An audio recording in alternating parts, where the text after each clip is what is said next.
Preface. For the time being I gave up writing. There is already too much truth in the world, an overproduction which apparently cannot be consumed. Otto Rank. The prospect of death, Dr. Johnson said, wonderfully concentrates the mind. The main thesis of this book is that it does much more than that. The idea of death, the fear of it, haunts the human animal like nothing else. It is a mainspring of human activity designed largely to avoid the fatality of death, to overcome it by denying in some way that it is the final destiny for man.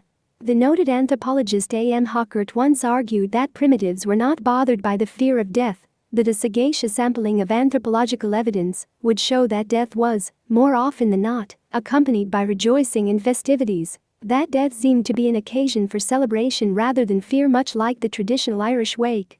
Hockert wanted to dispel the notion that, compared to modern man, primitives were childish and frightened by reality. Anthropologists have now largely accomplished this rehabilitation of the primitive. But this argument leaves untouched the fact that the fear of death is indeed a universal in the human condition. To be sure, primitives often celebrate death, as Hockert and others have shown, because they believe that death is the ultimate promotion, the final ritual elevation to a higher form of life, to the enjoyment of eternity in some form. Most modern Westerners have trouble believing this anymore, which is what makes the fear of death so prominent a part of our psychological makeup. In these pages I try to show that the fear of death is a universal that unites data from several disciplines of the human sciences and makes wonderfully clear and intelligible human actions that we have buried under mountains of fact and obscured with endless back and forth arguments about the true human motives. The man of knowledge in our time is bowed down under a burden he never imagined he would ever have: the overproduction of truth that cannot be consumed. For centuries man lived in the belief that truth was slim and elusive, and that once he found it the troubles of mankind would be over. And here we are in the closing decades of the 20th century, choking on truth. There has been so much brilliant writing, so many genial discoveries, so vast an extension and elaboration of these discoveries, yet the mind is silent as the world spins on its age-old demonic career. I remember reading how, at the famous St. Louis World Exposition in 1904, the speaker at the prestigious science meeting was having trouble speaking against the noise of the new weapons that were being demonstrated nearby. He said something condescending and intolerant about this needlessly disruptive play, as though the future belonged to science and not to militarism. World War I showed everyone the priority of things on this planet, which party was playing idle games and which wasn't.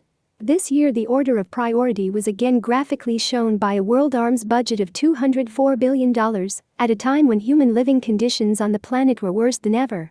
Why, then, the reader may ask, add still another weighty tome to a useless overproduction? Well, there are personal reasons, of course: habit, drivenness, dogged hopefulness. And there is eros, the urge to the unification of experience, to form, to greater meaningfulness. One of the reasons, I believe, that knowledge is in a state of useless overproduction is that it is strewn all over the place, spoken in 1,000 competitive voices. Its insignificant fragments are magnified all out of proportion, while its major and world historical insights lie round begging for attention. There is no throbbing, vital center. Norman O. Brown observed that the great world needs more eros and less strife, and the intellectual world needs it just as much. There has to be revealed the harmony that unites many different positions, so that the sterile and ignorant polemics can be abated. I have written this book fundamentally as a study and harmonization of the Babel of views on man and on the human condition, in the belief that the time is ripe for a synthesis that covers the best thought in many fields, from the human sciences to religion. I have tried to avoid moving against and negating any point of view, no matter how personally antipathetic to me, if it seems to have in it a core of truthfulness. I have had the growing realization over the past few years that the problem of man's knowledge is not to oppose and to demolish opposing views, but to include them in a larger theoretical structure. One of the ironies of the creative process is that it partly cripples itself in order to function. I mean that, usually, in order to turn out a piece of work the author has to exaggerate the emphasis of it, to oppose it in a forcefully competitive way to other versions of truth, and he gets carried away by his own exaggeration, as his distinctive image is built on it. But each honest thinker who is basically an empiricist has to have some truth in his position, no matter how extremely he has formulated it. The problem is to find the truth underneath the exaggeration, to cut away the excess elaboration or distortion, and include that truth where it fits. A second reason for my writing this book is that I have had more than my share of problems with this fitting together of valid truths in the past dozen years. I have been trying to come to grips with the ideas of Freud and his interpreters and heirs, with what might be the distillation of modern psychology, and now I think I have finally succeeded. In this sense, this book is a bid for the peace of my scholarly soul, an offering for intellectual absolution. I feel that it is my first mature work. One of the main things I try to do in this book is to present a summing up of psychology after Freud, by tying the whole development of psychology back to the still towering Kierkegaard. I am thus arguing for a merger of psychology and mythico-religious perspective. I base this argument in large part on the work of Otto Rank, and I have made a major attempt to transcribe the relevance of his magnificent edifice of thought. This coming to grips with Rank's work is long overdue, and if I have succeeded in it, it probably comprises the main value of the book. Rank is so prominent in these pages that perhaps a few words of introduction about him would be helpful here. Frederick Perls once observed that Rank's book Art and Artist was beyond praise. I remember being so struck by this judgment that I went immediately to the book.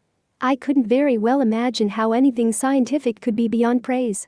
Even the work of Freud himself seemed to me to be praiseworthy, that is, somehow expectable as a product of the human mind.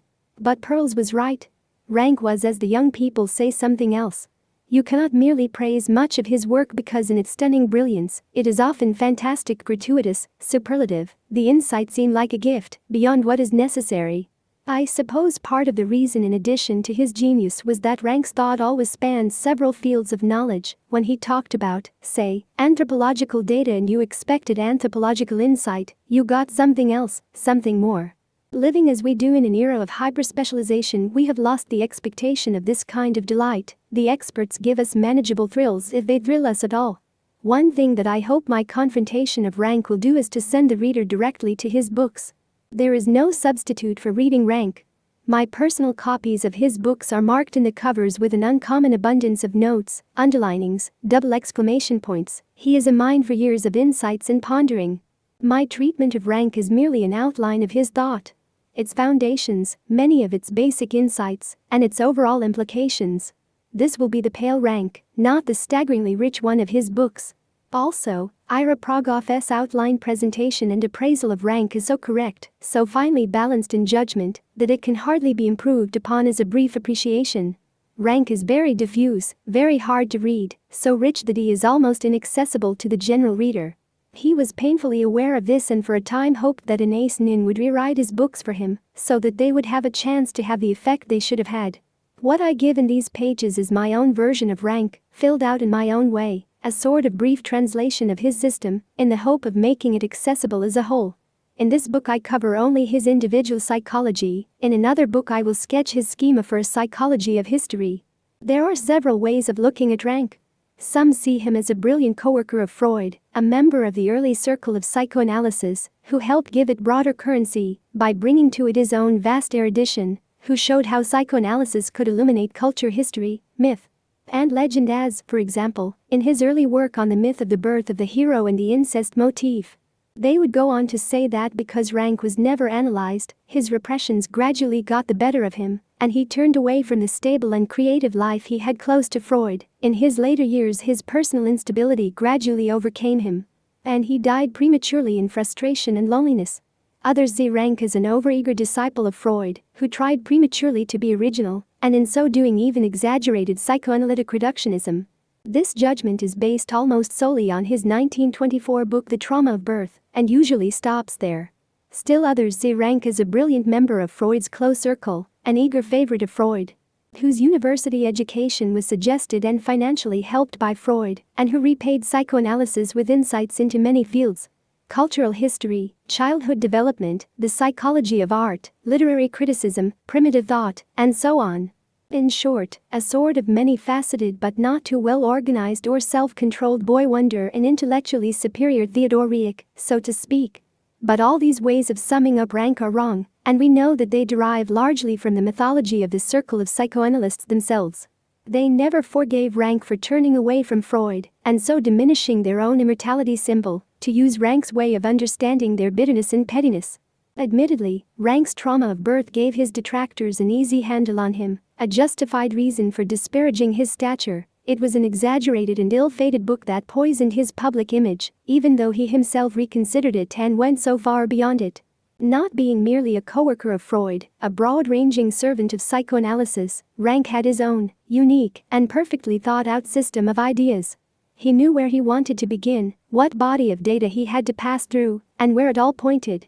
He knew these things specifically as regards psychoanalysis itself, which he wanted to transcend and did. He knew it roughly, as regards the philosophical implications of his own system of thought, but he was not given the time to work this out, as his life was cut short. He was certainly as complete a system maker as were Adler and Jung. His system of thought is at least as brilliant as theirs, if not more so in some ways.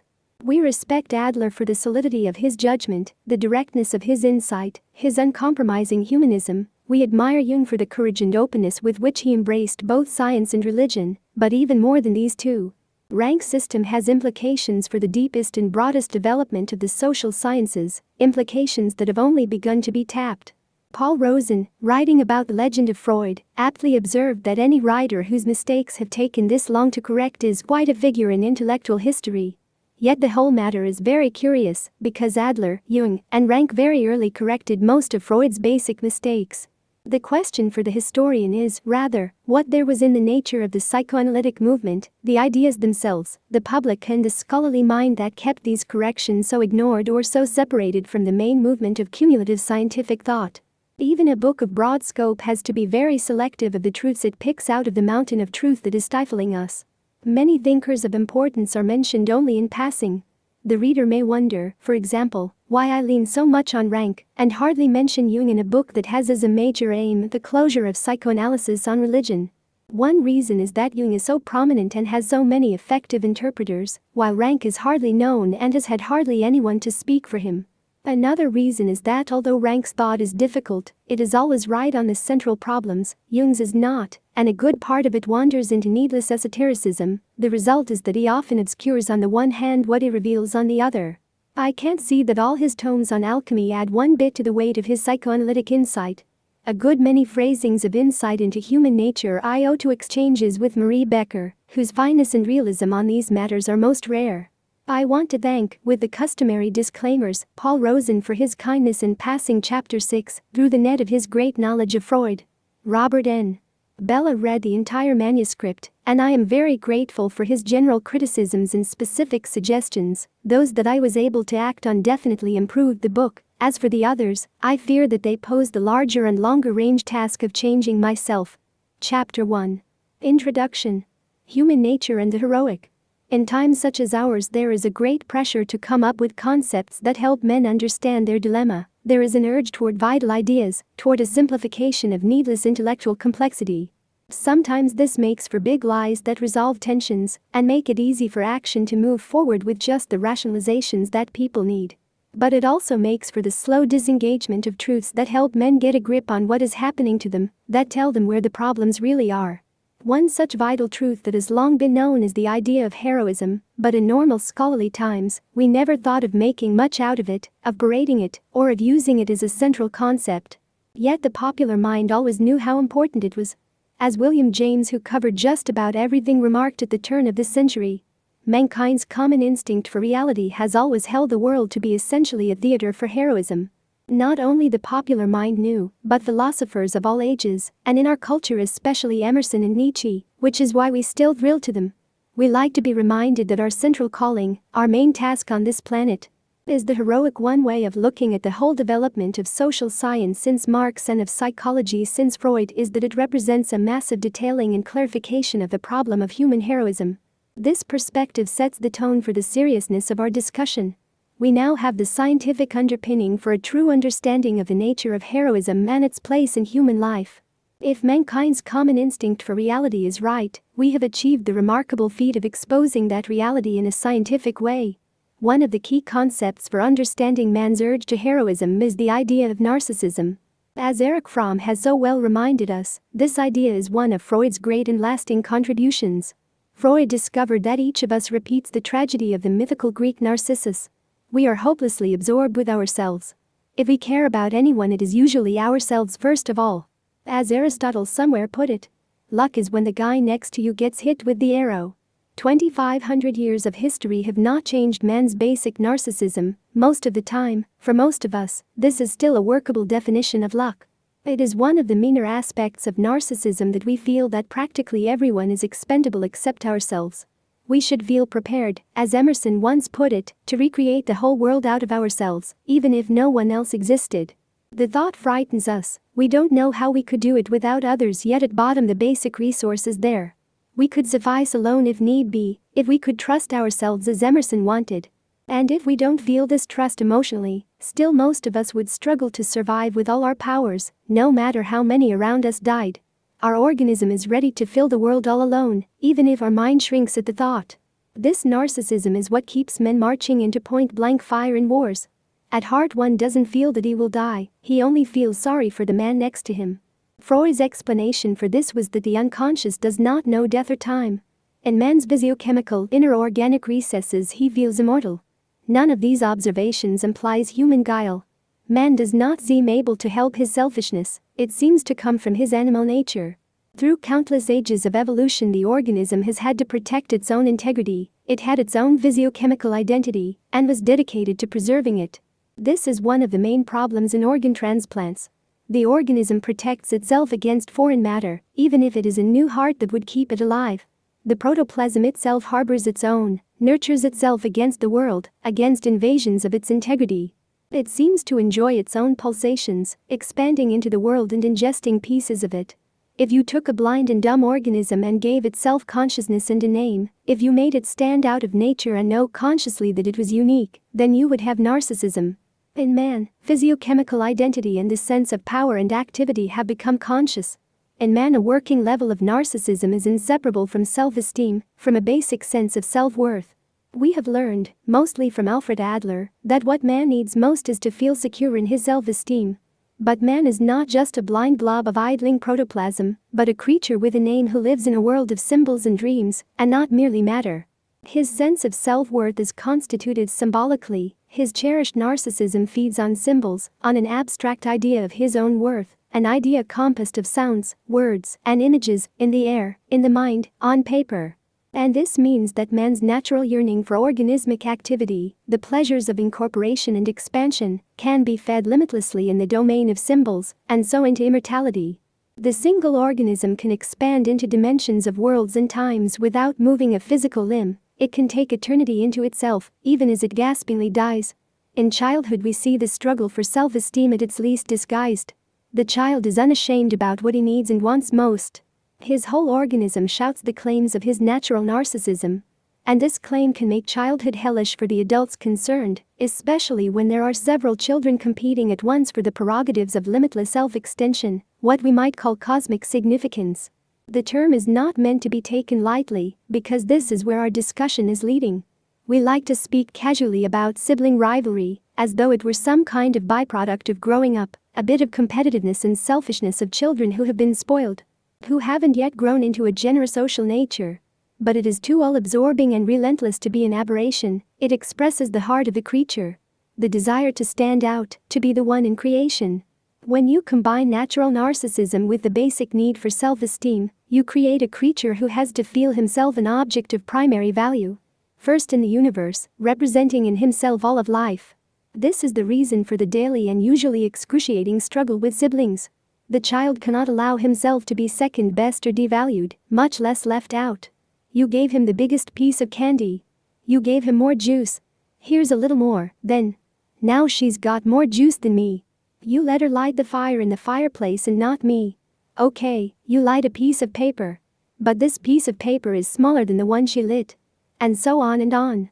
An animal who gets his feeling of worth symbolically has to minutely compare himself to those around him to make sure he doesn't come off second best. Sibling rivalry is a critical problem that reflects the basic human condition. It is not that children are vicious, selfish, or domineering. It is that they so openly express man's tragic destiny. He must desperately justify himself as an object of primary value in the universe. He must stand out, be a hero, make the biggest possible contribution to world life, show that he counts more than anything or anyone else. When we appreciate how natural it is for man to strive to be a hero, how deeply it goes in his evolutionary and organismic constitution, how openly he shows it as a child, then it is all the more curious how ignorant most of us are, consciously, of what we really want and need. In our culture anyway, especially in modern times, the heroic seems too big for us, or we too small for it. Tell a young man that he is entitled to be a hero, and he will blush. We disguise our struggle by piling up figures in a bank book to reflect privately our sense of heroic worth. Or by having only a little better home in the neighborhood, a bigger car, brighter children. But underneath throbs the ache of cosmic specialness, no matter how we mask it in concerns of smaller scope. Occasionally someone admits that he takes his heroism seriously, which gives most of us a chill, as did U.S. Congressman Mendel Rivers, who fed appropriations to the military machine and said he was the most powerful man since Julius Caesar. We may shudder at the crassness of earthly heroism, of both Caesar and his imitators, but the fault is not theirs, it is in the way society sets up its hero system and in the people it allows to fill its roles. The urge to heroism is natural, and to admit it honest. For everyone to admit it would probably release such pent-up force as to be devastating to societies as they now are. The fact is that this is what society is and always has been. A symbolic action system, a structure of statuses and roles, customs and rules for behavior, designed to serve as a vehicle for earthly heroism. Each script is somewhat unique, each culture has a different hero system. What the anthropologists call cultural relativity is thus really the relativity of hero systems the world over. But each cultural system is a dramatization of earthly heroics, each system cuts out roles for performances of various degrees of heroism. From the high heroism of a Churchill, a Mao, or a Buddha, to the low heroism of the coal miner, the peasant, the simple priest, the plain, everyday, earthy heroism wrought by gnarled working hands guiding a family through hunger and disease. It doesn't matter whether the cultural hero system is frankly magical, religious, and primitive or secular, scientific, and civilized. It is still a mythical hero system in which people serve in order to earn a feeling of primary value, of cosmic specialness, of ultimate usefulness to creation, of unshakable meaning. They earn this feeling by carving out a place in nature, by building an edifice that reflects human value. A temple, a cathedral, a totem pole, a skyscraper, a family that spans 3 generations. The hope and belief is that the things that man creates in society are of lasting worth and meaning, that they outlive or outshine death and decay, that man and his products count. When Norman O. Brown said that Western society since Newton, no matter how scientific or secular it claims to be, is still as religious as any other, this is what he meant. Civilized society is a hopeful belief in protest that science, money and goods make man count for more than any other animal. In this sense everything that man does is religious and heroic, and yet in danger of being fictitious and fallible. The question that becomes then the most important one that man can put to himself is simply this: how conscious is he of what he is doing to earn his feeling of heroism? I suggested that if everyone honestly admitted his urge to be a hero, it would be a devastating release of truth. It would make men demand that culture give them their due, a primary sense of human value as unique contributors to cosmic life. How would our modern societies contrive to satisfy such an honest demand without being shaken to their foundations? Only those societies we today call primitive provided this feeling for their members. The minority groups in present-day industrial society who shout for freedom and human dignity are really clumsily asking that they be given a sense of primary heroism, of which they have been cheated historically. This is why their insistent claims are so troublesome and upsetting. How do we do such an unreasonable thing within the ways in which society is now set up? They are asking for the impossible is the way we usually put our bafflement. But the truth about the need for heroism is not easy for anyone to admit, even the very ones who want to have their claims recognized. There's the rub. As we shall see from our subsequent discussion, to become conscious of what one is doing to earn his feeling of heroism is the main self-analytic problem of life. Everything painful and sobering in what psychoanalytic genius and religious genius have discovered about man revolves around the terror of admitting what one is doing to earn his self-esteem. This is why human heroics is a blind drivenness that burns people up, in passionate people, as screaming for glory as uncritical and reflexive as the howling of a dog. In the more passive masses of mediocre men it is disguised as they humbly and complainingly follow out the roles that society provides for their heroics and try to earn their promotions within the system. Wearing the standard uniforms but allowing themselves to stick out. But ever so little and so safely, with a little ribbon or a red boutonniere, but not with head and shoulders. If we were to peel away this massive disguise, the blocks of repression over human techniques for earning glory, we would arrive at the potentially most liberating question of all, the main problem of human life. How empirically true is the cultural hero system that sustains and drives men? We mentioned the meaner side of man's urge to cosmic heroism, but there is obviously the noble side as well. Man will lay down his life for his country, his society, his family. He will choose to throw himself on a grenade to save his comrades. He is capable of the highest generosity and self-sacrifice. But he has to feel and believe that what he is doing is truly heroic, timeless, and supremely meaningful. The crisis of modern society is precisely that the youth no longer feel heroic in the plan for action that their culture has set up. They don't believe it is empirically true to the problems of their lives and times. We are living a crisis of heroism that reaches into every aspect of our social life. The dropouts of university heroism, of business and career heroism, of political action heroism, the rise of anti-heroes. Those who would be heroic each in his own way are like Charles Manson with his special family, those whose tormented heroics lash out at the system that itself has ceased to represent agreed heroism. The great perplexity of our time, the churning of our age, is that the youth have sensed for better or for worse a great social historical truth.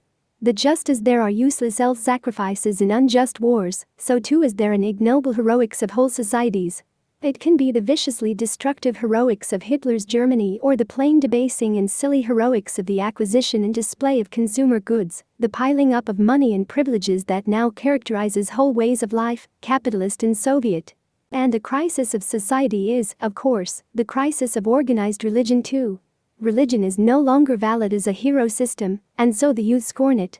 If traditional culture is discredited as heroics, then the church that supports that culture automatically discredits itself. If the church, on the other hand, chooses to insist on its own special heroics, it might find that in crucial ways it must work against the culture, recruit youth to be anti-heroes to the ways of life of the society they live in. This is the dilemma of religion in our time. Conclusion. What I have tried to do in this brief introduction is to suggest that the problem of heroics is the central one of human life, that it goes deeper into human nature than anything else, because it is based on organismic narcissism and on the child's need for self-esteem as the condition for his life. Society itself is a codified hero system, which means that society everywhere is a living myth of the significance of human life, a defined creation of meaning. Every society thus is a religion whether it thinks so or not. Soviet religion and Maoist religion are as truly religious as our scientific and consumer religion, no matter how much they may try to disguise themselves by omitting religious and spiritual ideas from their lives. As we shall see further on, it was Otto Rank who showed psychologically this religious nature of all human cultural creation, and more recently the idea was revived by Norman O. Brown in his Life Against Death, and by Robert J. Lifton in his Revolutionary Immortality. If we accept these suggestions, then we must admit that we are dealing with the universal human problem, and we must be prepared to probe into it as honestly as possible, to be as shocked by the self-revelation of man as the best thought will allow. Let us pick this thought up with Kierkegaard and take it through Freud, to see where this stripping down of the last 150 years will lead us. If the penetrating honesty of a few books could immediately change the world, then the 5 authors just mentioned would already have shaken the nations to their foundations. But since everyone is carrying on as though the vital truths about man did not yet exist, it is necessary to add still another weight in the scale of human self-exposure. For 2,500 years we have hoped and believed that if mankind could reveal itself to itself, could widely come to know its own cherished motives, then somehow it would tilt the balance of things in its own favor. Part I. The depth psychology of heroism. I drink not for mere joy and wine, nor to scoff at faith, no. Only to forget myself for a moment, that only do I want of intoxication, that alone. Omar Khayyam. Chapter 2. The Terror of Death. Is it not for us to confess that in our civilized attitude towards death, we are once more living psychologically beyond our means, and must reform and give truth its due? Would it not be better to give death the place in actuality and in our thoughts which properly belongs to it, and to yield a little more prominence to that unconscious attitude towards death, which we have hitherto so carefully suppressed? This hardly seems indeed a greater achievement, but rather a backward step, but it has the merit of taking somewhat more into account the true state of affairs. Sigmund Freud. The first thing we have to do with heroism is to lay bare its underside, show what gives human heroics its specific nature and impetus. Here we introduce directly one of the great rediscoveries of modern thought. That of all things that move man, one of the principal ones is his terror of death. After Darwin, the problem of death as an evolutionary one came to the fore, and many thinkers immediately saw that it was a major psychological problem for man. They also very quickly saw what real heroism was about, as Shaler wrote just at the turn of the century. Heroism is first and foremost a reflex of the terror of death. We admire most the courage to face death. We give such valor our highest and most constant adoration. It moves us deeply in our hearts because we have doubts about how brave we ourselves would be. When we see a man bravely facing his own extinction, we rehearse the greatest victory we can imagine. And so the hero has been the center of human honor and acclaim since probably the beginning of specifically human evolution. But even before that, our primate ancestors deferred to others who were extra powerful and courageous and ignored those who were cowardly. Man has elevated animal courage into a cult. Anthropological and historical research also began, in the 19th century, to put together a picture of the heroic since primitive and ancient times. The hero was the man who could go into the spirit world, the world of the dead, and return alive. He had his descendants in the mystery cults of the Eastern Mediterranean, which were cults of death and resurrection. The divine hero of each of these cults was one who had come back from the dead. And as we know today from the research into ancient myths and rituals, Christianity itself was a competitor with the mystery cults and won out among other reasons because it, too, featured a healer with supernatural powers who had risen from the dead. The great triumph of Easter is the joyful shout, "Christ has risen!" An echo of the same joy that the devotees of the mystery cults enacted at their ceremonies of the victory over death. These cults, as G. Stanley Hall so aptly put it, were an attempt to attain an immunity bath from the greatest evil, death, and the dread of it. All historical religions addressed themselves to this same problem of how to bear the end of life. Religions like Hinduism and Buddhism performed the ingenious trick of pretending not to want to be reborn, which is a sort of negative magic, claiming not to want what you really want most. When philosophy took over from religion, it also took over religion's central problem, and death became the real muse of philosophy from its beginnings in Greece right through Heidegger and modern existentialism. We already have volumes of work and thought on this subject, from religion and philosophy, and since Darwin from science itself. The problem is how to make sense out of it. The accumulation of research and opinion on the fear of death is already too large to be dealt with and summarized in any simple way. The revival of interest in death, in the last few decades, has alone already piled up a formidable literature, and this literature does not point in any single direction. The healthy-minded argument. There are healthy-minded persons who maintain that fear of death is not a natural thing for man, that we are not born with it. An increasing number of careful studies on how the actual fear of death develops in the child agree fairly well that the child has no knowledge of death until about the age of 3 to 5. How could he? It is too abstract an idea, too removed from his experience. He lives in a world that is full of living, acting things, responding to him, amusing him, feeding him. He doesn't know what it means for life to disappear forever, nor theorize where it would go. Only gradually does he recognize that there is a thing called death that takes some people away forever. Very reluctantly he comes to admit that it sooner or later takes everyone away, but this gradual realization of the inevitability of death can take up until the 9th or 10th year. If the child has no knowledge of an abstract idea like absolute negation, he does have his own anxieties. He is absolutely dependent on the mother, experiences loneliness when she is absent, frustration when he is deprived of gratification, irritation at hunger and discomfort, and so on. If he were abandoned to himself, his world would drop away, and his organism must sense this at some level. We call this the anxiety of object loss. Isn't this anxiety, then, a natural organismic fear of annihilation? Again, there are many who look at this as a very relative matter. They believe that if the mother has done her job in a warm and dependable way, the child's natural anxieties and guilts will develop in a moderate way, and he will be able to place them firmly under the control of his developing personality. The child who has good maternal experiences will develop a sense of basic security and will not be subject to morbid fears of losing support, of being annihilated, or the like. As he grows up to understand death rationally by the age of 9 or 10, he will accept it as part of his worldview, but the idea will not poison his self-confident attitude toward life. The psychiatrist Reingold says categorically that annihilation anxiety is not part of the child's natural experience, but is engendered in him by bad experiences with a depriving mother. This theory puts the whole burden of anxiety onto the child's nurture and not his nature. Another psychiatrist, in a less extreme vein, sees the fear of death as greatly heightened by the child's experiences with his parents, by their hostile denial of his life impulses, and, more generally, by the antagonism of society to human freedom and self-expansiveness. As we will see later on, this view is very popular today in the widespread movement toward unrepressed living, the urge to a new freedom for natural biological urges, a new attitude of pride and joy in the body, the abandonment of shame, guilt, and self-hatred. From this point of view, fear of death is something that society creates and at the same time uses against the person to keep him in submission. The psychiatrist Molyneux talked about it as a culture mechanism and Marcuse as an ideology. Norman O. Brown, in a vastly influential book that we shall discuss at some length, went so far as to say that there could be a birth and development of the child in a second innocence that would be free of the fear of death because it would not deny natural vitality and would leave the child fully open to physical living.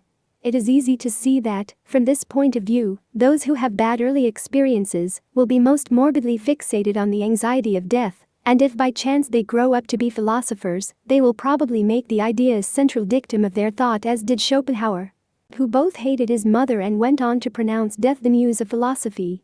If you have a sour character structure or especially tragic experiences, then you are bound to be pessimistic. One psychologist remarked to me that the whole idea of the fear of death was an import by existentialists and Protestant theologians who had been scarred by their European experiences or who carried around the extra weight of a Calvinist and Lutheran heritage of life denial.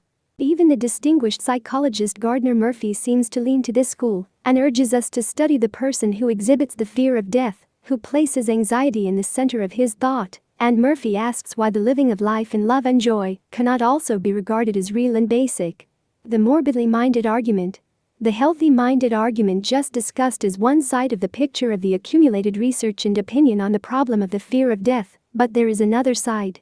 A large body of people would agree with these observations on early experience and would admit that experiences may heighten natural anxieties and later fears, but these people would also claim very strongly that nevertheless the fear of death is natural and is present in everyone. That it is the basic fear that influences all others, a fear from which no one is immune, no matter how disguised it may be. William James spoke very early for this school, and with his usual colorful realism, he called death the worm at the core of man's pretensions to happiness. No less a student of human nature than Max Scheler thought that all men must have some kind of certain intuition of this worm at the core, whether they admitted it or not. Countless other authorities, some of whom we shall parade in the following pages, belong to this school. Students of the stature of Freud, many of his close circle, and serious researchers who are not psychoanalysts. What are we to make of a dispute in which there are two distinct camps, both studded with distinguished authorities? Jacques Chorin goes so far as to say that it is questionable whether it will ever be possible to decide whether the fear of death is or is not the basic anxiety. In matters like this, then, the most that one can do is to take sides, to give an opinion based on the authorities that seem to him most compelling, and to present some of the compelling arguments. I frankly side with this second school. In fact, this whole book is a network of arguments based on the universality of the fear of death, or terror as I prefer to call it, in order to convey how all-consuming it is when we look it full in the face. The first document that I want to present and linger on is a paper written by the noted psychoanalyst Gregory Zilberg. It is an especially penetrating essay that, for succinctness and scope, has not been much improved upon, even though it appeared several decades ago. Zilberg says that most people think death fear is absent because it rarely shows its true face, but he argues that underneath all appearances fear of death is universally present. For behind a sense of insecurity in the face of danger, behind a sense of discouragement and depression, there always lurks the basic fear of death, a fear which undergoes most complex elaborations and manifests itself in many indirect ways. No one is free of the fear of death. The anxiety neuroses, the various phobic states, even a considerable number of depressive suicidal states, and many schizophrenias, amply demonstrate the ever-present fear of death, which becomes woven into the major conflicts of the given psychopathological conditions. We may take for granted that the fear of death is always present in our mental functioning. Hadn't James said the same thing earlier, in his own way? Let sanguine healthy-mindedness do its best with its strange power of living in the moment and ignoring and forgetting. Still the evil background is really there to be thought of, and the skull will grin in at the banquet. The difference in these two statements is not so much in the imagery and style as in the fact that Zilberg's comes almost a half-century later and is based on that much more real clinical work, not only on philosophical speculation or personal intuition. But it also continues the straight line of development from James and the post-Darwinians, who saw the fear of death as a biological and evolutionary problem. Here I think he is on very sound ground, and I especially like the way he puts the case. Zilberg points out that this fear is actually an expression of the instinct of self-preservation, which functions as a constant drive to maintain life and to master the dangers that threaten life. Such constant expenditure of psychological energy on the business of preserving life would be impossible if the fear of death were not as constant. The very term self-preservation implies an effort against some force of disintegration. The effective aspect of this is fear of death. In other words, the fear of death must be present behind all our normal functioning in order for the organism to be armed towards self-preservation. But the fear of death cannot be present constantly in one's mental functioning, else the organism could not function. Zilberg continues. If this fear were as constantly conscious, we should be unable to function normally. It must be properly repressed to keep us living with any modicum of comfort.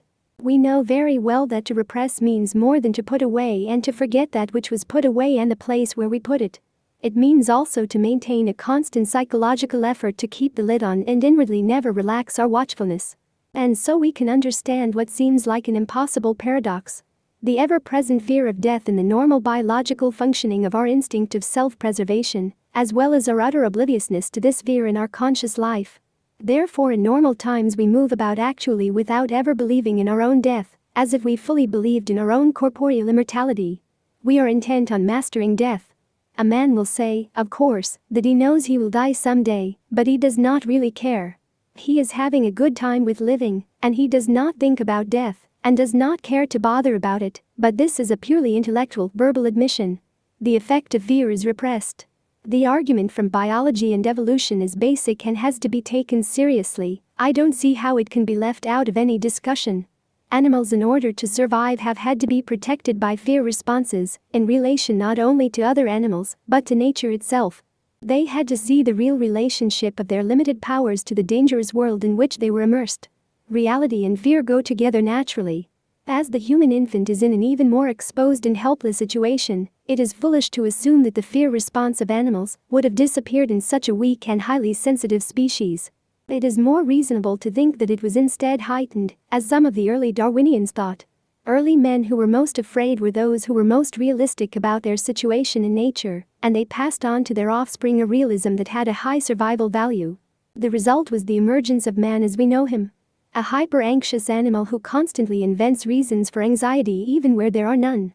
The argument from psychoanalysis is less speculative and has to be taken even more seriously. It showed us something about the child's inner world that we had never realized. Namely, that it was more filled with terror, the more the child was different from other animals.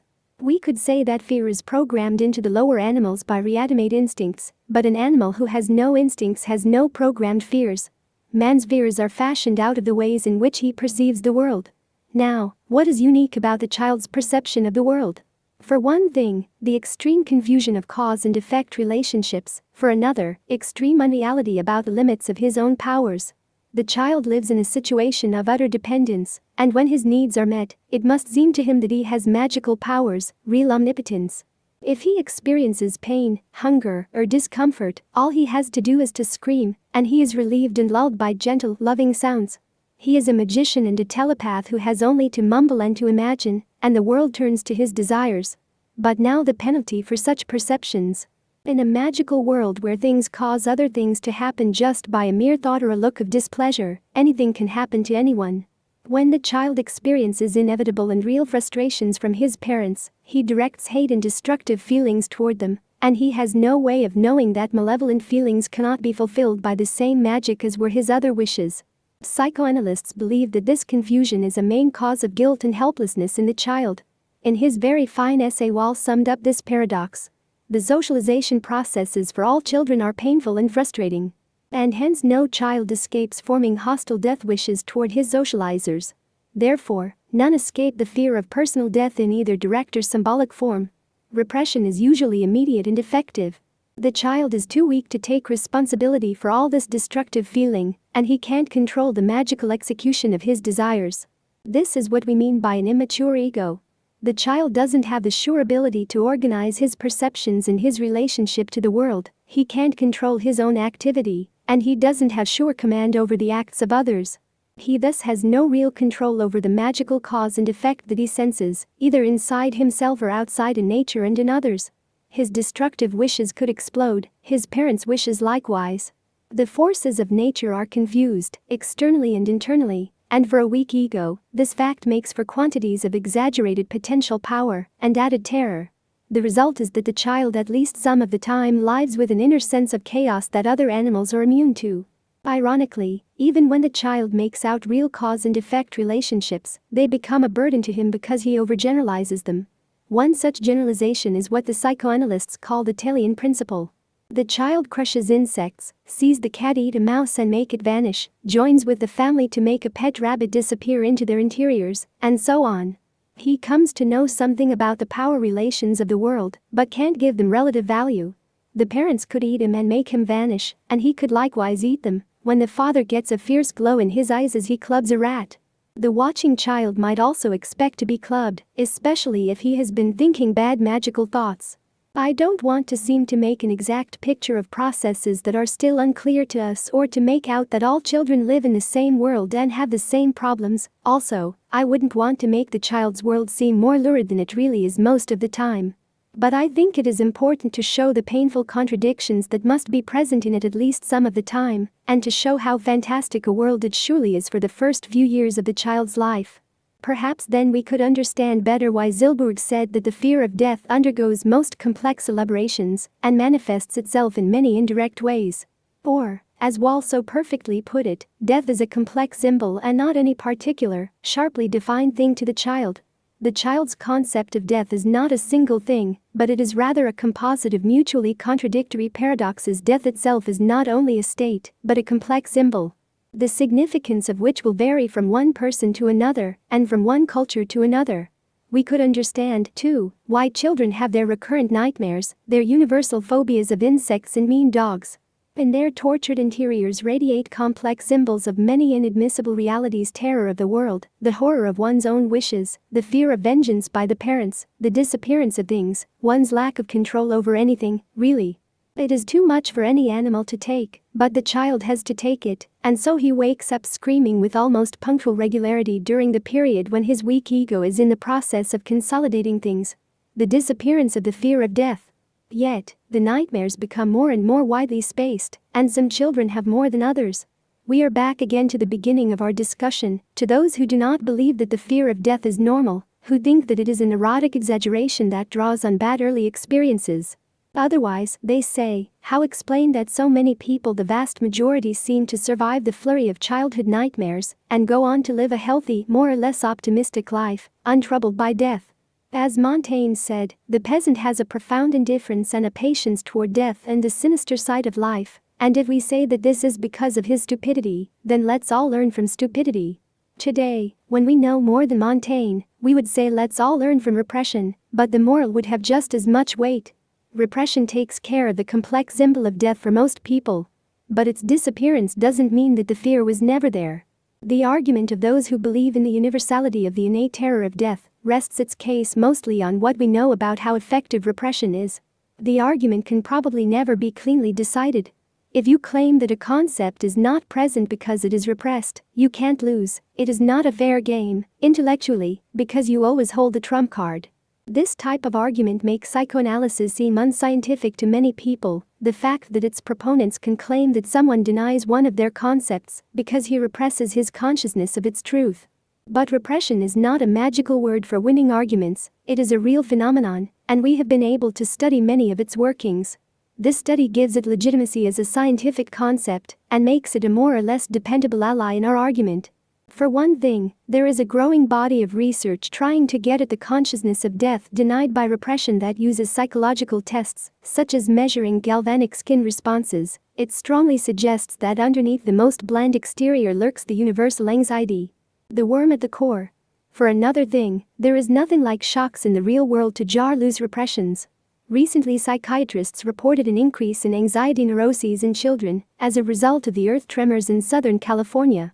For these children, the discovery that life really includes cataclysmic danger was too much for their still imperfect denial systems, hence open outbursts of anxiety. With adults, we see this manifestation of anxiety in the face of impending catastrophe where it takes the form of panic. Recently, several people suffered broken limbs and other injuries after forcing open their airplane safety door during takeoff and jumping from the wing to the ground. The incident was triggered by the backfire of an engine. Obviously, underneath these harmless noises, other things are rumbling in the creature. But even more important is how repression works. It is not simply a negative force opposing life energies, it lives on life energies and uses them creatively. I mean that fears are naturally absorbed by expansive organismic striving. Nature seems to have built into organisms an innate healthy-mindedness. It expresses itself in self-delight, in the pleasure of unfolding one's capacities into the world, in the incorporation of things in that world, and in feeding on its limitless experiences. This is a lot of very positive experience, and when a powerful organism moves with it, it gives contentment. As Santayana once put it, a lion must feel more secure that God is on his side than a gazelle. On the most elemental level, the organism works actively against its own fragility by seeking to expand and perpetuate itself in living experience. Instead of shrinking, it moves toward more life. Also, it does one thing at a time, avoiding needless distractions from all-absorbing activity. In this way, it would seem, fear of death can be carefully ignored or actually absorbed in the life-expanding processes. Occasionally we seem to see such a vital organism on the human level. I am thinking of the portrait of Zorba the Greek drawn by Nikos Kazantzakis. Zorba was an ideal of the nonchalant victory of all-absorbing daily passion over timidity and death, and he purged others in his life-affirming flame. But Kazantzakis himself was no Zorba, which is partly why the character of Zorba rang a bit false, nor are most other men. Still, everyone enjoys a working amount of basic narcissism, even though it is not a lion's. The child who is well nourished and loved develops, as we said, a sense of magical omnipotence, a sense of his own indestructibility, a feeling of proven power and secure support. He can imagine himself, deep down, to be eternal. We might say that his repression of the idea of his own death is made easy for him because he is fortified against it in his very narcissistic vitality. This type of character probably helped Freud to say that the unconscious does not know death. Anyway, we know that basic narcissism is increased when one's childhood experiences have been securely life-supporting and warmly enhancing to the sense of self, to the feeling of being really special, truly number one in creation. The result is that some people have more of what the psychoanalyst Leon J. Saul has aptly called inner sustainment. It is a sense of bodily confidence in the face of experience that sees the person more easily through severe life crises and even sharp personality changes. It almost seems to take the place of the directive instincts of lower animals. One can't help thinking of Freud again, who had more inner sustainment than most men, thanks to his mother and favorable early environment. He knew the confidence and courage that it gave to a man, and he himself faced up to life and to a fatal cancer with a stoic heroism. Again, we have evidence that the complex symbol of fear of death would be very variable in its intensity. It would be, as Wall concluded, profoundly dependent upon the nature and the vicissitudes of the developmental process. But I want to be careful not to make too much of natural vitality and inner sustainment. As we will see in Chapter 6, even the unusually favored Freud suffered his whole life from phobias and from death anxiety, and he came to fully perceive the world under the aspect of natural terror. I don't believe that the complex symbol of death is ever absent, no matter how much vitality and inner sustainment a person has. Even more, if we say that these powers make repression easy and natural, we are only saying the half of it. Actually, they get their very power from repression. Psychiatrists argue that the fear of death varies in intensity depending on the developmental process, and I think that one important reason for this variability is that the fear is transmuted in that process. If the child has had a very favorable upbringing, it only serves all the better to hide the fear of death. After all, repression is made possible by the natural identification of the child with the powers of his parents. If he has been well cared for, identification comes easily and solidly, and his parents' powerful triumph over death automatically becomes his. What is more natural to banish one's fears than to live on delegated powers? And what does the whole growing up period signify, if not the giving over of one's life project? I am going to be talking about these things all the way through this book, and do not want to develop them in this introductory discussion. What we will see is that man cuts out for himself a manageable world. He throws himself into action uncritically, unthinkingly. He accepts the cultural programming that turns his nose where he is supposed to look. He doesn't bite the world off in one piece as a giant would, but in small manageable pieces, as a beaver does. He uses all kinds of techniques, which we call the character defenses. He learns not to expose himself, not to stand out. He learns to embed himself in other power, both of concrete persons and of things and cultural commands. The result is that he comes to exist in the imagined infallibility of the world around him. He doesn't have to have fears when his feet are solidly mired and his life mapped out in a ready-made maze. All he has to do is to plunge ahead in a compulsive style of drivenness in the ways of the world that the child learns, and in which he lives later as a kind of grim equanimity, the strange power of living in the moment and ignoring and forgetting, as James put it. This is the deeper reason that Montaigne's peasant isn't troubled until the very end, when the angel of death, who has always been sitting on his shoulder, extends his wing. Or at least until he is prematurely startled into dumb awareness, like the husbands in John Cassavetes' fine film. At times like this, when the awareness dawns that has always been blotted out by frenetic ready-made activity, we see the transmutation of repression redistilled, so to speak, and the fear of death emerges in pure essence. This is why people have psychotic breaks when repression no longer works, when the forward momentum of activity is no longer possible. Besides, the peasant mentality is far less romantic than Montaigne would have us believe. The peasant's equanimity is usually immersed in a style of life that has elements of real madness, and so it protects him. An undercurrent of constant hate and bitterness expressed in feuding, bullying, bickering in family quarrels, the petty mentality, the self-deprecation, the superstition, the obsessive control of daily life by a strict authoritarianism, and so on. As the title of a recent essay by Joseph Lopreto has it, "How would you like to be a peasant?"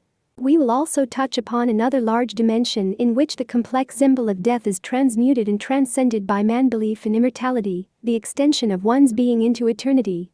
Right now we can conclude that there are many ways that repression works to calm the anxious human animal, so that he need not be anxious at all.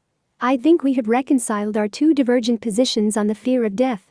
The environmental and the innate positions are both part of the same picture, they merge naturally into one another. It all depends from which angle you approach the picture. From the side of the disguises and transmutations of the fear of death, or from the side of its apparent absence. I admit with a sense of scientific uneasiness that whatever angle you use, you don't get at the actual fear of death, and so I reluctantly agree with Chorin that the argument can probably never be cleanly won. Nevertheless, something very important emerges. There are different images of man that he can draw and choose from. On the one hand, we see a human animal who is partly dead to the world, who is most dignified when he shows a certain obliviousness to his fate, when he allows himself to be driven through life, who is most free when he lives in secure dependency on powers around him, when he is least in possession of himself. On the other hand, we get an image of a human animal who is overly sensitive to the world, who cannot shut it out, who is thrown back on his own meager powers, and who seems least free to move and act, least in possession of himself, and most undignified. Whichever image we choose to identify with depends in large part upon ourselves. Let us then explore and develop these images further to see what they reveal to us. Chapter 3. The recasting of some basic psychoanalytic ideas. From the child of 5 to myself is but a step. But from the newborn baby to the child of 5 is an appalling distance. Leo Tolstoy. Now that we have outlined the argument in the first 2 chapters, it is time to fill in the details. Why exactly is the world so terrible for the human animal? Why do people have such trouble digging up the resources to face that terror openly and bravely? To talk about these things takes us right into the heart of psychoanalytic theory, and what is now the existential rebirth in psychology. It lays bare the nature of man with a clarity and comprehensiveness that are truly amazing. Man's existential dilemma. We always knew that there was something peculiar about man, something deep down that characterized him and set him apart from the other animals. It was something that had to go right to his core, something that made him suffer his peculiar fate, that made it impossible to escape. For ages, when philosophers talked about the core of man, they referred to it as his essence, something fixed in his nature, deep down, some special quality or substance. But nothing like it was ever found. Man's peculiarity still remained a dilemma. The reason it was never found, as Erich Fromm put it in an excellent discussion, was that there was no essence, that the essence of man is really his paradoxical nature, the fact that he is half animal and half symbolic. As we shall see in Chapter 5, it was Kierkegaard who forcefully introduced the existential paradox into modern psychology, with his brilliant analysis of the Adam and Eve myth, that had conveyed that paradox to the Western mind for all time. In recent times, every psychologist who has done vital work has made this paradox the main problem of his thought. Otto Rank, to whom I want to devote special chapters later on, more consistently and brilliantly than anyone else since Kierkegaard, Carl Jung, Erich Fromm, Rollo May, Ernest Schachtel, Abraham Maslow, Harold F. Searles, Norman O. Brown, Laura Pearls, and others. We might call this existential paradox the condition of individuality with infinitude. Man has a symbolic identity that brings him sharply out of nature. He is a symbolic self, a creature with a name, a life history. He is a creator with a mind that soars out to speculate about atoms and infinity, who can place himself imaginatively at a point in space and contemplate bemusedly his own planet. This immense expansion, this dexterity, this ethereality, this self-consciousness gives to man literally the status of a small god in nature, as the Renaissance thinkers knew. Yet, at the same time, as the Eastern sages also knew, man is a worm and food for worms.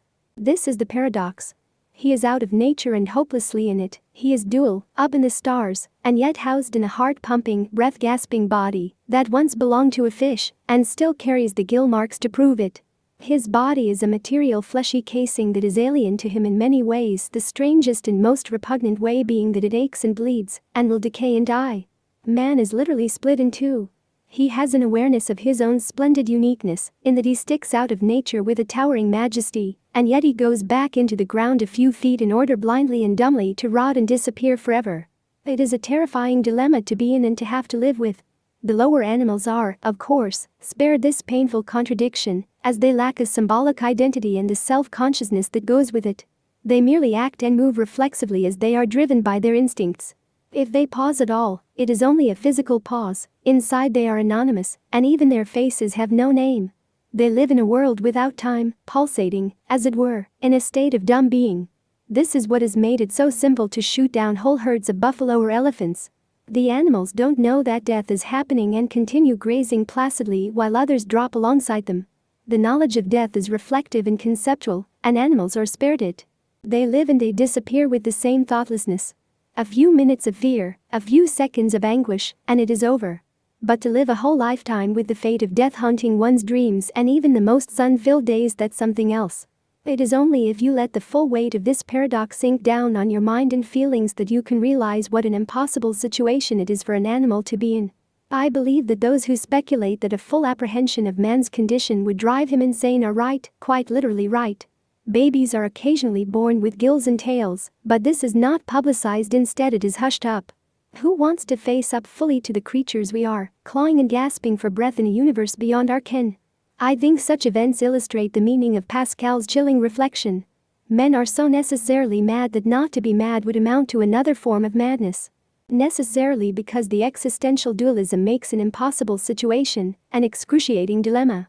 Mad because, as we shall see, everything that man does in his symbolic world is an attempt to deny and overcome his grotesque fate.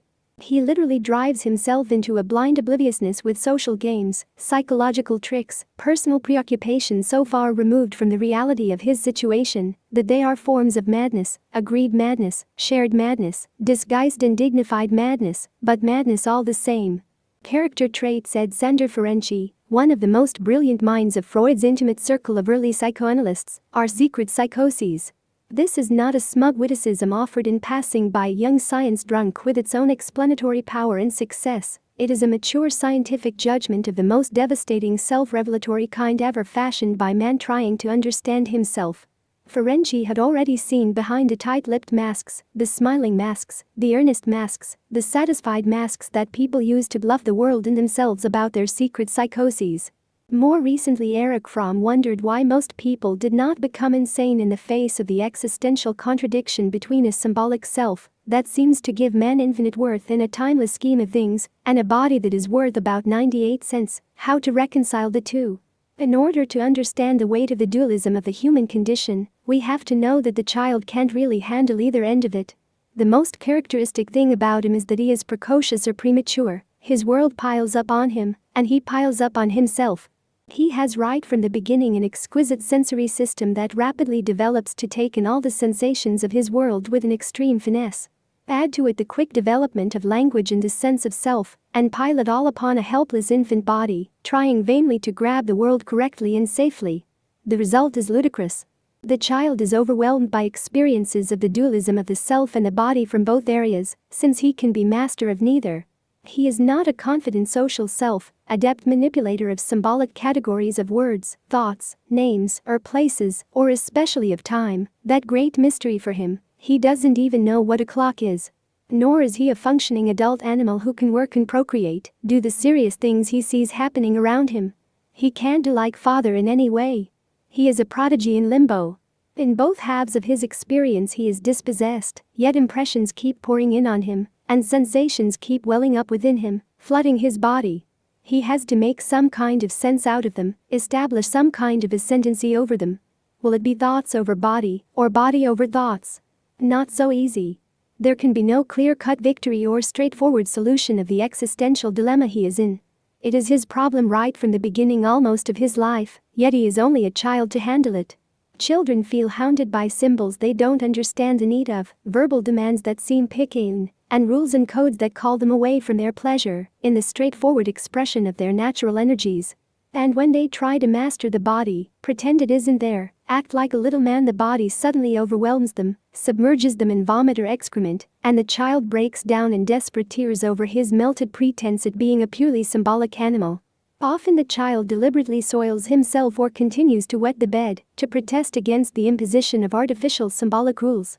He seems to be saying that the body is his primary reality, and that he wants to remain in the simpler physical Eden, and not be thrown out into the world of right and wrong.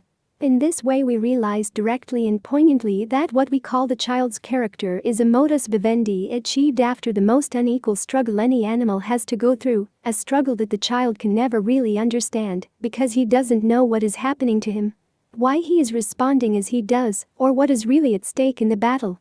The victory in this kind of battle is truly Pyrrhic. Character is a face that one sets to the world, but it hides an inner defeat. The child emerges with a name, a family, a play world, and a neighborhood, all clearly cut out for him. But his insides are full of nightmarish memories of impossible battles, terrifying anxieties of blood, pain, aloneness, darkness, mixed with limitless desires, sensations of unspeakable beauty, majesty, awe, mystery, and fantasies and hallucinations of mixtures between the two. The impossible attempt to compromise between bodies and symbols. We shall see in a few pages how sexuality enters in with its very definite focus, to further confuse and complicate the child's world. To grow up at all is to conceal the mass of internal scar tissue that robs in our dreams. So we see that the two dimensions of human existence, the body and the self, can never be reconciled seamlessly, which explains the second half of Pascal's reflection. Not to be mad would amount to another form of madness. Here Pascal proves that great students of human nature could see behind the masks of men long before scientific psychoanalysis. They lacked clinical documentation, but they saw that the coolest repression, the most convincing equanimity, or the warmest self-satisfaction were accomplished lies both toward the world and to oneself. With the clinical documentation of psychoanalytic thought, we got a fairly comprehensive picture of human character styles, what we can now call styles of madness after Pascal. We might say that psychoanalysis revealed to us the complex penalties of denying the truth of man's condition, what we might call the costs of pretending not to be mad.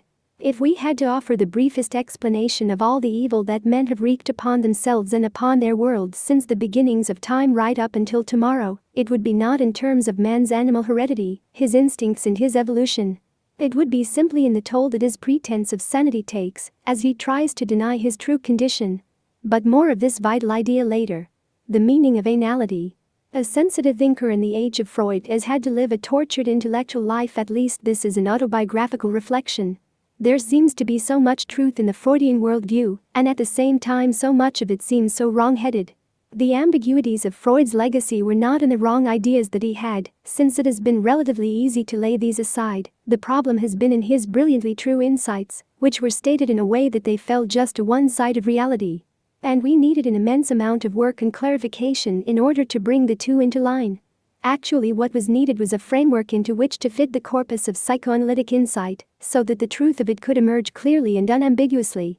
Free of the 19th century reductionism, instinctivism, and biologism that Freud fettered it with. This framework is the existential one. Reinterpretations of Freud within an existential context give his insights their full scientific stature. This goal was recently achieved brilliantly by Norman O. Brown in his reinterpretation of the idea of anality and its central role in psychoanalytic theory. Probably the main value of that book historically is that it has reclaimed the most esoteric and inverted of the Freudian ideas and has made them the property of the human sciences. I am tempted to quote lavishly from the analytic riches of Brown's book, but there is no point in repeating what he has already written. Let us just observe that the basic key to the problem of anality is that it reflects the dualism of man's condition, his self and his body. Anality and its problems arise in childhood because it is then that the child already makes the alarming discovery that his body is strange and fallible and has a definite ascendancy over him by its demands and needs. Try as he may to take the greatest flights of fancy, he must always come back to it. Strangest and most degrading of all is the discovery that the body has, located in the lower rear and out of sight, a hole from which stinking smells emerge, and even more. A stinking substance most disagreeable to everyone else, and eventually even to the child himself. At first the child is amused by his anus and feces, and gaily inserts his finger into the orifice, smelling it, smearing feces on the walls, playing games of touching objects with his anus, and the like. This is a universal form of play that does the serious work of all play.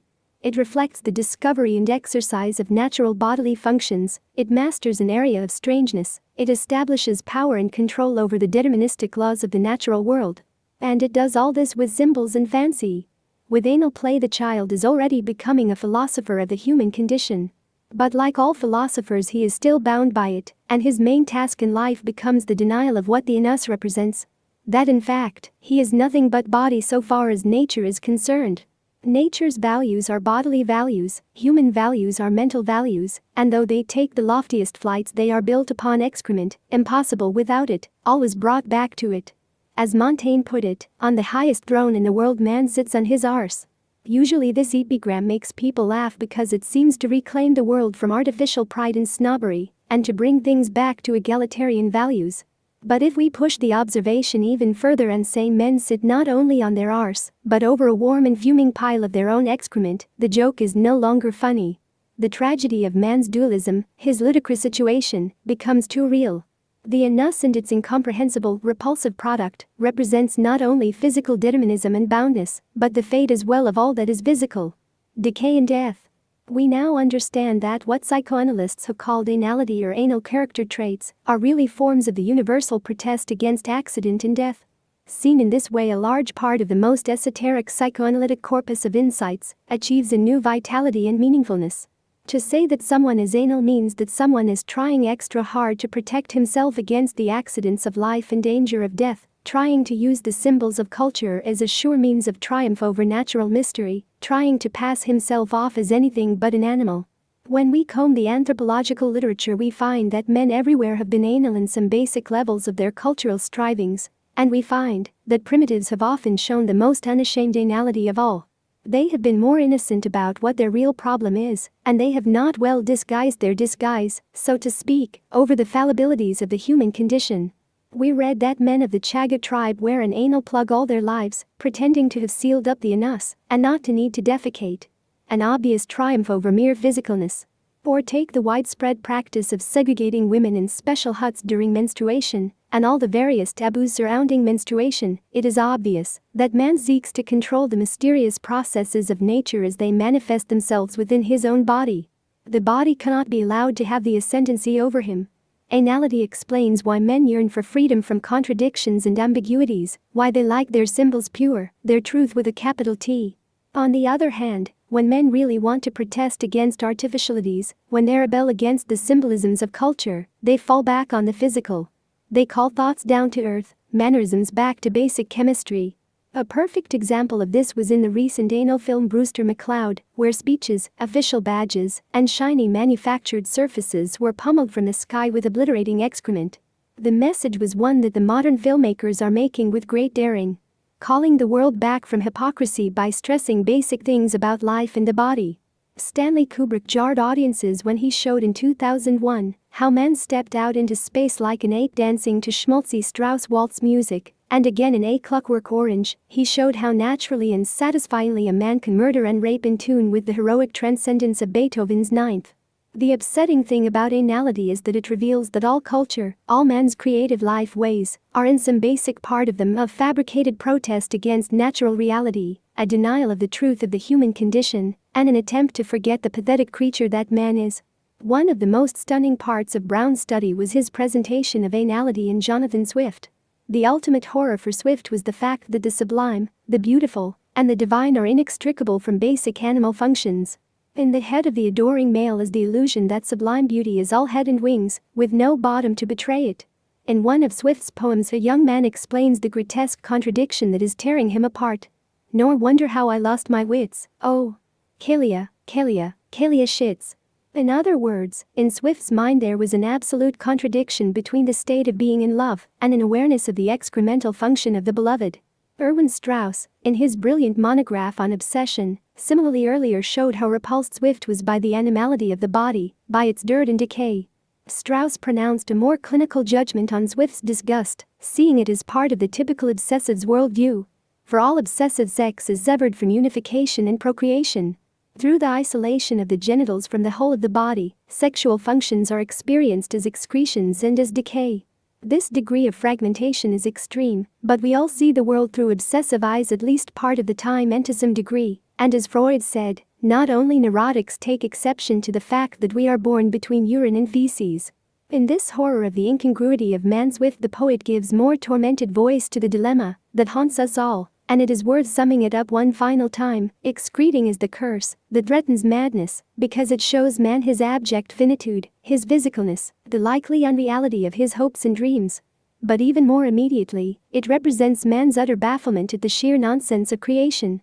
To fashion the sublime miracle of the human face, the mysterium tremendum of radiant feminine beauty, the veritable goddesses that beautiful women are. To bring this out of nothing, out of the void, and make it shine in noonday, to take such a miracle and put miracles again within it, deep in the mystery of eyes that peer out, the eye that gave even the dry Darwin a chill. To do all this, and to combine it with an us that shits. It is too much. Nature mocks us, and poets live in torture.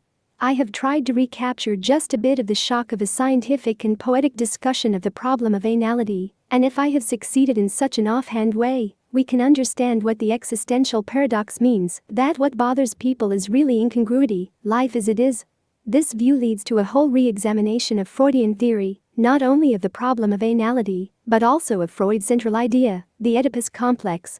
Let us now linger on this, again using Brown's brilliant reformulation. The Oedipal project. Freud often tended to understand human motives in what can be called a primitive way. Sometimes so much so that when disciples like Rank and Ferenczi pulled away from him, they accused him of simplementedness. The accusation is, of course, ludicrous, but there is something to it, probably what they were driving at. The doggedness with which Freud stuck to his stark sexual formulas. No matter how much he changed later in life, he always kept alive the letter of psychoanalytic dogma and fought against a watering down of the motives he thought he uncovered. We will understand better why in a later chapter. Take the Oedipus complex. In his early work, Freud had said that this complex was the central dynamic in the psychic life. In his view, the boy-child had innate drives of sexuality and he even wanted to possess his mother.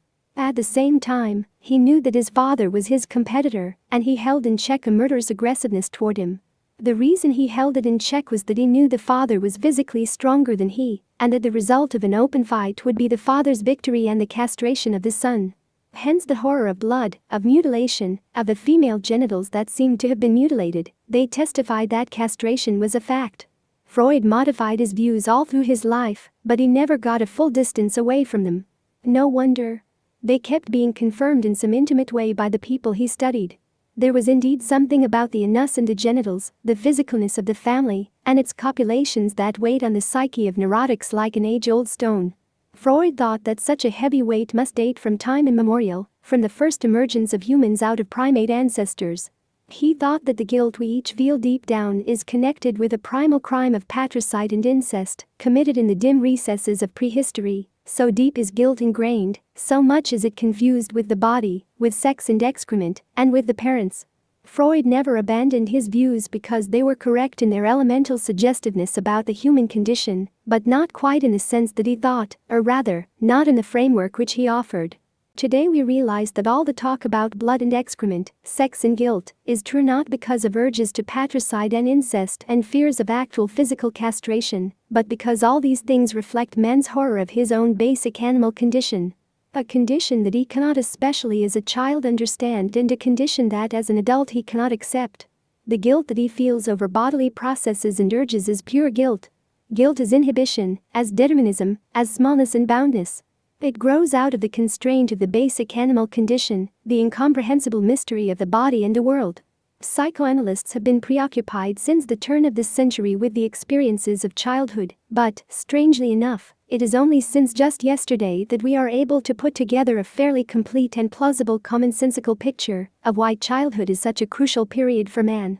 We owe this picture to many people, including especially the neglected rank, but it is Norman O. Brown who has summed it up more pointedly and definitively than anyone else, I think. As he argued in his own reorientation of Freud, the Oedipus complex is not the narrowly sexual problem of lust and competitiveness that Freud made out in his early work. Rather, the Oedipus complex is the Oedipal project, a project that sums up the basic problem of the child's life. Whether he will be a passive object of fate, an appendage of others, a plaything of the world, or whether he will be an active center within himself, whether he will control his own destiny with his own powers or not. As Brown put it, the Oedipal project is not, as Freud's earlier formulations suggest, a natural love of the mother, but as his later writings recognize, a product of the conflict of ambivalence and an attempt to overcome that conflict by narcissistic inflation. The essence of the Oedipal complex is the project of becoming God in Spinoza's formula, casus sui. By the same token, it plainly exhibits infantile narcissism perverted by the flight from death. If the child's major task is a flight from helplessness and obliteration, then sexual matters are secondary and derivative, as Brown says. Thus again it appears that the sexual organizations, pregenital and genital, do not correspond to the natural distribution of eros in the human body.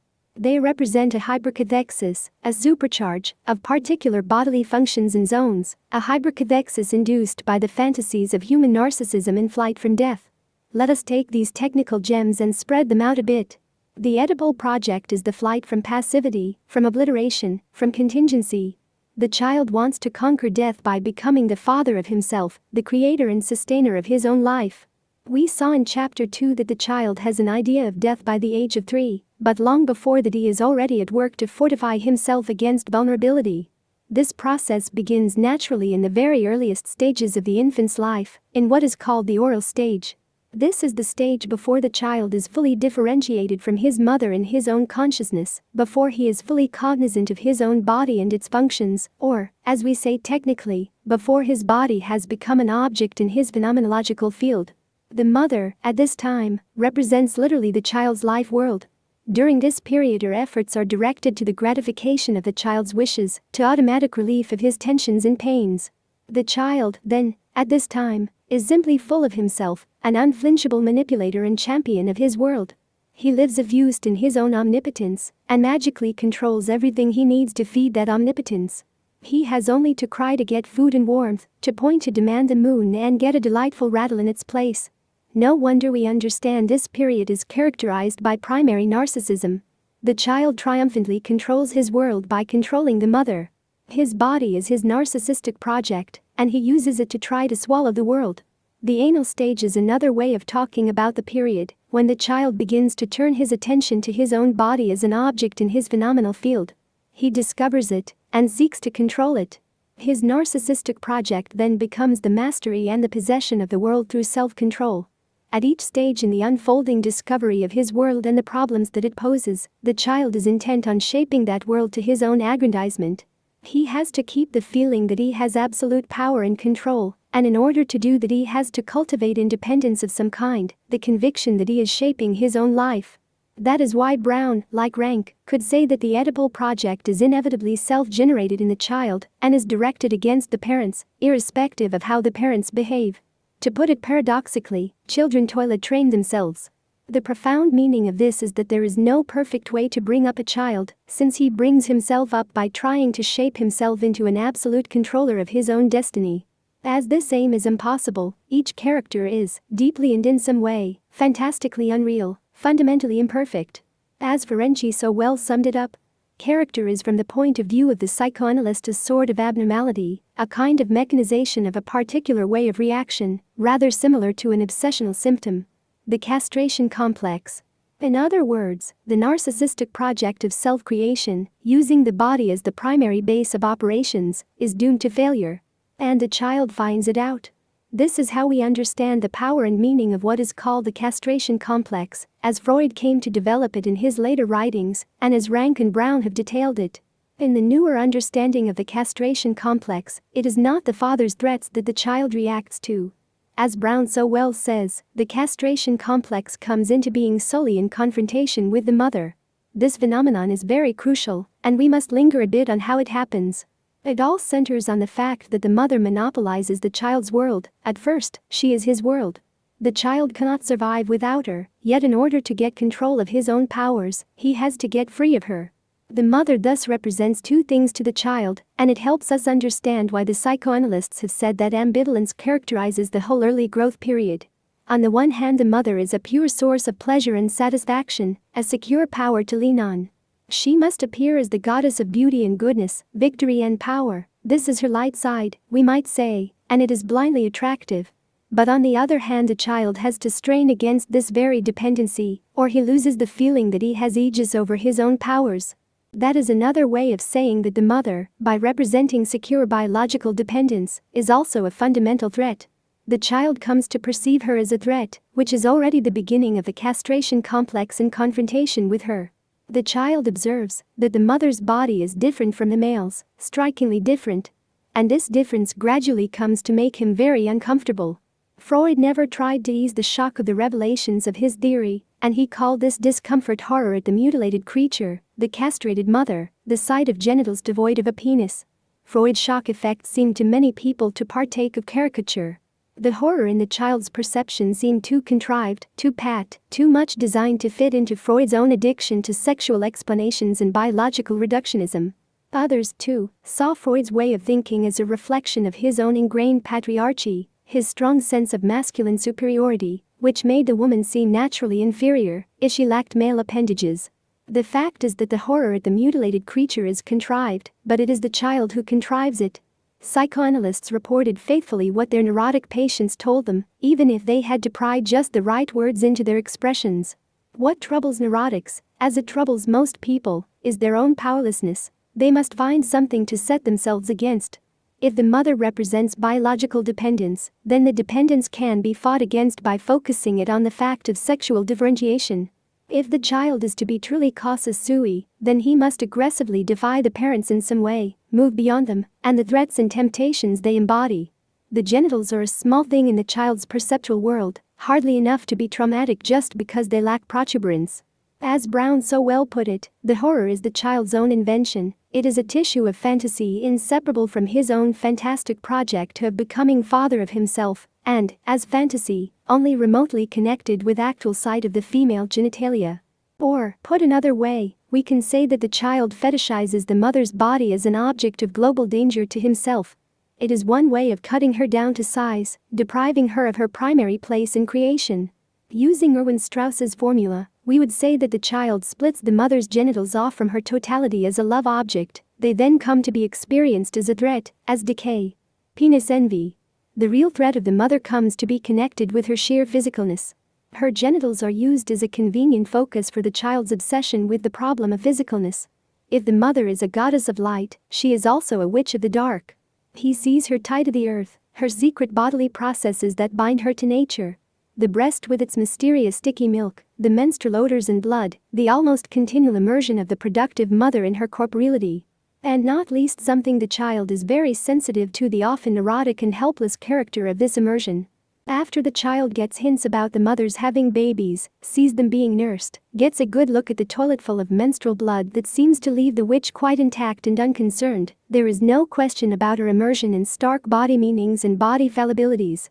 The mother must exude determinism, and the child expresses his horror at his complete dependency on what is physically vulnerable.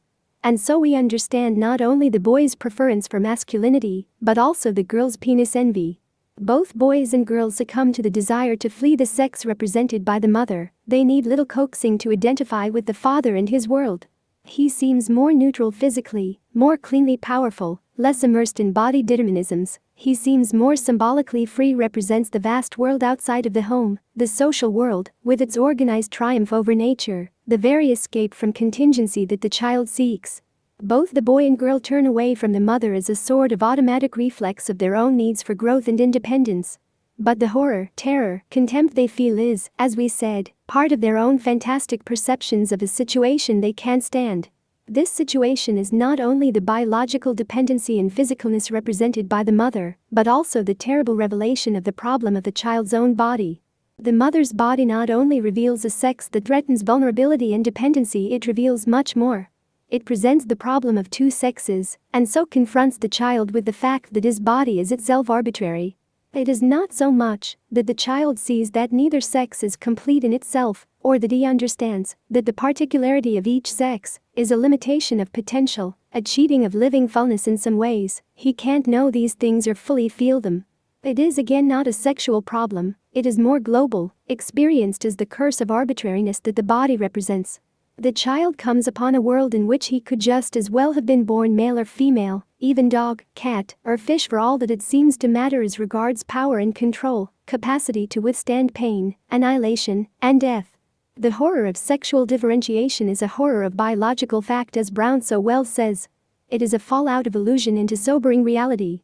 It is a horror of assuming an immense new burden, the burden of the meaning of life in the body, of the fatality of one's incompleteness, his helplessness, his finitude. And this, finally, is the hopeless terror of the castration complex that makes men tremble in their nightmares. It expresses the realization by the child that he is saddled with an impossible project, that the casus sui pursuit on which he is launched cannot be achieved by body sexual means, even by protesting a body different from the mother. The fortress of the body, the primary base for narcissistic operations against the world in order to ensure one's boundless powers, crumbles like sand. This is the tragic dethroning of the child, the ejection from paradise that the castration complex represents. Once he used any bodily zone or appendage for his edible project of self-generation, now, the very genitals themselves mock his self-sufficiency. This brings up the whole matter of why sexuality is such a universal problem. No one has written about the problem of sexuality better than Rank in his stunning essay on sexual enlightenment. As I am going to talk about it in some detail in Chapter 8, there is no point in repeating that discussion here. But we can anticipate it by showing how sexuality is inseparable from our existential paradox, the dualism of human nature. The person is both a self and a body, and from the beginning there is the confusion about where he really is in the symbolic inner self or in the physical body. Each phenomenological realm is different. The inner self represents the freedom of thought, imagination, and the infinite reach of symbolism. The body represents determinism and boundness. The child gradually learns that his freedom as a unique being is dragged back by the body and its appendages which dictate what he is. For this reason, sexuality is as much a problem for the adult as for the child. The physical solution to the problem of who we are and why we have emerged on this planet is no help. In fact, it is a terrible threat. It doesn't tell the person what he is deep down inside, what kind of distinctive gift he is to work upon the world. This is why it is so difficult to have sex without guilt. Guilt is there because the body casts a shadow on the person's inner freedom, his real self, that through the act of sex, is being forced into a standardized mechanical biological role. Even worse, the inner self is not even being called into consideration at all. The body takes over completely for the total person, and this kind of guilt makes the inner self shrink and threaten to disappear. This is why woman asks for assurance that the man wants me and not only my body. She is painfully conscious that her own distinctive inner personality can be dispensed with in the sexual act. If it is dispensed with, it doesn't count. The fact is that the man usually does want only the body, and the woman's total personality is reduced to a mere animal role. The existential paradox vanishes, and one has no distinctive humanity to protest. One creative way of coping with this is, of course, to allow it to happen and to go with it. What the psychoanalysts call regression in the service of the ego. The person becomes, for a time, merely his physical self, and so absolves the painfulness of the existential paradox and the guilt that goes with sex. Love is one great key to this kind of sexuality, because it allows the collapse of the individual into the animal dimension without fear and guilt, but instead with trust and assurance that his distinctive inner freedom will not be negated by an animal surrender. The primal scene. This is the right place to discuss another psychoanalytic idea that always seemed to many to bypass credulity, the so-called trauma of the primal scene. The orthodox psychoanalytic notion was that when the child witnessed sexual intercourse between the parents, the primal scene, it left him with a deep-seated trauma because he could not take part in it. Freud talked about the actual stimulation of sexual excitement upon observation of parental coitus. Put so bluntly, the idea seems incredible enough, but we must remember that Freud prided himself above all on the discovery of infantile sexuality. In the minds of other psychoanalysts, the idea is given a slightly different emphasis. Thus, as Roheim put it, the primal scene represents the child's wish for reunion with the mother fulfilled, but he sees his father in his place. And instead of a complete identification with the succoring mother, he sees the violent motion of a struggle. Finally, Ferenczi, who is a keen student of the effects of the parents on the child, gives the matter another slightly different twist from Freud's dark formulation. If intimate parental intercourse is observed by the child in the first or second year of life, when its capacity for excitement is already there, but it lacks as yet adequate outlets for its emotion, an infantile neurosis may result. Roheim and Ferenczi, then, are actually talking about quite different things from Freud's subject.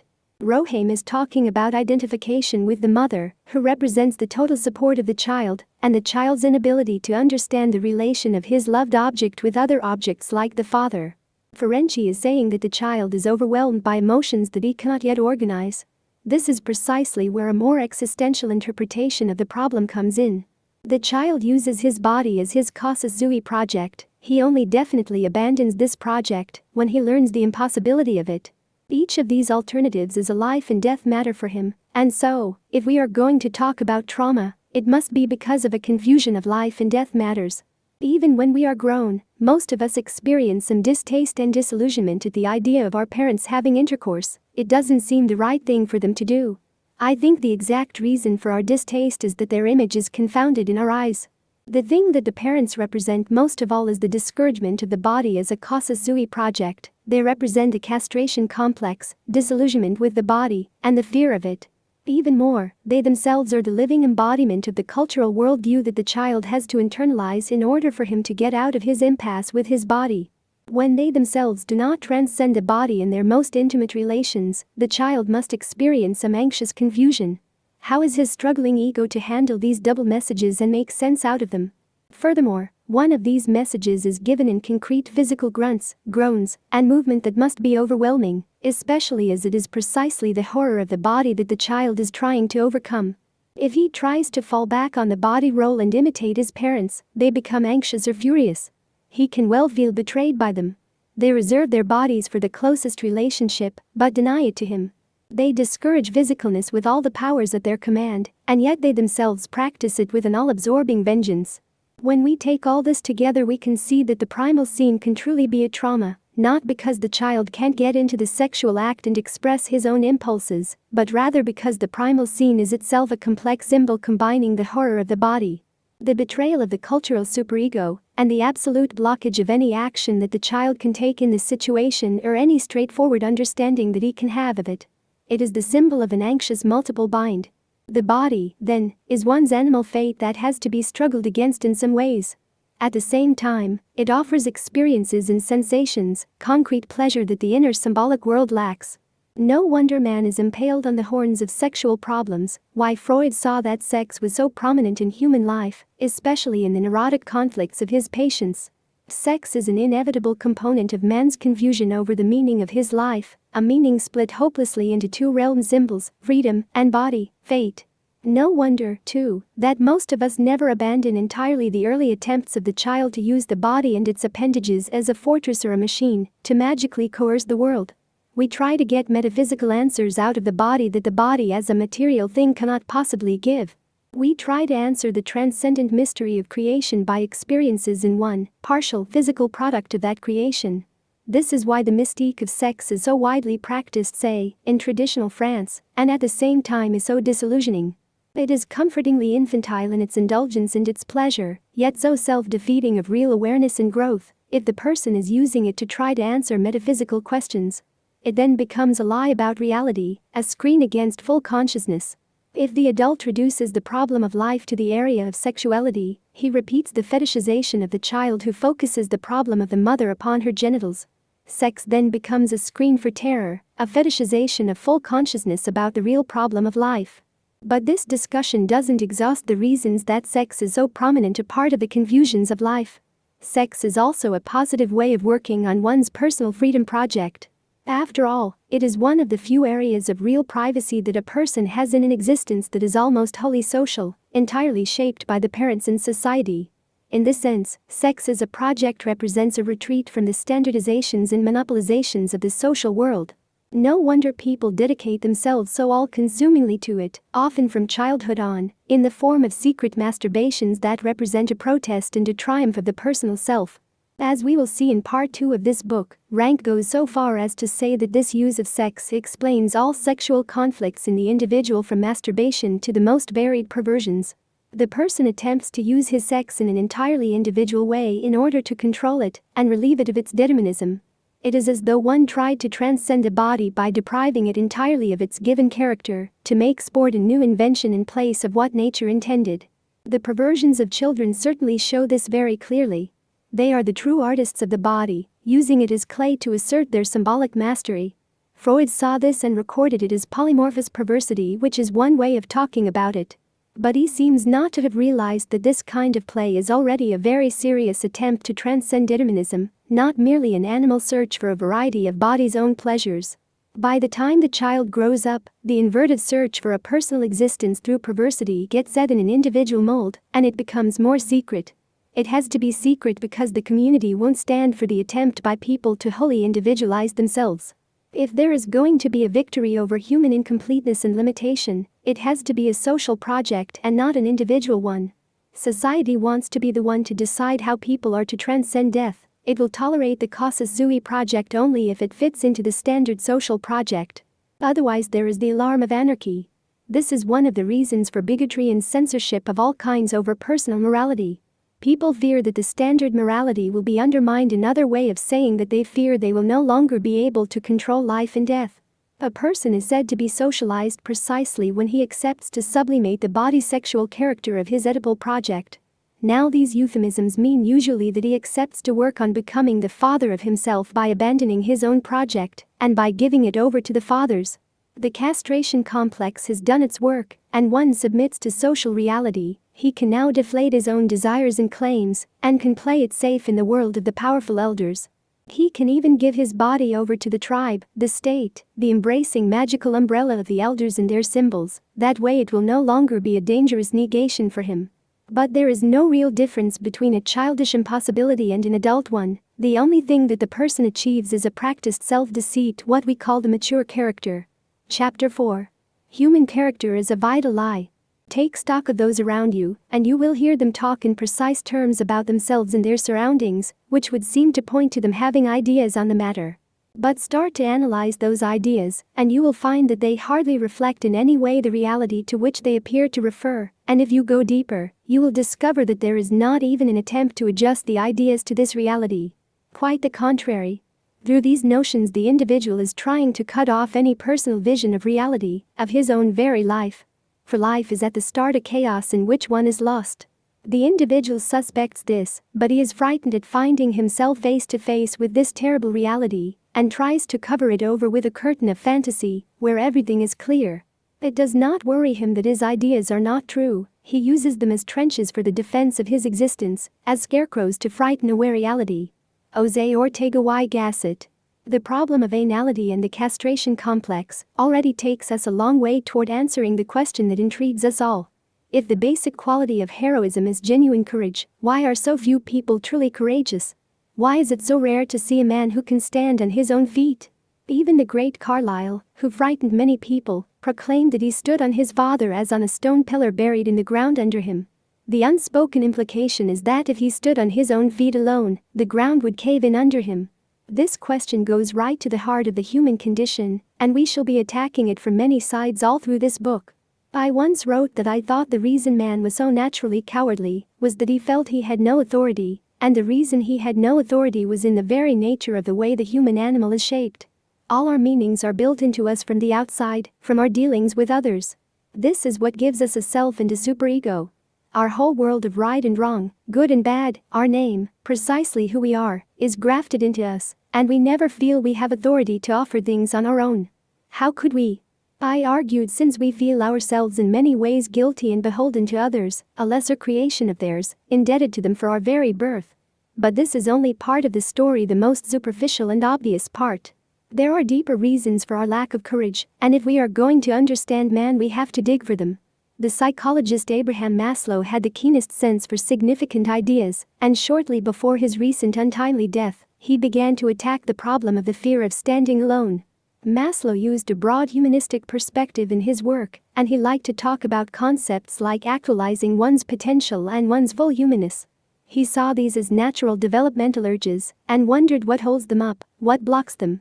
He answered the question in existential language, using terms like the fear of one's own greatness and the evasion of one's destiny. This approach throws a new light on the problem of courage. In his words, "We fear our highest possibility as well as our lowest ones. We are generally afraid to become that which we can glimpse in our most perfect moments. We enjoy and even thrill to the godlike possibilities we see in ourselves in such peak moments. And yet we simultaneously shiver with weakness, awe and fear before these very same possibilities." Maslow used an apt term for this evasion of growth, this fear of realizing one's own fullest powers. He called it the Jonah syndrome. He understood the syndrome as the evasion of the full intensity of life. We are just not strong enough to endure more. It is just too shaking and wearing. So often people in ecstatic moments say, "It's too much," or "I can't stand it," or "I could die." Delirious happiness cannot be borne for long. Our organisms are just too weak for any large doses of greatness. The Jonah syndrome, then, seen from this basic point of view, is partly a justified fear of being torn apart, of losing control, of being shattered and disintegrated, even of being killed by the experience. And the result of this syndrome is what we would expect a weak organism to do: to cut back the full intensity of life. For some people, this evasion of one's own growth, setting low levels of aspiration, the fear of doing what one is capable of doing, voluntary self-crippling, pseudo-stupidity, mock humility are in fact defenses against grandiosity. It all boils down to a simple lack of strength to bear the superlative. To open oneself to the totality of experience, an idea that was well appreciated by William James, and more recently was developed in phenomenological terms in the classic work of Rudolf Otto. Otto talked about the terror of the world, the feeling of overwhelming awe, wonder, and fear in the face of creation, the miracle of it, the mysterium tremendum et fascinissum of each single thing, of the fact that there are things at all. What Otto did was to get descriptively at man's natural feeling of inferiority in the face of the massive transcendence of creation, his real creature feeling before the crushing and negating miracle of being. We now understand how a phenomenology of religious experience ties into psychology. Right at the point of the problem of courage. We might say that the child is a natural coward. He cannot have the strength to support the terror of creation. The world as it is, creation out of the void, things as they are not, are too much for us to be able to stand.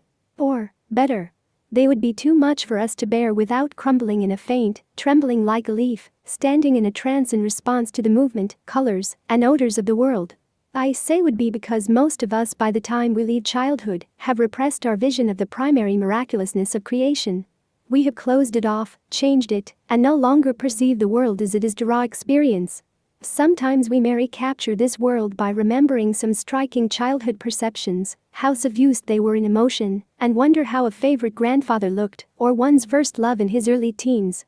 We change these heavily emotional perceptions precisely because we need to move about in the world with some kind of equanimity, some kind of strength and directness. We can't keep gaping with our heart in our mouth, greedily sucking up with our eyes everything great and powerful that strikes us.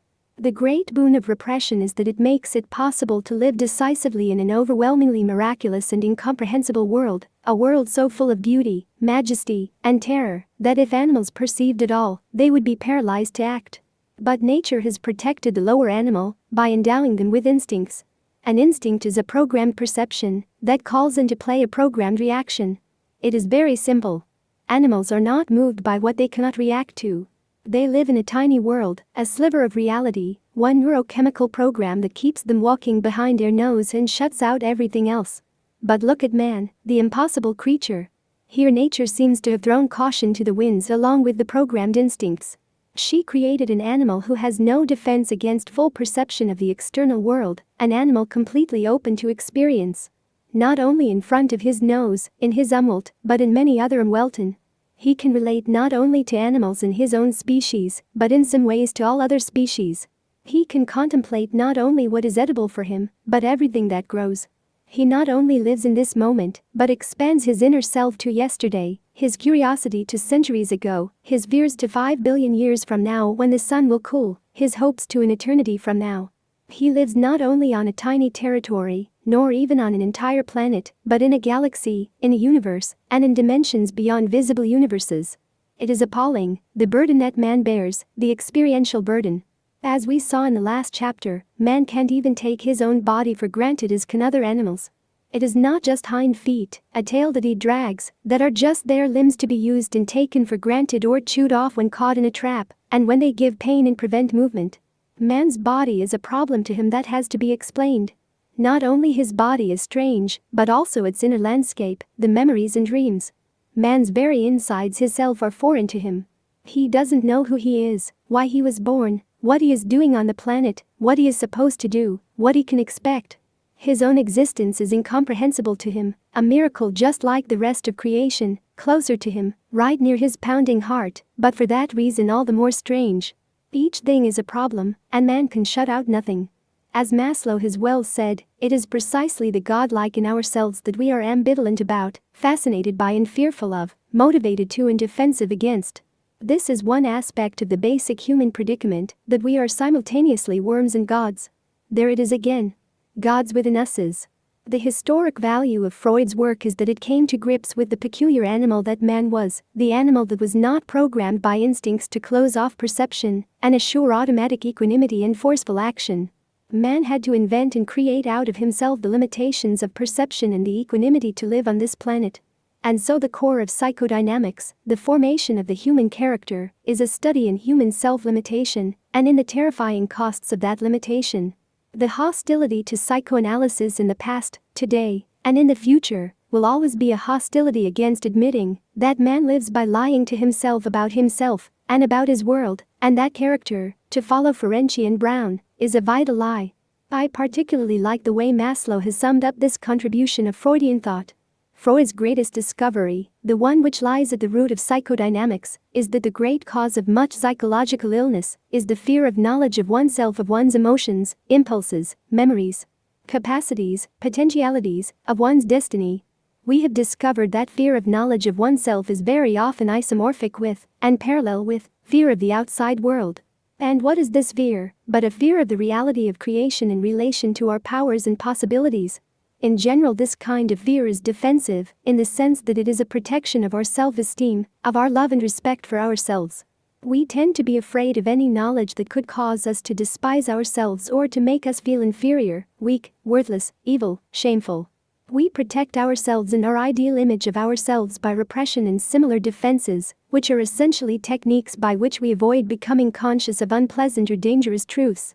The individual has to repress globally, from the entire spectrum of his experience, if he wants to feel a warm sense of inner value and basic security. This sense of value and support is something that nature gives to each animal by the automatic instinctive programming and in the pulsating of the vital processes. But man, poor denuded creature, has to build and earn inner value and security.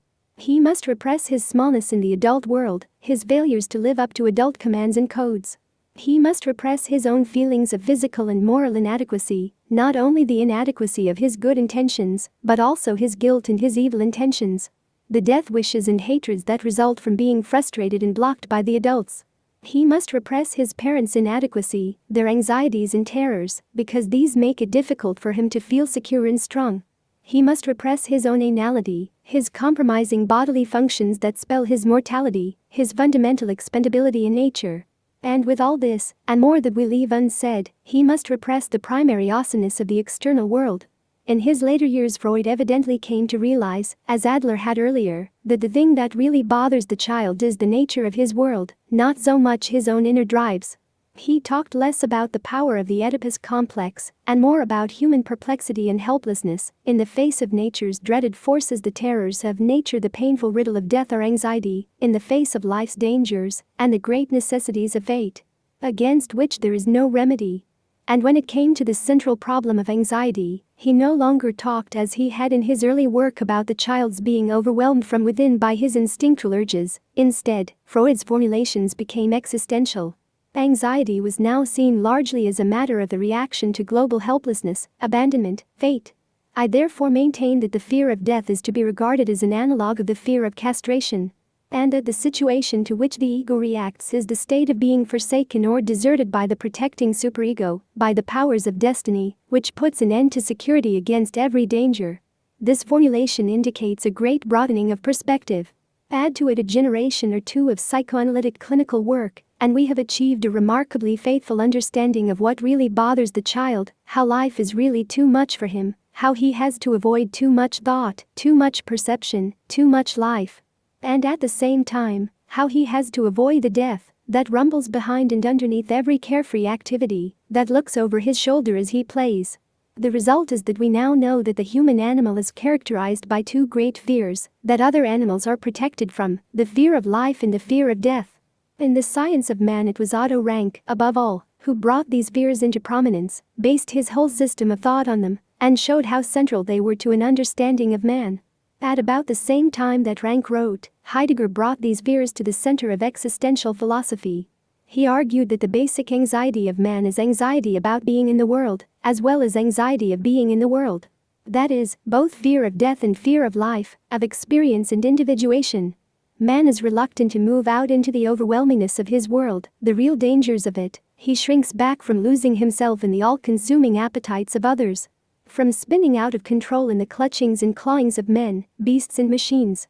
As an animal organism, man senses the kind of planet he has been put down on, the nightmarish, demonic frenzy in which nature has unleashed billions of individual organismic appetites of all kinds, not to mention earthquakes, meteors, and hurricanes, which seem to have their own hellish appetites. Each thing, in order to deliciously expand, is forever gobbling up others. Appetites may be innocent, because they are naturally given, but any organism caught in the myriad cross-purposes of this planet is a potential victim of this very innocence, and it shrinks away from life, lest it lose its own. Life can suck one up, sap his energies, submerge him, take away his self-control, give so much new experience so quickly that he will burst, make him stick out among others, emerge onto dangerous ground, load him up with new responsibilities which need great strength to bear, expose him to new contingencies, new chances. Above all, there is the danger of a slip-up, an accident, a chance disease, and of course of death, the final sucking up, the total submergence and negation. The great scientific simplification of psychoanalysis is the concept that the whole of early experience is an attempt by the child to deny the anxiety of his emergence, his fear of losing his support, of standing alone, helpless and afraid. The child's character, his style of life, is his way of using the power of others, the support of the things and the ideas of his culture, to banish from his awareness the actual fact of his natural impotence. Not only his impotence to avoid death, but his impotence to stand alone, firmly rooted on his own powers. In the face of the terror of the world, the miracle of creation, the crushing power of reality, not even the tiger has secure and limitless power, much less the child. His world is a transcendent mystery. Even the parents to whom he relates in a natural and secure dependency are primary miracles. How else could they appear? The mother is the first awesome miracle that haunts the child his whole life, whether he lives within her powerful aura or rebels against it. The superordinacy of his world intrudes upon him in the form of fantastic faces, smiling up close through gaping teeth, rolling eerie eyes, piercing him from afar with burning and threatening glances. He lives in a world of flesh and blood, quakiatl masks that mock his self-sufficiency. The only way he could securely oppose them would be to know that he is as godlike as they, but he can never know this straightforwardly and unambiguously. There is no secure answer to the awesome mystery of the human face that scrutinizes itself in the mirror, no answer, at any rate, that can come from the person himself, from his own center. One's own face may be godlike in its miraculousness, but one lacks the godlike power to know what it means, the godlike strength to have been responsible for its emergence. In these ways, then, we understand that if the child were to give in to the overpowering character of reality and experience, he would not be able to act with the kind of equanimity we need in our non-instinctive world. So one of the first things a child has to do is to learn to abandon ecstasy, to do without awe, to leave fear and trembling behind. Only then can he act with a certain oblivious self-confidence, when he has naturalized his world. We say naturalized, but we mean unnaturalized, falsified, with the truth obscured, the despair of the human condition hidden, a despair that the child glimpses in his night terrors and daytime phobias and neuroses. This despair he avoids by building defenses, and these defenses allow him to feel a basic sense of self-worth, of meaningfulness, of power. They allow him to feel that he controls his life and his death, that he really does live and act as a willful and free individual, that he has a unique and self-fashioned identity. That he is somebody, not just a trembling accident germinated on a hothouse planet that Carlyle for all time called a hull of doom. We called one's lifestyle a vital lie, and now we can understand better why we said it was vital. It is a necessary and basic dishonesty about oneself and one's whole situation. This revelation is what the Freudian revolution in thought really ends up in, and is the basic reason that we still strain against Freud. We don't want to admit that we are fundamentally dishonest about reality, that we do not really control our own lives. We don't want to admit that we do not stand alone, that we always rely on something that transcends us, some system of ideas and powers in which we are embedded and which support us. This power is not always obvious. It need not be overtly a god or openly a stronger person, but it can be the power of an all-absorbing activity, a passion, a dedication to a game, a way of life, that like a comfortable web keeps a person buoyed up and ignorant of himself, of the fact that he does not rest on his own center. All of us are driven to be supported in a self-forgetful way, ignorant of what energies we really draw on, of the kind of lie we have fashioned, in order to live securely and serenely.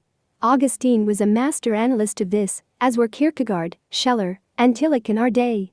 They saw that man could strut and boast all he wanted, but that he really drew his courage to be from a god, a string of sexual conquests, a big brother, a flag, the proletariat, and the fetish of money and the size of a bank balance. The defenses that form a person's character support a grand illusion, and when we grasp this, we can understand the full drivenness of man. He is driven away from himself, from self-knowledge, self-reflection. He is driven toward things that support the lie of his character, his automatic equanimity. But he is also drawn precisely toward those things that make him anxious, as a way of skirting them masterfully, testing himself against them, controlling them by defying them. As Kierkegaard taught us, anxiety lures us on, becomes the spur to much of our energetic activity. We flirt with our own growth, but also dishonestly. This explains much of the friction in our lives. We enter symbiotic relationships in order to get the security we need, in order to get relief from our anxieties, our aloneness and helplessness, but these relationships also bind us, they enslave us even further, because they support the lie we have fashioned. So we strain against them in order to be more free. The irony is that we do this straining uncritically, in a struggle within our own armor, as it were, and so we increase our drivenness, the second-hand quality of our struggle for freedom. Even in our flirtations with anxiety, we are unconscious of our motives. We seek stress, we push our own limits, but we do it with our screen against despair, and not with despair itself.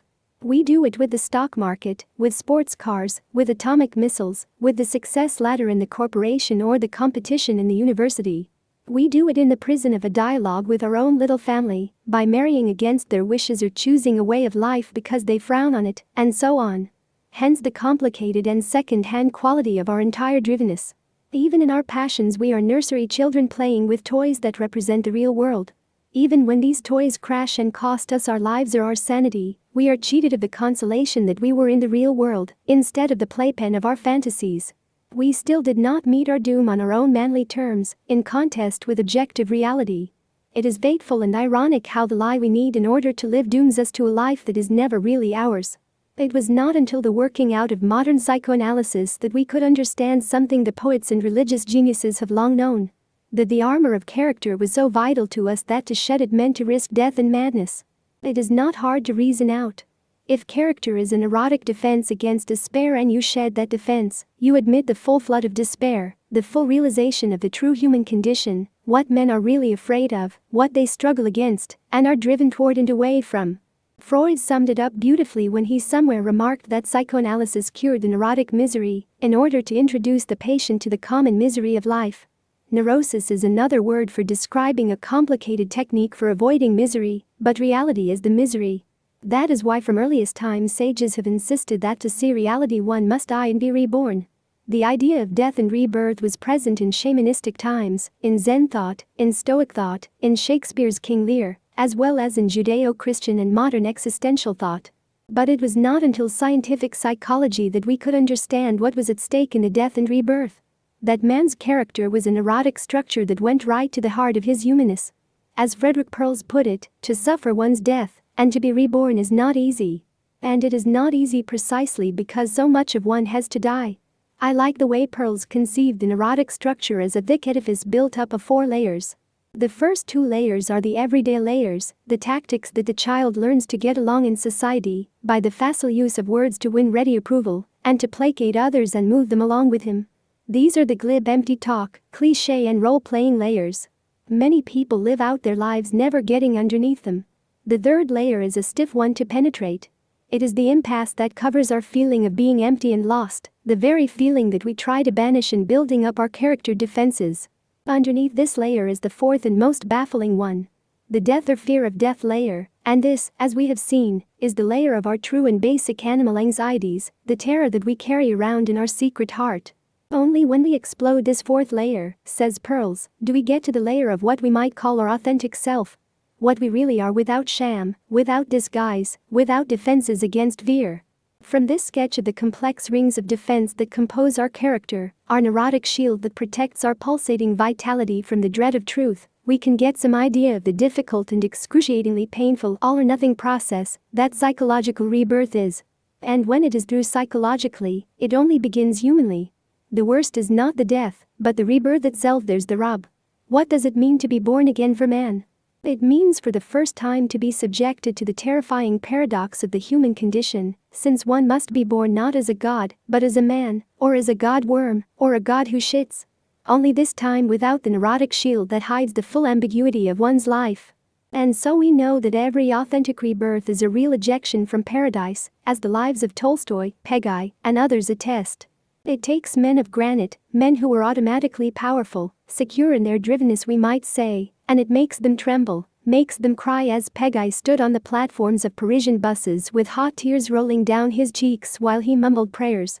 It was Rank who very early admitted that anxiety could not all be overcome therapeutically, and this is what he meant. That it is impossible to stand up to the terror of one's condition without anxiety. It was Andras Angelou who got to the heart of the matter of psychotherapeutic rebirth when he said that the neurotic who has had therapy is like a member of Alcoholics Anonymous. He can never take his cure for granted, and the best sign of the genuineness of that cure is that he lives with humility. Full humans and part humans. This discussion brings up a basic contradiction of the whole therapeutic enterprise that has not been aired widely enough. We are going to be dwelling on it at the close of this book, but this is the right place to introduce it. It is simply this. What sense does it make to talk about enjoying one's full humanness as Maslow urges along with so many others, if full humanness means the primary misadjustment to the world? If you get rid of the 4-layered neurotic shield, the armor that covers the characterological lie about life, how can you talk about enjoying this Pyrrhic victory? The person gives up something restricting and illusory, it is true, but only to come face to face with something even more awful. Genuine despair. Full humanness means full fear and trembling, at least some of the waking day. When you get a person to emerge into life, away from his dependencies, his automatic safety in the cloak of someone else's power, what joy can you promise him with the burden of his aloneness? When you get a person to look at the sun as it bakes down on the daily carnage taking place on earth, the ridiculous accidents, the utter fragility of life, the powerlessness of those he thought most powerful, what comfort can you give him from a psychotherapeutic point of view? Luis Buñuel likes to introduce a mad dog into his films as counterpoint to the secure daily routine of repressed living. The meaning of his symbolism is that no matter what men pretend, they are only one accidental bite away from utter fallibility. The artist disguises the incongruity that is the pulse beat of madness, but he is aware of it. What would the average man do with a full consciousness of absurdity? He has fashioned his character for the precise purpose of putting it between himself and the facts of life. It is his special tour de force that allows him to ignore incongruities, to nourish himself on impossibilities, to drive on blindness. He accomplishes thereby a peculiarly human victory. The ability to be smug about terror. Sartre has called man a useless passion because he is so hopelessly bungled, so deluded about his true condition. He wants to be a god with only the equipment of an animal, and so he thrives on fantasies. As Ortega so well put it in the epigraph we have used for this chapter, man uses his ideas for the defense of his existence, to frighten away reality. This is a serious game, the defense of one's existence, how take it away from people and leave them joyous. Maslow talks very convincingly about self-actualization and the ecstasy of peak experiences, wherein a person comes to see the world in all its awe and splendor, and senses his own free inner expansion, and the miracle of his being. Maslow calls this state being cognition, the openness of perception to the truth of the world, a truth concealed by the neurotic distortions and illusions that protect one against overwhelming experiences. This idea is fine and correct. This enjoined to develop the capacity for being cognition in order to break out of the one-dimensionality of our lives, the cave of our imprisoning security. But like most things human, it is a very paradoxical kind of triumph.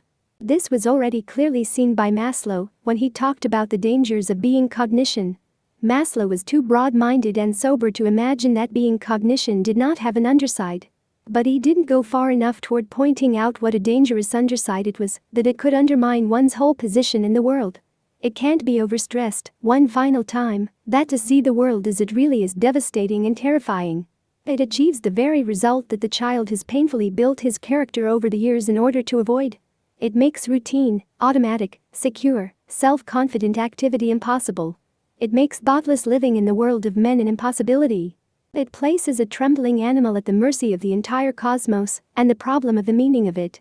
Let us digress here for a moment in order to show that this view of character is not one put forth by morbid existentialists, but instead represents the now agreed merger of Freudian and post-Freudian psychology. A subtle but very profound change has come over our understanding of the early development of the child. It is a change that can be summed up briefly in the shifts from Freudian to post-Freudian psychology, and now back again to a sobered Freudianism. Freud saw the child as an antagonist of his world, as someone who had drives of aggression and sexuality that he wanted to work on the world. But as he could not work them out as a child, he had to suffer frustration and develop substitute satisfactions. The thwarting of these drives in childhood led to such a residue of bitterness and antisociality that the world would always be peopled by a type of animal that resented what it had done to him, what it had deprived him of. He would be a mean animal, deep down, one who felt cheated, one who harbored choked-up feelings and desires. He might on the surface be pleasant enough, responsible, creative, but underneath it all was a residue of trashiness that threatened to burst out, and that in any event would somehow work itself out on others or on himself.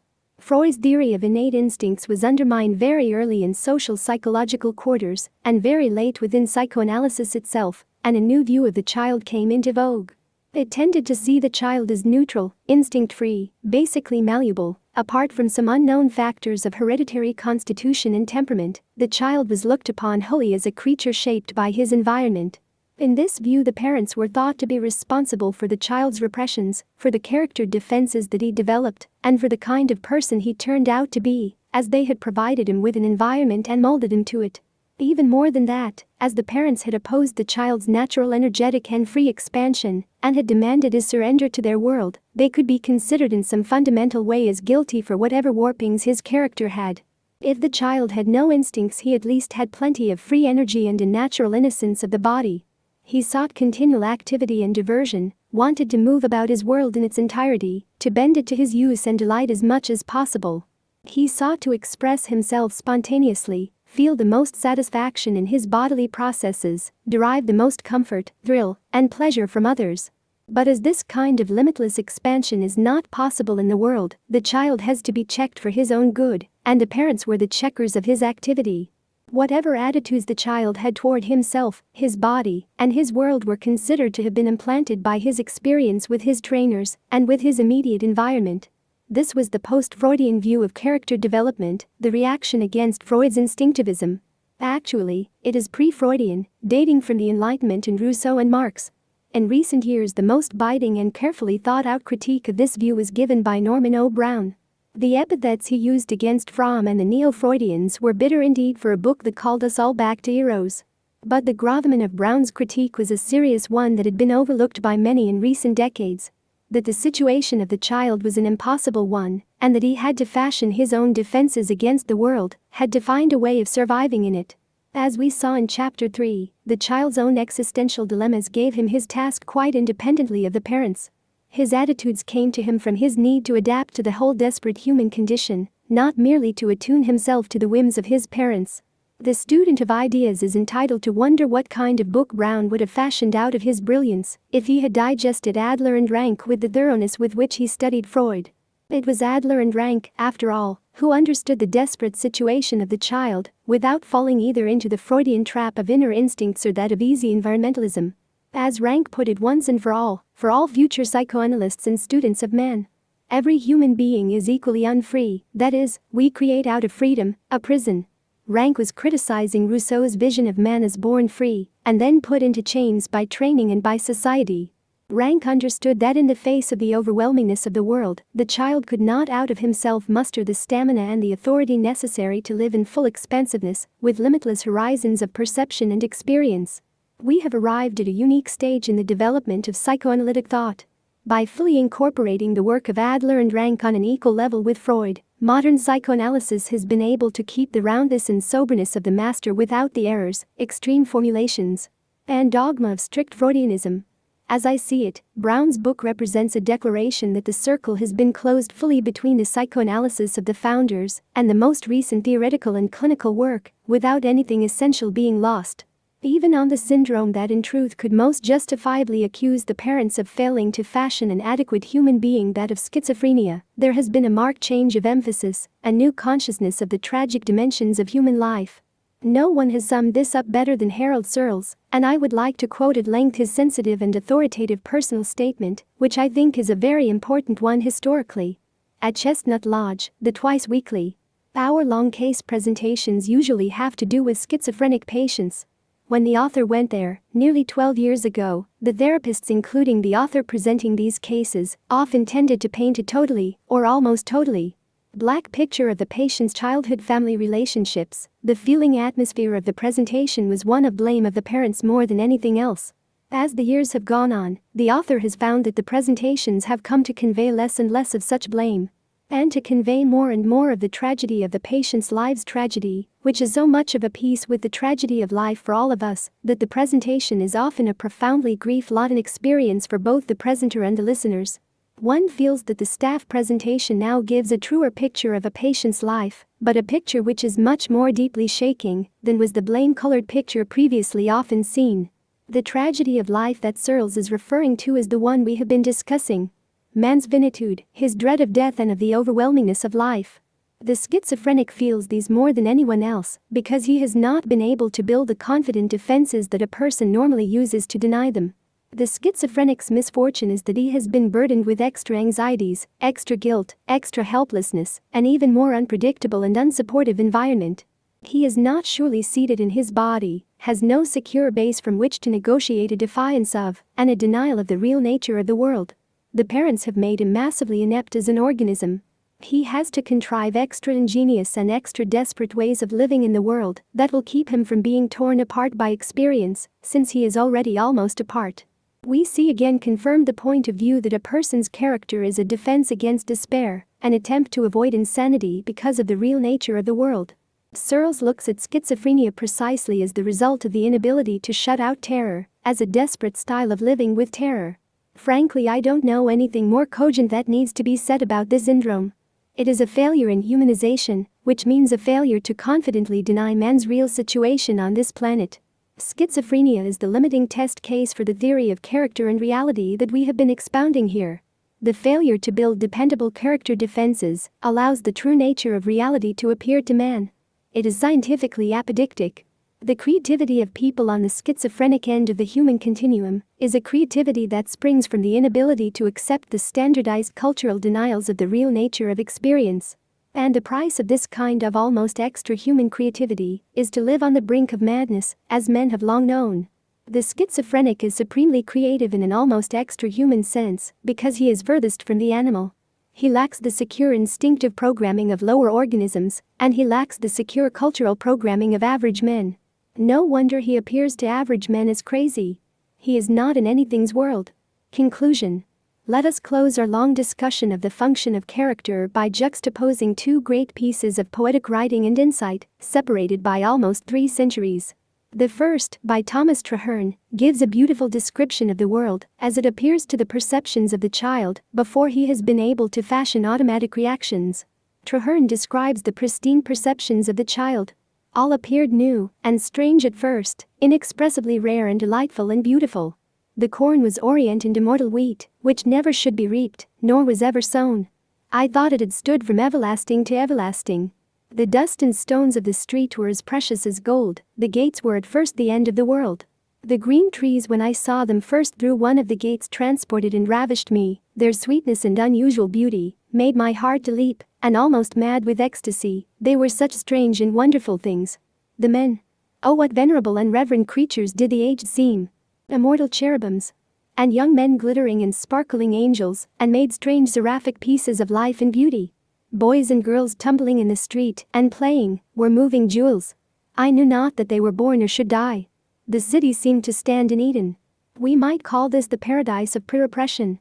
But then, Traherne goes on to describe his fall from Eden, the development of cultural perceptions and denials of the pristine character of reality, and like a modern psychoanalyst in the early days of, say, Chestnut Lodge, he accuses the parents of this fall, makes his whole case against them. Thoughts are the most present things to thoughts, and of the most powerful influence. My soul was only apt and disposed to great things, but souls to souls are like apples to apples, one being rotten rots another. When I began to speak and go, nothing began to be present to me but what was present to me in their thoughts. Nor was anything present to me any other way than it was so to them. All things were absent which they talked not of. So I began among my playfellows to prize a drum, a fine coat, a penny, a gilded book, and see, as for the heavens and the sun and stars, they disappeared, and were no more unto me than the bare walls. So that the strange riches of man's invention quite overcame the riches of nature, being learned more laboriously. And in the second place, what is missing in this splendid portrayal of the child's fall from natural perception into the artificialities of the cultural world? Nothing less than what we have cited as the great post-Freudian merger on the human personality. Traherne's own complicity in the process, his need to fall from grace in order to grow, move about without anxiety, protect himself against the sun, the stars, the heavens. Traherne doesn't record his other pristine reactions, say, to the piercing screams of his playfellows as they cut their hands or smashed their noses and mouths, and splashed him with globs of weird, warm red that sent terror into his bowels. He says that he knew not that they should die, that all seemed immortal, but did his parents introduce death into the world? This was the deep-lying rot that rubbed into his soul, and it rubbed in not from the parents but from the world, from the riches of nature. In some complex ways death edged itself as a symbol into his perceptions and chilled his soul, and to banish the facts of life, Traherne had to remold his paradise, even to lying about it in his memory as we all do. True, the earth was the place of mystical beauty that he painted it, and that Carlyle later agreed to be a mystic temple, but it was at the same time a hall of doom that Traherne chose to deny in his memory of childhood. The totality of the human condition is the thing that is so hard for man to recapture. He wants his world safe for delight, wants to blame others for his fate. Compared to Traherne, a modern poet's consciousness of the full roundness of the human condition, Marshall E. Anderson tells us with penetrating brilliance how we have to live in a hall of doom, what we need to do to protect ourselves. We multiply diseases for delight, invent a horrid want, a shameful doubt, luxuriate in license, feed on night, make inward bedlam and will not come out. Why should we? Stripped of subtle complications, who could regard the sun except with fear?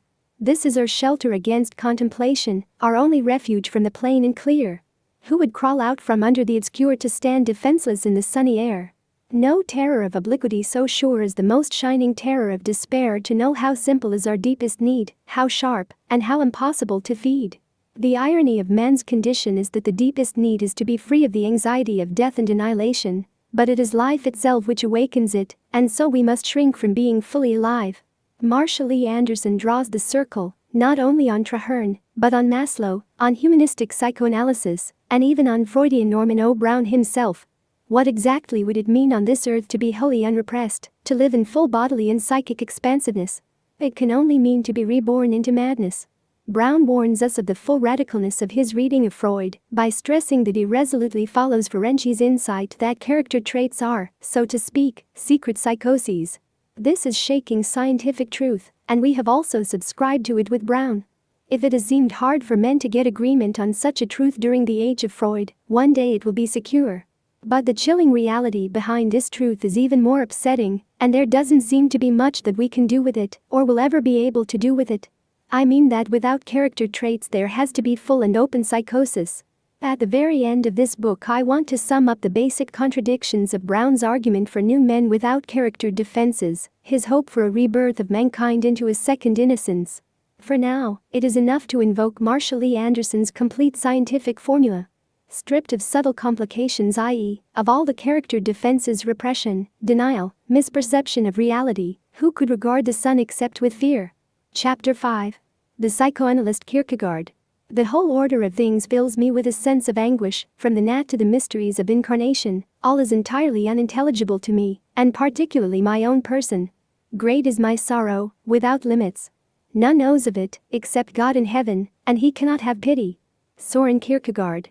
Today we can call Kierkegaard a psychoanalyst without fear of being laughed at, or at least with confidence that the scoffers are uninformed. In the last few decades a new discovery of Kierkegaard has been taking place, a discovery that is momentous because it links him into the whole structure of knowledge in the humanities in our time. We used to think that there was a strict difference between science and belief, and that psychiatry and religion were consequently far apart. But now we find that psychiatric and religious perspectives on reality are intimately related. For one thing, they grow out of one another historically, as we shall see in a later section. Even more importantly for now, they reinforce one another. Psychiatric experience and religious experience cannot be separated either subjectively in the person's own eyes or objectively in the theory of character development.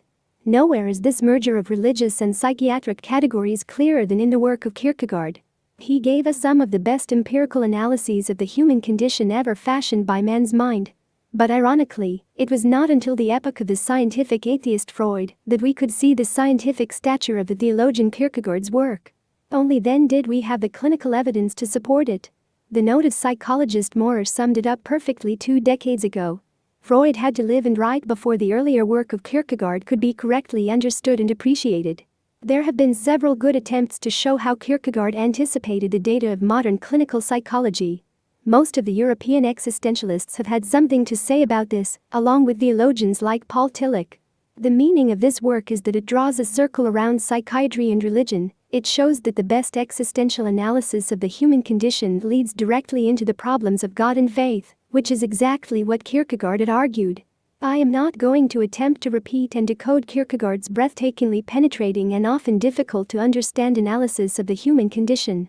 What I want to do instead is to try to present a summing up of the main argument contained in his psychological works, as pointedly and sparingly as possible, so that the reader can see in a nutshell what Kierkegaard was driving at. If I can do this without getting too involved, because fascinated by Kierkegaard's genius, the reader should be struck by the result. The structure of Kierkegaard's understanding of man is almost exactly a recap of the modern clinical picture of man that we have sketched in the first 4 chapters of this book. The reader can then judge for himself how congruent the 2 pictures are at basic points, even though I don't present Kierkegaard in his stunning detail, why it is that we are today comparing Kierkegaard's stature and psychology to Freud's, and why I and others are prepared to call Kierkegaard as great a student of the human condition as was Freud. The fact is that, although writing in the 1840s he was really post-Freudian, which conveys the eternal uncanniness of genius. The existential paradox is the beginning of psychology and religion. The foundation stone for Kierkegaard's view of man is the myth of the fall, the ejection of Adam and Eve from the Garden of Eden. In this myth is contained, as we saw, the basic insight of psychology for all time. That man is a union of opposites, of self-consciousness and of physical body. Man emerged from the instinctive thoughtless action of the lower animals and came to reflect on his condition. He was given a consciousness of his individuality and his part divinity in creation, the beauty and uniqueness of his face and his name. At the same time he was given the consciousness of the terror of the world and of his own death and decay. This paradox is the really constant thing about man in all periods of history and society. It is thus the true essence of man, as Fromm said. As we saw, the leading modern psychologists have themselves made it the cornerstone of their understanding. But Kierkegaard had already counseled them. Further than this psychology cannot go, and moreover, it can verify this point again and again in its observation of human life. The fall into self-consciousness, the emergence from comfortable ignorance in nature, had one great penalty for man: it gave him dread, or anxiety. One does not find dread in the beast, says Kierkegaard, precisely for the reason that by nature the beast is not qualified by spirit. For spirit dreads self or symbolic inner identity. The beast has none. It is ignorant, says Kierkegaard, therefore innocent, but man is a synthesis of the soulish and bodily, and so experiences anxiety. Again, for soulish we must read self-conscious. If a man were a beast or an angel, he would not be able to be in dread. That is, if he were utterly unself-conscious or totally unanimal. Since he is a synthesis, he can be in dread. Man himself produces dread. Man's anxiety is a function of his sheer ambiguity and of his complete powerlessness to overcome that ambiguity, to be straightforwardly an animal or an angel. He cannot live heedless of his fate, nor can he take sure control over that fate and triumph over it by being outside the human condition. The spirit cannot do away with itself, i.e., self-consciousness cannot disappear, and neither can man sink down into the vegetative life, i.e., be wholly an animal. He cannot flee from dread. But the real focus of dread is not the ambiguity itself, it is the result of the judgment on man. That if Adam eats of the fruit of the tree of knowledge, God tells him, "Thou shalt surely die." In other words, the final terror of self-consciousness is the knowledge of one's own death, which is the peculiar sentence on man alone in the animal kingdom. This is the meaning of the Garden of Eden myth and the rediscovery of modern psychology. That death is man's peculiar and greatest anxiety. Kierkegaard's characterology. Kierkegaard's whole understanding of man's character is that it is a structure built up to avoid perception of the terror, perdition and annihilation that dwell next door to every man. He understood psychology the way a contemporary psychoanalyst does. That its task is to discover the strategies that a person uses to avoid anxiety. What style does he use to function automatically and uncritically in the world, and how does this style cripple his true growth and freedom of action and choice? Or, in words that are almost Kierkegaard's, how is a person being enslaved by his characterological lie about himself? Kierkegaard described these styles with a brilliance that today seems uncanny, and with a vocabulary that sums up much of the psychoanalytic theory of character defenses. Whereas today we talk about the mechanisms of defense such as repression and denial, Kierkegaard talked about the same things with different terms. He referred to the fact that most men live in a half-obscurity about their own condition. They are in a state of shut-upness wherein they block off their own perceptions of reality.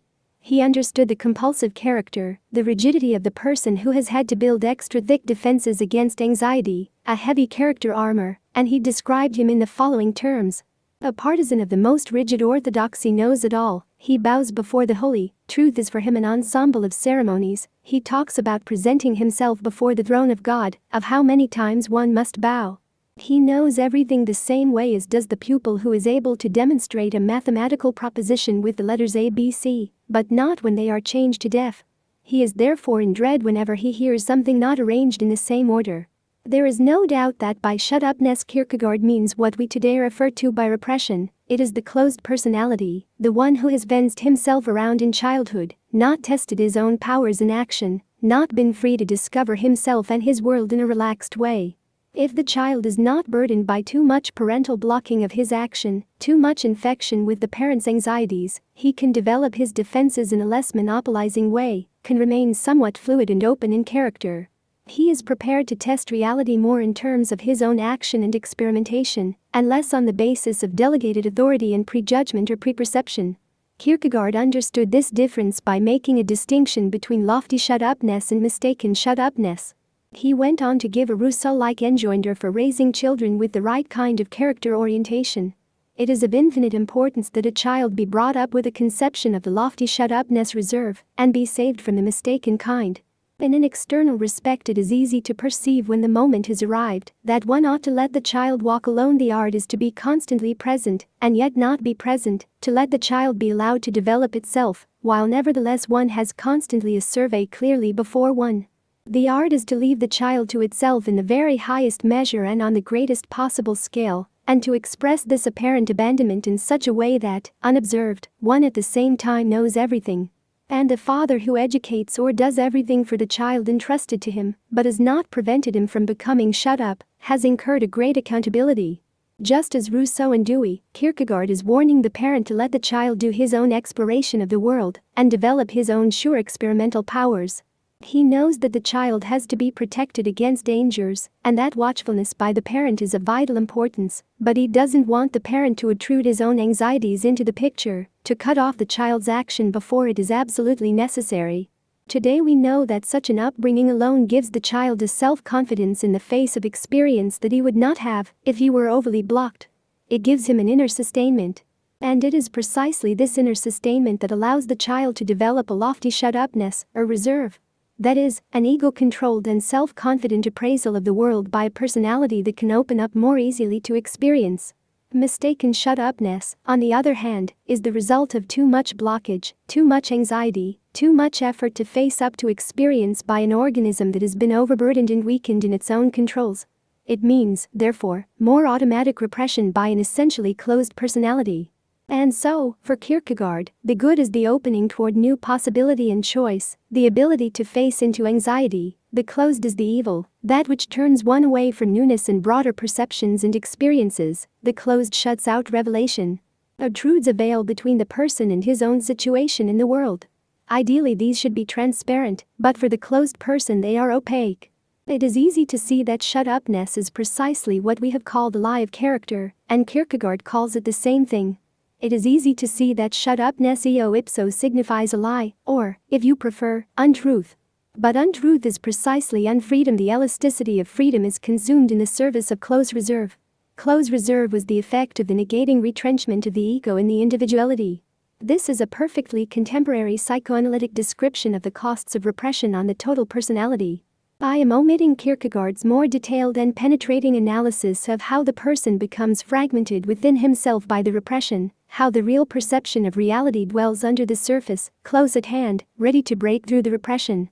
How the repression leaves the personality seemingly intact, seemingly functioning as a whole, in continuity, but how that continuity is broken, how the personality is really at the mercy of the discontinuity expressed by the repression. To a modern, clinically trained mind, such an analysis must be truly marvelous. Kierkegaard understood that the lie of character is built up because the child needs to adjust to the world, to the parents, and to his own existential dilemmas. It is built up before the child has a chance to learn about himself in an open or free way, and thus character defenses are automatic and unconscious.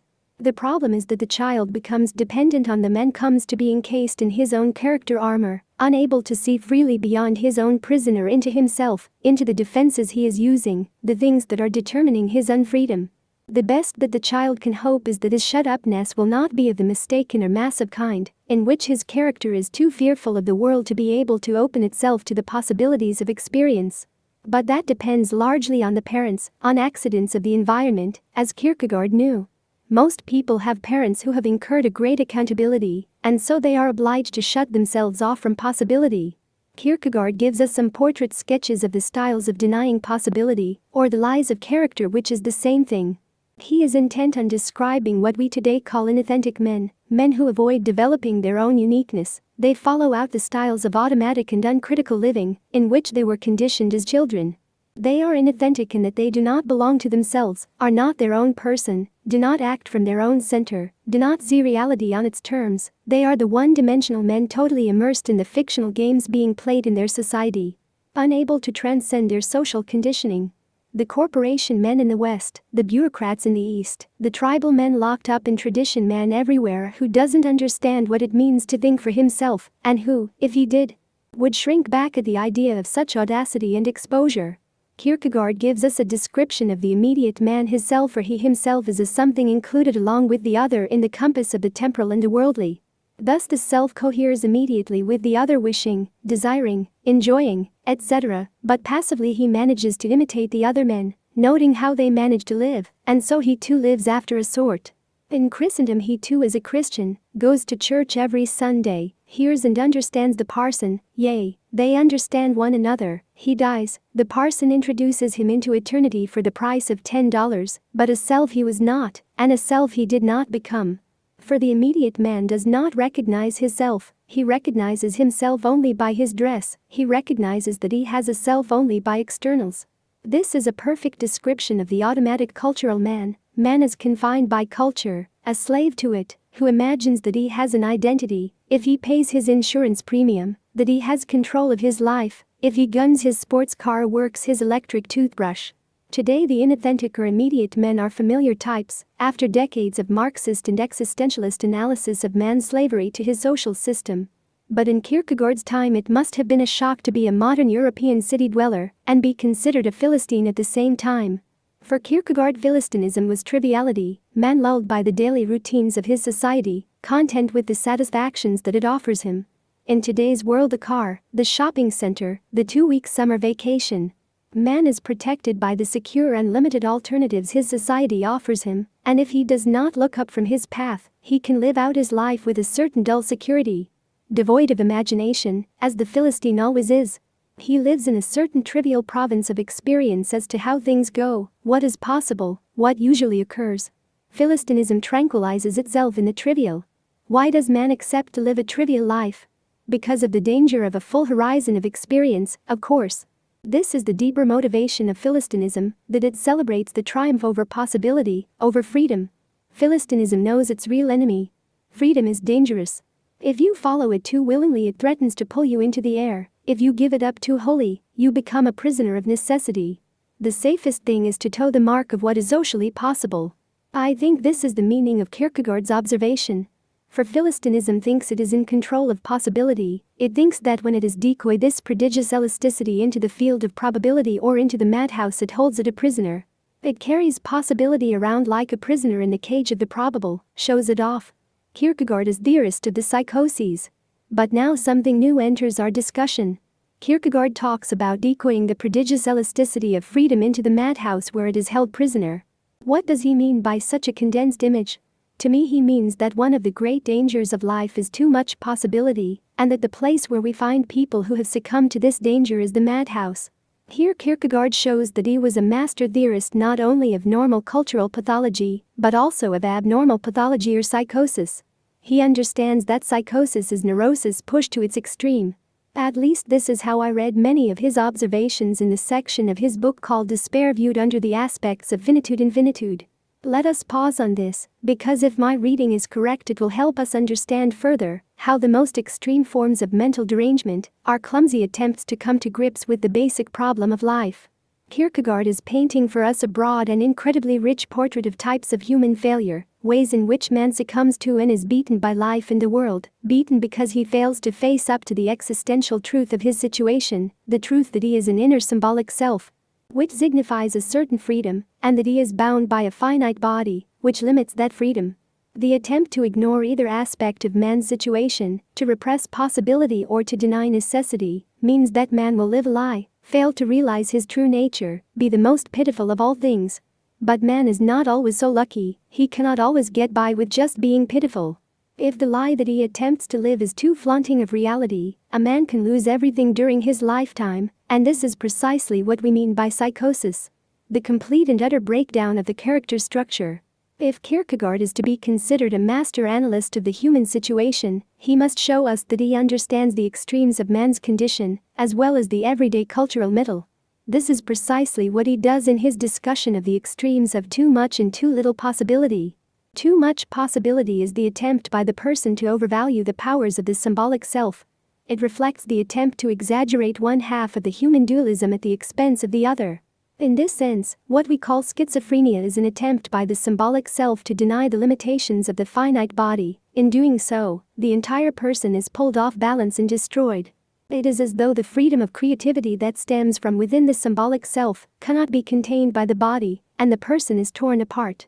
This is how we understand schizophrenia today, as the split of self and body, a split in which the self is unanchored, unlimited, not bound enough to everyday things, not contained enough in dependable physical behavior. And this is how Kierkegaard understands the problem. For the self is a synthesis in which the finite is the limiting factor, and the infinite is the expanding factor. Infinitude's despair is therefore the fantastical, the limitless. By infinitude's despair, Kierkegaard means the sickness of the personality, the opposite of health. And so the person becomes sick by plunging into the limitless. The symbolic self becomes fantastic as it does in schizophrenia when it splits away from the body, from a dependable grounding in real experience in the everyday world. The full-blown schizophrenic is abstract, ethereal, unreal. He billows out of the earthly categories of space and time, floats out of his body, dwells in an eternal now, is not subject to death and destruction. He has vanquished these in his fantasy, or perhaps better, in the actual fact that he has quit his body, renounced its limitations. Kierkegaard's description is not only eloquent, it is also precisely clinical. Generally, the fantastical is that which so carries a man out into the infinite that it merely carries him away from himself, and therewith prevents him from returning to himself. So when feeling becomes fantastic, the self is simply volatilized more and more. The self thus leads a fantastic existence, an abstract endeavor after infinity, or an abstract isolation, constantly lacking itself, from which it merely gets further and further away. This is pure Ronald Laing's The Divided Self, over a century ago. Again. Now if possibility outruns necessity, the self runs away from itself, so that it has no necessity whereto it is bound to return, then this is the despair sickness of possibility. The self becomes an abstract possibility which tires itself out with floundering in the possible, but does not budge from the spot, not get to any spot, for precisely the necessary is the spot. To become oneself is precisely a movement at the spot. What Kierkegaard means here is that the development of the person is a development in depth from a fixed center in the personality, a center that unites both aspects of the existential dualism, the self and the body. But this kind of development needs precisely an acknowledgement of reality, the reality of one's limits. What the self now lacks is surely reality, so one would commonly say, as one says of a man that he has become unreal. But upon closer inspection it is really necessity that man lacks. What really is lacking is the power to submit to the necessary in oneself, to what may be called one's limit. Therefore the misfortune does not consist in the fact that such a self did not amount to anything in the world. No, the misfortune is that the man did not become aware of himself, aware that the self he is a perfectly definite something, and so is the necessary. On the contrary, he lost himself, owing to the fact that this self was seen fantastically reflected in the possible. Of course, this description touches everyday man as well at the extreme of schizophrenia, and it is just the cogency of Kierkegaard's analysis that the two can be placed on the same continuum. Instead of summoning back possibility into necessity, the man pursues the possibility and at last cannot find his way back to himself. The same generality holds true with the following, which could describe the average man who lives in a simple world of billowing inner energy and fantasy. Like Walter Mitty, or what we today call ambulatory schizophrenics, those whose self and body are in a very tenuous relationship, but manage nevertheless to carry on without being submerged by inner energies and emotions, by fantastic images, sounds, fears, and hopes they cannot contain. But in spite of the fact that a man has become fantastic in this fashion, he may nevertheless be perfectly well able to live on, to be a man, as it seems, to occupy himself with temporal things, get married, beget children, win honor and esteem, and perhaps no one notices that in a deeper sense he lacks a self.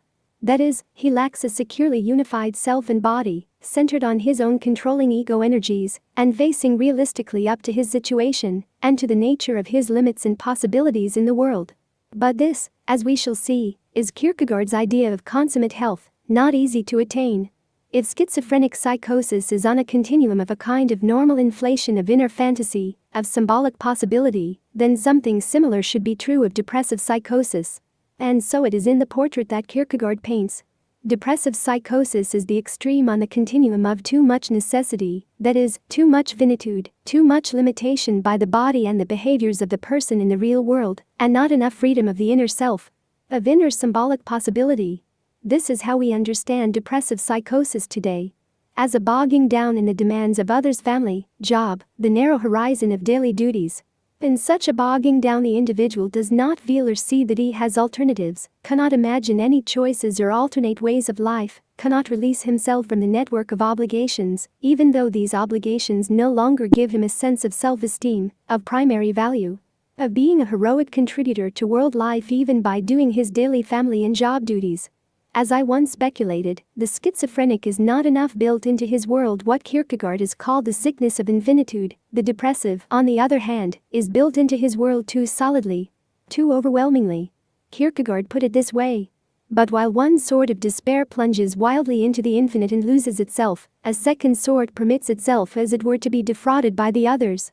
By seeing the multitude of men about it, by getting engaged in all sorts of worldly affairs, by becoming wise about how things go in this world, such a man forgets himself, does not dare to believe in himself, finds it too venturesome a thing to be himself.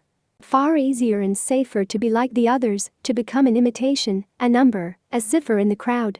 This is a superb characterization of the culturally normal man, the one who dares not stand up for his own meanings, because this means too much danger, too much exposure. Better not to be oneself, better to live tucked into others, embedded in a safe framework of social and cultural obligations and duties. Again, too, this kind of characterization must be understood as being on a continuum, at the extreme end of which we find depressive psychosis. The depressed person is so afraid of being himself, so fearful of exerting his own individuality, of insisting on what might be his own meanings, his own conditions for living, that he seems literally stupid. He cannot seem to understand the situation he is in, cannot see beyond his own fears, cannot grasp why he has bogged down. Kierkegaard phrases it beautifully: if one will compare the tendency to run wild in possibility with the efforts of a child to enunciate words, the lack of possibility is like being dumb, for without possibility a man cannot, as it were, draw breath. This is precisely the condition of depression, that one can hardly breathe or move. One of the unconscious tactics that the depressed person resorts to try to make sense out of his situation, is to see himself as immensely worthless and guilty. This is a marvelous invention really, because it allows him to move out of his condition of dumbness and make some kind of conceptualization of his situation, some kind of sense out of it, even if he has to take full blame as the culprit who is causing so much needless misery to others. Could Kierkegaard have been referring to just such an imaginative tactic when he casually observed, "Sometimes the inventiveness of the human imagination suffices to procure possibility"? In any event, the condition of depression might permit an inventiveness that creates the illusion of possibility, of meaning, of action, but it does not offer any real possibility. As Kierkegaard sums it up, the loss of possibility signifies either that everything has become necessary to man or that everything has become trivial. Actually, in the extreme of depressive psychosis, we seem to see the merger of these two. Everything becomes necessary and trivial at the same time, which leads to complete despair. Necessity with the illusion of meaning would be the highest achievement for man, but when it becomes trivial, there is no sense to one's life. Why would a person prefer the accusations of guilt, unworthiness, ineptitude, even dishonor and betrayal to real possibility? This may not seem to be the choice, but it is. Complete self-effacement, surrender to the other's disavowal of any personal dignity or freedom on the one hand, and freedom and independence, movement away from the others. Extrication of oneself from the binding links of family and social duties on the other hand. This is the choice that the depressed person actually faces, and that he avoids partly by his guilty self-accusation. The answer is not far to seek. The depressed person avoids the possibility of independence and more life, precisely because these are what threaten him with destruction and death. He holds on to the people who have enslaved him in a network of crushing obligations, belittling interaction, precisely because these people are his shelter, his strength, his protection against the world. Like most everyone else, the depressed person is a coward who will not stand alone on his own center, who cannot draw from within himself the necessary strength to face up to life. So he embeds himself in others, he is sheltered by the necessary and willingly accepts it. But now his tragedy is plain to see. His necessity has become trivial, and so his slavish, dependent, depersonalized life has lost its meaning. It is frightening to be in such a bind. One chooses slavery because it is safe and meaningful, then one loses the meaning of it, but fears to move out of it. One has literally died to life but must remain physically in this world. And thus the torture of depressive psychosis. To remain steeped in one's failure and yet to justify it, to continue to draw a sense of worthwhileness out of it. Normal neurosis. Most people, of course, avoid the psychotic dead ends out of the existential dilemma. They are fortunate enough to be able to stay on the middle ground of Philistinism. Breakdown occurs either because of too much possibility or too little. Philistinism, as we observed earlier, knows its real enemy and tries to play it safe with freedom. Here is how Kierkegaard sums up the three alternatives available to men. The first two correspond to the psychotic syndromes of schizophrenia and depression. For with the audacity of despair that man soared aloft who ran wild in possibility. But crushed down by despair that man strains himself against existence to whom everything has become necessary.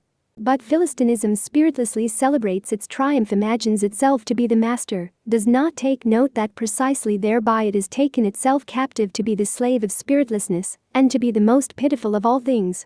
In other words, Philistinism is what we would call normal neurosis. Most men figure out how to live safely within the probabilities of a given set of social rules. The Philistine trusts that by keeping himself at a low level of personal intensity, he can avoid being pulled off balance by experience. Philistinism works, as Kierkegaard said, by tranquilizing itself with the trivial. His analysis was written almost a century before Freud spoke of the possibility of social neuroses, the pathology of whole cultural communities. Other urges to freedom. Kierkegaard's threefold typology does not exhaust the character of man. He knows that all men are not so immediate or shallow, so automatically built into their culture, so securely embedded in things and in others, so trustingly a reflex of their world. Also, comparatively few people end up on the psychotic extremes of the continuum of human defeat. Some win a degree of self-realization without surrender to complete spiritlessness or slavery. And here Kierkegaard's analysis becomes the most telling. He is attempting to ferret people out of the lie of their lives whose lives do not look like a lie, who seem to succeed in being true, complete and authentic persons. There is the type of man who has great contempt for immediacy, who tries to cultivate his interiority, base his pride on something deeper and inner, create a distance between himself and the average man. Kierkegaard calls this type of man the introvert. He is a little more concerned with what it means to be a person, with individuality and uniqueness. He enjoys solitude and withdraws periodically to reflect, perhaps to nurse ideas about his secret self, what it might be. This, after all is said and done, is the only real problem of life, the only worthwhile preoccupation of man. What is one's true talent, his secret gift, his authentic vocation? In what way is one truly unique, and how can he express this uniqueness, give it form, dedicate it to something beyond himself? How can the person take his private inner being, the great mystery that he feels at the heart of himself, his emotions, his yearnings, and use them to live more distinctively, to enrich both himself and mankind, with the peculiar quality of his talent? In adolescence, most of us throb with this dilemma, expressing it either with words and thoughts or with simple numb pain and longing. But usually life sucks us up into standardized activities. The social hero system into which we are born marks out paths for our heroism, paths to which we conform, to which we shape ourselves, so that we can please others, become what they expect us to be. And instead of working our inner secret, we gradually cover it over and forget it, while we become purely external men, playing successfully the standardized hero game into which we happen to fall by accident, by family connection, by reflex patriotism, or by the simple need to eat and the urge to procreate. I am not saying that Kierkegaard's introvert keeps this inner quest fully alive or conscious, only that it represents somewhat more of a dimly aware problem than it does with the swallowed-up immediate man. Kierkegaard's introvert feels that he is something different from the world, has something in himself that the world cannot reflect, cannot in its immediacy and shallowness appreciate, and so he holds himself somewhat apart from that world. But not too much, not completely. It would be so nice to be the self he wants to be, to realize his vocation, his authentic talent, but it is dangerous, it might upset his world completely. He is, after all, basically weak, in a position of compromise. Not an immediate man, but not a real man either, even though he gives the appearance of it. Kierkegaard describes him. Outwardly he is completely a real man. He is a university man, husband and father, an uncommonly competent civil functionary, even a respectable father, very gentle to his wife, and carefulness itself with respect to his children. And a Christian? Well, yes, he is that too after a sort. However, he preferably avoids talking on the subject. He very seldom goes to church, because it seems to him that most parsons really don't know what they are talking about. He makes an exception in the case of one particular priest of whom he concedes that he knows what he is talking about, but he doesn't want to hear him for another reason, because he has a fear that this might lead him too far. Too far because he does not really want to push the problem of his uniqueness to any total confrontation. That which as a husband makes him so gentle and as a father so careful is, apart from his good nature and his sense of duty, the admission he has made to himself in his most inward reserve concerning his weakness. And so he lives in a kind of incognito, content to toy in his periodic solitudes with the idea of who he might really be, content to insist on a little difference, to pride himself on a vaguely felt superiority.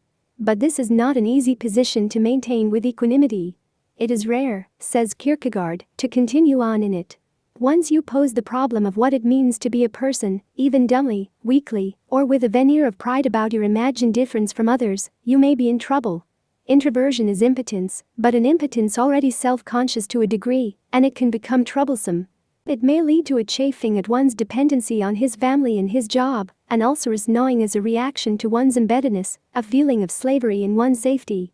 For a strong person it may become intolerable, and he may try to break out of it, sometimes by suicide, sometimes by drowning himself desperately in the world and in the rush of experience. And this brings us to our final type of man. The one who asserts himself out of defiance of his own weakness, who tries to be a god unto himself, the master of his fate, a self-created man. He will not be merely the pawn of others, of society. He will not be a passive sufferer and secret dreamer, nursing his own inner flame in oblivion. He will plunge into life, into the distractions of great undertakings. He will become a restless spirit which wants to forget, or he will seek forgetfulness in sensuality, perhaps in debauchery. At its extreme, defiant self-creation can become demonic, a passion which Kierkegaard calls demoniac rage, an attack on all of life for what it has dared to do to one, a revolt against existence itself. In our time we would have no trouble recognizing these forms of defiant self-creation. We can see their effect so clearly on both personal and social levels. We are witness to the new cult of sensuality that seems to be repeating the sexual naturalism of the ancient Roman world. It is a living for the day alone, with a defiance of tomorrow, an immersion in the body and its immediate experiences and sensations, in the intensity of touch, swelling flesh, taste and smell. Its aim is to deny one's lack of control over events, his powerlessness, his vagueness as a person in a mechanical world spinning into decay and death. I am not saying that this is bad, this rediscovery and reassertion of one's basic vitality as an animal. The modern world, after all, has wanted to deny the person even his own body, even his emanation from his animal center. It has wanted to make him completely a depersonalized abstraction. But man kept his ape-like body, and found he could use it as a base for fleshy and hairy self-assertion, and damn the bureaucrats. The only thing that might be undignified about it is its desperate reflexivity, a defiance that is not reflective and so not completely self-possessed.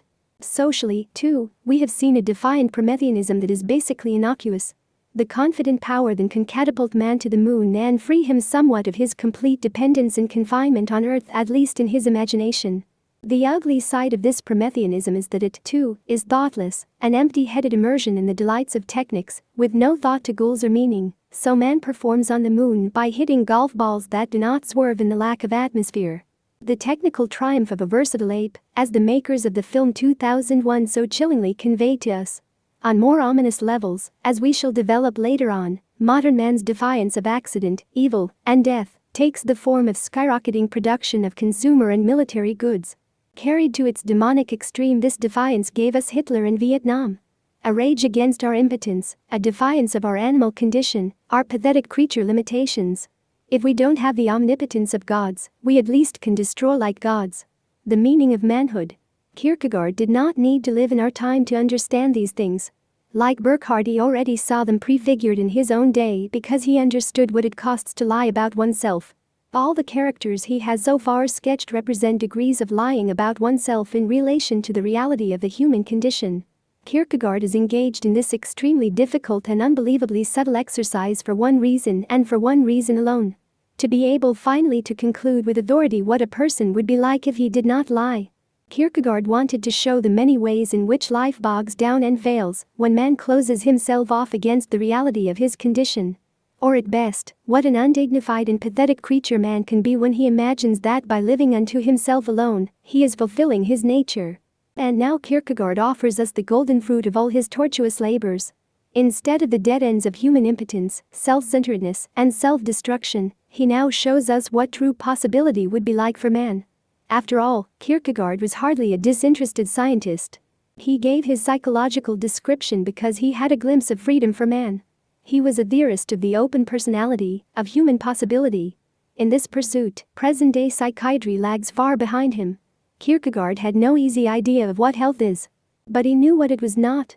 It was not normal adjustment anything, but that, as he has taken such excruciating analytical pains to show us. To be a normal cultural man is, for Kierkegaard, to be sick whether one knows it or not. There is such a thing as fictitious health. Nietzsche later put the same thought.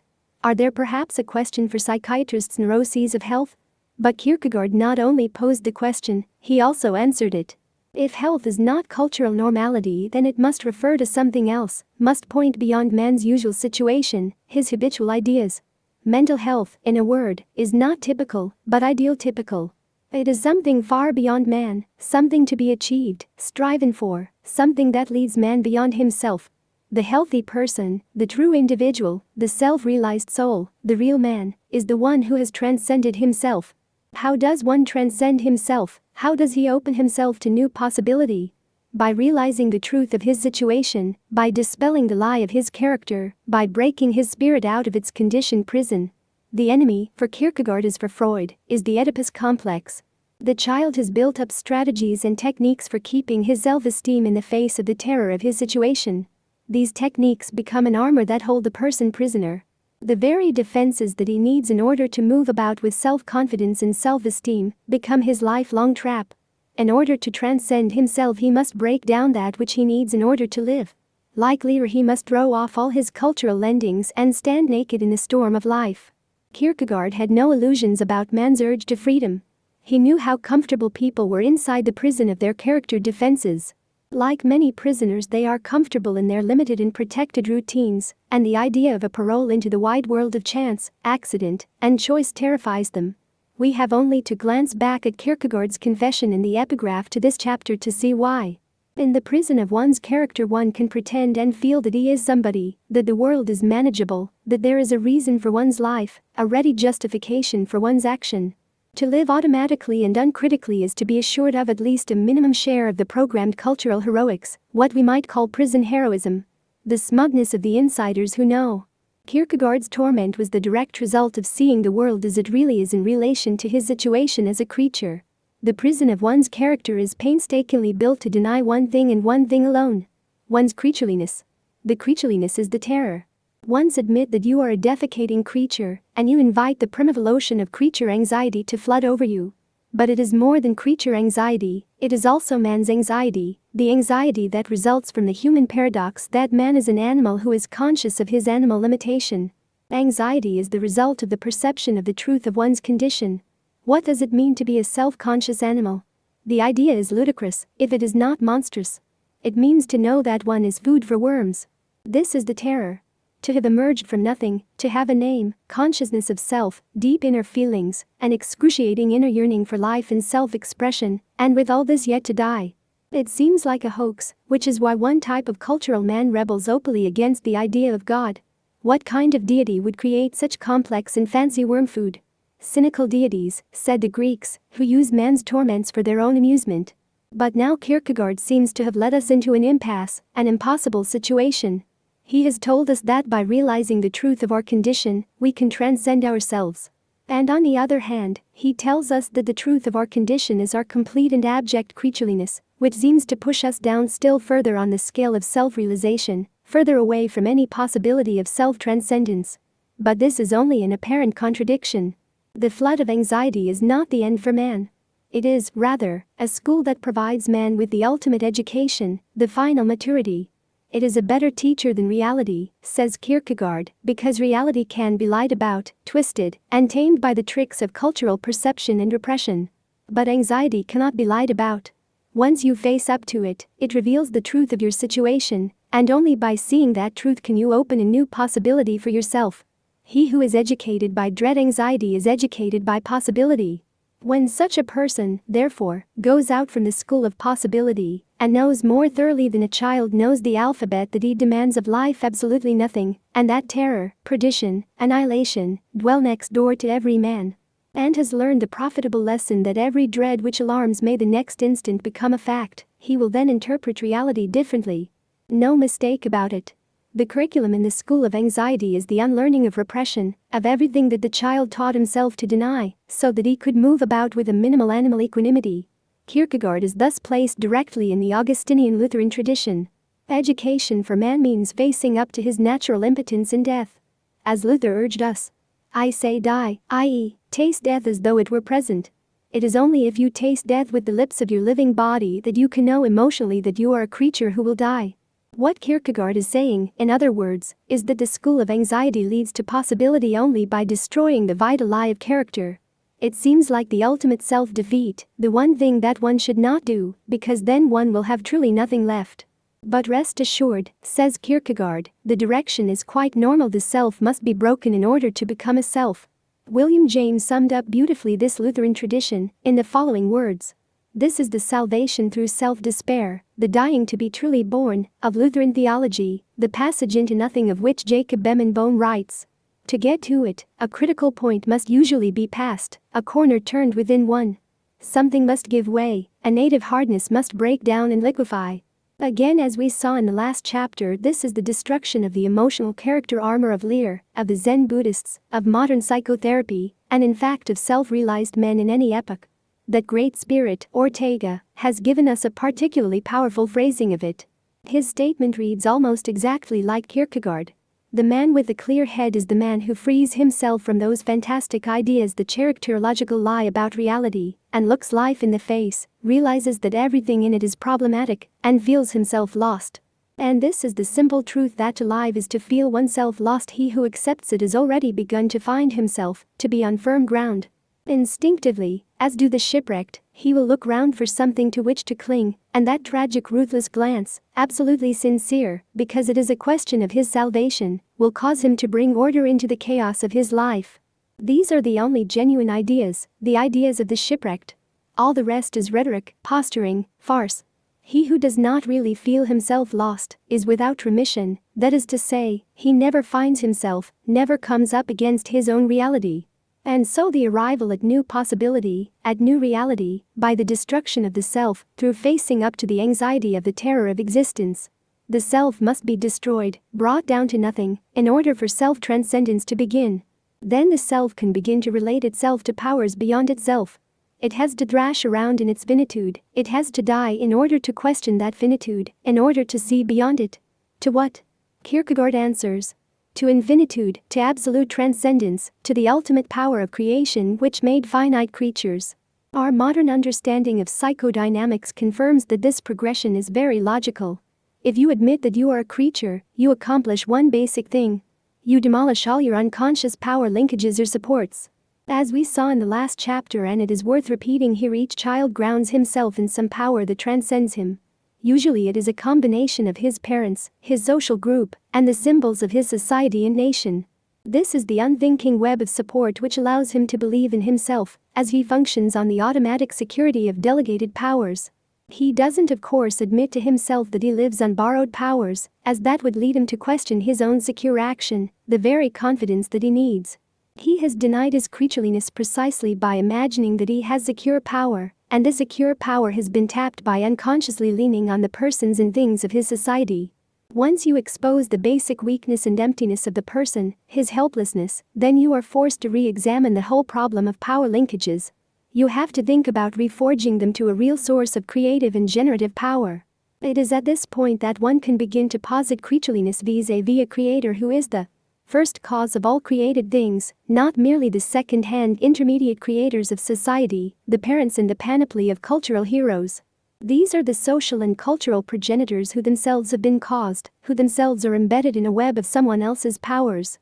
Once the person begins to look to his relationship to the ultimate power, to infinitude, and to refashion his links from those around him to that ultimate power, he opens up to himself the horizon of unlimited possibility, of real freedom.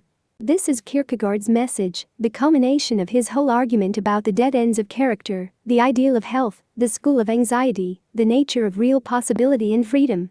One goes through it all to arrive at faith, the faith that one's very creatureliness has some meaning to a creator, that despite one's true insignificance, weakness, death, one's existence has meaning in some ultimate sense because it exists within an eternal and infinite scheme of things brought about and maintained to some kind of design by some creative force. Again and again throughout his writings, Kierkegaard repeats the basic formula of faith. One is a creature who can do nothing, but one exists over against a living God for whom everything is possible. His whole argument now becomes crystal clear, as the keystone of faith crowns the structure. We can understand why anxiety is the possibility of freedom, because anxiety demolishes all finite aims, and so the man who is educated by possibility is educated in accordance with his infinity. Possibility leads nowhere if it does not lead to faith. It is an intermediate stage between cultural conditioning, the lie of character, and the opening out of infinitude, to which one can be related by faith. But without the leap into faith, the new helplessness of shedding one's character armor holds one in sheer terror. It means that one lives unprotected by armor, exposed to his aloneness and helplessness, to constant anxiety. In Kierkegaard's words, now the dread of possibility holds him as its prey, until it can deliver him saved into the hands of faith. In no other place does he find repose. He who went through the curriculum of misfortune offered by possibility lost everything, absolutely everything, in a way that no one has lost it in reality. If in this situation he did not behave falsely towards possibility, if he did not attempt to talk around the dread which would save him, then he received everything back again, as in reality no one ever did, even if he received everything tenfold, for the pupil of possibility received infinity. If we put this whole progression in terms of our discussion of the possibilities of heroism, it goes like this. Man breaks through the bounds of merely cultural heroism, he destroys the character lie that had him perform as a hero in the everyday social scheme of things. And by doing so he opens himself up to infinity, to the possibility of cosmic heroism, to the very service of God. His life thereby acquires ultimate value in place of merely social and cultural, historical value. He links his secret inner self, his authentic talent, his deepest feelings of uniqueness, his inner yearning for absolute significance, to the very ground of creation. Out of the ruins of the broken cultural self there remains the mystery of the private, invisible inner self, which yearned for ultimate significance, for cosmic heroism. This invisible mystery at the heart of every creature now attains cosmic significance by affirming its connection with the invisible mystery at the heart of creation. This is the meaning of faith. At the same time it is the meaning of the merger of psychology and religion in Kierkegaard's thought. The truly open person, the one who has shed his character armor, the vital lie of his cultural conditioning, is beyond the help of any mere science, of any merely social standard of health. He is absolutely alone and trembling on the brink of oblivion, which is at the same time the brink of infinity. To give him the new support that he needs, the courage to renounce dread without any dread only faith is capable of, says Kierkegaard. Not that this is an easy out for man, or a cure-all for the human condition. Kierkegaard is never facile. He gives a strikingly beautiful idea. Not that faith annihilates dread, but remaining ever young, it is continually developing itself out of the death throe of dread.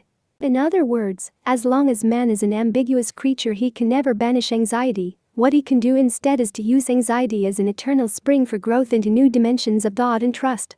Faith poses a new life task, the adventure and openness to a multidimensional reality. We can understand why Kierkegaard had only to conclude his great study of anxiety with the following words, which have the weight of an apodictic argument. The true autodidact, i.e., the one who by himself goes through the school of anxiety to faith, is precisely in the same degree the autodidact. So soon as psychology has finished with dread, it has nothing to do but to deliver it over to dogmatics.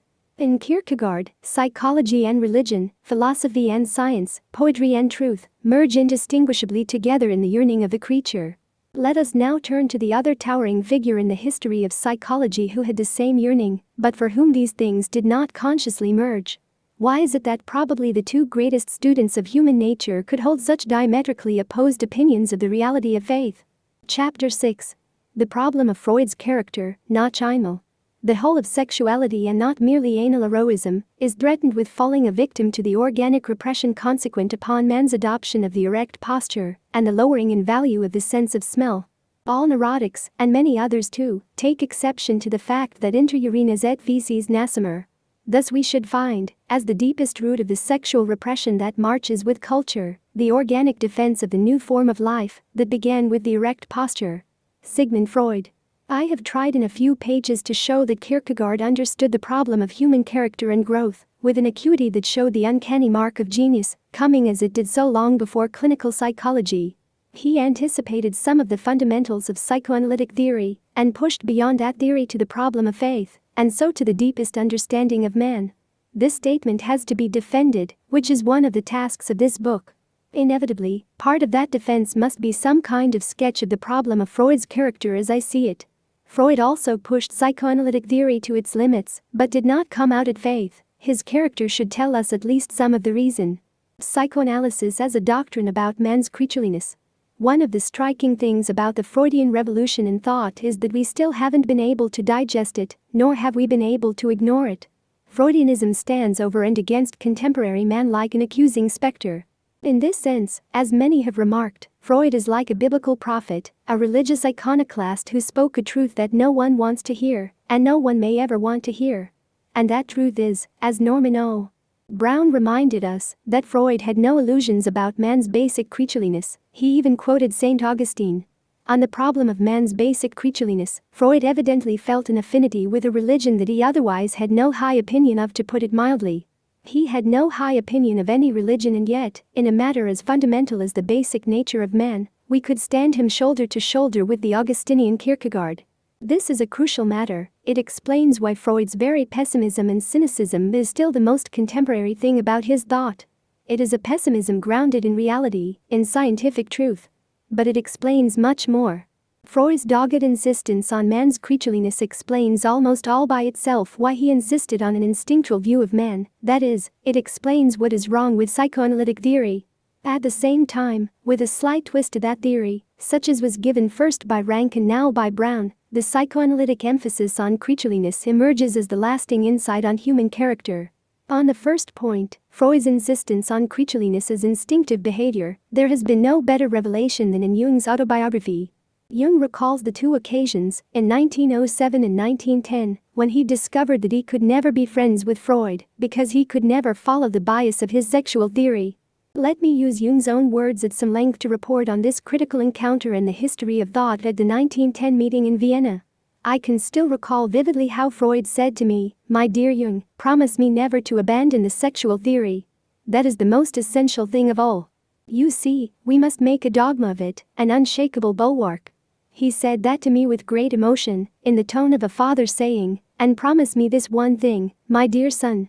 That you will go to church every Sunday." In some astonishment I asked him, "A bulwark against what?" To which he replied, "Against the black tide of mud," and he hesitated for a moment, then added, "of occultism." What Freud seemed to mean by occultism was virtually everything that philosophy and religion, including the rising contemporary science of parapsychology, had learned about the psyche. And about the earlier 1907 meeting, Jung reveals. Above all, Freud's attitude toward the spirit seemed to me highly questionable. Wherever, in a person or in a work of art, an expression of spirituality, in the intellectual, not the supernatural sense, came to light, he suspected it and insinuated that it was repressed sexuality. Anything that could not be directly interpreted as sexuality he referred to as psychosexuality. I protested that this hypothesis, carried to its logical conclusion, would lead to an annihilating judgment upon culture. Culture would then appear as a mere farce, the morbid consequence of repressed sexuality. Yes, he assented, so it is, and that is just a curse of fate against which we are powerless to contend. There was no mistaking the fact that Freud was emotionally involved in his sexual theory to an extraordinary degree. When he spoke of it, his tone became urgent, almost anxious. A strange, deeply moved expression came over his face. For Jung, such an attitude was unacceptable because it was not scientific. Freud seemed to him to have abandoned his normally critical and skeptical manner. To me, the sexual theory was just as occult, that is to say, just as unproven in hypothesis, as many other speculative views. As I saw it, a scientific truth was a hypothesis which might be adequate for the moment, but was not to be preserved as an article of faith for all time. Jung was confused and put off by this aspect of Freud, but today it is very clear to us what was at stake. Freud evidently had the most intense belief that his authentic talent, his most private and cherished self-image, and his mission for that talent was that of a truth-teller on the unspeakables of the human condition. He saw these unspeakables as instinctive sexuality and instinctive aggression in the service of that sexuality. Won't they get a surprise when they hear what we have to say to them? He exclaimed to Jung as they sighted the New York skyline in 1909.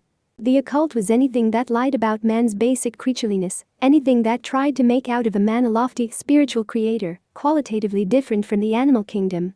This kind of self-deluding and self-inflating occultism was ingrained in the human spirit, a matter of smug social agreement. It had been preached in all climates, and from all pulpits, both religious and secular, for too long, had obscured man's real motive.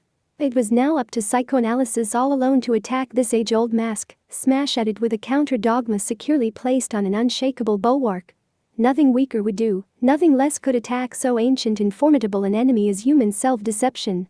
And so we have the emotion of Freud's earliest entreaties to Jung, as well as the serious and measured scientific debunking of his very last writings, as in the epigraph of this chapter. His life identity was single and unbroken. It is clear to us today, too, that Freud was wrong about the dogma, just as Jung and Adler knew right at the beginning. Man has no innate instincts of sexuality and aggression. Now we are seeing something more, the new Freud emerging in our time, that he was right in his dogged dedication to revealing man's creatureliness. His emotional involvement was correct. It reflected the true intuitions of genius, even though the particular intellectual counterpart of that emotion, the sexual theory, proved to be wrong. Man's body was a curse of fate, and culture was built upon repression, not because man was a seeker only of sexuality, of pleasure, of life and expansiveness, as Freud thought, but because man was also primarily an avoider of death. Consciousness of death is the primary repression, not sexuality. As Rank unfolded in book after book, and as Brown has recently again argued, the new perspective on psychoanalysis is that its crucial concept is the repression of death. This is what is creaturely about man, this is the repression on which culture is built, a repression unique to the self-conscious animal. Freud saw the curse and dedicated his life to revealing it with all the power at his command. But he ironically missed the precise scientific reason for the curse. This is one of the reasons that his life until the very end was a dialogue with himself on the mainsprings of human motives. Freud tugged at his work, tried to get the truth to emerge more clearly and starkly, and yet all as it seemed to become more shaded, more complex, more elusive. We admire Freud for his serious dedication, his willingness to retract, the stylistic tentativeness of some of his assertions, his lifelong review of his pet notions.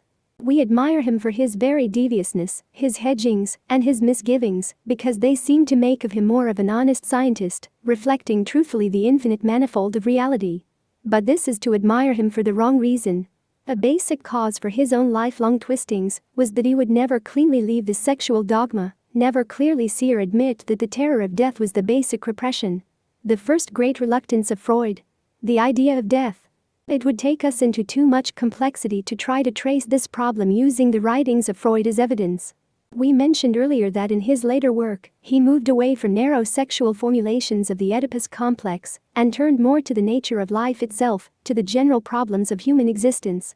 We might say that he moved from a father-fear theory of culture to a nature-terror one. But, as always, he hedged. He never became frankly an existentialist, but remained bound to his instinct theory. There seems to have been a certain reluctance in Freud, and without attempting to probe minutely into his writings, I think that this reluctance can be revealed by one key idea. This is the most important idea that emerged in his later writings, the death instinct. After reading his introduction of this idea in Beyond the Pleasure Principle, the conclusion seems to me inescapable that the idea of a death instinct was an attempt to patch up the instinct theory or libido. Theory that he did not want to abandon, but that was becoming very cumbersome and questionable in explaining human motivation. It was becoming difficult to maintain the casuistry of the dream theory that all dreams, even anxiety dreams, are fulfillments of wishes. It was becoming difficult to maintain the fundamental assertion of psychoanalysis that man is purely a pleasure-seeking animal. Also, man's terrors, his struggles with and against himself and others, were not easily explainable as an instinctual conflict between sexuality and aggression, especially when the individual was thought to be animated by eros, by the libido, by the raw life force that seeks its own satisfaction and expansion. Freud's new idea of the death instinct was a device that enabled him to keep intact the earlier instinct theory, now by attributing human evil to a deeper organic substratum than merely ego conflict with sexuality. He now held that there was a built-in urge toward death as well as toward life, and thereby he could explain violent human aggression, hate, and evil in a new yet still biological way. Human aggressiveness comes about through a fusion of the life instinct and the death instinct. The death instinct represents the organism's desire to die, but the organism can save itself from its own impulsion toward death by redirecting it outward. The desire to die, then, is replaced by the desire to kill, and man defeats his own death instinct by killing others. Here then was a simple new dualism that tidied up the libido theory, that allowed Freud to keep it as the bulwark of his main prophetic task: to proclaim man firmly embedded in the animal kingdom. Freud could still keep his basic allegiance to physiology, chemistry, and biology, and his hopes for a total and simple reductionist science of psychology. Admittedly, by talking about defusing the instinct to die by killing others, Freud did get at the connection between one's own death and the butchery practiced by mankind. But he got at it at the price of continually intruding instincts into explanations of human behavior. Again, we see how the fusion of truthful insight with fallacious explanation has made it so difficult to untangle Freud. He seems to have been unable to reach for the really direct existentialist level of explanation to establish both man's continuity and his difference from the lower animals on the basis of his protest against death, rather than his built-in instinctive urge toward it. The fearfulness of human aggression, the ease with which the animal governed by eros slaughters other living things, would be explained by such a theory even more simply and directly. Killing is a symbolic solution of a biological limitation, It results from the fusion of the biological level, animal anxiety, with the symbolic one, death fear, in the human animal. As we will see in the next section, no one explained this dynamic more elegantly than Rank. The death fear of the ego is lessened by the killing, the sacrifice, of the other. Through the death of the other, one buys oneself free from the penalty of dying, of being killed. Freud's tortuous formulations on the death instinct can now securely be relegated to the dustbin of history. They are of interest only as the ingenious efforts of a dedicated prophet to maintain intellectually intact his basic dogma. But the second conclusion that we draw from Freud's labors on that problem is much more important. Despite all his leanings toward the idea of death, the hopeless situation of the child, the real terror of the external world, and the like, Freud did not need to give them a central place in his thought. He did not need to rework his vision of man from that of primarily a pleasure seeker of sex to that of the terrified death-avoiding animal. All he had to do was to say that man carried death within him unconsciously as part of his biology. The fiction of death as an instinct allowed Freud to keep the terror of death outside his formulations as a primary human problem of ego mastery. He did not have to say that death was repressed if the organism carried it naturally in its processes. In this formulation, it is not a general human problem, much less the primary human problem, but is magically transformed, as Rank so succinctly put it, from an unwished-for necessity to a desired instinctual goal. He adds that the comfort-giving nature of this ideology could stand neither logic nor experience for long. In this way, as Rank says, Freud disposed of the death problem and made it into a death instinct. Even when he finally stumbled upon the inescapable death problem, he sought to give a new meaning to that also in harmony with the wish, since he spoke of death instinct instead of death fear. The fear itself he had meantime disposed of elsewhere, where it was not so threatening. He made the general fear into a special sexual fear, castration fear, and then sought to cure this fear through the freeing of sexuality. This is a superb critique of psychoanalysis still today. As Rank lamented, if one had held to the phenomena, it would be impossible to understand how a discussion of the death impulse could neglect the universal and fundamental death fear to such an extent as is the case in psychoanalytic literature. The psychoanalytic literature remained almost silent on the fear of death until the late 1930s and World War II. And the reason was as Rank revealed. How could psychoanalytic therapy scientifically cure the terror of life and death? But it could cure the problems of sex, which it itself posited. But more to the point of our discussion is whether the fiction of the death instinct revealed anything in Freud's personal attitude toward reality. Rank intimates that it did. By mentioning the threatening nature of the death fear threatening, one must assume, not only to Freud's systematic theory. Another writer also says that it is highly probable that the idea of death as a natural goal of life brought some peace to Freud. And so we are back to Freud's personal character and whatever edification we can get from it, specifically in relation to the most fundamental and terrifying problem of a human life. Fortunately, thanks largely to Ernest Jones' biographical labor of love, we have a well-documented picture of Freud the man. We know about his lifelong migraines, his sinus, his prostate trouble, his lengthy constipations, his compulsive smoking of cigars. We have a picture of how suspicious he was of people around him, how he wanted loyalty and recognition of his seniority and priority as a thinker, how ungenerous he was toward dissenters like Adler, Jung, and Rank. His famous comment on Adler's death is absolutely cynical. For a Jew boy out of a Viennese suburb, a death in Aberdeen is an unheard-of career in itself, and a proof how far he had got on. The world really rewarded him richly for his service of contradicting psychoanalysis. In his early years especially, Freud worked like a frenzy. This kind of frenzy requires a certain kind of work atmosphere, and Freud didn't hesitate to structure his family relations around his work in a truly patriarchal way. At the noonday meal after his psychoanalytic interviews, he observed a strict silence, but required everyone to be there. If there were an empty chair, he would gesticulate questioningly with his fork to Martha about the absence.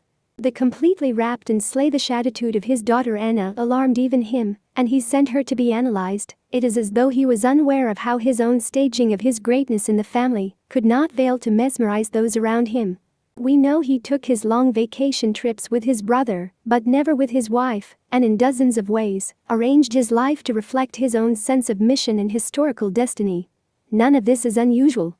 It is just interesting gossip about a great man. I mention it merely to show that Freud was neither better nor worse than other men. He seems to have had more narcissism than most, but his mother had raised him that way, as the special focus of attention and of her high hopes. She called him my golden Sigi until her death. His whole lifestyle was of a dramatistic piece with the way he had always been treated. Certainly his mother's attitude had given him some added strength, as he remarked, and he carried his incurable cancer, with its horrible and painful effects, with an admirable dignity and patience. But is this, too, so truly out of the ordinary? Someone once lauded to him Franz Rosenzweig's courageous tolerance of his total paralysis, and Freud responded, what else can he do? The same remark can be turned on Freud, as it can on all of us who suffer from illness.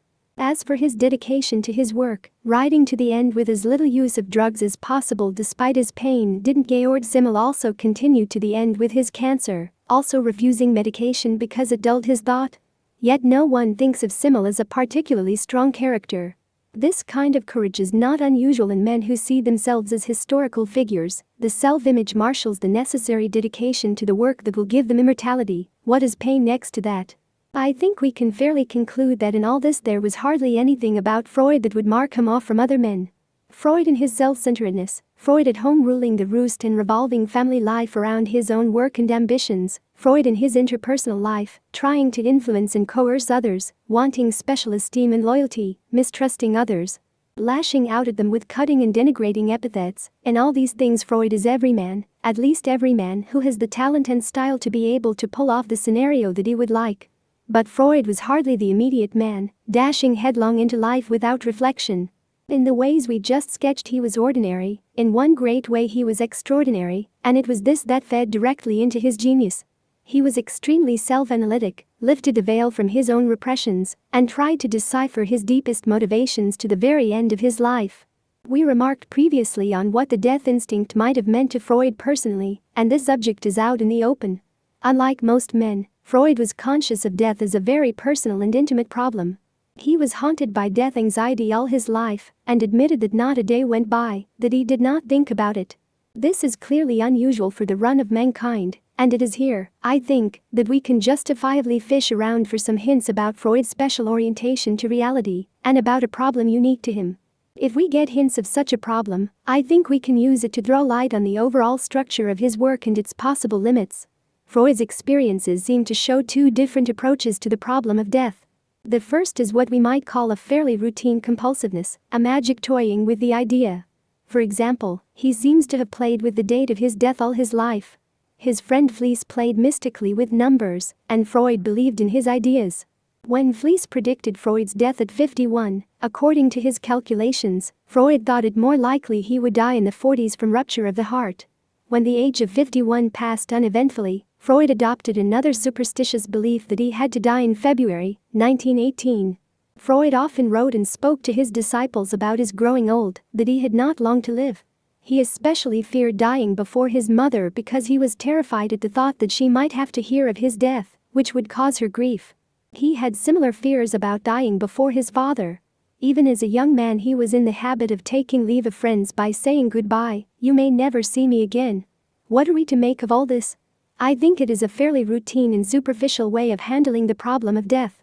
All these examples seem to boil down to magical control games. Freud's concern for his mother seems like transparent displacement and rationalization. My death does not terrify me, what terrifies me is the thought of the grief it would cause her. One is frightened by the emptiness, the gap that would be left by one's disappearance. One can't cope easily with it, but one can cope with someone else's grief over one's disappearance. Instead of experiencing the stark terror of losing oneself as a disappearing object, one clings to the image of someone else. There is nothing complicated in Freud's use of these intellectual devices. But there is another side to Freud's response to the problem of death that is very confused.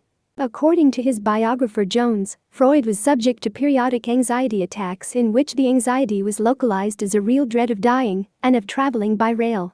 In his attacks of dread of dying he had images of himself dying and of farewell scenes. Now this is quite a different matter than compulsive magical games with the idea of death. Here Freud seems to have unrepressed the thought of his own fading away and to have responded to it with full emotional anxiety. The train anxiety is of course a slight displacement, but not as uncontrolled as a phobia would be, as Jones agrees. Now, right away we see problems with this line of speculation. It is impossible to be clear about these things when you are dealing with them at such a distance, with printed words and not the living man. We don't know exactly how the mind works in relation to emotion, how deeply words go when dealing with reality or with repressions. Sometimes just to admit an idea to consciousness is to experience that idea vitally. At other times, to admit even a deep anxiety may not mean the actual experience of that anxiety, at least not the deep experience of it, as something else may be troubling the person. Psychoanalysts talk about anxiety without effect. Can one admit the terror of death and still not experience it on deeper levels? Are images of dying and farewell as deep as the real feeling that one has absolutely no power to oppose death? To what extent can there be a partial rationalization of even the deepest anxiety? Or do these relationships change according to the period in one's life, the stress one is under? There is no way to be clear about these subjects in the case of Freud. Jones himself is quite puzzled by Freud's different ways of reacting to the problem of death on the one hand, anxiety attacks, on the other, heroic resignation. And in his attempt to understand them he says, Freud always faced with complete courage any real danger to his life, which proves that the neurotic dread of dying must have had some other meaning than the literal one. Not necessarily. One can face up to the real danger of a known disease, as Freud did, because it gives one an object, an adversary, something against which to marshal one's courage. Disease and dying are still living processes in which one is engaged. But to fade away, leave a gap in the world, disappear into oblivion, that is quite another matter. Yet Jones' statement offers us a real clue about Freud, because, it seems to me, he is saying that there is a difference between the fact of death and the justification of it. As one's whole life is a style or a scenario with which one tries to deny oblivion, and to extend oneself beyond death in symbolic ways, one is often untouched by the fact of his death, because he has been able to surround it by larger meanings. On the basis of this distinction we can say some intelligible things about Freud's death anxiety. We can try to get at what bothered him by clues from the larger style of his life, instead of by the fruitless method of trying to speculate about how deeply his thoughts made contact with his emotions. The second great reluctance of Freud. The first thing that seems to emerge clearly about Freud's stance toward reality is that, like many men, he had great trouble yielding. He could submit neither to the world nor to other men. He tried to keep his center of gravity within himself, and not to let go of himself and place that center elsewhere, as is clear from his relationship to his disciples, to dissenters, and to external threats of all kinds. When at the time of the Nazi invasion his daughter wondered why they did not all just kill themselves, Freud characteristically remarked, because that is exactly what they want us to do. But Freud was ambivalent about yielding. There is a lot to suggest that he toyed with the idea. A very telling anecdote is his remark when the superstitious date he had set for his death, February of 1918, passed uneventfully. He remarked, "That shows what little trust one can place in the supernatural." This is a marvelous example of how one can toy with the idea of submission to larger laws and powers, but only in one's mind, dishonestly, while remaining emotionally aloof and unyielding. But there are other reports that suggest that Freud not only played with yielding, but actually longed to be able to shift his center elsewhere. Once while discussing psychic phenomena, Jones made the remark, "If one could believe in mental processes floating in the air, one could go on to a belief in angels." At which point Freud closed the discussion with the comment, "Quite so." Even Der Liebe Gott Jones goes on to say that the words of Freud were said in a jocular, slightly quizzical tone. But Jones was clearly put off by the master's broaching the problem of a belief in God without a firmly negative stance. He reports, "There was something searching also in the glance, and I went away not entirely happy, lest there be some more serious undertone as well." On another occasion Freud met a sister of a former patient who had died some time earlier. The sister bore a resemblance to her dead brother, and a spontaneous thought passed through Freud's mind. So after all, it is true that the dead may return. Zilberg, in his important discussion of Freud and religion, makes the following comment on this episode, as well as on Freud's whole ambivalent stance toward supernaturalism. Even though Freud related that this thought was followed at once by a sense of shame, the fact remains undeniable that there was a strong emotional streak in Freud which bordered now on superstition, then on belief in the physical immortality of man here on earth. It becomes also clear that Freud fought deliberately against certain spiritual trends within himself. He seems to have been in a state of searching and painful conflict, in which the positivist scholar, conscious, and the potential believer, unconscious, fought an open battle. Zilberg then makes the following conclusion about these spiritual trends, a conclusion that supports our view that Freud was toying ambivalently with yielding to transcendent powers, being very tempted in that direction. These trends tried to assert themselves by way of the well-known mechanism of distortion and secondary elaboration, described by Freud as characteristic of the unconscious in dreams. The trend took the form of anxious little superstitions, of involuntary and unreasonable beliefs, in what the common jargon calls spiritualism. In other words, Freud gave as much vent to his spiritual trends as his character allowed him to, without his having to remake the basic foundations of that character. The most he could do was to give way to common superstitions. I think this conclusion is beyond dispute on the basis of Jones' reports alone, but we also have Freud's telling personal admission that my own superstition has its roots in suppressed ambition, immortality. That is, it has its roots in the strictly spiritual problem of transcending death, a problem that for Freud was characteristically one of ambition, of striving, and not of trust or yielding. The very next logical and vital question is this: what makes the matter of yielding an ambivalent one so difficult for Freud? The same reason that makes it so for every man.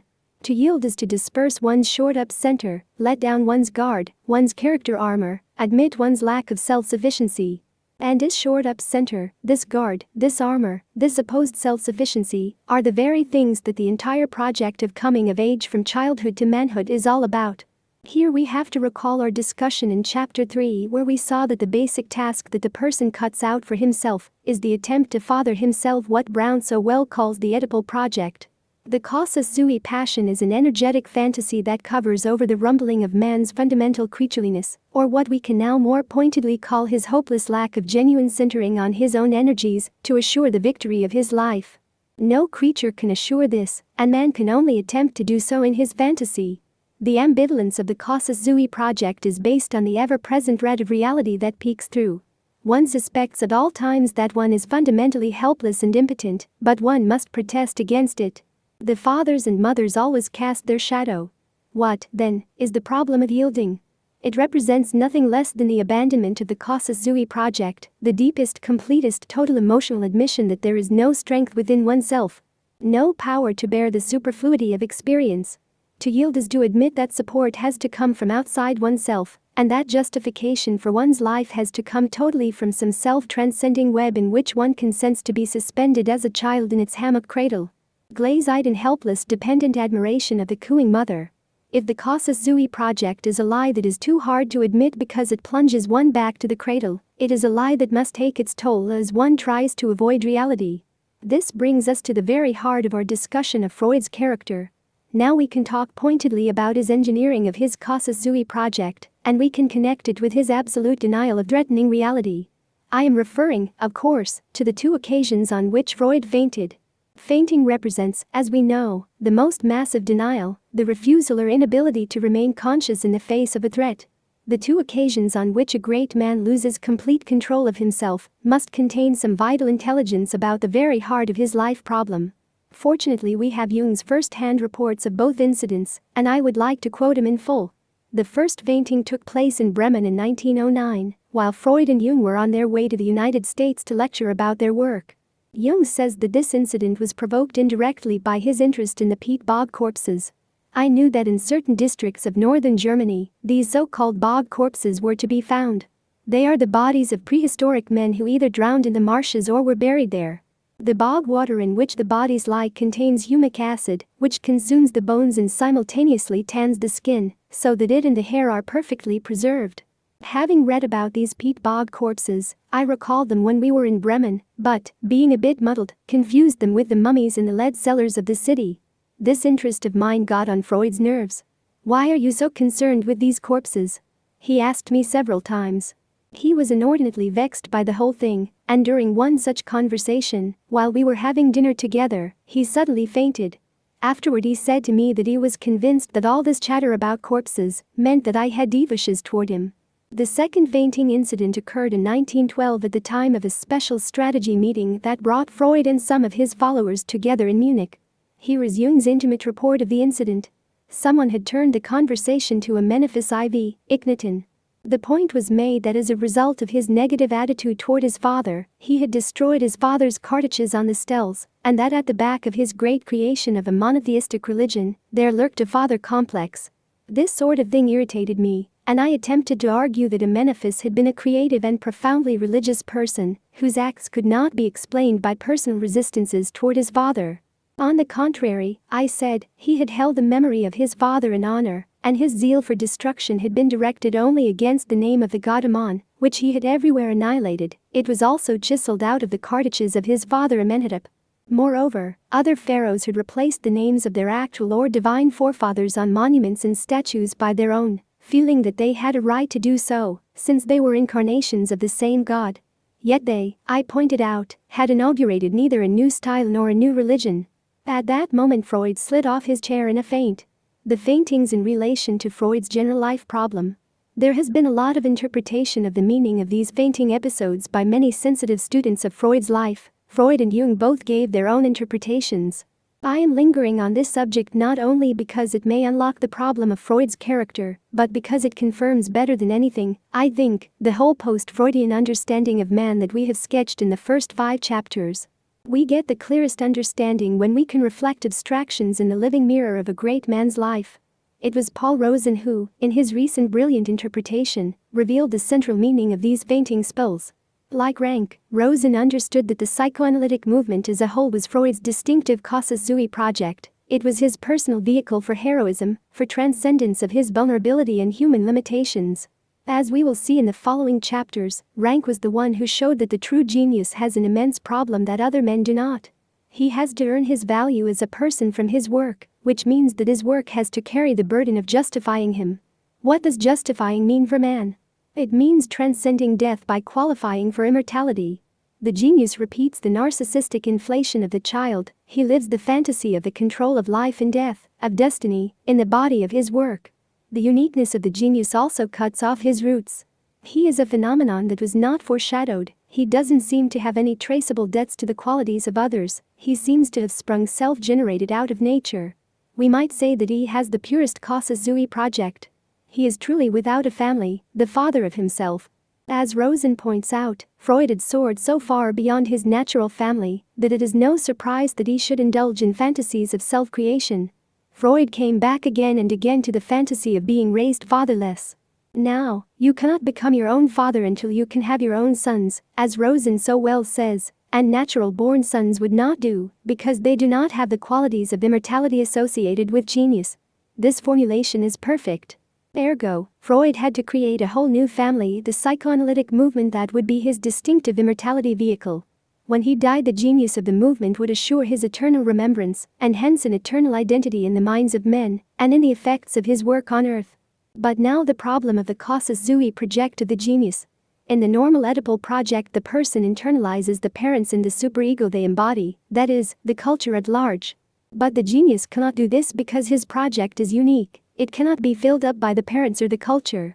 It is created specifically by a renunciation of the parents, a renunciation of what they represent, and even of their own concrete persons, at least in fantasy, as there doesn't seem to be anything in them that has caused the genius. Here we see whence the genius gets his extra burden of guilt. He has renounced the father both spiritually and physically. This act gives him extra anxiety because now he is vulnerable in his turn, as he has no one to stand on. He is alone in his freedom. Guilt is a function of fear, as Rank said. It is no surprise, then, that Freud would be particularly sensitive to the idea of father murder. We can imagine that father murder would be a complex symbol for him, comprising the heavy guilt of standing alone in his vulnerability, an attack on his identity as a father, on the psychoanalytic movement as his casus sui vehicle, and thus on his immortality. In a word, father murder would mean his own insignificance as a creature. It is just such an interpretation that the fainting episodes point to. The years around 1912 were the time when the future of the psychoanalytic movement crystallized as a problem. Freud was looking for an heir, and it was Jung who was to be the son whom he had proudly chosen as his spiritual successor, and who would assure the success and continuation of psychoanalysis.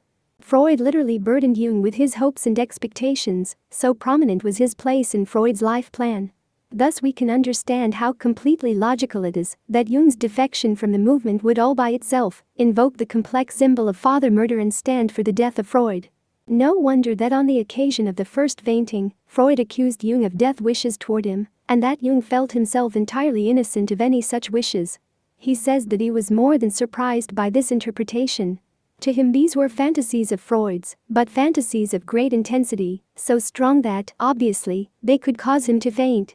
Of the second occasion, Jung says that the whole atmosphere was very tense. Whatever other causes may have contributed to Freud's fainting, the fantasy of father murder was evidently again involved. In fact, the atmosphere of rivalry hovered over the whole luncheon meeting. It was a strategy meeting loaded with possibilities of dissension in the psychoanalytic ranks. Jones communicated this in his version of the 1912 faintings. As we were finishing luncheon, Freud began reproaching the two Swiss, Jung and Ricklin, for writing articles expounding psychoanalysis in the Swiss periodicals without mentioning his name. Jung replied that they had thought it unnecessary to do so, it being so well known, but Freud had sensed already the first signs of the dissension that was to follow a year later. He persisted, and I remember thinking he was taking the matter rather personally. Suddenly, to our consternation, he fell on the floor in a dead faint. Jung is hardly convincing in his graceful denials of rivalry with Freud, in his disingenuous explanations for why the Swiss were omitting to mention Freud's name. Even in his denial of harboring death wishes toward Freud, he makes plain his competitiveness. Why should I want him to die? I had come to learn. He was not standing in my way, he was in Vienna, I was in Zurich. On the one hand, he admits that he is in a learning relationship to Freud the master, on the other, he attempts to establish that he stands on his own, on equal footing. Freud could surely sense the threat to his priority, which would actually be an act of filial treason to him. Jung was drifting away from the fold, threatening a rivalry with the Swiss branch of psychoanalysis. What would happen to the father then, and all he stood for? The fact is that Freud fainted at the precise moment that Jung made light of the matter of priorities in the founding of a new Egyptian religion by Amenephis IV. This threatened Freud's whole life's missionary work. Freud had a picture of the Sphinx and the pyramids prominently displayed in his consulting room, his innermost sanctum. This was for him no romantic image or archaeological hobby. Egypt stood for the whole mysterious and dark past of mankind that psychoanalysis was chosen to decipher. There is, Rosen says, a direct association between 20th-century psychoanalysis and ancient Egyptology, between Amenephis's scratching out his father's name on the steles and Jung's doing the same from Zurich. Jung was attacking Freud's immortality. But this attack was in Freud's eyes and not necessarily in Jung's. That he talked on about the peat bog corpses at the time of the first fainting could well reflect existential anxieties, pure and simple. Jung was fascinated by the idea of death. We can well imagine the younger Jung, also anxious about the voyage to America, lingering on the problem of bodies in the presence of a man he looked up to, because he wanted to broach something that fascinated him to a thinker who might ruminate with him. Perhaps add his own insight into the mystery of bodies, death, and destiny. On the other hand, Erich Fromm, who is hardly a fan of Jung's, has diagnosed him as a necrophilous character. On the basis of one of Jung's dreams at the time of his break with Freud, Fromm believes that Jung did have unconscious death wishes toward Freud. Yet all this speculation is beside the point, because we are talking about Freud's own perceptions and problems. From this point of view, the significant thing about the occasion of the first fainting is that the talk of mummies came up because of Jung's confusion about the corpses. Freud's anxieties on both occasions are thereby tied to the same subjects of Egypt and the effacing of the father. Also, it is important to note that on this historic voyage, Jung had been invited for his own work, and not necessarily because of his connection with Freud. He was literally and openly a competitor. We get even further inside the problem of Freud's perceptions when we look at his own attempts to understand what had happened to him. Jones tells a somewhat different story of the occasion of the first fainting than did Jung. Jones says that what characterized the 1909 meeting was that Freud, after some argument, persuaded Jung to drink wine during the luncheon party, and so broke Jung's fanatical abstinence. It was just after that Freud fell down in a faint. At the later 1912 meeting, a similar thing happened. There had been some strain between Jung and Freud, and after a good fatherly lecture Jung became extremely contrite, accepted all the criticisms of Freud, and promised to reform. Freud was in very high spirits, having won Jung round again.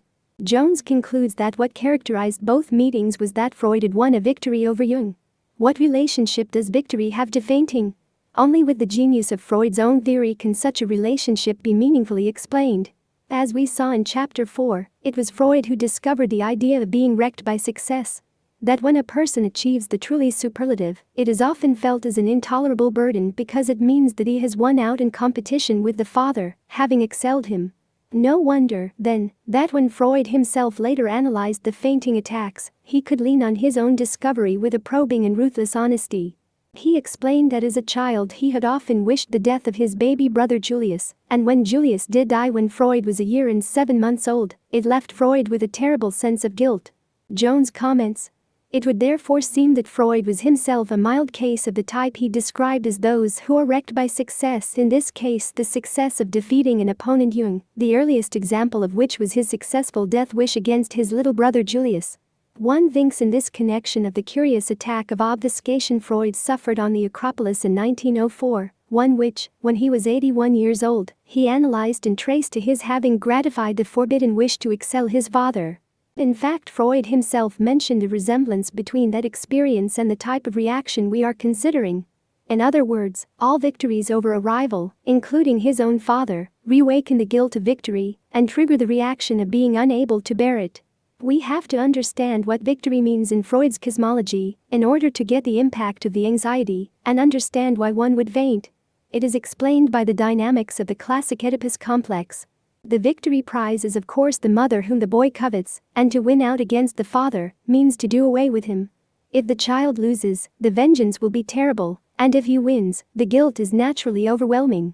Now the classic Oedipus complex does undoubtedly explain some cases of fear of victory, but Freud himself later abandoned the strictly sexual dynamics of the problem, at least in his own case. He frankly admitted toward the end of his life that his reluctance to surpass his father was based on a feeling of piety for him. This was the meaning of the attack on the Acropolis that Jones mentions. Today, as some writers are arguing, we would guess that the word piety might be a euphemism for other feelings that Freud had toward his father. That he was really troubled by the weakness of his father, which cast a shadow on his own strength. And that for that reason he felt exposed and anxious when he thought about his own success. We are thus already on a broader and more existential ground in explaining the overwhelmingness of victory. Already 2 generations of students have raised their eyebrows over how a 19-month-old Freud could be so acutely analytic about his experience that he could reproach himself that his jealousy and evil wishes resulted in his brother Julius's death. Even Freud himself discounted this level of awareness in his own theoretical work. He said that it was almost impossible for a child that young to be jealous of a newcomer. Jones, who recorded all this, evidently cannot make sense out of it. Jones says that Freud's own wrecked by success analysis of his fainting is confirmed by the fact that on the occasion of each fainting, there was an argumentative discussion on the topic of death wishes. This is perfectly true, but not in the precise way that Freud wanted to show it, as tied to the strength of victory. Very likely Freud is making a mistake that he often makes, of trying to peg down too precisely what is actually part of a complex symbol and a much larger problem.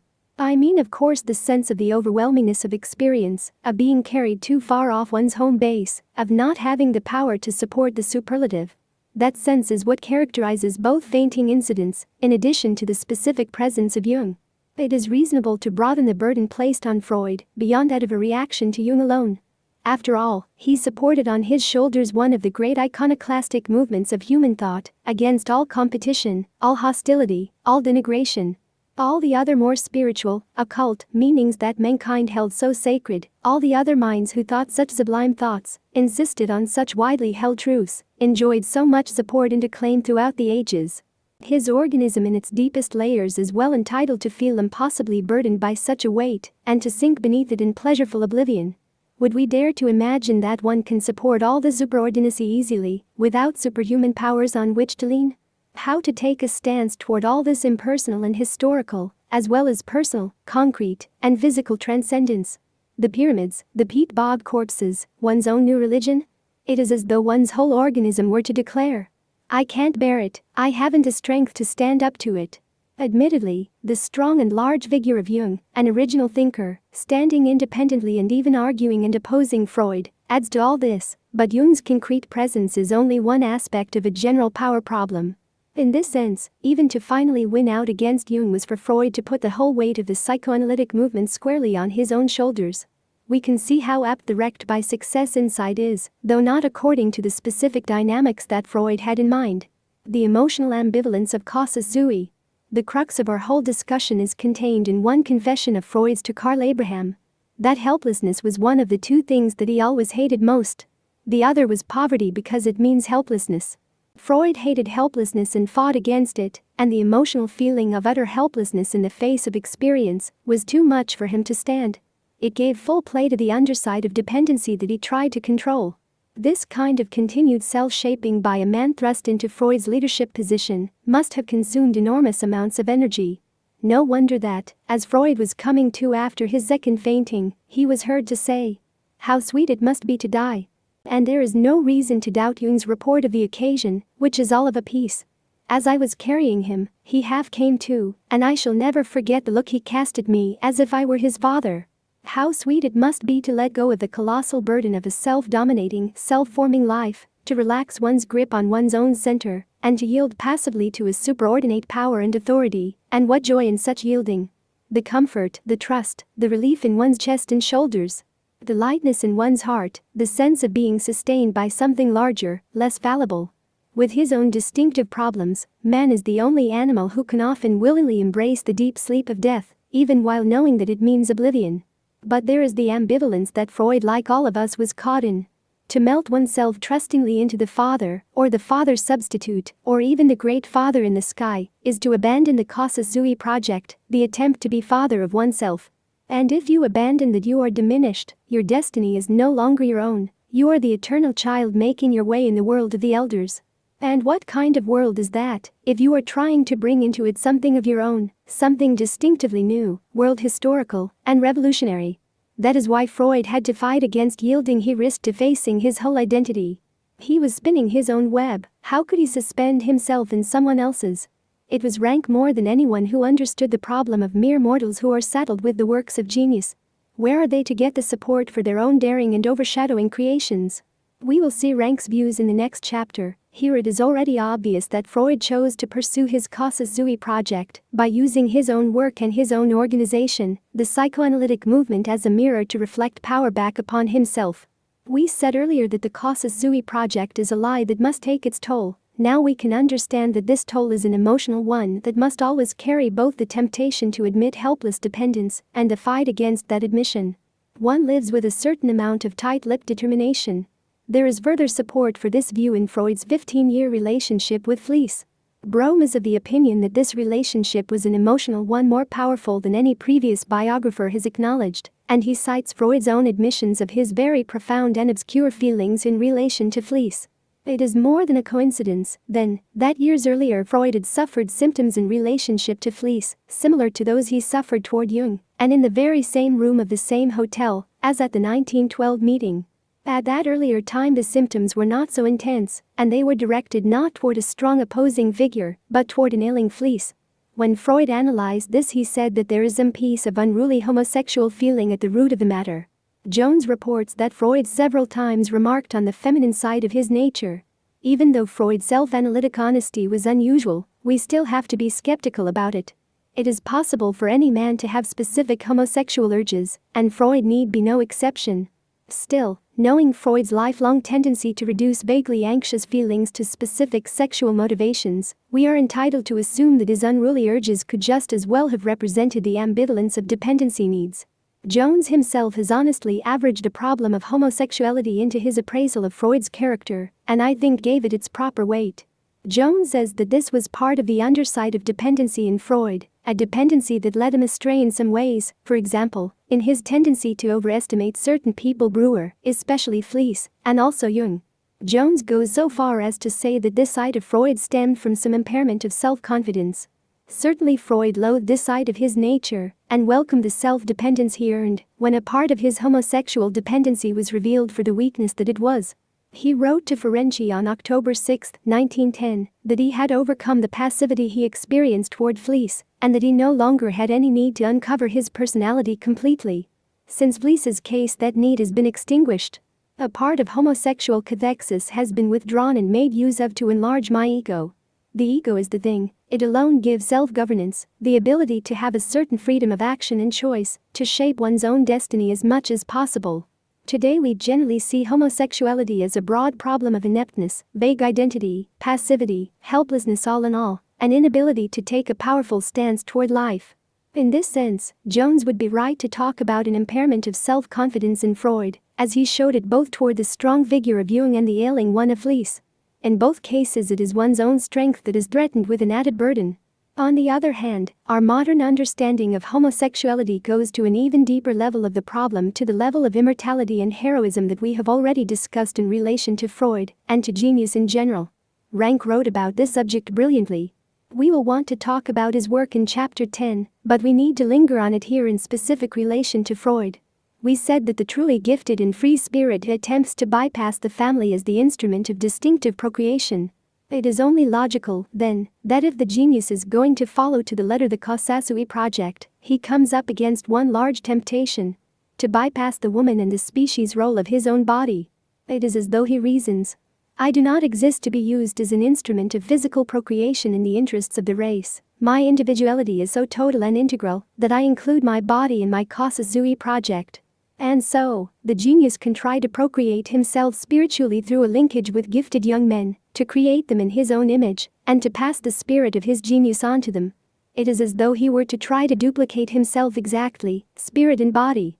After all, anything that detracts from the free flight of one's spiritual talent must seem debasing. The woman is already a threat to the man in his physicalness. It is only a small step to bypass sexual intercourse with her. In that way one keeps one's carefully girded center from dispersing and being undermined by ambiguous meanings. Most men are content to keep their meanings firmly in hand by refraining from extramarital infidelity, but one can narcissistically harbor his meanings even more by refraining from heterosexual infidelity, so to speak.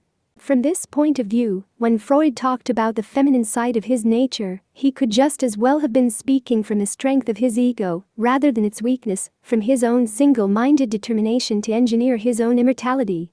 It is common knowledge that sexual relations between Freud and his wife came to an end around the age of 41, and that he was strictly monogamous so far as we know. This behavior would be all of a piece with his Kosasui project.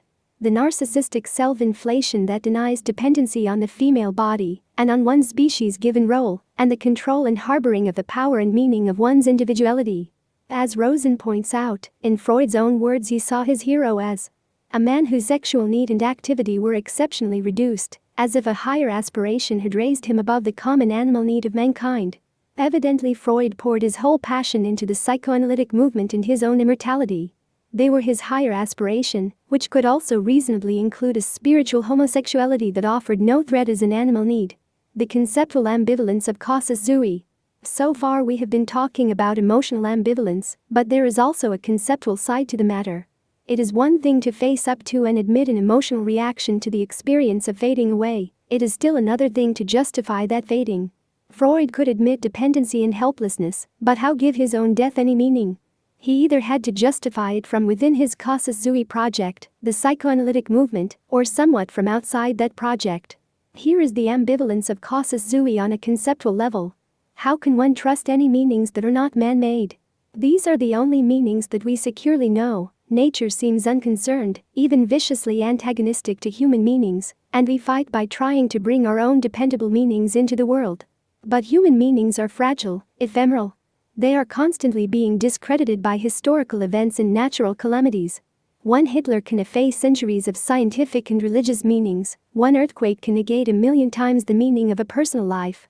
Mankind has reacted by trying to secure human meanings from beyond. Man's best efforts seem utterly fallible without appeal to something higher for justification, some conceptual support for the meaning of one's life from a transcendental dimension of some kind. As this belief has to absorb man's basic terror, it cannot be merely abstract, but must be rooted in the emotions, in an inner feeling that one is secure in something stronger, larger, more important than one's own strength and life. It is as though one were to say, my life pulses, I fade away into oblivion, but God, or it, remains, even grows more glorious with, and through my living sacrifice. At least, this feeling is belief at its most effective for the individual. The problem of how far life has to reach to earn secure heroic meaning obviously bothered Freud very much. According to psychoanalytic theory, the child meets the terror of life and aloneness first by asserting his own omnipotence, and then by using the cultural morality as the vehicle for his immortality. By the time we grow up, this confident delegated immortality becomes a major defense in the service of the equanimity of our organism in the face of danger.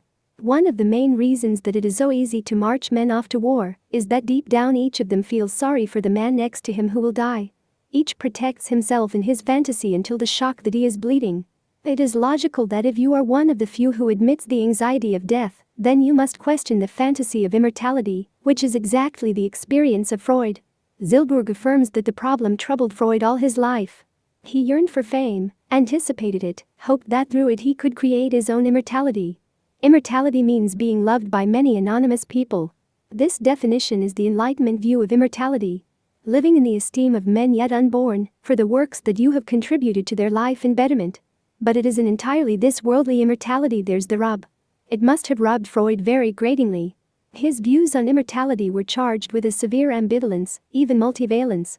Even early in life he told his fiancée that he had destroyed all the letters he had received, adding ironically and triumphantly that his future biographers would be hard put to find data about him after he had gone from this earth. Later in life he said a similar thing about his letters to Fliess. If he had gotten hold of them instead of one of his disciples, he would have destroyed them rather than letting so-called posterity have them. Zilberg seems to think that this oscillation between desire for immortality and scorn for it reflects Freud's unfortunate habit of forming polarities in his thought, but to me it seems like more magical toying with reality. As you fear that life in this dimension may not count, may not have any real meaning, you relieve your anxiety by being especially scornful of the very thing that you wish for most, while underneath your writing desk you have your fingers crossed. On the one hand you make psychoanalysis your private religion, your own royal road to immortality. On the other, you are unique and isolated enough to question the whole career of man on this planet. At the same time you cannot abandon the project of your own creation of immortality, because the religious promise of immortality is a pure illusion, fit for children and for the credulous man in the street. Freud was in this terrible bind, as he confessed to the Reverend Oscar Pfister. I can imagine that several million years ago in the Triassic Age all the great Odins and Therias were very proud of the development of the Saurian race and looked forward to heaven knows what magnificent future for themselves. And then, with the exception of the wretched crocodile, they all died out. You will object that man is equipped with mind, which gives him the right to think about and believe in his future. Now there is certainly something special about mind, so little is known about it and its relation to nature. I personally have a vast respect for mind, but has nature? Mind is only a little bit of nature, the rest of which seems to be able to get along very well without it. Will it really allow itself to be influenced to any great extent by regard for mind? Enviable he who can feel more confident about that than I. It is hard for a man to work steadfastly when his work can mean no more than the digestive noises, wind breakings, and cries of dinosaurs, noises now silenced forever. Or perhaps one works all the harder to defy the callous unconcern of nature. In that way one might even compel her to defer to the products of mysterious mind, by making words and thoughts an unshakable monument to man's honesty about his condition. This is what makes man strong and true, that he defies the illusory comforts of religion. Human illusions prove that men do not deserve any better than oblivion. So Freud must have reasoned as he made psychoanalysis the competitor of religion. Psychoanalytic science would establish the true facts of the moral world and would reform it if anything could. We see why psychoanalysis itself was a religion for Freud, as so many authoritative thinkers from Jung and Rank to Zilberg and Rieff have remarked.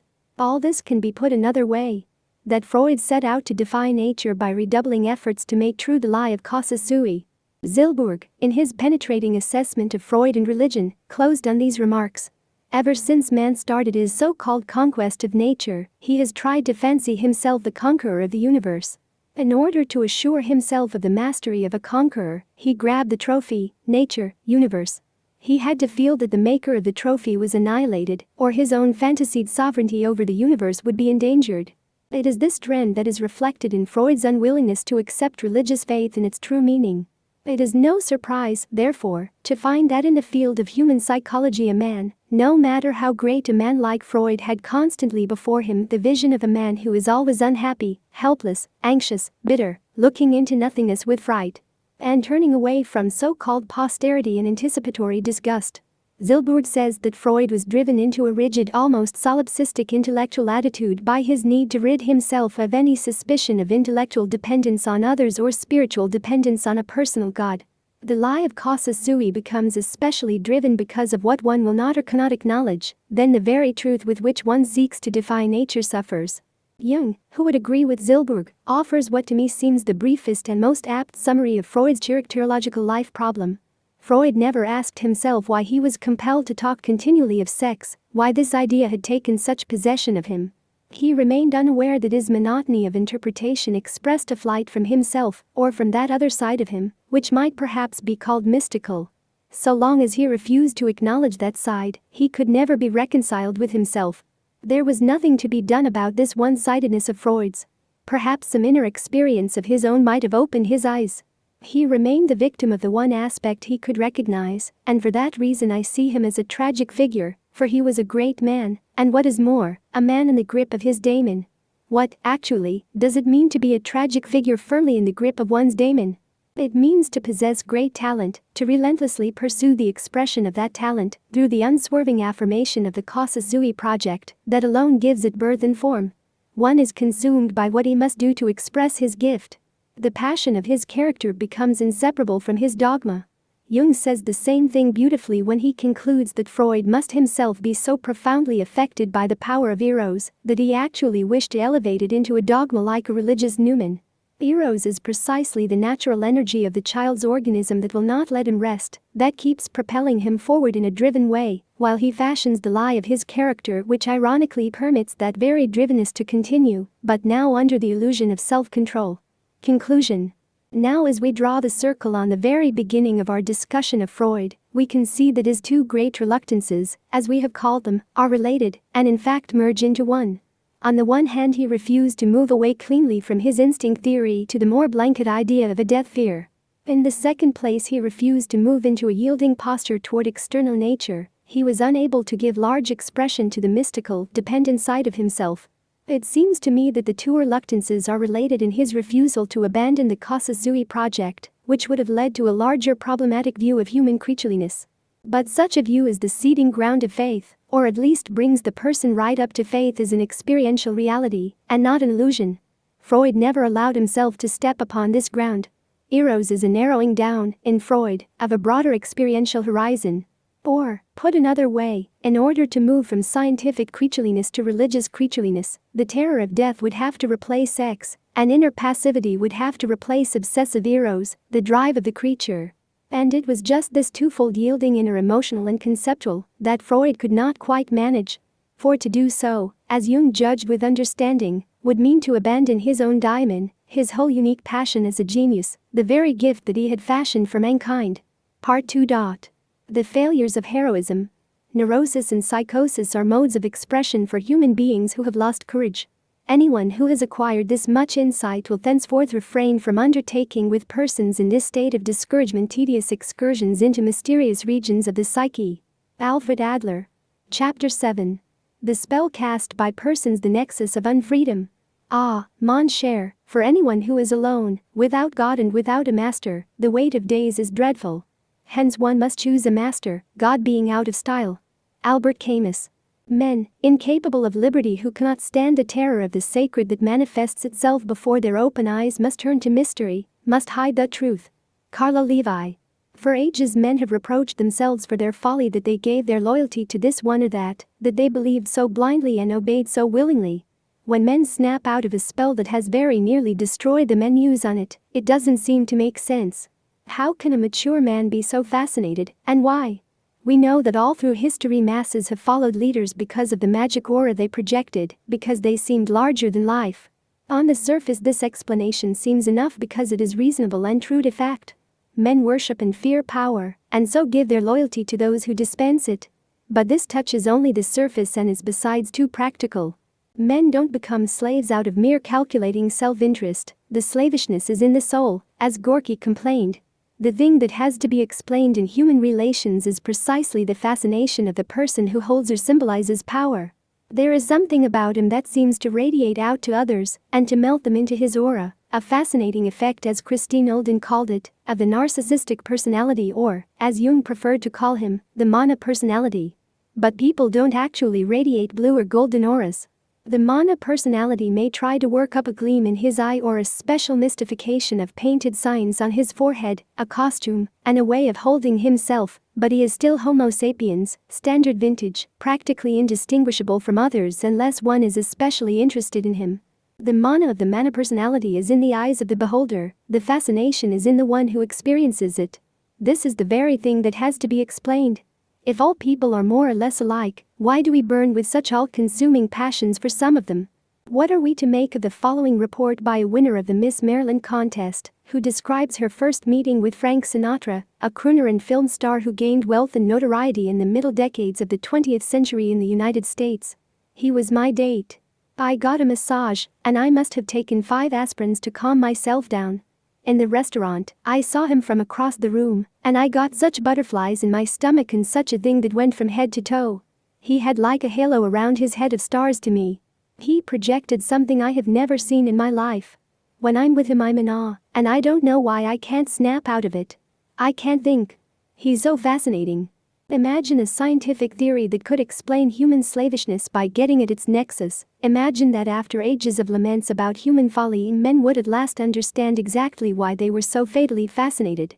Imagine being able to detail the precise causes of personal thraldom as coldly and as objectively as a chemist separates elements. When you imagine all these things, you will realize better than ever the world historical importance of psychoanalysis, which alone revealed this mystery.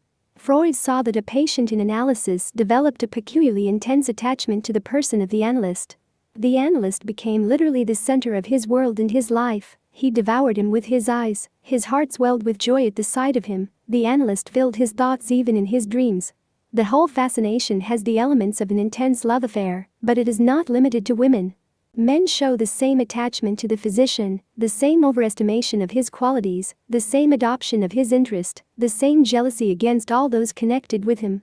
Freud saw that this was an uncanny phenomenon, and in order to explain it, he called it transference. The patient transfers the feelings he had towards his parents as a child to the person of the physician. He blows the physician up larger than life, just as the child sees the parents. He becomes as dependent on him, draws protection and power from him, just as the child merges his destiny with the parents, and so on. In the transference we see the grown person as a child at heart, a child who distorts the world to relieve his helplessness and fears, who sees things as he wishes them to be for his own safety, who acts automatically and uncritically, just as he did in the pre-Oedipal period. Freud saw that transference was just another form of the basic human suggestibility that makes hypnosis possible. It was the same passive surrender to superior power, and in this lay its real uncanniness. What, after all, is more mysterious than hypnosis? The sight of adults falling into instant stupors and obeying like automatons the commands of a stranger. It seems like some truly supernatural power at work, as if some person really did possess a mana that could enmesh others in a spell. However, it seemed that way only because man ignored the slavishness in his own soul. He wanted to believe that if he lost his will it was because of someone else. He wouldn't admit that this loss of will was something that he himself carried around as a secret yearning, a readiness to respond to someone's voice and the snap of his fingers. Hypnosis was a mystery only as long as man did not admit his own unconscious motives. It baffled us because we denied what was basic in our nature. Perhaps we could even say that men were all too willingly mystified by hypnosis because they had to deny the big lie upon which their whole conscious lives were based. The lie of self-sufficiency, of free self-determination, of independent judgment and choice. The continuing vogue of vampire movies may be a clue to how close to the surface our repressed fears are. The anxiety of losing control, of coming completely under someone's spell, of not really being in command of ourselves. One intense look, one mysterious song, and our lives may be lost forever. All this was brought out beautifully by Ferenczi in 1909, in a basic essay that has not been much improved upon in a half-century of psychoanalytic work. Ferenczi pointed out how important it was for the hypnotist to be an imposing person, of high social rank, with a self-confident manner. When he gave his commands the patient would sometimes go under, as if struck by coup de foudre. There was nothing to do but obey, as by his imposing, authoritarian figure the hypnotist took the place of the parents. He knew just those ways of frightening and being tender, the efficacy of which has been proved for thousands of years in the relations of parent to child. We see the same technique used by revivalists as they alternatingly harangue their audiences with a shrieking voice, and then immediately soothe them with a soft one. With a heart-rending scream of agony and ecstasy, one throws himself at the revivalist's feet to be saved. As the highest ambition of the child is to obey the all-powerful parent, to believe in him, and to imitate him, what is more natural than an instant imaginary return to childhood via the hypnotic trance? The explanation of the ease of hypnosis, said Ferenczi, is that in our innermost soul we are still children, and we remain so throughout life. And so, in one theoretical sweep, Ferenczi could destroy the mystery of hypnosis by showing that the subject carries in himself the predisposition to it. There is no such thing as a hypnotizing a giving of ideas in the sense of psychical incorporating of something quite foreign from without, but only procedures that are able to set going unconscious pre-existing, autosuggestive mechanisms. According to this conception, the application of suggestion and hypnosis consists in the deliberate establishment of conditions under which the tendency to blind belief and uncritical obedience present in everyone, but usually kept repressed, may unconsciously be transferred to the person hypnotizing or suggesting. I am lingering on Ferenczi's unlocking of the secret of hypnosis for a very important reason. By discovering a universal predisposition at the heart of man, Freudian psychology itself gained the key to a universal underlying historical psychology. As not everyone undergoes formal hypnosis, most people can hide and disguise their inner urge to merge themselves with power figures. But the predisposition to hypnosis is the same one that gives rise to transference, and no one is immune to that. No one can argue away the manifestations of transference in everyday human affairs. It is not visible on the surface. Adults walk around looking quite independent, they play the role of parent themselves and seem quite grown up, and so they are. They couldn't function if they still carried with them the childhood feeling of awe for their parents, the tendency to obey them automatically and uncritically. But, says Ferenczi, although these things normally disappear, the need to be subject to someone remains. Only the part of the father is transferred to teachers, superiors, impressive personalities. The submissive loyalty to rulers that is so widespread is also a transference of this sort. Freud's great work on group psychology, with a theoretical background that unlocked the problem of hypnosis and that discovered the universal mechanism of the transference, Freud was almost obliged to provide the best insights ever into the psychology of leadership. And so he wrote his great work Group Psychology and the Analysis of the Ego, a book of fewer than 100 pages that in my opinion is probably the single most potentially liberating tract that has ever been fashioned by man.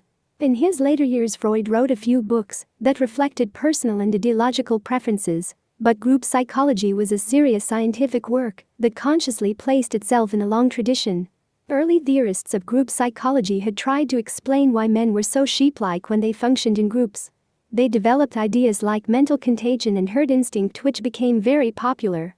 But as Freud was quick to see, these ideas never really did explain what men did with their judgment and common sense when they got caught up in groups. Freud saw right away what they did with it. They simply became dependent children again, blindly following the inner voice of their parents, which now came to them under the hypnotic spell of the leader. They abandoned their egos to his, identified with his power, tried to function with him as an ideal. It is not so much that man is a herd animal, said Freud, but that he is a horde animal led by a chief. It is this alone that can explain the uncanny and coercive characteristics of group formations. The chief is a dangerous personality, toward whom only a passive masochistic attitude is possible, to whom one's will has to be surrendered, while to be alone with him, to look him in the face, appears a hazardous enterprise.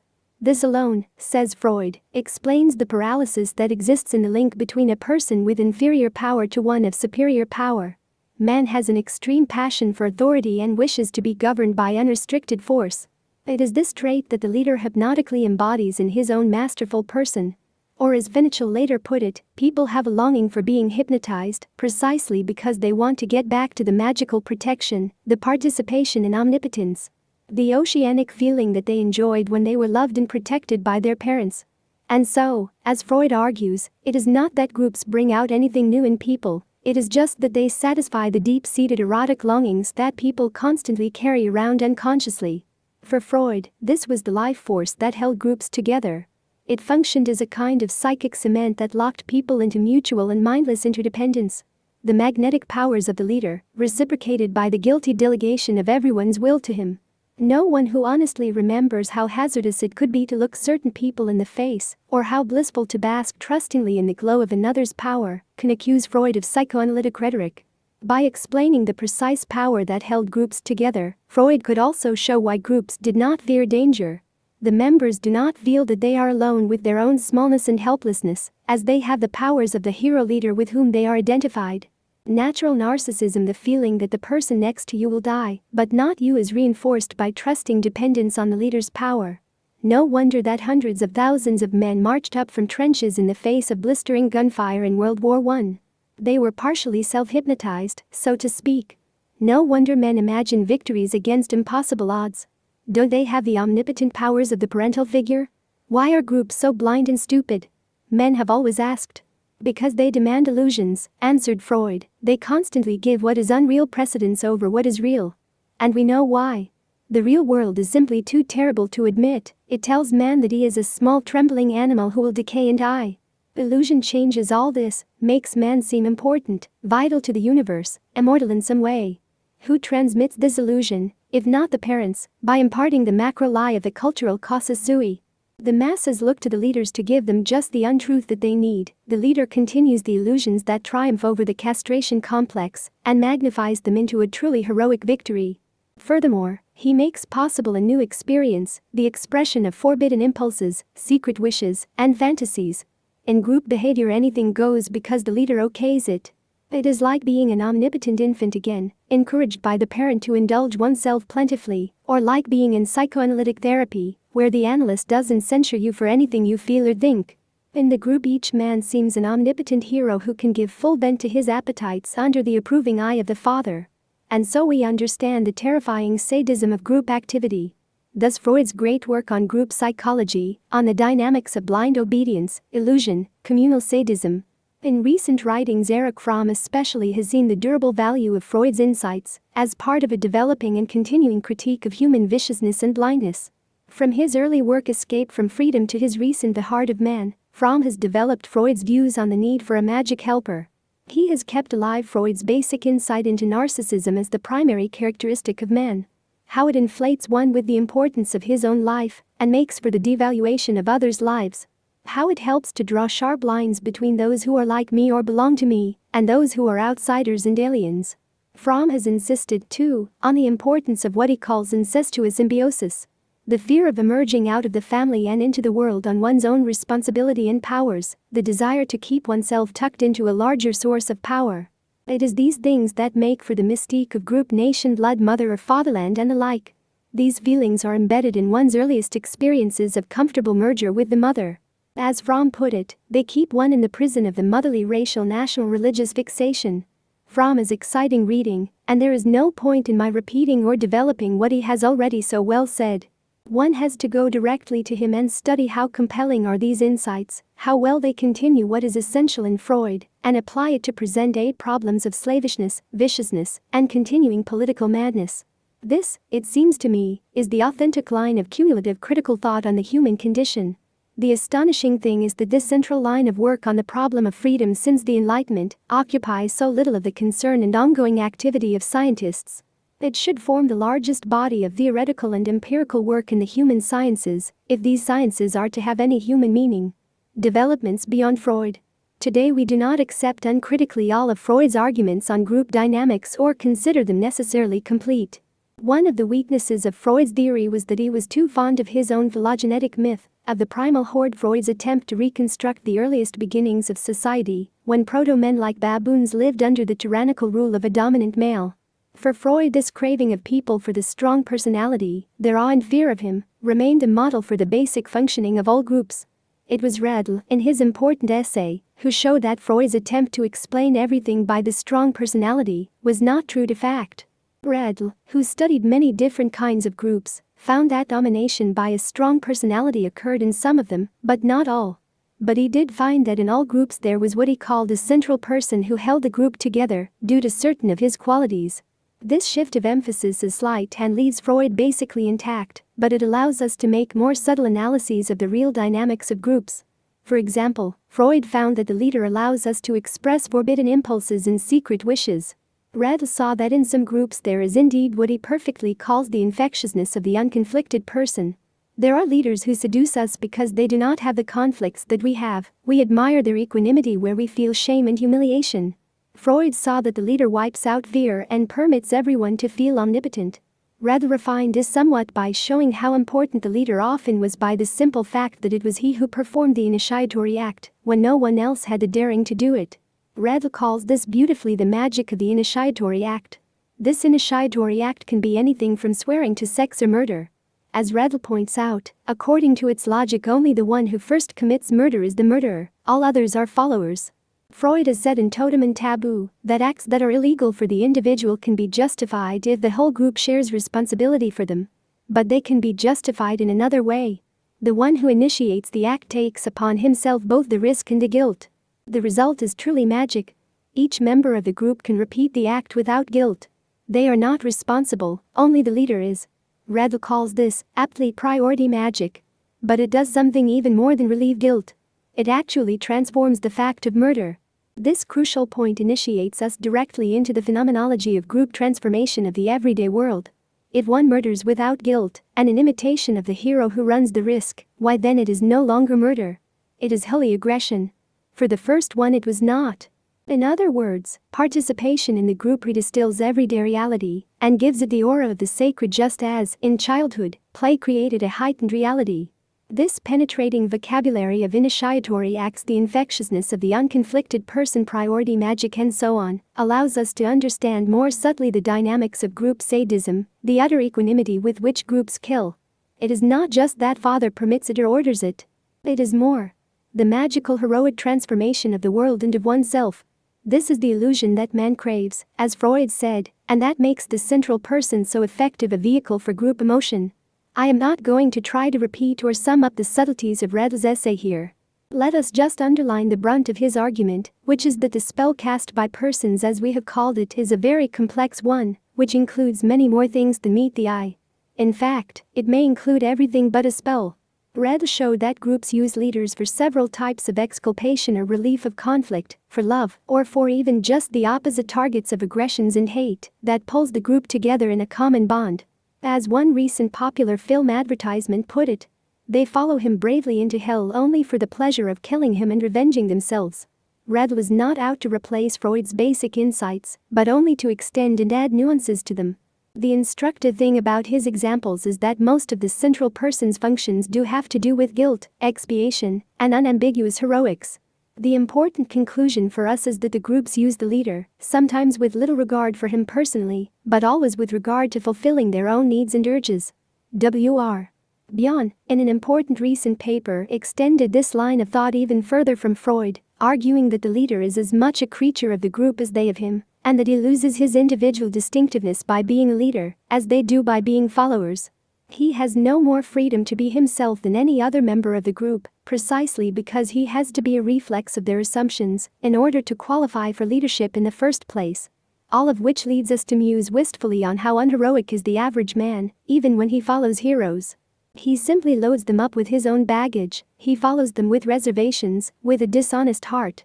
The noted psychoanalyst Paul Schilder had already observed that man goes into the hypnotic trance itself with reservations. He said penetratingly that it was this fact that deprived hypnosis of the profound seriousness which distinguishes every truly great passion. And so he called it timid because it lacked the great, free, unconditional surrender. I think this characterization is beautifully apt to describe the timid heroisms of group behavior. There is nothing free or manly about them. Even when one merges his ego with the authoritarian father, the spell is in his own narrow interests. People use their leaders almost as an excuse. When they give in to the leader's commands, they can always reserve the feeling that these commands are alien to them, that they are the leader's responsibility, that the terrible acts they are committing are in his name and not theirs. This, then, is another thing that makes people feel so guiltless, as Canetti points out. They can imagine themselves as temporary victims of the leader. The more they give in to his spell, and the more terrible the crimes they commit, the more they can feel that the wrongs are not natural to them.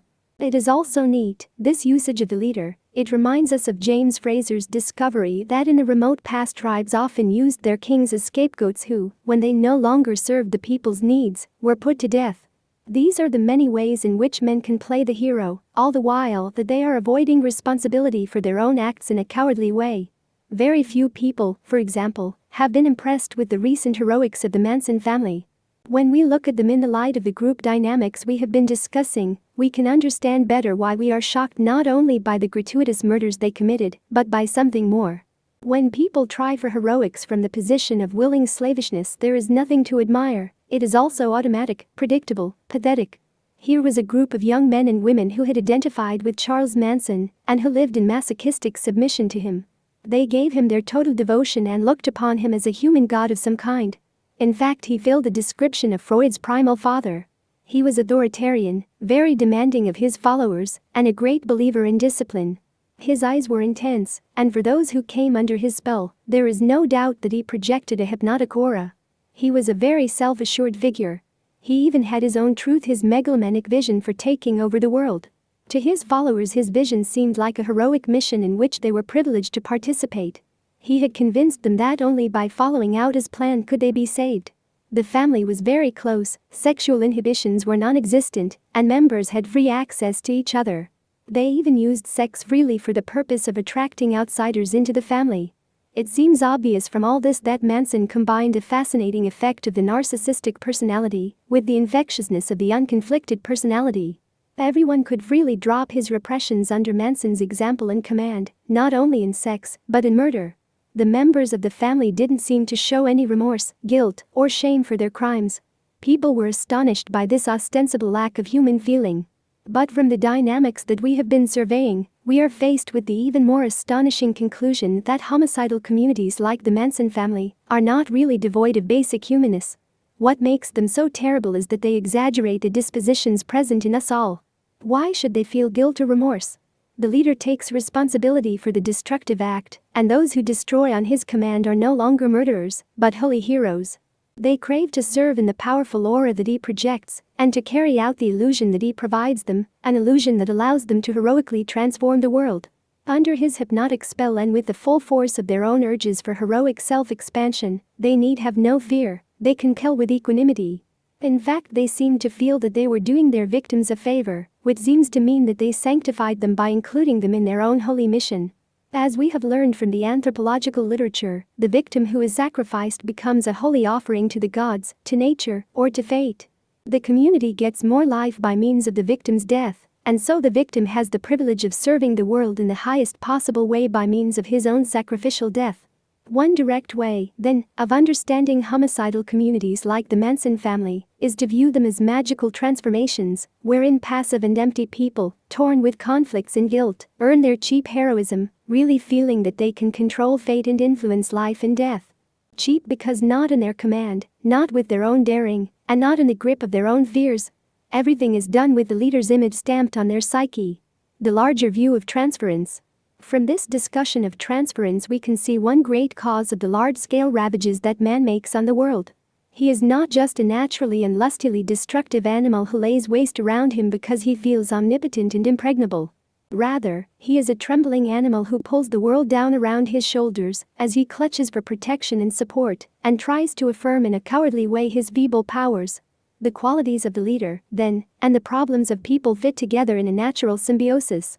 I have lingered on a few refinements of group psychology to show that the powers of the leader stem from what he can do for people, beyond the magic that he himself possesses.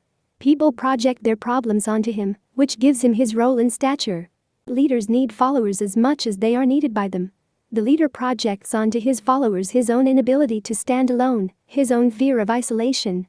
We must say that if there were no natural leaders possessing the magic of charisma, men would have to invent them, just as leaders must create followers if there are none available. If we accent this natural symbiotic side of the problem of transference, we come into the broadest understanding of it, which forms the main part of the discussion I now want to dwell on. Freud had already revealed as much about the problems of followers as about the magnetism of the leader, when he taught us about the longing for transference and what it accomplished. But just here, trouble lies. As always, he showed us where to look but focused down too narrowly. He had a conception, as Wolstein succinctly put it, of why man got into trouble, and his explanations of trouble almost always came to rest on the sexual motive. The fact that people were so prone to suggestibility and hypnosis was for him proof that it depended on sexuality. The transference attraction that we feel for people is merely a manifestation of the earliest attractions that the child felt for those around him, but now this purely sexual attraction is so buried in the unconscious that we don't realize what really motivates our fascinations. In Freud's unmistakable words, we have to conclude that all the feelings of sympathy, friendship, trust and so forth which we expend in life are genetically connected with sexuality and have developed out of purely sexual desires by an enfeebling of their sexual aim. However pure and non-sensual they may appear in the forms they take on to our conscious self-perception. To begin with, we knew none but sexual objects. Psychoanalysis shows us that those persons whom in real life we merely respect or are fond of may be sexual objects to us in our unconscious mind still.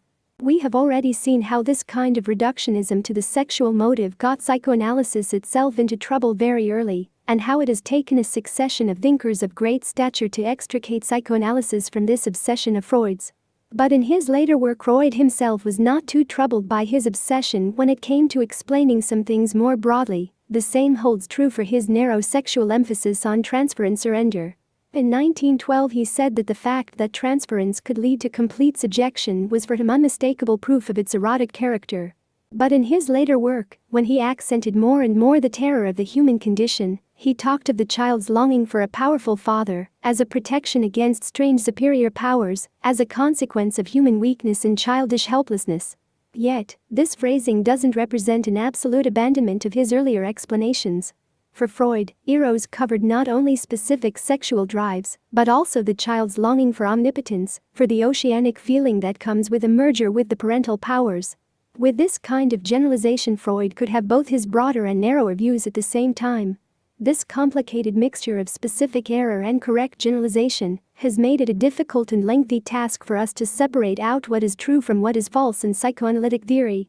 But as we said earlier with Rank, it seems fairly conclusive that if you accent the terrors of external nature as Freud did in his later work, then you are talking about the general human condition, and no longer about specific erotic drives. We might say that the child would then seek merger with the parental omnipotence not out of desire, but out of cowardice. And now we are on a wholly new terrain. The fact that transference could lead to complete subjection proves not its erotic character, but something quite different. Its truthful character, we might say. As Adler saw with complete clarity long before Freud's later work, transference is fundamentally a problem of courage. As we have learned conclusively from Rank and Brown, it is the immortality motive and not the sexual one that must bear the larger burden of our explanation of human passion. What does this crucial shift of emphasis mean for our understanding of transference? A truly fascinating and comprehensive view of the human condition. Transference is fetish control. If transference relates to cowardice, we can understand why it goes all the way back to childhood. It reflects the whole of the child's attempts to create an environment that will give him safety and satisfaction. He learns to act and to perceive his environment in such a way that he banishes anxiety from it. But now the fatality of transference. When you set up your perception-action world to eliminate what is basic to it, anxiety, then you fundamentally falsify it. This is why psychoanalysts have always understood transference as a regressive phenomenon, uncritical, wishful, a matter of automatic control of one's world. Silverberg gives a classic psychoanalytic definition. Transference indicates a need to exert complete control over external circumstances. In all its variety and multiplicity of manifestation, transference may be regarded as the enduring monument of man's profound rebellion against reality and his stubborn persistence in the ways of immaturity. For Erich Fromm, transference reflects man's alienation. In order to overcome his sense of inner emptiness and impotence, man chooses an object onto whom he projects all his own human qualities. His love, intelligence, courage, etc. By submitting to this object, he feels in touch with his own qualities. He feels strong, wise, courageous, and secure. To lose the object means the danger of losing himself. This mechanism, idolatric worship of an object, based on the fact of the individual's alienation, is the central dynamism of transference, that which gives transference its strength and intensity. Jung's view was similar. Fascination with someone is basically a matter of always trying to deliver us into the power of a partner who seems compounded of all the qualities we have failed to realize in ourselves. And so was the Adlerian view. Transference is basically a maneuver or tactic by which the patient seeks to perpetuate his familiar mode of existence that depends on a continuing attempt to divest himself of power and place it in the hands of the other. I am citing these several authorities at length for two reasons. To show the general truth of their insights, and also to be able, later on, to bring up the immense problems that these truths raise. Already we can see that transference is not a matter of unusual cowardice, but rather of the basic problems of an organismic life, problems of power and control. The strength to oppose reality and keep it ordered for our own organismic expansion and fulfillment. What is more natural than choosing a person with whom to establish this dialogue with nature? Fromm uses the word idol, which is another way of talking about what is nearest at hand. This is how we understand the function of even the negative or hate transference. It helps us to fix ourselves in the world, to create a target for our own feelings, even though those feelings are destructive. We can establish our basic organismic footing with hate as well as by submission. In fact, hate enlivens us more, which is why we see more intense hate in the weaker ego states. The only thing is that hate, too, blows the other person up larger than he deserves.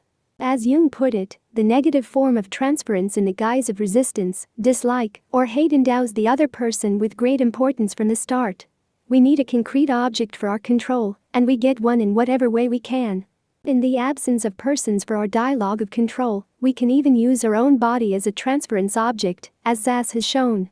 The pains we feel, the illnesses that are real or imaginary, give us something to relate to, keep us from slipping out of the world, from bogging down in the desperation of complete loneliness and emptiness. In a word, illness is an object. We transfer to our own body as if it were a friend on whom we can lean for strength or an enemy who threatens us with danger. At least it makes us feel real and gives us a little purchase on our fate. From all this we can already draw one important conclusion. That transference is a form of fetishism, a form of narrow control that anchors our own problems. We take our helplessness, our guilt, our conflicts, and we fix them to a spot in the environment. We can create any locus at all for projecting our cares onto the world, even the locus of our own arms and legs. Our own cares are the thing, and if we look at the basic problems of human slavishness, it is always them that we see. As Jung put it in some beautiful words, unless we prefer to be made fools of by our illusions, we shall, by carefully analyzing every fascination, extract from it a portion of our own personality, like a quintessence, and slowly come to recognize that we meet ourselves time and again in 1,000 disguises on the path of life. Transference is fear of life. But this discussion has led us even further away from a simple clinical approach to the phenomenon of transference. The fact is that fascination is a reflex of the fatality of the human condition. And as we saw in part I of this book, the human condition is just too much for an animal to take, it is overwhelming. It is on this aspect of the problem of transference that I now want to dwell. Of all the thinkers who have understood it, none has written with greater breadth and depth on the meanings of the transference than Rank. We have seen in several different contexts how Rank's system of thought rests on the fact of human fear, the fear of life and death. Here I want to accent how global or total this fear is. As William James said, with his unfailing directness, fear is fear of the universe.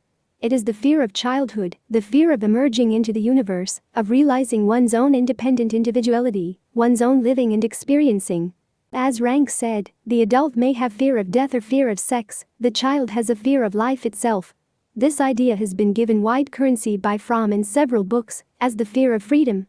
Schachtel put it well in speaking of the fear of emerging out of embeddedness. This is how we understand the incestuousness of the symbiosis with the mother and the family. The person remains tucked into a protective womb, so to speak. It is what Rank meant when he talked about the trauma of birth as being the paradigm for all other traumas of emergence. It is logical. If the universe is fundamentally and globally terrifying to the natural perceptions of the young human animal, how can he dare to emerge into it with confidence? Only by relieving it of its terror. This is how we can understand the essence of transference. As a taming of terror. Realistically, the universe contains overwhelming power. Beyond ourselves we sense chaos. We can't really do much about this unbelievable power, except for one thing. We can endow certain persons with it. The child takes natural awe and terror and focuses them on individual beings, which allows him to find the power and the horror all in one place, instead of diffused throughout a chaotic universe. Mirabile. The transference object, being endowed with the transcendent powers of the universe, now has in himself the power to control, order, and combat them. In Rank's words, the transference object comes to represent for the individual the great biological forces of nature, to which the ego binds itself emotionally, and which then form the essence of the human and his fate. By this means, the child can control his fate. As ultimately power means power over life and death, the child can now safely emerge in relation to the transference object. The object becomes his locus of safe operation. All he has to do is conform to it in the ways that he learns, conciliate it if it becomes terrible, use it serenely for automatic daily activities. For this reason, Angel could well say that transference is not an emotional mistake, but the experience of the other as one's whole world, just as the home actually is, for the child, his whole world. This totality of the transference object also helps explain its ambivalence. In some complex ways, the child has to fight against the power of the parents in their awesome miraculousness. They are just as overwhelming as the background of nature from which they emerge. The child learns to naturalize them by techniques of accommodation and manipulation.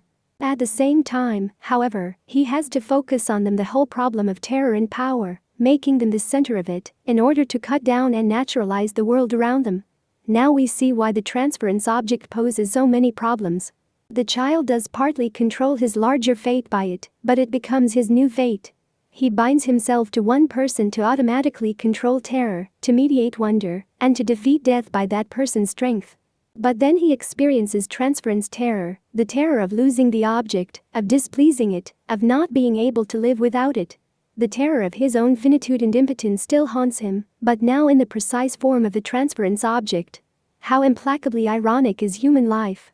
The transference object always looms larger than life-size because it represents all of life, and hence all of one's fate.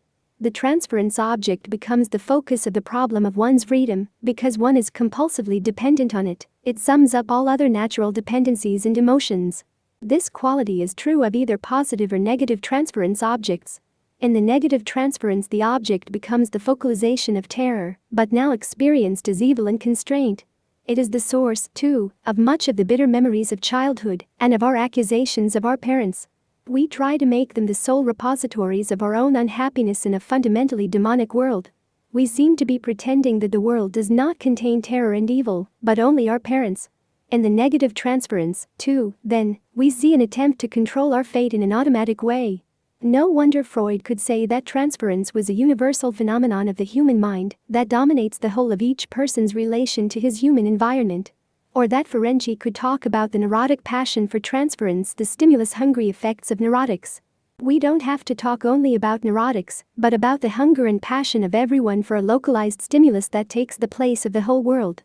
We might better say that transference proves that everyone is neurotic, as it is a universal distortion of reality by the artificial fixation of it.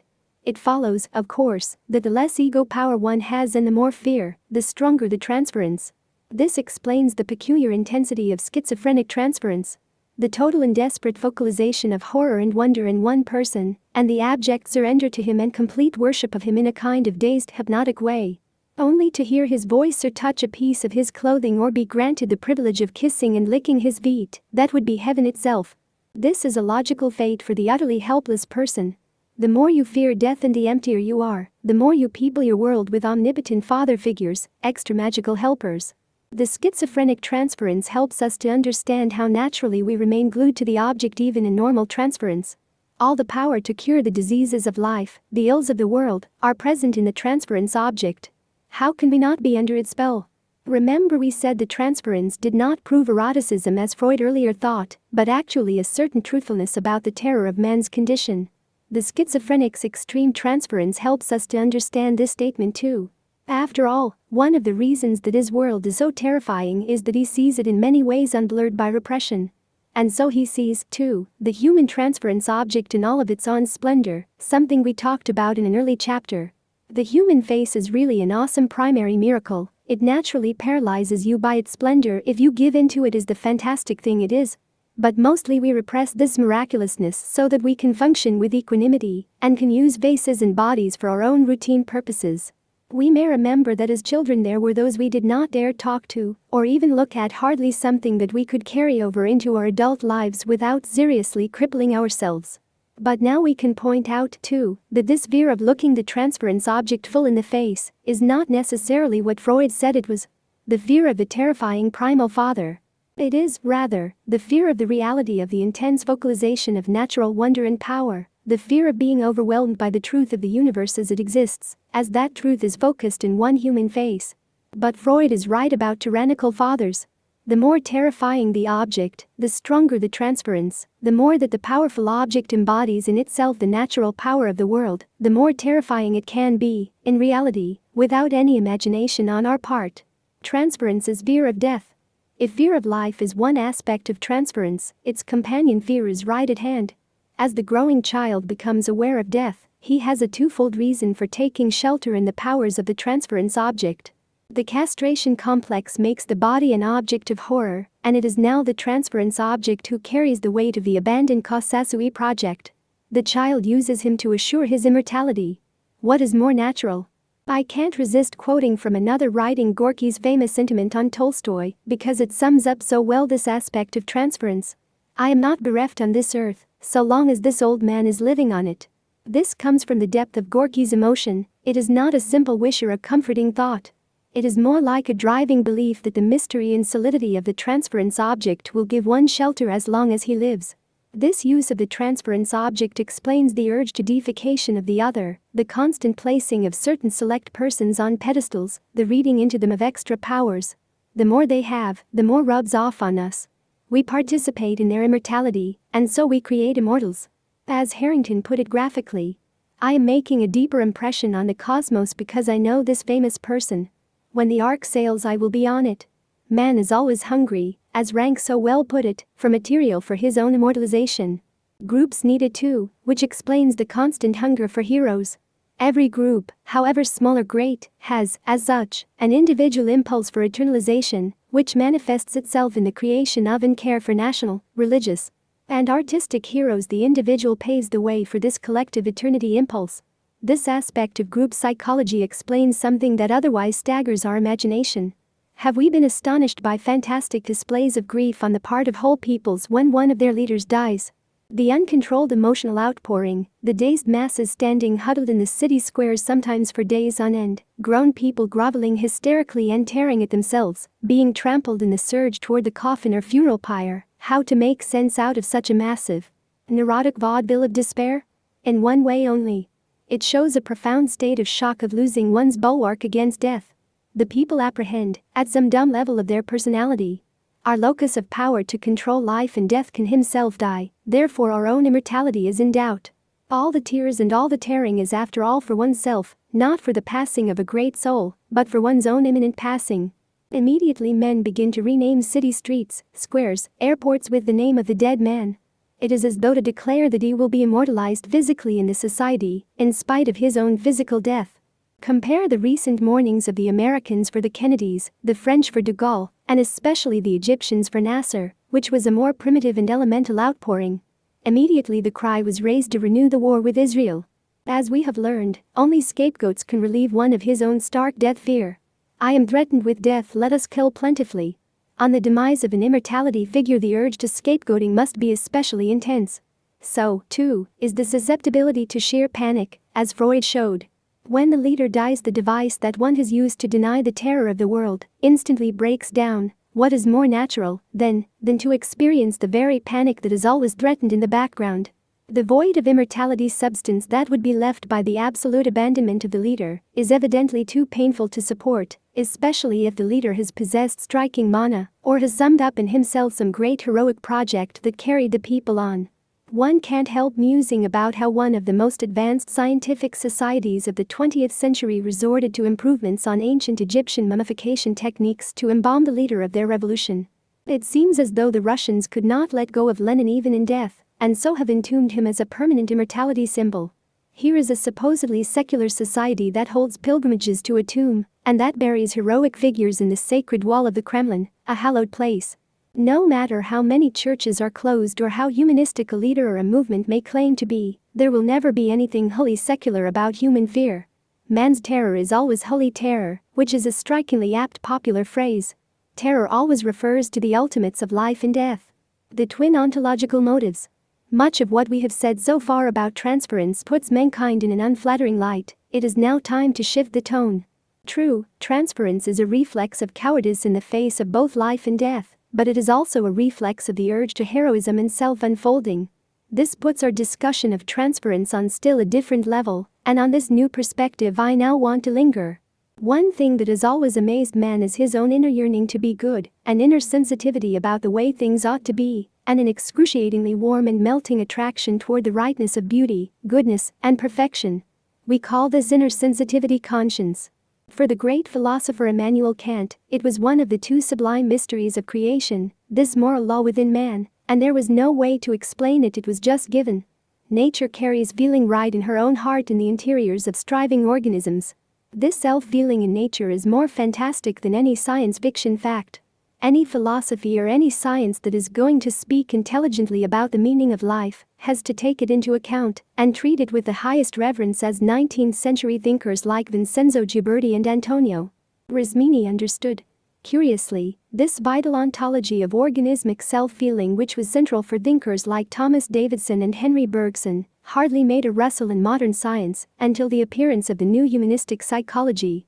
This fact alone seems to me to explain the unbelievable sterility of the human sciences in our time and, more especially, their willingness to manipulate and negate man.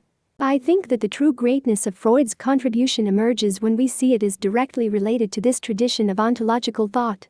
Freud showed how the particular rules for goodness or conscience were built into the child in a given society, how he learns the rules for feeling good. By showing the artificiality of these social rules for feeling good, Freud mapped out the dream of freedom of the Enlightenment. To expose artificial moral constraints on the expansive self-feeling of life force. But the recognition of such social constraints still leaves unexplained the inner urge of the human being to feel good and right, the very thing that odd can seems to exist independent of any rules. As far as we can tell, as I put it elsewhere, all organisms like to feel good about themselves. They push themselves to maximize this feeling. As philosophers have long noted, it is as though the heart of nature is pulsating in its own joyful self-expansion. When we get to the level of man, of course, this process acquires its greatest interest. It is most intense in man, and in him relatively undetermined he can pulsate and expand both organismically and symbolically. This expansion takes the form of man's tremendous urge for a feeling of total rightness about himself and his world. This perhaps clumsy way to talk seems to me to sum up what man is really trying to do, and why conscience is his fate. Man is the only organism in nature fated to puzzle out what it actually means to feel right.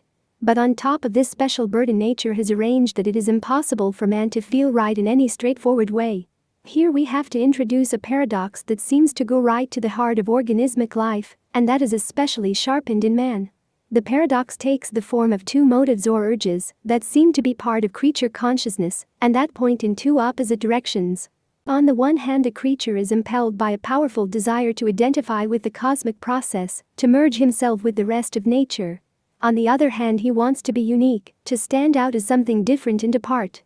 The first motive, to merge and lose oneself in something larger, comes from man's horror of isolation, of being thrust back upon his own feeble energies alone. He feels tremblingly small and impotent in the face of transcendent nature.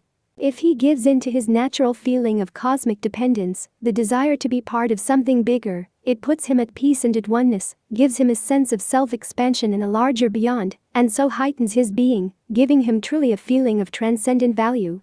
This is the Christian motive of agape, the natural melding of created life in the creation and love which transcends it. As Rank put it, man yearns for a feeling of kinship with the all. He wants to be delivered from his isolation and become part of a greater and higher whole. The person reaches out naturally for a self beyond his own self, in order to know who he is at all, in order to feel that he belongs in the universe.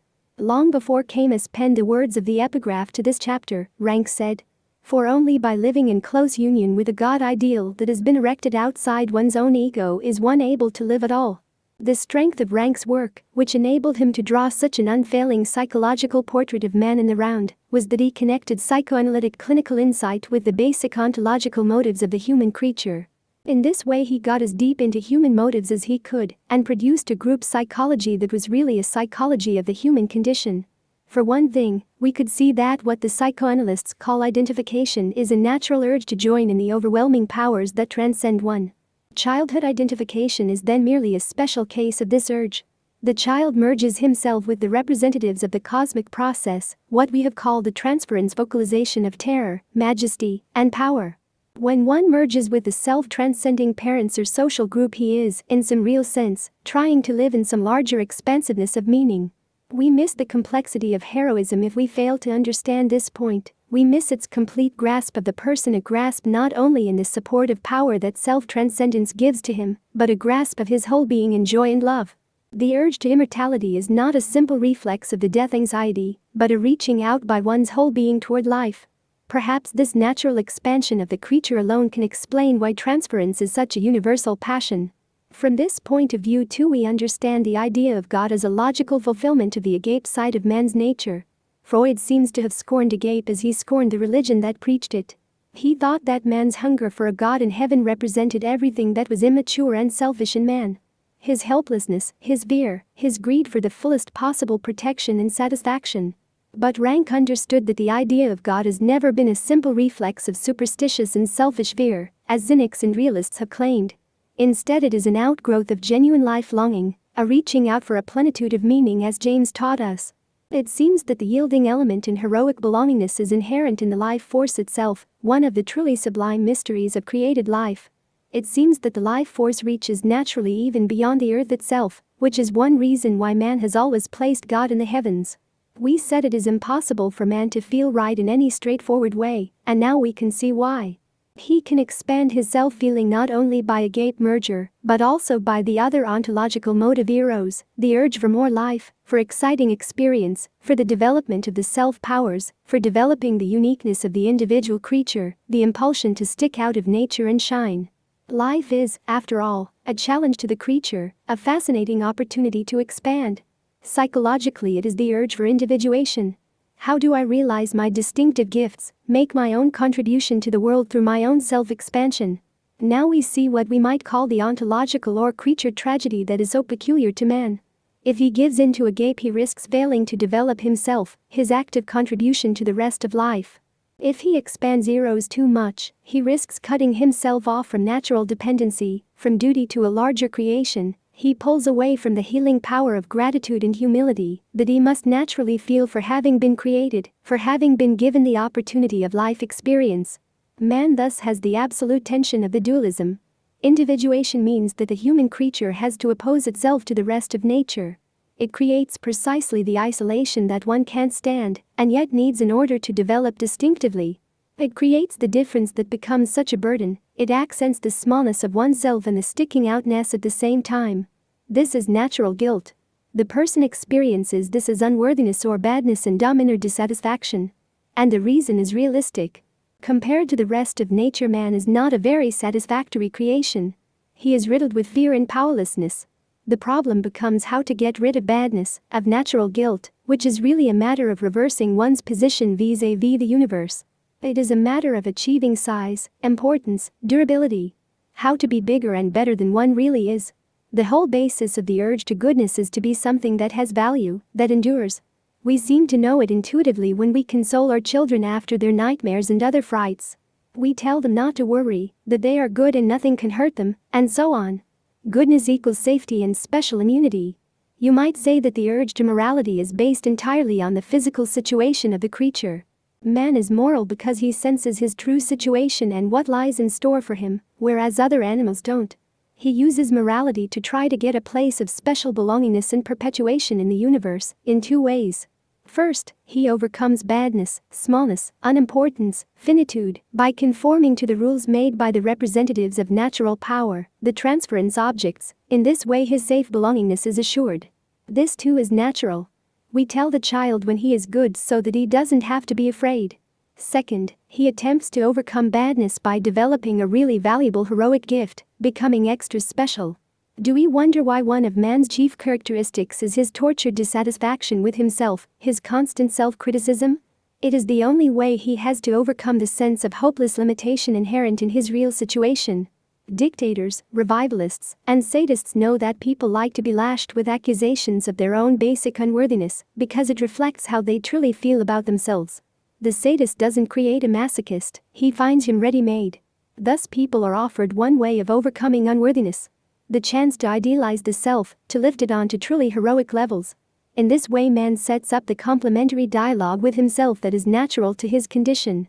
He criticizes himself because he falls short of the heroic ideals he needs to meet in order to be a really imposing creation. You can see that man wants the impossible. He wants to lose his isolation and keep it at the same time. He can't stand the sense of separateness, and yet he can't allow the complete suffocating of his vitality. He wants to expand by merging with the powerful beyond that transcends him, yet he wants while merging with it to remain individual and aloof, working out his own private and smaller scale self-expansion. But this feat is impossible because it belies the real tension of the dualism. One obviously can't have merger in the power of another thing, and the development of one's own personal power at the same time, at any rate not without ambivalence and a degree of self-deception. But one can get around the problem in one way. One can, we might say, control the glaringness of the contradiction.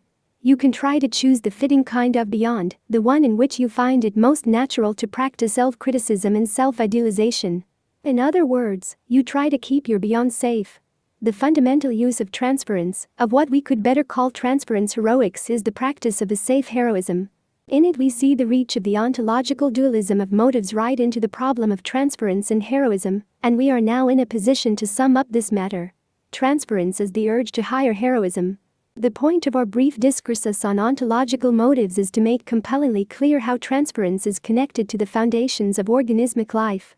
We can now understand fully how wrong it would be to look at transference in a totally derogatory way when it fulfills such vital drives toward human wholeness. Man needs to infuse his life with values so that he can pronounce it good. The transference object is then a natural fetishization for man's highest yearnings and strivings. Again we see what a marvelous talent transference is. It is a form of creative fetishism, the establishment of a locus from which our lives can draw the powers they need and want. What is more wanted than immortality power? How wonderful and how facile to be able to take our whole immortality striving and make it part of a dialogue with a single human being. We don't know, on this planet, what the universe wants from us or is prepared to give us. We don't have an answer to the question that troubled Kant of what our duty is, what we should be doing on earth. We live in utter darkness about who we are and why we are here, yet we know it must have some meaning. What is more natural, then, than to take this unspeakable mystery and dispel it straightway by addressing our performance of heroics to another human being, knowing thus daily whether this performance is good enough to earn us eternity. If it is bad, we know that it is bad by his reactions, and so are able instantly to change it. Rank sums up this vital matter in a particularly rich synthetic paragraph. Here we come upon the age-old problem of good and evil, originally designating eligibility for immortality. In its emotional significance of being liked or disliked by the other person. On this plane personality is shaped and formed according to the vital need to please the other person whom we make our God, and not incur his or her displeasure. All the twistings of the self, with its artificial striving for perfection and the unavoidable relapses into badness, are the result of these attempts to humanize the spiritual need for goodness. As we will see in the next chapters, one can nourish and expand his identity of all kinds of gods on heavens as well as hells. How a person solves his natural yearnings for self-expansion and significance determines the quality of his life. Transference heroics gives man precisely what he needs. A certain degree of sharply defined individuality, a definite point of reference for his practice of goodness, and all within a certain secure level of safety and control. If transference heroics were safe heroism, we might think it demeaning. Heroism is by definition defiance of safety.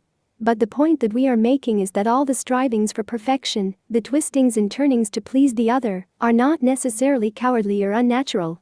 What makes transference heroics demeaning is that the process is unconscious and reflexive, not fully in one's control. Psychoanalytic therapy directly addresses itself to this problem. Beyond that, the other person is man's fate and a natural one. He is forced to address his performance to qualify for goodness to his fellow creatures, as they form his most compelling and immediate environment, not in the physical or evolutionary sense in which like creatures huddle unto like, but more in the spiritual sense. Human beings are the only things that mediate meaning, which is to say that they give the only human meaning we can know. Jung has written some particularly brilliant and penetrating pages on transference, and he has seen that the urge is so strong and natural that he has even called it an instinct to a kinship libido. This instinct, he says, cannot be satisfied in any abstract way. It wants the human connection. That is the core of the whole transference phenomenon, and it is impossible to argue it away, because relationship to the self is at once relationship to our fellow man. A century earlier Herman Melville had put the same thought into the mouth of Ahab. Close. Stand close to me, Starbuck, let me look into a human eye. It is better than to gaze into sea or sky, better than to gaze upon God. By the green land, by the bright hearthstone. This is the magic glass, man, I see my wife and my child in thine eye.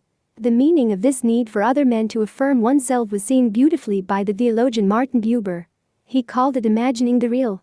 Seeing in the other person the self-transcending life process that gives to oneself the larger nourishment it needs. In terms of our earlier discussion, we could say that the transference object contains its own natural awesomeness, its own miraculousness, which infects us with the significance of our own lives if we give into it. Paradoxically, then, transference or enter to the truth of the other, even if only in his physical being, gives us a feeling of heroic self-validation. No wonder that Jung could say that it is impossible to argue away. No wonder too, for a final time, that transference is a universal passion. It represents a natural attempt to be healed and to be whole, through heroic self-expansion in the other. Transference represents the larger reality that one needs, which is why Freud and Ferenczi could already say that transference represents psychotherapy, the self-taught attempts on the patient's part to cure himself. People create the reality they need in order to discover themselves. The implications of these remarks are perhaps not immediately evident, but they are immense for a theory of the transference. If transference represents the natural heroic striving for a beyond that gives self-validation, and if people need this validation in order to live, then the psychoanalytic view of transference as simply unreal projection is destroyed. Projection is necessary and desirable for self-fulfillment. Otherwise, man is overwhelmed by his loneliness and separation, and negated by the very burden of his own life. As Rank so wisely saw, projection is a necessary unburdening of the individual. Man cannot live closed upon himself and for himself. He must project the meaning of his life outward, the reason for it, even the blame for it.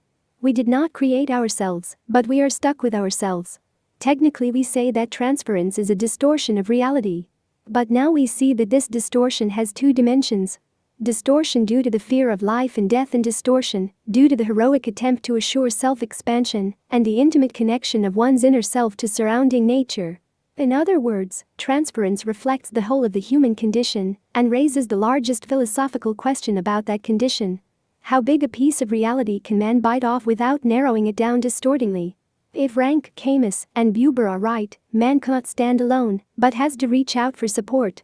If transference is a natural function of heroism, a necessary projection in order to stand life, death, and oneself, the question becomes: what is creative projection? What is life-enhancing illusion? These are questions that take us way beyond the scope of this chapter, but we shall see the reach of them in our concluding section. Chapter 8. Otto Rank and the closure of psychoanalysis on Kierkegaard. It seems to be difficult for the individual to realize that there exists a division between one's spiritual and purely human needs, and that the satisfaction or fulfillment for each has to be found in different spheres. As a rule, we find the two aspects hopelessly confused in modern relationships, where one person is made the godlike judge over good and bad in the other person. In the long run, such symbiotic relationship becomes demoralizing to both parties, for it is just as unbearable to be God as it is to remain an utter slave. Otto Rank. One of the things we see as we glance over history is that creature consciousness is always absorbed by culture. Culture opposes nature and transcends it. Culture is in its most intimate intent a heroic denial of creatureliness. But this denial is more effective in some epochs than in others. When man lived securely under the canopy of the Judeo-Christian world picture, he was part of a great whole. To put it in our terms, his cosmic heroism was completely mapped out, it was unmistakable. He came from the invisible world into the visible one by the act of God, did his duty to God by living out his life with dignity and faith, marrying as a duty, procreating as a duty, offering his whole life as Christ had to the Father. In turn, he was justified by the Father and rewarded with eternal life in the invisible dimension. Little did it matter that the earth was a vale of tears, of horrid sufferings, of incommensurateness, of torturous and humiliating daily pettiness, of sickness and death. A place where man felt he did not belong, the wrong place, as Chesterton said, the place where man could expect nothing, achieve nothing for himself. Little did it matter, because it served God and so would serve the servant of God. In a word, man's cosmic heroism was assured, even if he was as nothing. This is the most remarkable achievement of the Christian world picture. That it could take slaves, cripples, imbeciles, the simple and the mighty, and make them all secure heroes. Simply by taking a step back from the world into another dimension of things, the dimension called heaven. Or we might better say that Christianity took creature consciousness, the thing man most wanted to deny, and made it the very condition for his cosmic heroism. The romantic solution. Once we realize what the religious solution did, we can see how modern man edged himself into an impossible situation. He still needed to feel heroic, to know that his life mattered in the scheme of things. He still had to be specially good for something truly special. Also, he still had to merge himself with some higher, self-absorbing meaning, in trust and in gratitude, what we saw as the universal motive of the agapemerger. If he no longer had God, how was he to do this? One of the first ways that occurred to him, as Rank saw, was the romantic solution. He fixed his urge to cosmic heroism onto another person in the form of a love object. The self-glorification that he needed in his innermost nature he now looked for in the love partner. The love partner becomes the divine ideal within which to fulfill one's life. All spiritual and moral needs now become focused in one individual. Spirituality, which once referred to another dimension of things, is now brought down to this earth and given form in another individual human being. Salvation itself is no longer referred to an abstraction like God, but can be sought in the beatification of the other. We could call this transference beatification. Man now lives in a cosmology of two. To be sure, all through history there has been some competition between human objects of love and divine ones. We think of Heloise and Abelard, Alcibiades and Socrates, or even the Song of Solomon. But the main difference is that in traditional society the human partner would not absorb into himself the whole dimension of the divine. In modern society he does. In case we are inclined to forget how deified the romantic love object is, the popular songs continually remind us. They tell us that the lover is the springtime, the angel glow with eyes like stars, that the experience of love will be divine like heaven itself, and so on and on. Popular love songs have surely had this content from ancient times, and will likely continue to have it, as long as man remains a mammal and a cousin of the primates. These songs reflect the hunger for real experience, a serious emotional yearning on the part of the creature. The point is that if the love object is divine perfection, then one's own self is elevated by joining one's destiny to it. One has the highest measure for one's ideal striving, all of one's inner conflicts and contradictions, the many aspects of guilt, all these one can try to purge in a perfect consummation with perfection itself. This becomes a true moral vindication in the other. Modern man fulfills his urge to self-expansion in the love object, just as it was once fulfilled in God. God as representation of our own will does not resist us, except when we ourselves want it, and just as little does the lover resist us who, in yielding, subjects himself to our will. In one word, the love object is God. As a Hindu song puts it, "My lover is like God, if he accepts me my existence is utilized." No wonder Rank could conclude that the love relationship of modern man is a religious problem. Understanding this, Rank could take a great step beyond Freud. Freud thought that modern man's moral dependence on another was a result of the Oedipus complex. But Rank could see that it was the result of a continuation of the casus sui project of denying creatureliness. As now there was no religious cosmology into which to fit such a denial, one grabbed onto a partner. Men reached for a thou when the worldview of the great religious community overseen by God died. Modern man's dependency on the love partner, then, is a result of the loss of spiritual ideologies, just as is his dependency on his parents or on his psychotherapist. He needs somebody, some individual ideology of justification to replace the declining collective ideologies. Sexuality, which Freud thought was at the heart of the Oedipus complex, is now understood for what it really is, another twisting and turning, a groping for the meaning of one's life. If you don't have a God in heaven, an invisible dimension that justifies the visible one, then you take what is nearest at hand and work out your problems on that. As we know from our own experience, this method gives great and real benefits. Is one oppressed by the burden of his life? Then he can lay it at his divine partner's feet. Is self-consciousness too painful, the sense of being a separate individual, trying to make some kind of meaning out of who one is, what life is, and the like? Then one can wipe it away in the emotional yielding to the partner, forget oneself in the delirium of sex, and still be marvelously quickened in the experience. Is one weighed down by the guilt of his body, the drag of his animality that haunts his victory over decay and death? But this is just what the comfortable sex relationship is for. In sex, the body and the consciousness of it are no longer separated. The body is no longer something we look at as alien to ourselves. As soon as it is fully accepted as a body by the partner, our self-consciousness vanishes. It merges with the body, and with the self-consciousness and body of the partner. 4 fragments of existence melt into one unity, and things are no longer disjointed and grotesque. Everything is natural, functional, expressed as it should be, and so it is stilled and justified. All the more is guilt wiped away when the body finds its natural usage in the production of a child. Nature herself then proclaims one's innocence. How fitting it is that one should have a body, be basically a procreative animal. But we also know from experience that things don't work so smoothly or unambiguously. The reason is not far to seek. It is right at the heart of the paradox of the creature. Sex is of the body, and the body is of death. As Rank reminds us, this is the meaning of the biblical account of the ending of paradise, when the discovery of sex brings death into the world. As in Greek mythology too, Eros and Thanatos are inseparable. Death is the natural twin brother of sex. Let us linger on this for a moment, because it is so central to the failure of romantic love as a solution to human problems, and is so much a part of modern man's frustration. When we say that sex and death are twins, we understand it on at least two levels. The first level is philosophical biological. Animals who procreate die. Their relatively short lifespan is somehow connected with their procreation. Nature conquers death not by creating eternal organisms, but by making it possible for ephemeral ones to procreate. Evolutionarily, this seems to have made it possible for really complex organisms to emerge in the place of simple and almost literally eternal self-dividing ones. But now the rub for man. If sex is a fulfillment of his role as an animal in the species, it reminds him that he is nothing himself but a link in a chain of being, exchangeable with any other, and completely expendable in himself. Sex represents, then, species consciousness and, as such, the defeat of individuality, of personality. But it is just this personality that man wants to develop. The idea of himself as a special cosmic hero with special gifts for the universe. He doesn't want to be a mere fornicating animal like any other. This is not a truly human meaning, a truly distinctive contribution to world life. From the very beginning, then, the sexual act represents a double negation, by physical death, and of distinctive personal gifts.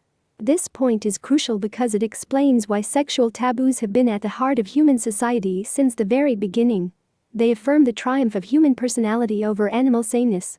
With the complex codes for sexual self-denial, man was able to impose the cultural map for personal immortality over the animal body. He brought sexual taboos into being because he needed to triumph over the body, and he sacrificed the pleasures of the body to the highest pleasure of all. Self-perpetuation as a spiritual being through all eternity.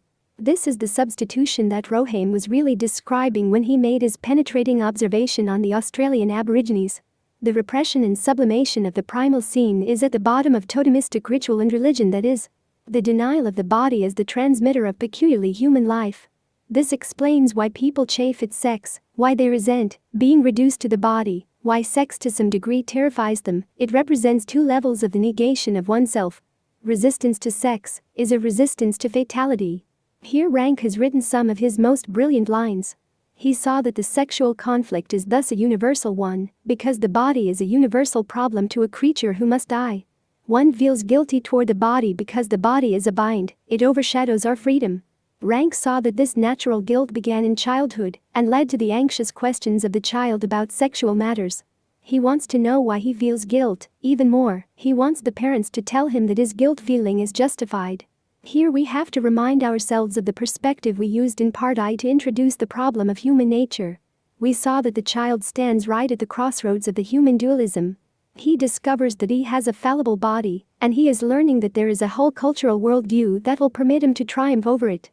The questions about sex that the child asks are thus not at a fundamental level about sex at all. They are about the meaning of the body, the terror of living with a body. When the parents give a straightforward biological answer to sexual questions, they do not answer the child's question at all. He wants to know why he has a body, where it came from, and what it means for a self-conscious creature to be limited by it. He is asking about the ultimate mystery of life, not about the mechanics of sex. As Rank says, this explains why the adult suffer as much from the sexual problem as the child. The biological solution of the problem of humanity is also ungratifying and inadequate for the adult as for the child.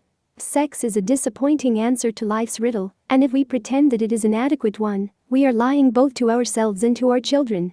As Rank beautifully argues, in this sense sex education is a kind of wishful thinking, a rationalization, and a pretense. We try to make believe that if we give instruction in the mechanics of sex, we are explaining the mystery of life. We might say that modern man tries to replace vital awe and wonder with a how-to-do-it manual. We know why. If you cloak the mystery of creation in the easy steps of human manipulations, you banish the terror of the death that is reserved for us as species sexual animals. Rank goes so far as to conclude that the child is sensitive to this kind of lying. He refuses the correct scientific explanation of sexuality, and he refuses too the mandate to guilt-free sex enjoyment that it implies. I think that the reason probably is that if he is to grow into an immortal culture hero, he must have a clear antagonist, especially at the beginning of his struggles to incorporate the cultural Kosazui project. As the body is the clear problem over which he must triumph, in order to build a cultural personality at all, He must resist, at some level, the adult's attempt to deny that the body is an adversary. We might say that the child is still too weak to be able to bear the conflict of trying to be a personality and a species animal at the same time. The adult is, too, but he has been able to develop the necessary mechanisms of defense, repression and denial that allow him to live with the problem of serving two masters. After this reminder of the fundamental problems of the child and the adult that we talked about in part I hope that we can better understand the roots of Rank's critique of the romantic psychological type that has emerged in modern times. It then becomes perfectly clear what he means when he says that personality is ultimately destroyed by and through sex. In other words, the sexual partner does not and cannot represent a complete and lasting solution to the human dilemma. The partner represents a kind of fulfillment in freedom from self-consciousness and guilt, but at the same time he represents the negation of one's distinctive personality. We might say the more guilt-free sex the better, but only up to a certain point. In Hitlerism, we saw the misery that resulted when man confused two worlds, when he tried to get a clear-cut triumph over evil, a perfection in this world that could only be possible in some more perfect one.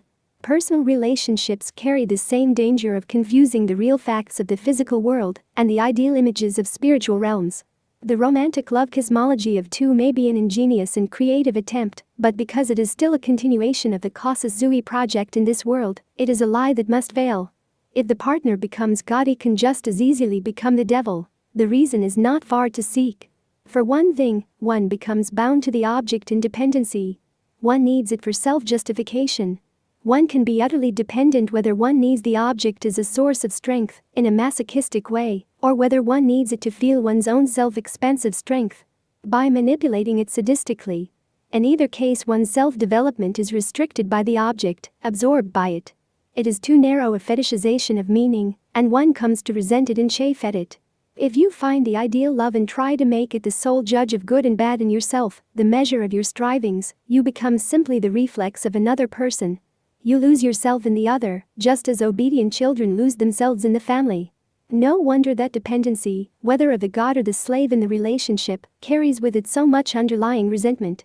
As Rank put it, explaining the historical bankruptcy of romantic love, a person no longer wanted to be used as another soul, even with its attendant compensations.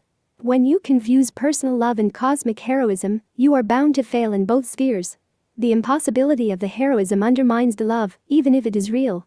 As Rank so aptly says, this double failure is what produces the sense of utter despair that we see in modern man. It is impossible to get blood from a stone, to get spirituality from a physical being, and so one feels inferior that his life has somehow not succeeded, that he has not realized his true gifts, and so on. No wonder. How can a human being be a god like everything to another? No human relationship can bear the burden of godhood, and the attempt has to take its toll in some way on both parties. The reasons are not far to seek. The thing that makes God the perfect spiritual object is precisely that he is abstract, as Hegel saw. He is not a concrete individuality, and so he does not limit our development by his own personal will and needs.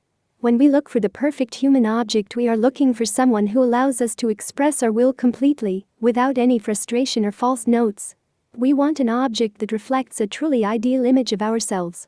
But no human object can do this. Humans have wills and counter-wills of their own. In 1,000 ways they can move against us. Their very appetites offend us. God's greatness and power is something that we can nourish ourselves in, without its being compromised in any way by the happenings of this world. No human partner can offer this assurance because the partner is real. However much we may idealize and idolize him, he inevitably reflects earthly decay and imperfection. And as he is our ideal measure of value, this imperfection falls back upon us. If your partner is your all, then any shortcoming in him becomes a major threat to you. If a woman loses her beauty, or shows that she doesn't have the strength and dependability that we once thought she did, or loses her intellectual sharpness, or falls short of our own peculiar needs in any of 1,000 ways, then all the investment we have made in her is undermined. The shadow of imperfection falls over our lives, and with it death and the defeat of cosmic heroism. She lessens equals I die. This is the reason for so much bitterness, shortness of temper and recrimination in our daily family lives. We get back a reflection from our loved objects that is less than the grandeur and perfection that we need to nourish ourselves. We feel diminished by their human shortcomings. Our interiors feel empty or anguished, our lives valueless, when we see the inevitable pettinesses of the world expressed through the human beings in it. For this reason, too, we often attack loved ones and try to bring them down to size. We see that our gods have clay feet, and so we must hack away at them in order to save ourselves, to deflate the unreal overinvestment that we have made in them, in order to secure our own apotheosis. In this sense, the deflation of the over-invested partner, parent, or friend is a creative act that is necessary to correct the lie that we have been living, to reaffirm our own inner freedom of growth that transcends the particular object and is not bound to it. But not everybody can do this because many of us need a lie in order to live. We may have no other God, and we may prefer to deflate ourselves in order to keep the relationship, even though we glimpse the impossibility of it and the slavishness to which it reduces us. This is one direct explanation, as we shall see, of the phenomenon of depression. After all, what is it that we want when we elevate the love partner to the position of God? We want redemption, nothing less. We want to be rid of our faults, of our feeling of nothingness. We want to be justified, to know that our creation has not been in vain. We turn to the love partner for the experience of the heroic, for perfect validation. We expect them to make us good through love. Needless to say, human partners can't do this. The lover does not dispense cosmic heroism, he cannot give absolution in his own name. The reason is that as a finite being he too is doomed, and we read that doom in his own fallibilities, in his very deterioration. Redemption can only come from outside the individual, from beyond, from our conceptualization of the ultimate source of things, the perfection of creation. It can only come, as Rank saw, when we lay down our individuality, give it up, admit our creatureliness and helplessness. What partner would ever permit us to do this, would bear us if we did? The partner needs us to be his God. On the other hand, what partner could ever want to give redemption unless he was mad? Even the partner who plays God in the relationship cannot stand it for long, as at some level he knows that he does not possess the resources that the other needs and claims. He does not have perfect strength, perfect assurance, secure heroism. He cannot stand the burden of godhood, and so he must resent the slave. Besides, the uncomfortable realization must always be there. How can one be a genuine God if one's slave is so miserable and unworthy? Rank saw too, with the logic of his thought, that the spiritual burdens of the modern love relationship were so great and impossible on both partners that they reacted by completely despiritualizing or depersonalizing the relationship. The result is the playboy mystique. Overemphasis on the body as a purely sensual object. If I can't have an ideal that fulfills my life, then at least I can have guilt-free sex, so modern man seems to reason. But we can quickly conclude how self-defeating this solution is, because it brings us right back to the dreaded equation of sex with inferiority and death, with service to the species and the negation of one's distinctive personality, the real symbolic heroism. No wonder the sexual mystique is such a shallow creed. It has to be practiced by those who have despaired of cosmic heroism, who have narrowed their meanings down to the body and to this world alone.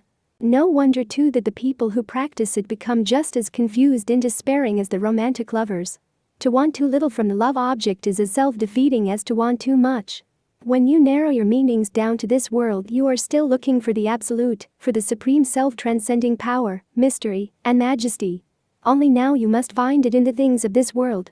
The romantic lover seeks it in the deep interiority of the woman, in her natural mystery. He looks for her to be a source of wisdom, of sure intuition, a bottomless well of continually renewed strength. The sensualist seeks the absolute no longer in the woman, who is a mere thing that one works on. He must then find the absolute in himself, in the vitality that the woman arouses and unleashes. This is why virility becomes such a predominant problem for him. It is his absolute self-justification in this world. Mike Nichols recently contrasted the romantic and the sensualist in his brilliant film Carnal Knowledge. The romantic ends up with an 18-year-old hippie who is wise beyond her years and who comes out with unexpected things from the deep of her natural femininity. The sensualist ends a 20-year span of sexual conquests stuck with the problem of his own virility. In the marvelous scene at the end, we see the well-schooled prostitute giving him an erection by convincing him of his own inner powers and natural strength. Both of these types meet, in the film, on the middle ground of utter confusion about what one should get out of a world of breasts and buttocks, and of rebellion against what the species demands of them. The sensualist tries to avoid marriage with all his might, to defeat the species role by making sexuality a purely personal affair of conquests and virility. The romantic rises above marriage and sex by trying to spiritualize his relationship to women. Neither type can understand the other, except on the level of elemental physical desire, and the film leaves us with the reflection that both are pitifully immersed in the blind groping of the human condition, the reaching out for an absolute that can be seen and experienced. It is as though Rank himself had helped write the script, but it was that modern artistic Rankian of the love relationship, Jules Viver, who did. Sometimes, it is true, Rank seems so intent on calling our attention to problems that transcend the body, that one gets the impression that he failed to appreciate the vital place that it has in our relationships to others and to the world. But that is not at all true. The great lesson of Rank's depreciation of sexuality was not that he played down physical love and sensuality, but that he saw, like Augustine and Kierkegaard, that man cannot fashion an absolute from within his condition, that cosmic heroism must transcend human relationships. What is at stake in all this is, of course, the question of freedom, the quality of one's life and one's individuality. As we saw in the previous chapter, people need a beyond, but they reach first for the nearest one. This gives them the fulfillment they need, but at the same time limits and enslaves them. You can look at the whole problem of a human life in this way. You can ask the question, what kind of beyond does this person try to expand in, and how much individuation does he achieve in it? Most people play it safe. They choose the beyond of standard transference objects like parents, the boss, or the leader. They accept the cultural definition of heroism and try to be a good provider or a solid citizen.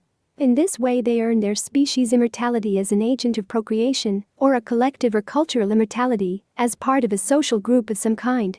Most people live this way, and I am hardly implying that there is anything false or unheroic about the standard cultural solution to the problems of men.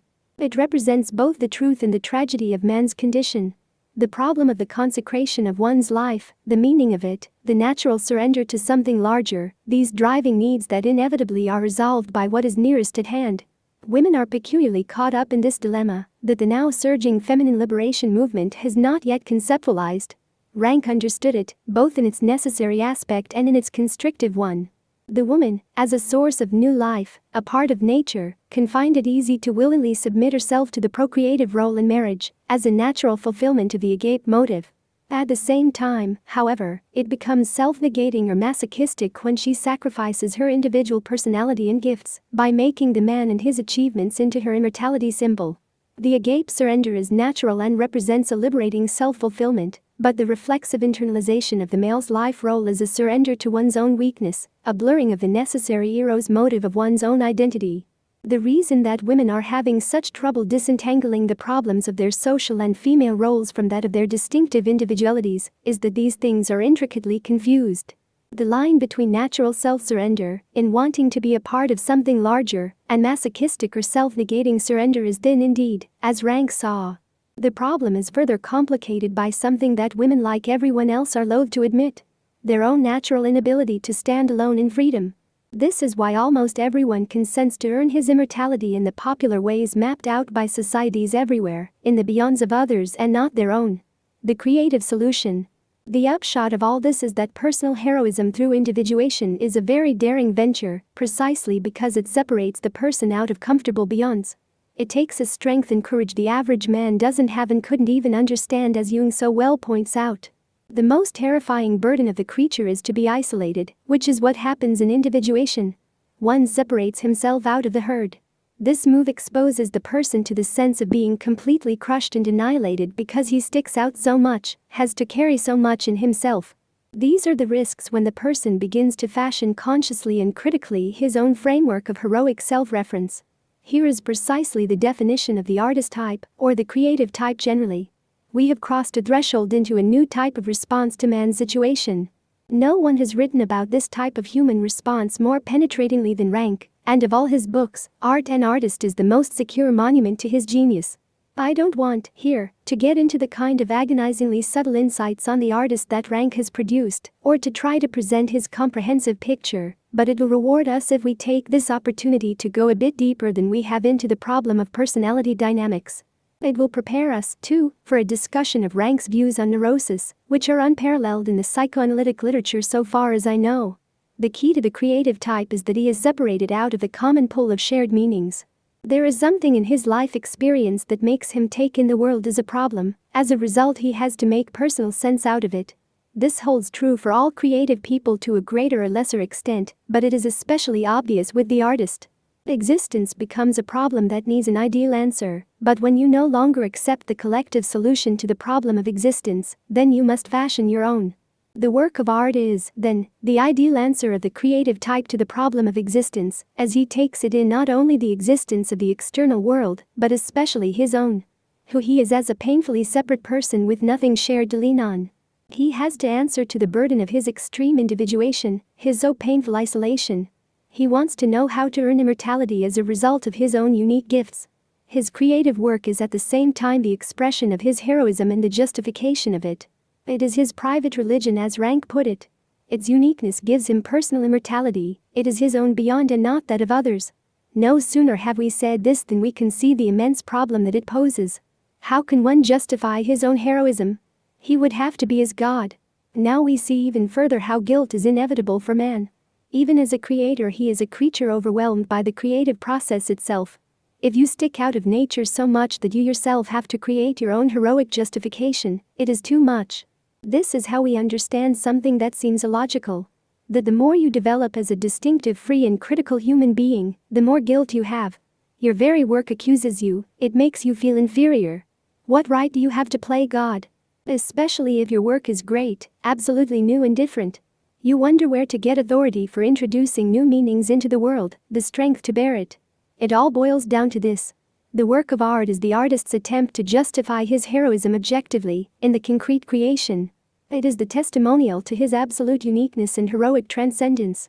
But the artist is still a creature, and he can feel it more intensely than anyone else. In other words, he knows that the work is therefore bad, ephemeral, potentially meaningless and less justified from outside himself and outside itself. In Jung's terms that we noted previously, the work is the artist's own transference projection, and he knows that consciously and critically. Whatever he does, he is stuck with himself, can't get securely outside and beyond himself. He is also stuck with the work of art itself. Like any material achievement, it is visible, earthly, impermanent. No matter how great it is, it still pales in some ways next to the transcending majesty of nature, and so it is ambiguous, hardly a solid immortality symbol. In his greatest genius, man is still mocked. No wonder that historically art and psychosis have had such an intimate relationship, that the road to creativity passes so close to the madhouse, and often detours or ends there. The artist and the madman are trapped by their own fabrications, they wallow in their own anality, in their protest that they really are something special in creation. The whole thing boils down to this paradox. If you are going to be a hero, then you must give a gift. If you are the average man, you give your heroic gift to the society in which you live, and you give the gift that society specifies in advance. If you are an artist, you fashion a peculiarly personal gift, the justification of your own heroic identity, which means that it is always aimed at least partly over the heads of your fellow men. After all, they can't grant the immortality of your personal soul. As Rank argued in the breathtaking closing chapters of Art and Artist, there is no way for the artist to be at peace with his work, or with the society that accepts it. The artist's gift is always to creation itself, to the ultimate meaning of life, to God. We should not be surprised that Rank was brought to exactly the same conclusion as Kierkegaard. That the only way out of human conflict is full renunciation, to give one's life as a gift to the highest powers. Absolution has to come from the absolute beyond. As Kierkegaard, Rank showed that this rule applied to the strongest, most heroic types, not to trembling and empty weaklings. To renounce the world and oneself, to lay the meaning of it to the powers of creation, is the hardest thing for man to achieve, and so it is fitting that this task should fall to the strongest personality type, the one with the largest ego. The great scientific world shaker Newton was the same man who always carried the Bible under his arm. Even in such cases, the combination of fullest self-expression and renunciation is rare, as we saw in Chapter 6 when we speculated about Freud's lifelong problem. From all that we have now covered the self in history and in personal creativity, we can perhaps draw even closer to the problem of Freud. We know that he was a genius, and we can now see the real problem that genius has. How to develop a creative work with the full force of one's passion, a work that saves one's soul, and at the same time to renounce that very work because it cannot by itself give salvation. In the creative genius we see the need to combine the most intensive eros of self-expression with the most complete agape of self-surrender. It is almost too much to ask of men that they contrive to experience fully both these intensities of ontological striving. Perhaps men with lesser gifts have it easier. A small dosage of eros and a comfortable agape. Freud lived the daemon of his eros to the hilt and more honestly than most, and it consumed him and others around him, as it always does more or less. Psychoanalysis was his personal heroic bid for immortality. As Rank said, he himself could so easily confess his agnosticism while he had created for himself a private religion. But this was precisely Freud's bind. As an agnostic, he had no one to offer his gift to, no one, that is, who had any more security of immortality than he did himself. Not even mankind itself was secure. As he confessed, the specter of the dinosaurs still haunts man and will always haunt him. Freud was anti-religious because he somehow could not personally give the gift of his life to a religious ideal. He saw such a step as weakness, a passivity that would defeat his own creative urge for more life.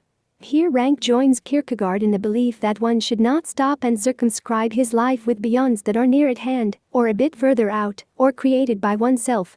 One should reach for the highest beyond of religion. Man should cultivate the passivity of renunciation to the highest powers, no matter how difficult it is. Anything less is less than full development, even if it seems like weakness and compromise to the best thinkers. Nietzsche railed at the Judeo-Christian renunciatory morality, but as Rank said, he overlooked the deep need in the human being for just that kind of morality. Rank goes so far as to say that the need for a truly religious ideology is inherent in human nature, and its fulfillment is basic to any kind of social life. Do Freud and others imagine that surrender to God is masochistic, that to empty oneself is demeaning? Well, answers Rank, it represents on the contrary the furthest reach of the self, the highest idealization man can achieve. It represents the fulfillment of the agape love expansion, the achievement of the truly creative type. Only in this way, says Rank, only by surrendering to the bigness of nature on the highest, least fetishized level, can man conquer death. In other words, the true heroic validation of one's life lies beyond sex, beyond the other, beyond the private religion. All these are makeshifts that pull man down, or that hem him in, leaving him torn with ambiguity. Man feels inferior precisely when he lacks true inner values in the personality, when he is merely a reflex of something next to him, and has no steadying inner gyroscope, no centering in himself. And in order to get such centering, man has to look beyond the thou, beyond the consolations of others, and of the things of this world. Man is a theological being, concludes Rank, and not a biological one. In all this it is as though Tillich were speaking and, behind him, Kierkegaard and Augustine, but what makes it uncanny in the present world of science is that these are the conclusions of the life work of a psychoanalyst, not a theologian. The net effect of it is overwhelming, and to someone trained narrowly in a field of science, the whole thing seems confused. Such a mixture of intensive clinical insight and pure Christian ideology is absolutely heady. One doesn't know what kind of emotional attitude to assume towards it. It seems to pull one in several irreconcilable directions at the same time. At this point, the tough-minded scientist, as he likes to call himself, slams shut the covers of the book by Rank and turns away with a shudder. What a shame that Freud's closest collaborator should turn so soft in the head, should deliver over to the easy consolations of religion, the hard-won knowledge of psychoanalysis. So he would think, and he would be wrong. Rank made complete closure of psychoanalysis on Kierkegaard, but he did not do it out of weakness or wishfulness. He did it out of the logic of the historical psychoanalytic understanding of man. There is simply no way for the critic of Rank to get around this. If he thinks Rank is not hard-headed or empirical enough, it is because he has not really come to grips with the heart of Rank's whole work, his elaboration of the nature of neurosis. This is Rank's answer to those who imagine that he stopped short in his scientific quest or went soft out of personal motives. Rank's understanding of the neurotic is the key to his whole thought. It is of vital importance for a full post-Freudian understanding of man, and at the same time represents the locus of the intimate merger of Rank's thought with Kierkegaard's, on terms and in language that Kierkegaard himself would have found comfortable. Let us explore it in more detail in the next chapter. Chapter 9. The present outcome of psychoanalysis. If man is the more normal, healthy, and happy, the more he can, successfully, repress, displace, deny, rationalize, dramatize himself and deceive others, then it follows that the suffering of the neurotic comes from painful truth. Spiritually, the neurotic has been long since where psychoanalysis wants to bring him without being able to, namely at the point of seeing through the deception of the world of sense, the falsity of reality. He suffers, not from all the pathological mechanisms which are psychically necessary for living and wholesome, but in the refusal of these mechanisms, which is just what robs him of the illusions important for living. He is much nearer to the actual truth psychologically than the others, and it is just that from which he suffers. Otto Rank. Rank wrote about neurosis all through his work, a line or a paragraph here, a page or two there, and he gave many different, and even contradictory definitions of it. Sometimes he made it seem normal and universal, at other times he saw it as unhealthy and private, sometimes he used the term for small problems of living, at others he used it to include actual psychosis. This elasticity of Rank's is not due to confused thinking. The fact is, as we shall shortly see, that neurosis sums up all the problems of a human life. But Rank could have helped his own work enormously by putting conceptual order into his insights on mental illness. If a thinker throws off too many unsystematic and rich insights, there is no place to grab onto his thought. The thing he is trying to illuminate seems as elusive as before. It is certain that Freud's prominence is due to no small extent to his ability to make clear, simple, and systematic all of his insights, and always to reduce the most complex theory to a few fundamentals.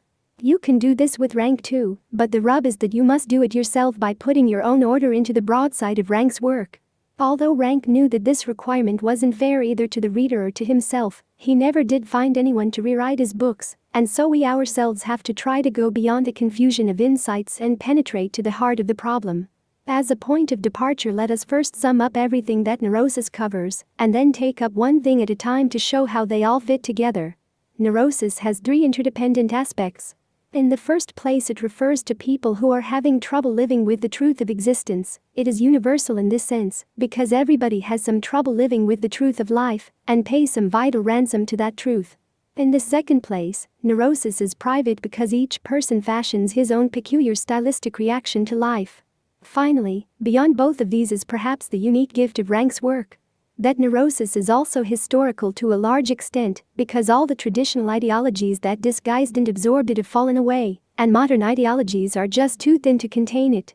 So we have modern man, increasingly slumping onto analysts' couches, making pilgrimages to psychological guru centers and joining therapy groups, and filling larger and larger numbers of mental hospital beds.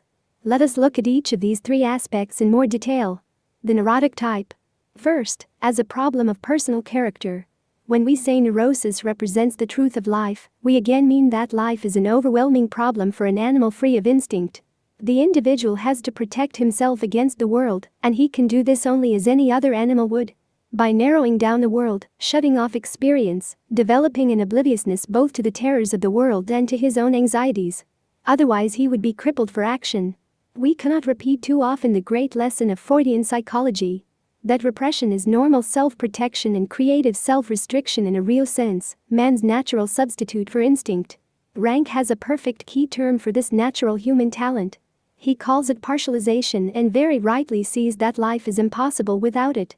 What we call the well-adjusted man has just this capacity to partialize the world for comfortable action.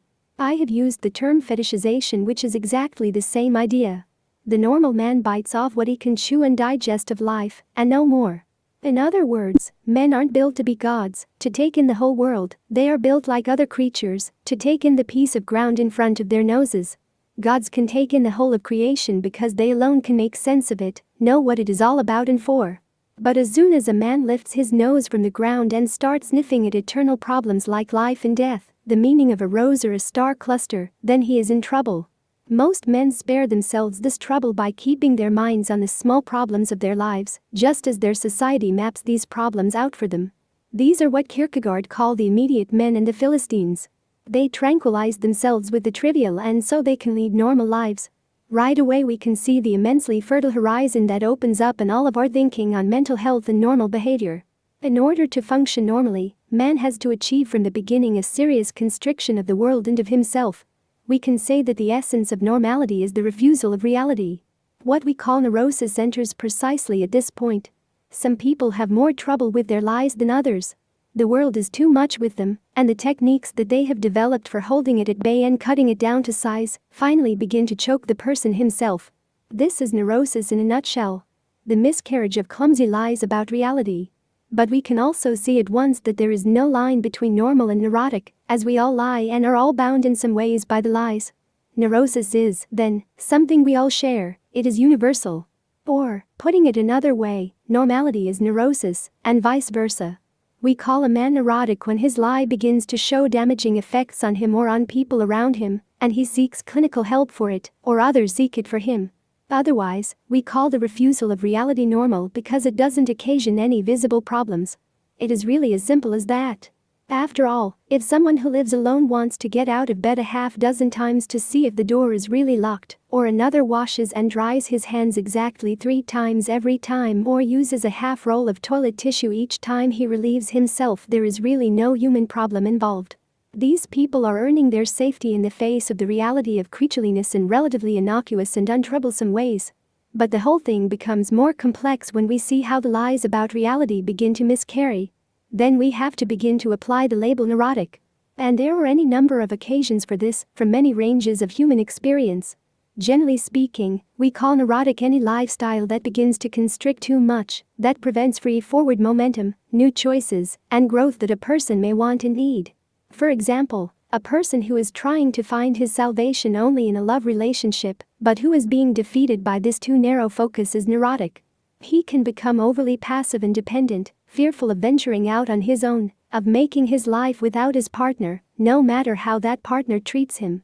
The object has become his all, his whole world, and he is reduced to the status of a simple reflex of another human being. This type frequently looks for clinical help.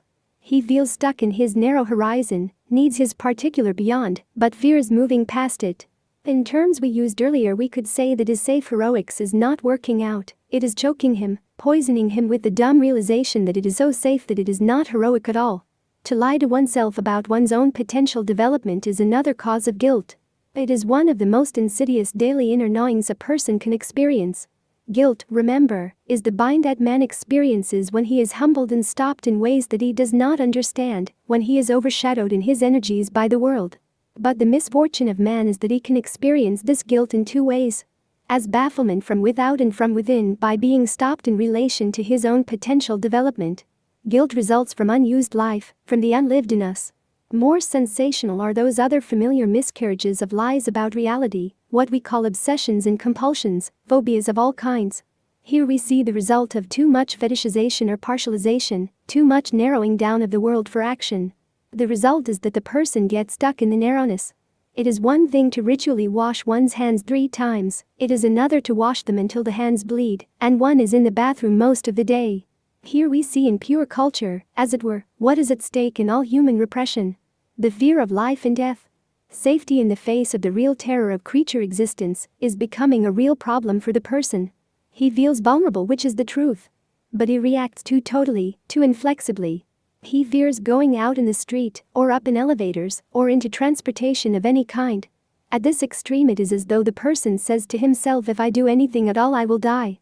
We can see that the symptom is an attempt to live, an attempt to unblock action and keep the world safe. The fear of life and death is encapsulated in the symptom. If you feel vulnerable, it is because you feel bad and inferior, not big or strong enough to face up to the terrors of the universe. You work out your need for perfection, bigness, invulnerability, in the symptom, say, hand washing or the avoidance of sex in marriage. We might say that the symptom itself represents the locus of the performance of heroism. No wonder that one cannot give it up. That would release all by itself the whole flood of terror that one is trying to deny and overcome. When you put all your eggs in one basket, you must clutch that basket for dear life. It is as though one were to take the whole world and fuse it into a single object or a single fear. We immediately recognize this as the same creative dynamic that the person uses in transference, when he fuses all the terror and majesty of creation in the transference object. This is what Rank meant when he said that neurosis represents creative power gone astray and confused. The person doesn't really know what the problem is, but he hits on an ingenious way to keep moving past it. Let us note, too, that Freud himself used the expression transference neurosis as a collective term for hysterical fears and compulsion neuroses. We can say that Rank and modern psychiatry merely simplify and carry through this basic insight, but now putting the burden of explanation on life and death fears, not merely on Oedipal dynamics. One young psychiatrist has recently summed up the whole matter beautifully, in the following words. It must be clear that the despair and anguish of which the patient complains is not the result of such symptoms, but rather are the reasons for their existence. It is in fact these very symptoms that shield him from the torment of the profound contradictions that lie at the heart of human existence. The particular phobia or obsession is the very means by which man eases the burden of his life's tasks, is able to assuage his sense of insignificance. Thus, neurotic symptoms serve to reduce and narrow, to magically transform the world, so that he may be distracted from his concerns of death, guilt, and meaninglessness. The neurotic, preoccupied with his symptom, is led to believe that his central task is one of confrontation with his particular obsession or phobia. In a sense, his neurosis allows him to take control of his destiny, to transform the whole of life's meaning into the simplified meaning emanating from his self-created world. The ironic thing about the narrowing down of neurosis is that the person seeks to avoid death, but he does it by killing off so much of himself and so large a spectrum of his action world that he is actually isolating and diminishing himself, and becomes as though dead. There is just no way for the living creature to avoid life and death, and it is probably poetic justice that if he tries too hard to do so, he destroys himself. But we still haven't exhausted the range of behaviors that we can call neurotic. Another way of approaching neurosis is from the opposite end of the problem. There is a type of person who has difficulty fetishizing and narrowing down. He has a vivid imagination, takes in too much experience, too large a chunk of the world, and this too must be called neurotic. We introduced this type in the last chapter where we talked about the creative person. We saw that these people feel their isolation, their individuality. They stick out, are less built into normal society, less securely programmed for automatic cultural action. To have difficulty partializing experience is to have difficulty living. Not to be able to fetishize makes one susceptible to the world is a total problem with all the living hell that this exposure raises. We said that partializing the world is biting off what an animal can chew. Not to have this talent means constantly biting off more than one can chew. Rank puts it this way. The neurotic type makes the reality surrounding him a part of his ego, which explains his painful relation to it. For all outside processes, however unmeaningful they may be in themselves, finally concern him, he is bound up in a kind of magic unity with the wholeness of life around him, much more than the adjusted type who can be satisfied with the role of a part within the whole. The neurotic type has taken into himself potentially the whole of reality. Now we can see how the problem of neurosis can be laid out along the lines of the twin ontological motives. On the one hand, one merges with the world around him and becomes too much a part of it, and so loses his own claim to life. On the other hand, one cuts oneself off from the world in order to make one's own complete claim, and so loses the ability to live and act in the world on its terms. As Rank put it, some individuals are unable to separate and others are unable to unite. The ideal, of course, is to find some balance between the two motives, such as characterize the better adjusted person. He is at ease with both. The neurotic represents precisely an extreme at one end or the other. He feels that one or the other is a burden. The question for a characterology is why some people cannot balance their ontological urges, why they hug at the extremes. The answer must obviously go back to the personal life history. There are those who shrink back from experience out of greater life and death anxieties. They grow up not giving themselves freely to the cultural roles available to them. They can't lose themselves thoughtlessly in the games that others play. One reason is that they have trouble relating to others. They haven't been able to develop the necessary interpersonal skills. Playing the game of society with automatic ease means playing with others without anxiety. If you are not involved in what others take for granted as the nourishment of their lives, then your own life becomes a total problem. At its extreme, this describes the schizoid type par excellence. Classically, this state was called the narcissistic neurosis or psychosis. The psychotic is the one who cannot shut out the world, whose repressions are all on the surface, whose defenses no longer work, and so he withdraws from the world and into himself and his fantasies.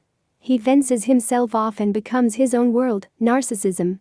It may seem courageous to take in the whole world, instead of just biting off pieces and acting on them, but as Rank points out, this is also precisely a defense against engagement in it. This apparent egocentricity originally is just a defense mechanism against the danger of reality. The neurotic seeks to complete his ego constantly without paying for it. To live is to engage in experience at least partly on the terms of the experience itself. One has to stick his neck out in the action without any guarantees about satisfaction or safety. One never knows how it will come out or how silly he will look, but the neurotic type wants these guarantees. He doesn't want to risk his self-image. Rank calls this very aptly the self-willed overvaluation of self, whereby the neurotic tries to cheat nature. He won't pay the price that nature wants of him. To age, fall ill or be injured, and die. Instead of living experience, he ideates it. Instead of arranging it in action, he works it all out in his head. We can see that neurosis is par excellence, the danger of a symbolic animal whose body is a problem to him. Instead of living biologically, then, he lives symbolically. Instead of living in the part way that nature provided for, he lives in the total way made possible by symbols. One substitutes the magical, all-inclusive world of the self for the real, fragmentary world of experience. Again, in this sense, everyone is neurotic, as everyone holds back from life in some ways, and lets his symbolic worldview arrange things. This is what cultural morality is for. In this sense, too, the artist is the most neurotic because he too takes the world as a totality and makes a largely symbolic problem out of it. If this neurosis characterizes everyone to a certain extent and the artist most of all, where do we cross the line into neurosis as a clinical problem? One way, as we saw, is by the production of a crippling symptom or a too constricting lifestyle. The person has tried to cheat nature by restricting his experience, but he remains sensitive to the terror of life at some level of his awareness. Besides, he can't arrange his triumph over life and death in his mind or in his narrow heroics without paying some price. The symptom are a bogging down in guilt and futility because of an unlived life.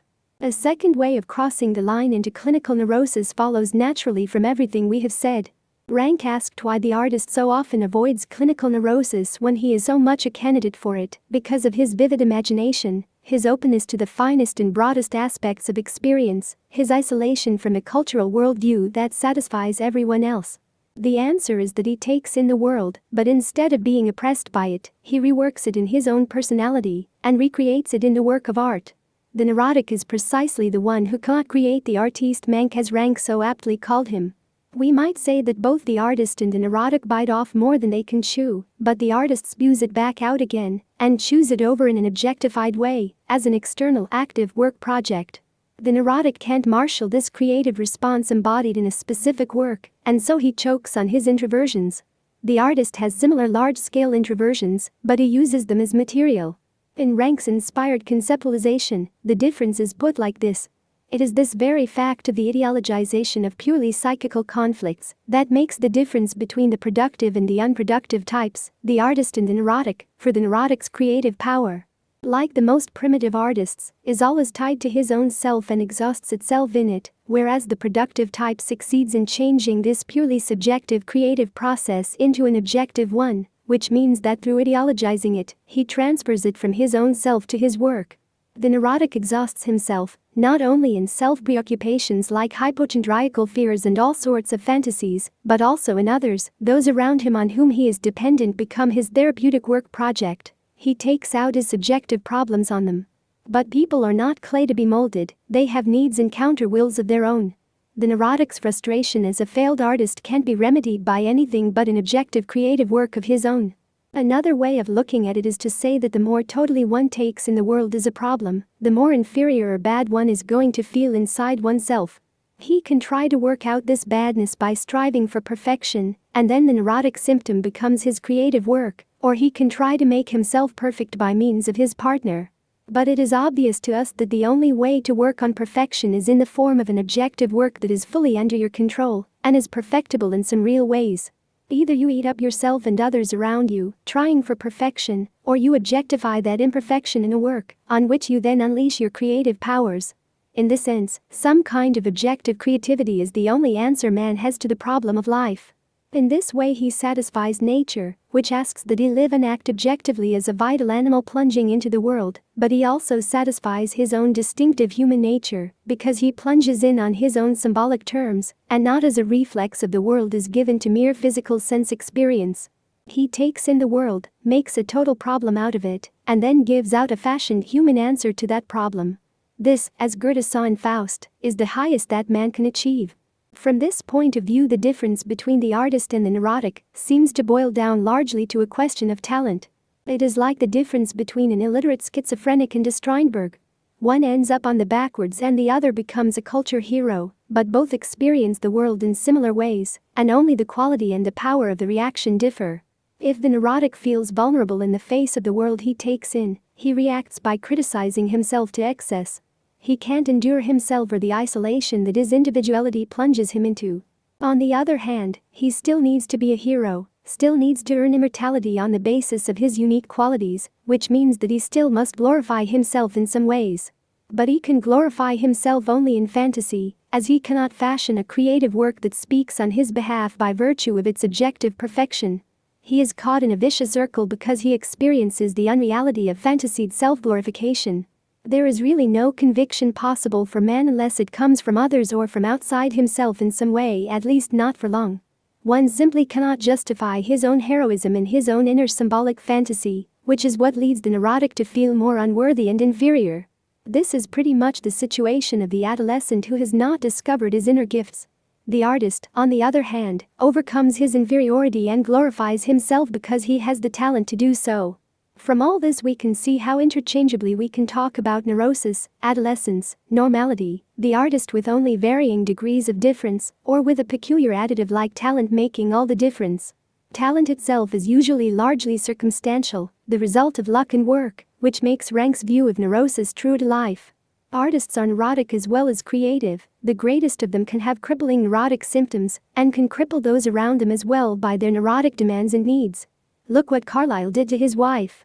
There is no doubt that creative work is itself done under a compulsion often indistinguishable from a purely clinical obsession. In this sense, what we call a creative gift is merely the social license to be obsessed. And what we call cultural routine is a similar license. The proletariat demands the obsession of work in order to keep from going crazy. I used to wonder how people could stand the really demonic activity of working behind those hellish ranges in hotel kitchens, the frantic whirl of waiting on a dozen tables at one time, the madness of the travel agent's office at the height of the tourist season, or the torture of working with a jackhammer all day on a hot summer street. The answer is so simple that it eludes us. The craziness of these activities is exactly that of the human condition. They are right for us because the alternative is natural desperation. The daily madness of these jobs is a repeated vaccination against the madness of the asylum. Look at the joy and eagerness with which workers return from vacation to their compulsive routines. They plunge into their work with equanimity and lightheartedness because it drowns out something more ominous. Men have to be protected from reality. All of which poses another gigantic problem to a sophisticated Marxism, namely, what is the nature of the obsessive denials of reality that a utopian society will provide to keep men from going mad? The problem of illusion. We have looked at neurosis as a problem of character and have seen that it can be approached in two ways. As a problem of too much narrowness toward the world or of too much openness. There are those who are too narrowly built into their world, and there are those who are floating too freely apart from it. Rank makes a special type out of the hypersensitive, open neurotic, and if we put him on the schizoid continuum, this is probably true. But it is very risky to try to be hard and fast about types of personality. There are all kinds of blends and combinations that defy precise compartmentalization. After all, one of the reasons we narrow down too much is that we must sense on some level of awareness that life is too big and threatening a problem. And if we say that the average man narrows down just about right, we have to ask who this average man is. He may avoid a psychiatric clinic, but somebody around has to pay for it. We are reminded of those Roman portrait busts that stuff our museums. To live in this tight-lipped style as an average good citizen must have created some daily hell. Of course, we are not talking only about daily pettinesses and the small sadisms that are practiced on family and friends. Even if the average man lives in a kind of obliviousness of anxiety, it is because he has erected a massive wall of repressions to hide the problem of life and death. His anality may protect him, but all through history it is the normal, average men who, like locusts, have laid waste to the world in order to forget themselves. Perhaps this blending in of normalcy and neurosis becomes even clearer if we look at the problem not only as one of character, but also under another general aspect. As a question of reality and illusion. Here again Rank has scored a triumph of insight. In terms of everything we have said so far, this way of looking at neurosis will be easy to grasp. We have seen that what we call the human character is actually a lie about the nature of reality. The casus sui project is a pretense that one is invulnerable because protected by the power of others and of culture, that one is important in nature and can do something about the world. But in back of the casus sui project whispers the voice of possible truth. That human life may not be more than a meaningless interlude in a vicious drama of flesh and bones that we call evolution. That the Creator may not care any more for the destiny of man or the self-perpetuation of individual men than he seems to have cared for the dinosaurs or the Tasmanians. The whisper is the same one that slips incongruously out of the Bible in the voice of ecclesiasts. That all is vanity, vanity of vanities.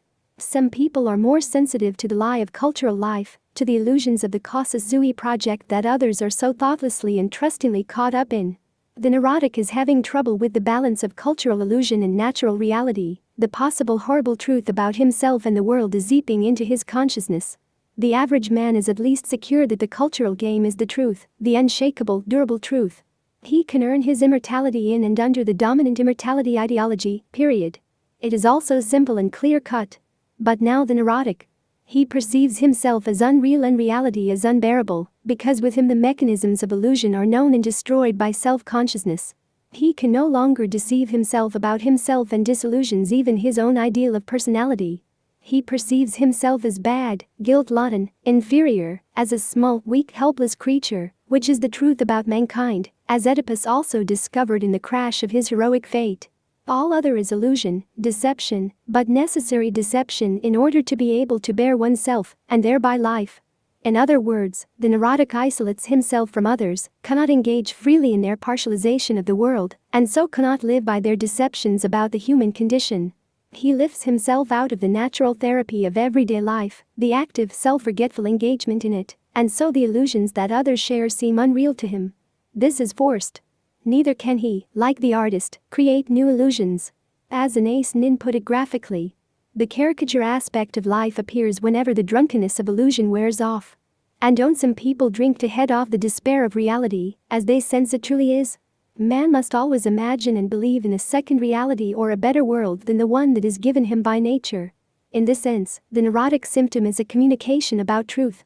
That the illusion that one is invulnerable is a lie. Let me quote another piece of Rank's powerful summing up of this problem of illusion and reality. With the truth, one cannot live. To be able to live one needs illusions, not only outer illusions such as art, religion, philosophy, science and love afford, but inner illusions which first condition the outer, i.e., a secure sense of one's active powers, and a being able to count on the powers of others. The more a man can take reality as truth, appearance as essence, the sounder, the better adjusted, the happier will he be. This constantly effective process of self-deceiving, pretending and blundering, is no psychopathological mechanism. Rank calls this a paradoxical but deep insight into the essence of neurosis, and he sums it up in the words we have used as an epigraph to this chapter. In fact, it is this and more. It absolutely shakes the foundations of our conceptualization of normality and health. It makes them entirely a relative value problem. The neurotic opts out of life because he is having trouble maintaining his illusions about it, which proves nothing less than that life is possible only with illusions. And so, the question for the science of mental health must become an absolutely new and revolutionary one, yet one that reflects the essence of the human condition. On what level of illusion does one live? We will see the import of this at the close of this chapter, but right now we must remind ourselves that when we talk about the need for illusion, we are not being cynical. True, there is a great deal of falseness and self-deception in the cultural casus sui project, but there is also the necessity of this project. Man needs a second world, a world of humanly created meaning, a new reality that he can live, dramatize, nourish himself in. Illusion means creative play at its highest level. Cultural illusion is a necessary ideology of self-justification, a heroic dimension that is life itself to the symbolic animal. To lose the security of heroic cultural illusion is to die. That is what deculturation of primitives means and what it does. It kills them or reduces them to the animal level of chronic fighting and fornication. Life becomes possible only in a continual alcoholic stupor. Many of the older American Indians were relieved when the big chiefs in Ottawa and Washington took control and prevented them from warring and feuding. It was a relief from the constant anxiety of death for their loved ones, if not for themselves. But they also knew, with a heavy heart, that this eclipse of their traditional hero systems at the same time left them as good as dead. Neurosis is historical. Our third general approach to the problem of neurosis is that of the historical dimension. It is the most important of all, really, because it absorbs the others. We saw that neurosis could be looked at a basic level as a problem of character and, at another level, as a problem of illusion, of creative cultural play. The historical level is a third level into which these two merge. The quality of cultural play, of creative illusion, varies with each society and historical period. In other words, the individual can more easily cross the line into clinical neurosis, precisely where he is thrown back on himself and his own resources, in order to justify his life. Rank could validly raise the issue of neurosis as a historical problem, and not a clinical one. If history is a succession of immortality ideologies, then the problems of men can be read directly against those ideologies. How embracing they are, how convincing, how easy they make it for men to be confident and secure in their personal heroism. What characterizes modern life is the failure of all traditional immortality ideologies to absorb and quicken men's hunger for self-perpetuation and heroism. Neurosis is today a widespread problem because of the disappearance of convincing dramas of heroic apotheosis of men. The subject is summed up succinctly in Pinel's famous observation on how the Salpêtrière mental hospital got cleared out at the time of the French Revolution. All the neurotics found a ready-made drama of self-transcending action and heroic identity. It was as simple as that. It begins to look as though modern man cannot find his heroism in everyday life anymore, as men did in traditional societies just by doing their daily duty of raising children, working, and worshipping. He needs revolutions and wars and continuing revolutions to last when the revolutions and wars end. That is the price modern man pays for the eclipse of the sacred dimension. When he dethroned the ideas of soul and God, he was thrown back hopelessly on his own resources, on himself and those few around him. Even lovers and families trap and disillusion us because they are not substitutes for absolute transcendence. We might say that they are poor illusions in the sense that we have been discussing. Rank saw that this hyper-self-consciousness had left modern man to his own resources, and he called him aptly psychological man. It is a fitting epithet in more than one sense. Modern man became psychological because he became isolated from protective collective ideologies. He had to justify himself from within himself. But he also became psychological because modern thought itself evolved that way when it developed out of religion. The inner life of man had always been portrayed traditionally as the area of the soul. But in the 19th century, scientists wanted to reclaim this last domain of superstition from the church. They wanted to make the inner life of man an area free of mystery and subject to the laws of causality. They gradually abandoned the word soul and began to talk about the self and to study how it develops in the child's early relationship with his mother. The great miracles of language, thought, and morality could now be studied as social products and not divine interventions. It was a great breakthrough in science that culminated only with the work of Freud, but it was Rank who saw that this scientific victory raised more problems than it solved. Science thought that it had gotten rid forever of the problems of the soul by making the inner world the subject of scientific analysis. But few wanted to admit that this work still left the soul perfectly intact as a word to explain the inner energy of organisms, the mystery of the creation and sustenance of living matter. It really doesn't matter if we discover that man's inner precepts about himself and his world, his very self-consciousness and language, art, laughter, and tears, are all socially built into him. We still haven't explained the inner forces of evolution that have led to the development of an animal capable of self-consciousness, which is what we still must mean by soul, the mystery of the meaning of organismic awareness, of the inner dynamism and pulsations of nature. From this point of view, the hysterical reaction of 19th century believers against Darwin only shows the thinness and unimaginativeness of their faith. They were not open to plain and ordinary awe and wonder, they took life too much for granted. And when Darwin stripped them of their sense of special wondrousness, they felt as good as dead. But the triumph of scientific psychology had more equivocal effects than merely leaving intact the soul that it set out to banish. When you narrow down the soul to the self, and the self to the early conditioning of the child, what do you have left? You have the individual man, and you are stuck with him. I mean that the promise of psychology, like all of modern science, was that it would usher in the era of the happiness of man by showing him how things worked, how one thing caused another. Then, when man knew the causes of things, all he had to do was to take possession of the domain of nature, including his own nature, and his happiness would be assured. But now we come up against the fallacy of psychological self-scrutiny that Rank, almost alone among the disciples of Freud, understood. The doctrine of the soul showed man why he was inferior, bad, and guilty, and it gave him the means to get rid of that badness and be happy. Psychology also wanted to show man why he felt this way. The hope was that if you found men's motives and showed to man why he felt guilty and bad, he could then accept himself and be happy. But actually, psychology could only find part of the reason for feelings of inferiority, badness, and guilt, the part caused by the objects trying to be good for them, fearing leaving them, and the like. We don't want to deny that this much is a lot. It represents a great liberation from what we could call false badness, the conflicts artificially caused by one's own early environment and the accidents of birth and place. As this research reveals one part of the casus sui lie, it does unleash a level of honesty and maturity that puts one more in control of oneself and does make for a certain level of freedom and the happiness that goes with it. But now the point that we are driving at. Early conditioning and conflicts with objects, guilt towards specific persons, and the like, are only part of the problem of the person. The casus sui lie is aimed at the whole of nature, not only at the early objects. As the existentialists have put it, psychology found out about neurotic guilt or circumstantial, exaggerated, unscrutinized personal guilts, but it did not have anything to say about real or natural creature guilt.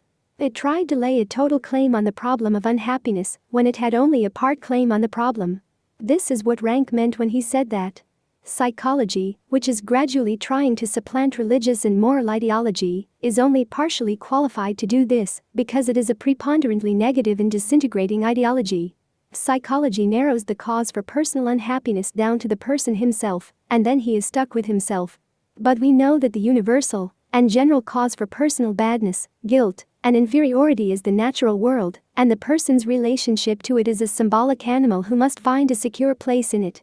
All the analysis in the world doesn't allow the person to find out who he is, and why he is here on earth, why he has to die, and how he can make his life a triumph.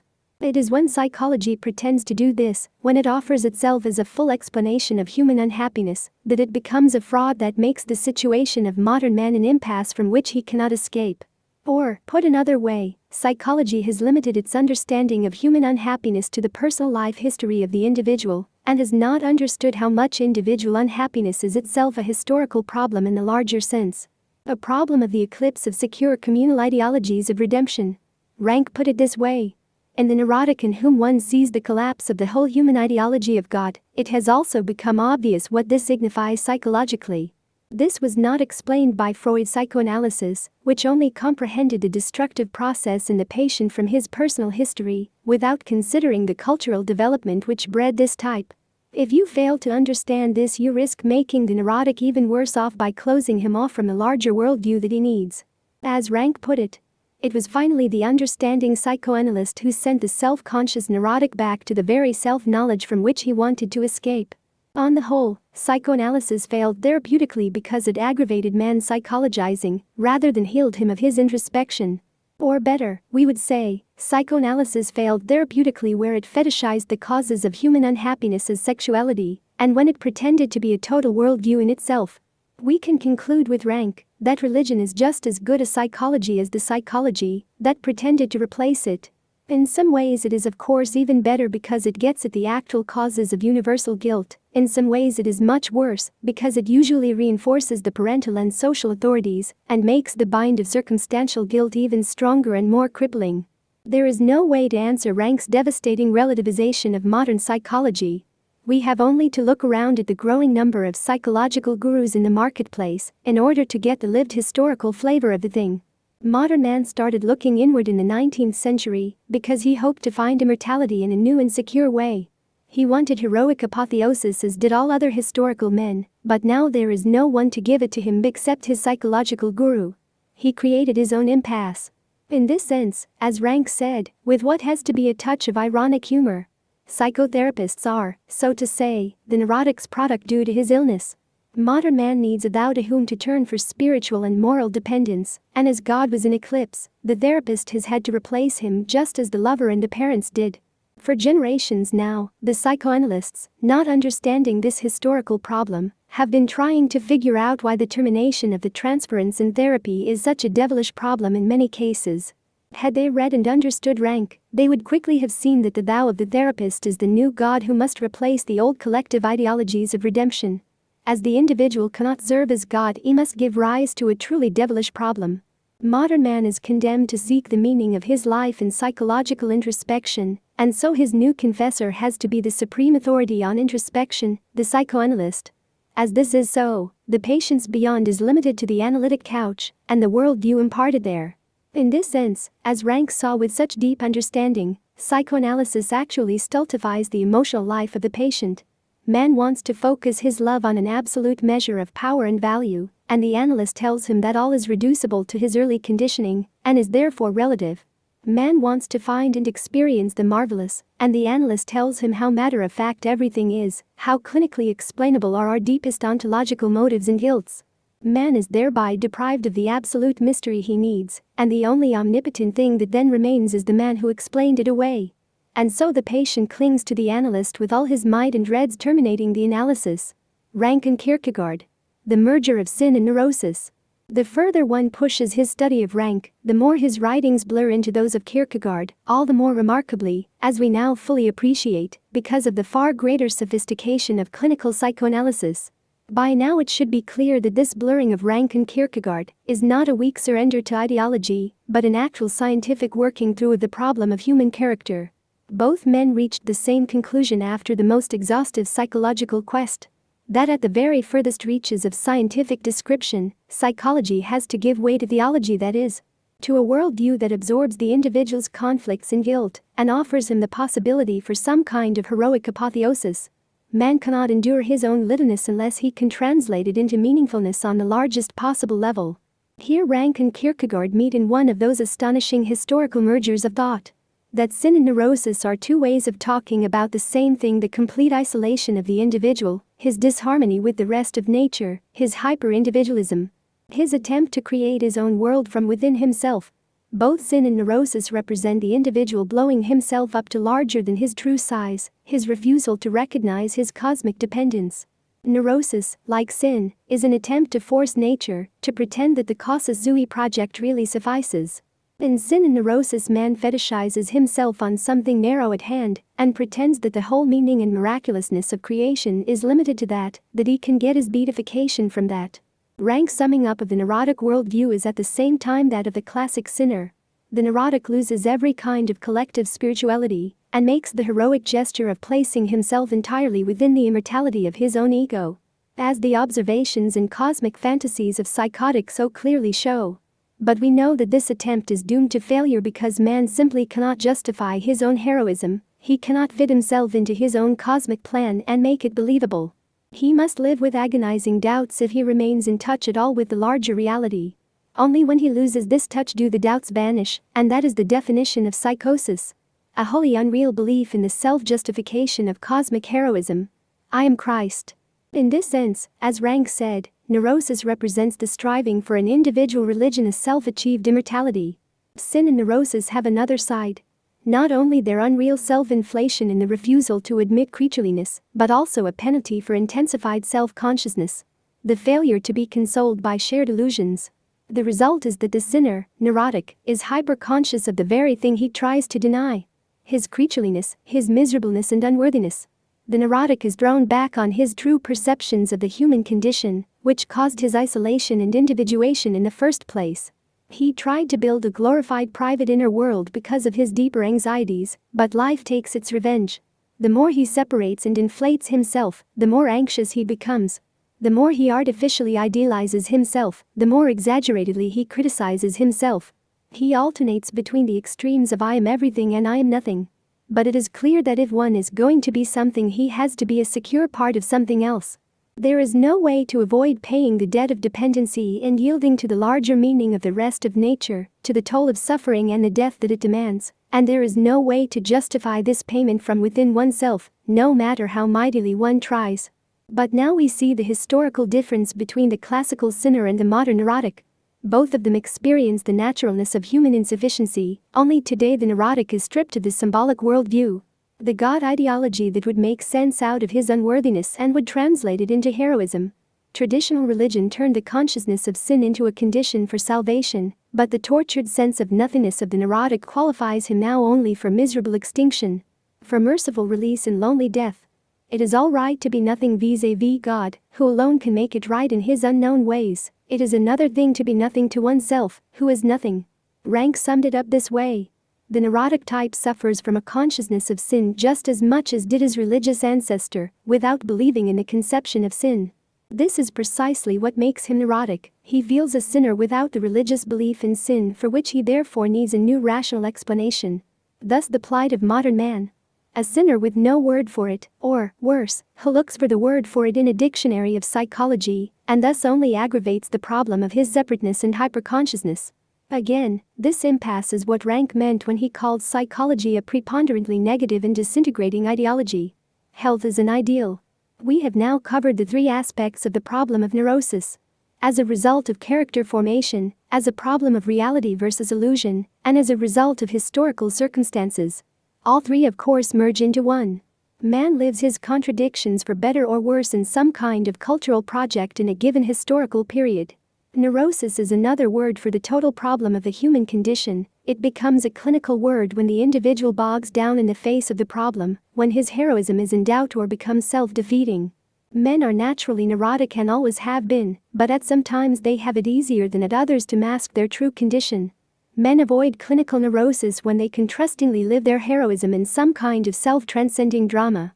Modern man lives his contradictions for the worse, because the modern condition is one in which convincing dramas of heroic apotheosis, of creative play, or of cultural illusion are in eclipse. There is no embracing worldview for the neurotic to depend on or merge with to mask his problems, and so the cure for neurosis is difficult in our time. This is Rank's devastating Kierkegaardian conclusion. If neurosis is sin, and not disease, then the only thing which can cure it is a worldview, some kind of affirmative collective ideology, in which the person can perform the living drama of his acceptance as a creature. Only in this way can the neurotic come out of his isolation to become part of such a larger and higher wholeness as religion has always represented. In anthropology we call these the myth-ritual complexes of traditional society. Does the neurotic lack something outside him to absorb his need for perfection? Does he eat himself up with obsessions? The myth-ritual complex is a social form for the channeling of obsessions. We might say that it places creative obsession within the reach of every man, which is precisely the function of ritual. This function is what Freud saw when he talked about the obsessive quality of primitive religion and compared it to neurotic obsession. But he didn't see how natural this was, how all social life is the obsessive ritualization of control in one way or another. It automatically engineers safety and banishes despair by keeping people focused on the noses in front of their faces. The defeat of despair is not mainly an intellectual problem for an active organism, but a problem of self-stimulation via movement. Beyond a given point, man is not helped by more knowing, but only by living and doing in a partly self-forgetful way. As Goethe put it, we must plunge into experience and then reflect on the meaning of it. All reflection and no plunging drives us mad, all plunging and no reflection, and we are brutes. Goethe wrote maxims like these precisely at the time when the individual lost the protective cover of traditional society, and daily life became a problem for him. He no longer knew what were the proper doses of experience. This safe dosage of life is exactly what is prescribed by traditional custom, wherein all the important decisions of life and even its daily events are ritually marked out. Neurosis is the contriving of private obsessional ritual to replace the socially agreed one now lost by the demise of traditional society. The customs and myths of traditional society provided a whole interpretation of the meaning of life, ready-made for the individual. All he had to do was to accept living it as true. The modern neurotic must do just this if he is to be cured. He must welcome a living illusion. It is one thing to imagine this cure, but it is quite another thing to prescribe it to modern man. How hollow it must ring in his ears. For one thing, he can't get living myth-ritual complexes, the deep-going inherited social traditions that have so far sustained men, on a prescription form from the corner pharmacy. He can't even get them in mental hospitals or therapeutic communities. The modern neurotic cannot magically find the kind of world he needs, which is one reason he tries to create his own. In this very crucial sense, neurosis is the modern tragedy of man. Historically, he is an orphan. A second reason for the hollowness of our prescription for neurosis follows.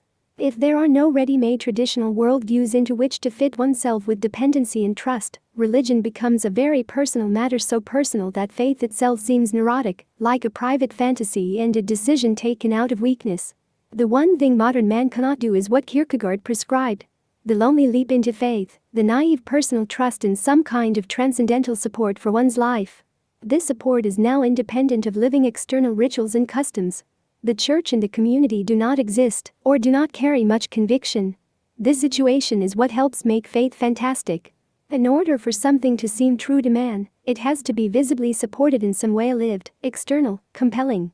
Men need pageants, crowds, panoplies, special days marked off on calendars, an objective focus for obsession, something to give form and body to internal fantasy, something external to yield oneself to. Otherwise the neurotic is brought back to the point of his departure. How is he to believe in his lonely inner sense of specialness? A third problem is that modern man is the victim of his own disillusionment. He has been disinherited by his own analytic strength.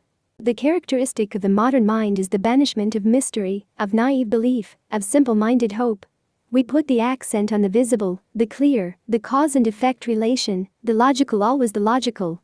We know the difference between dreams and reality, between facts and fictions, between symbols and bodies. But right away we can see that these characteristics of the modern mind are exactly those of neurosis. What typifies the neurotic is that he knows his situation vis-a-vis reality. He has no doubts, there is nothing you can say to sway him, to give him hope or trust. He is a miserable animal whose body decays, who will die, who will pass into dust and oblivion, disappear forever not only in this world, but in all the possible dimensions of the universe. Whose life serves no conceivable purpose, who may as well not have been born, and so on and so forth. He knows truth and reality, the motives of the entire universe. It was G.K. Chesterton who kept alive the spirit of Kierkegaard in naive Christianity and modern thought, as when he showed with such style that the characteristics the modern mind prides itself on are precisely those of madness. There is no one more logical than the lunatic, more concerned with the minutiae of cause and effect. Madmen are the greatest reasoners we know, and that trait is one of the accompaniments of their undoing. All their vital processes are shrunken into the mind. What is the one thing they lack that sane men possess? The ability to be careless, to disregard appearances, to relax and laugh at the world. They can't unbend, can't gamble their whole existence, as did Pascal, on a fanciful wager. They can't do what religion has always asked. To believe in a justification of their lives that seems absurd. The neurotic knows better. He is the absurd, but nothing else is absurd, it is only too true. But faith asks that man expand himself trustingly into the non-logical, into the truly fantastic. This spiritual expansion is the one thing that modern man finds most difficult, precisely because he is constricted into himself and has nothing to lean on. No collective drama that makes fantasy seem real because it is lived and shared. Let me hasten to assure the reader that I am not developing an apologia for traditional religion, but only describing the impoverishment of the modern neurotic, and some of the reasons for it. I want to give some background for understanding how centrally Rank himself stands in the tradition of Pascal, Kierkegaard, and Chesterton on the problem of faith and illusion or creative play. As we have learned from Huizinga and more recent writers like Joseph Piper and Harvey Cox, the only secure truth men have is that which they themselves create and dramatize. To live is to play at the meaning of life. The upshot of this whole tradition of thought is that it teaches us once and for all that childlike foolishness is the calling of mature men. Just this where Rank prescribed the cure for neurosis. As the need for legitimate foolishness. The problem of the union of religion, psychiatry, and social science is contained in this one formula. We said earlier that the question of human life is, on what level of illusion does one live? This question poses an absolutely new question for the science of mental health, namely, what is the best illusion under which to live? Or, what is the most legitimate foolishness? If you are going to talk about life-enhancing illusion, then you can truly try to answer the question of which is best. You will have to define best in terms that are directly meaningful to man, related to his basic condition and his needs. I think the whole question would be answered in terms of how much freedom, dignity, and hope a given illusion provides. These three things absorb the problem of natural neurosis and turn it to creative living. We have to look for the answer to the problem of freedom where it is most absent. In the transference, the fatal and crushing enslaver of men. The transference fetishizes mystery, terror, and power. It holds the self bound in its grip. Religion answers directly to the problem of transference by expanding on terror to the cosmos where they belong. It also takes the problem of self-justification and removes it from the objects near at hand. We no longer have to please those around us, but the very source of creation, the powers that created us, not those into whose lives we accidentally fell. Our life ceases to be a reflexive dialogue with the standards of our wives, husbands, friends, and leaders, and becomes instead measured by standards of the highest heroism, ideals truly fit to lead us on and beyond ourselves. In this way we fill ourselves with independent values, can make free decisions, and, most importantly, can lean on powers that really support us and do not oppose us. The personality can truly begin to emerge in religion because God, as an abstraction, does not oppose the individual as others do, but instead provides the individual with all the powers necessary for independent self-justification. What greater security than to lean confidently on God, on the fount of creation, the most terrifying power of all? If God is hidden and intangible, all the better. That allows man to expand and develop by himself. The problem of transference is thus, like all things human, partly a value problem, a question of ideals. Freud tried to keep it wholly scientific by showing how exaggerated and false transference perceptions of reality were, which to a great extent is of course true. But what is the norm of true perception? Here Freud himself had to hedge. What is more unreal than the perceptions of a normal person in love, who is carried into rapture and expansion of being by his very exaggerations? Van der Leeuw, that great psychologist of religion, saw the problem of transference introjections more broadly than Freud. He cites an ancient Egyptian text in which a certain Pahari discusses his inner conscience as the voice of God dwelling within man, and then Van der Leeuw says, "Now it is possible, certainly, with Nietzsche and Freud, to ascribe the strangeness of the voice, which warns us to avoid, to infantilism, not the voice of God in the heart of man, but the voice of some men in man," says Nietzsche. But Van der Leeuw concludes on a surprising note. We may, however, prefer the Egyptian description. On this point, phenomenology has no decision to make. In other words, we may prefer it for the larger expansiveness of being that it represents, as more imaginatively it links the person with higher mysterious powers. God consciousness is not only regressive transference but also creative possibility. But unlike Van der Leeuw, we are arguing that on this matter, psychology does have a decision to make. It can talk about less constricting forms of transference. Best of all, of course, religion solves the problem of death, which no living individuals can solve, no matter how they would support us. Religion, then, gives the possibility of heroic victory and freedom, and solves the problem of human dignity at its highest level. The two ontological motives of the human condition are both met. The need to surrender oneself in full to the rest of nature, to become a part of it by laying down one's whole existence to some higher meaning, and the need to expand oneself as an individual heroic personality. Finally, religion alone gives hope, because it holds open the dimension of the unknown and the unknowable, the fantastic mystery of creation that the human mind cannot even begin to approach, the possibility of a multidimensionality of spheres of existence, of heavens and possible embodiments that make a mockery of earthly logic, and in doing so, it relieves the absurdity of earthly life, all the impossible limitations and frustrations of living matter. In religious terms, to see God is to die, because the creature is too small and finite to be able to bear the higher meanings of creation. Religion takes one's very creatureliness, one's insignificance, and makes it a condition of hope. Full transcendence of the human condition means limitless possibility unimaginable to us. What is the ideal for mental health, then?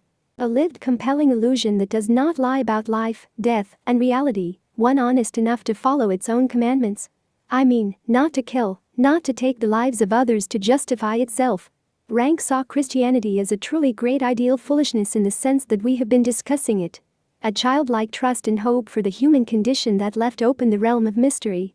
Obviously, all religions fall far short of their own ideals, and Rank was talking about Christianity not as practiced, but as an ideal. Christianity, like all religions, has in practice reinforced the regressive transference into an even more choking bind. The fathers are given the sanction of divine authority. But as an ideal, Christianity, on all the things we have listed, stands high, perhaps even highest in some vital ways, as people like Kierkegaard, Chesterton, the Niebers, and so many others have compellingly argued. The curious thing, as we can now fully appreciate, is that Rank, after a lifetime of work, drew the circle of psychoanalysis itself on this tradition of thought. In this he stands side by side with Jung, as Progoff so well showed. Finally, if mental health is a problem of ideal illusion, we are left with one large question on the matter of human character.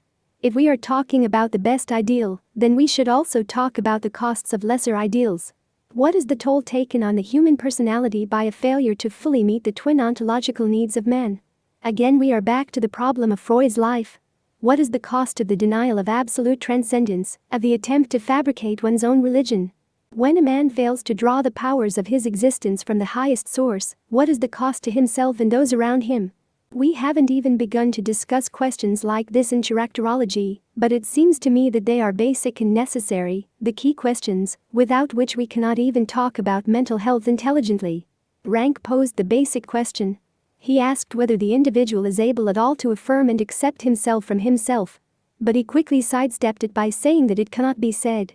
Only the creative type can do this to some extent, he reasoned, by using his work as a justification for his existence. I myself have posed this question as a central one for the science of man, in ignorance of the work of Rank. I think it can be answered as Rank himself elsewhere answered it, as we saw in the last chapter.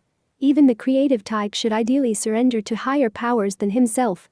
It was Jung, with his analytical penetration, who saw also the reason, which is that the unusual person takes his transference projections back into himself. As we said in the last chapter, one reason for his creativity is that he sees the world on his own terms and relies on himself. But this leads to a dangerous kind of megalomania, because the individual becomes too full with his own meanings. Furthermore, if you don't fetishize the world by transference perceptions, totalities of experience put a tremendous burden on the ego and risk annihilating it. The creative person is too full both of himself and of the world. Again, as the creative person has the same personality problems as the neurotic and the same biting off of the wholeness of experience, he needs some kind of resolution and a new and greater dependency ideally. A freely chosen dependency, as Rank said. As we saw so poignantly with Freud, the strongest among us faint away like children when pushed to take the whole meaning of life on themselves, to support it with their own meager creature powers. We said at the end of chapter 6 that Freud couldn't take the step from scientific to religious creatureliness. As Jung understood only too well, that would have meant Freud's abandoning of his own peculiar passion as a genius. Jung must have understood it from within his own experience. He himself could never bring himself to visit Rome, because as he admitted, Rome raised questions which were beyond my powers to handle. In my old age in 1949 I wished to repair this omission, but was stricken with a faint while I was buying tickets. After that, the plans for a trip to Rome were once and for all laid aside. What are we to make of all these giants fainting at the prospect of what to us seems simple tourism? Freud, too, had not been able to visit Rome until later in life, and turned back each time he approached the city. I think we can fully understand this problem now that we have discussed Rank's closure on Kierkegaard, especially his psychology of the artist. These men had problems that no simple tourist knows. They were innovators who tried to give a whole new meaning to creation and history, which meant that they had to support and justify all previous meanings and all possible alternative ones on their shoulders alone. Probably Rome epitomized these meanings in herself, her ruins in her history, and so she made their legs quiver. How much human blood was soaked into her soil, how many human dramas were played out there with what must seem, in the perspective of history, such unfeeling and extravagant wastefulness. It raises a problem just like that of the dinosaurs that troubled Freud or of the deformed infants that mocked Luther, only now on the level of all human beings. We mentioned in chapter 6 that when Freud himself came to analyze his reluctances about Rome and his strange experience on the Acropolis, he saw that somehow the memory of his father stood in judgment of his own achievements. He said he was troubled by a feeling of piety for him. I think if we push the analysis to its ultimate point, we have to say that each earthly father accuses us of our impotence. If we become truly creative personalities, they remind us that we are born of men and not gods. No living person can give genius the powers it needs to shoulder the meaning of the world. Yet, what are we to say about this problem if even Jung, who always relied on God, could still faint away with the burden of life? Probably in the last analysis only this: that all men are here to use themselves up, and the problem of ideal illusion doesn't spare any man from that. It only addresses the question of the best quality of work and life that men can achieve, depending on the beliefs they have, and the powers they lean on. And this subject, as we said, is a matter for discussion by the empirical science of psychology itself. We have to reason about the highest actualization that man can achieve. At its ultimate point, the science of psychology meets again the questioning figure of Kierkegaard. What worldview? What powers? For what heroism? Chapter 10. A general view of mental illness. The essential, basic arch anxiety, primal anxiety, is innate to all isolated individual forms of human existence. In the basic anxiety human existence is afraid of as well as anxious about its being in the world. Only if we understand this can we conceive of the seemingly paradoxic phenomenon that people who are afraid of living are also especially frightened of death. Medard Boss. I remember one of my college professors, a man very much admired as a teacher of medieval history, confessing that the more he learned about the period the less he was prepared to say. The epoch was so complex, so diversified that no general statement could safely be made about it. The same thing can surely be said about the theory of mental illness. How dare someone try to write a chapter entitled A General View of such a complex and varied phenomenon, especially someone who is not himself a psychiatrist? In fact, I have had an unusually difficult time forcing myself to sit down and write this chapter, even though I feel it belongs in the book. The literature is there for all to see. The record of lifetimes of work by some of the greatest psychologists who ever lived, men possessing the richest personal sensitivities, work reflecting unusual theoretical gifts, and based on the most extensive and varied clinical materials. Why should someone try to rake this area over again, in what can only be a superficial and simple-minded way? Probably for that very reason. Today we need simple-mindedness in order to be able to say anything at all. This is the other side of the coin of the confession of the medievalist. The great characteristic of our time is that we know everything important about human nature that there is to know. Yet never has there been an age in which so little knowledge is securely possessed, so little a part of the common understanding. The reason is precisely the advance of specialization, the impossibility of making safe general statements, which has led to a general imbecility. What I would like to do in these few pages is to run the risk of simplementedness, in order to make some dent in the unintended imbecility brought about by specialization and its mountains of fact. Even if I succeed only poorly, it seems like a worthwhile barter. In such a stifling and crushing scientific epoch, someone has to be willing to play the fool, in order to relieve the general myopia. Right away the expert will say that it is presumptuous to talk about a general theory of mental illness, that this is something far in the future. A distant and perhaps unattainable goal, as if we didn't already have such a theory securely lodged in the countless volumes that crowd our libraries and bookstores. The gigantic figures of modern psychology have given us a thorough understanding of human behavior in both its neurotic and psychotic aspects, as well as its perversions of all types. The problem is, as we said, how to put some kind of general order into this wealth of insight and knowledge. One way is to make the most general statements about it, the same kind of statements that we have used so far in this book to tie together diverse areas of fact. Is man an animal who fears death, who seeks self-perpetuation and heroic transcendence of his fate? Then, failure for such an animal is failure to achieve heroic transcendence.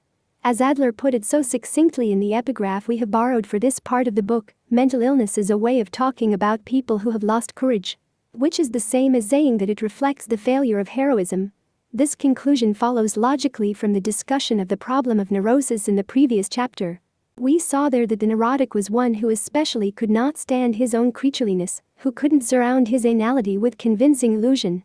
It was Adler who saw that low self-esteem was the central problem of mental illness. When does the person have the most trouble with his self-esteem? Precisely when his heroic transcendence of his fate is most in doubt, when he doubts his own immortality, the abiding value of his life, when he is not convinced that his having lived really makes any cosmic difference. From this point of view we might well say that mental illness represents styles of bogging down in the denial of creatureliness. Depression. We would not get very far with general statements like these if we could not show how they sum up the specifics of each syndrome. Fortunately, we can do just that. Adler had already revealed how perfectly depression or melancholia is a problem of courage, how it develops in people who are afraid of life, who have given up any semblance of independent development and have been totally immersed in the acts and the aid of others. They have lived lives of systematic self-restriction, and the result is that the less you do, the less you can do, the more helpless and dependent you become. The more you shrink back from the difficulties and the darings of life, the more you naturally come to feel inept, the lower is your self-evaluation. It is ineluctable.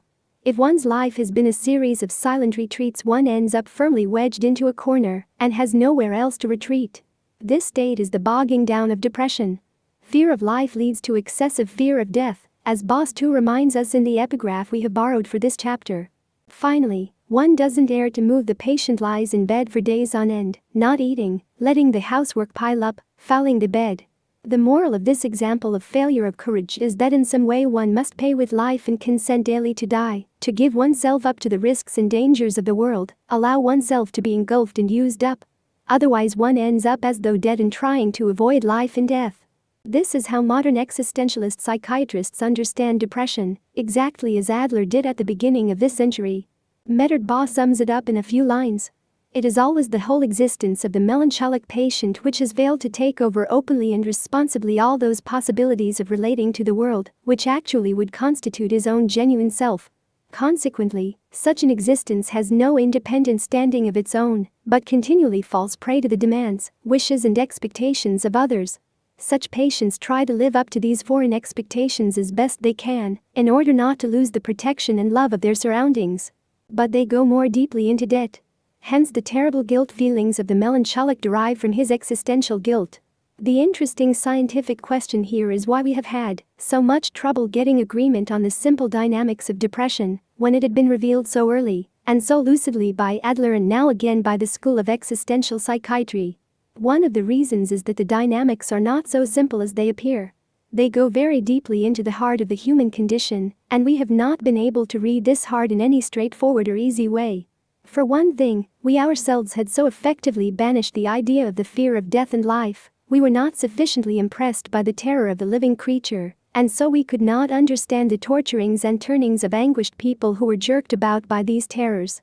For example, despite Adler's excellent and early general theory, he put us off somewhat by talking about the selfishness and the pamperedness of the depressed person, the spoiled child who refuses to grow up and accept the responsibility for his life, and so on. Of course these things are true to some extent, and Adler fully realized that nature herself had made man a weakling in the animal kingdom. But the accent is important. Adler should have stressed more the sheer terror of individuation, of difference, of being alone, of losing support and delegated power. He revealed to us the life lie that people use in order to live, but we tended to overlook how necessary this lie is in some form or other for most men, how men simply do not have their own powers to rely on. When we remind ourselves again how giants like Freud and Jung shrink and faint while buying simple travel tickets, perhaps we can get some correct feeling for the magnitude of the task of poor Mr. Average Man. Just daily trying to negotiate a semblance of tranquil heroism by embedding himself in the powers of others. When these tactics fail and he is threatened with the exposure of his life lie, how logical it is that he give way to his own version of fainting by bogging down in a depressive withdrawal. Another complexity of the dynamics of depression that we overlooked was the one that Rank taught us. The urge to immortalization and self-perpetuation by pleasing the other, by conforming to the code of behavior that he represents. People hunger for immortality and get it where they can. In the small family circle or in the single love object. The transference object is the locus of our conscience, of our whole cosmology of good and evil. It is not something we can simply break away from, as it embodies our whole hero system. We saw how complete and complex the transference can be. We obey our authority figures all our lives, as Freud showed, because of the anxiety of separation. Every time we try to do something other than what they wanted, we awaken the anxiety connected with them and their possible loss. To lose their powers and approval is thus to lose our very lives. Also, we saw that the transference object in itself embodies the mysterium tremendum of existence. It is the primary miracle. In its concrete existence it transcends mere symbolic commands, and what is more natural than conforming to this miraculousness? We must add, with Rank, what is more natural than continuing to strive for immortality by fulfilling the moral code represented by the object? Transference is the positive use of the object for eternal self-perpetuation. This explains the durability of transference and its strength, even after the death of the object. I am immortal by continuing to please this object who now may not be alive, but continues to cast a shadow by what it has left behind, and may even be working its powers from the invisible spirit world. This is a part of the psychology of ancient ancestor worshippers, as well as of moderns, who continue to live according to family codes of honor and conduct. Depression, then, sums up both the terror of life and death and the hunger for self-perpetuation. How heroic can one get? It is so natural to try to be heroic in the safe and small circle of family or with the loved one, to give in to a silent retreat now and then, to keep this heroic secure. How many people have an independent gift to give to the cosmos in order to assure their special immortality? Only the creative person can manage that. When the average person can no longer convincingly perform his safe heroics or cannot hide his failure to be his own hero, then he bogs down in the failure of depression and its terrible guilt. I particularly like Galen's insight that the bogging down into total helplessness and dependency in depression is itself the last and most natural defense available to the mammalian animal. Dependency is the basic survival mechanism of the human organism. When the adult gives up hope in his ability to cope and sees himself incapable of either fleeing or fighting, he is reduced to a state of depression. This very reduction, with its parallel to the helplessness of infancy, becomes a plea for a solution to the problem of survival via dependency. The very stripping of one's defenses becomes a form of defensive maneuver. Boss says that the terrible guilt feelings of the depressed person are existential, that is, they represent a failure to live one's own life, to fulfill one's own potential because of the twisting and turning to be good in the eyes of the other. The other calls the tune to one's eligibility for immortality, and so the other takes up one's unlived life. Relationship is thus always slavery of a kind, which leaves a residue of guilt. A modern therapist like Frederick Perls actively worked against this tyranny by reminding his patients that they were not in the world to please their partner, nor he to please them. It was a way of cutting into the morality of personal performance for immortality. All this is very good, but it can hardly sum up all the guilt that the patient feels, or at least accuses himself of. To judge by his own self-accusations of worthlessness, the patient feels an immense burden of guilt. We have to understand this self-accusation not only as a reflection of guilt over unlived life, but also as a language for making sense out of one's situation. In short, even if one is a very guilty hero, he is at least a hero in the same hero system. The depressed person uses guilt to hold on to his objects and to keep his situation unchanged. Otherwise, he would have to analyze it or be able to move out of it and transcend it. Better guilt than the terrible burden of freedom and responsibility, especially when the choice comes too late in life for one to be able to start over again. Better guilt and self-punishment when you cannot punish the other, when you cannot even dare to accuse him, as he represents the immortality ideology with which you have identified. If your God is discredited, you yourself die. The evil must be in yourself and not in your God, so that you may live. With guilt you lose some of your life but avoid the greater evil of death. The depressed person exaggerates his guilt because it unblocks his dilemma in the safest and easiest way. He also, as Adler pointed out, gets the people around him to respond to him, to pity him, and to value him and take care of him. He controls them and heightens his own personality by his very self-pity and self-hatred. All these things, then, make obsessive guilt prominent in the depression syndrome. We can thus see some of the complexities of the dynamics of depression that have made it hard for us to understand it in an agreed and straightforward way. Even though it is rather simple when conceptualized as the natural bogging down of an unheroic human life. One of the things that hinders us, too, was Freud's language and worldview. The Freudian said the menopausal depression, for example, was triggered by re-experiencing of the early castration anxiety. It was easy to scoff at this explanation. It seemed that the Freudians were intent on once again reducing the problems of an adult life to the Oedipal period and to their own patriarchal worldview. Here she was again, the poor castrated woman paying the debt of her natural disadvantages. I myself reacted to this a decade ago with the temerity that comes with inexperience and brashness, and offered a theory to counter it, a theory that went to the very opposite extreme and focused on the failure of social role, and that alone. I saw that often menopausal women in psychiatric hospitals were there because their lives were no longer useful. In some cases their role as wives had failed because of a late divorce, in others the circumstance combined with the expiration of their role as mothers because their children had grown up and married, and they were now alone with nothing meaningful to do. As they had never learned any social role, trade, or skill outside of their work in the family, when the family no longer needed them they were literally useless. That their depression coincided with the time of menopause I thought was an excellent illustration that the failure of useful social role could alone be called upon to explain the illness. We encounter the Freudian worldview and language at almost every turn as a peculiar scientific problem. It contains a powerful truth that is phrased in such a manner as to be untrue.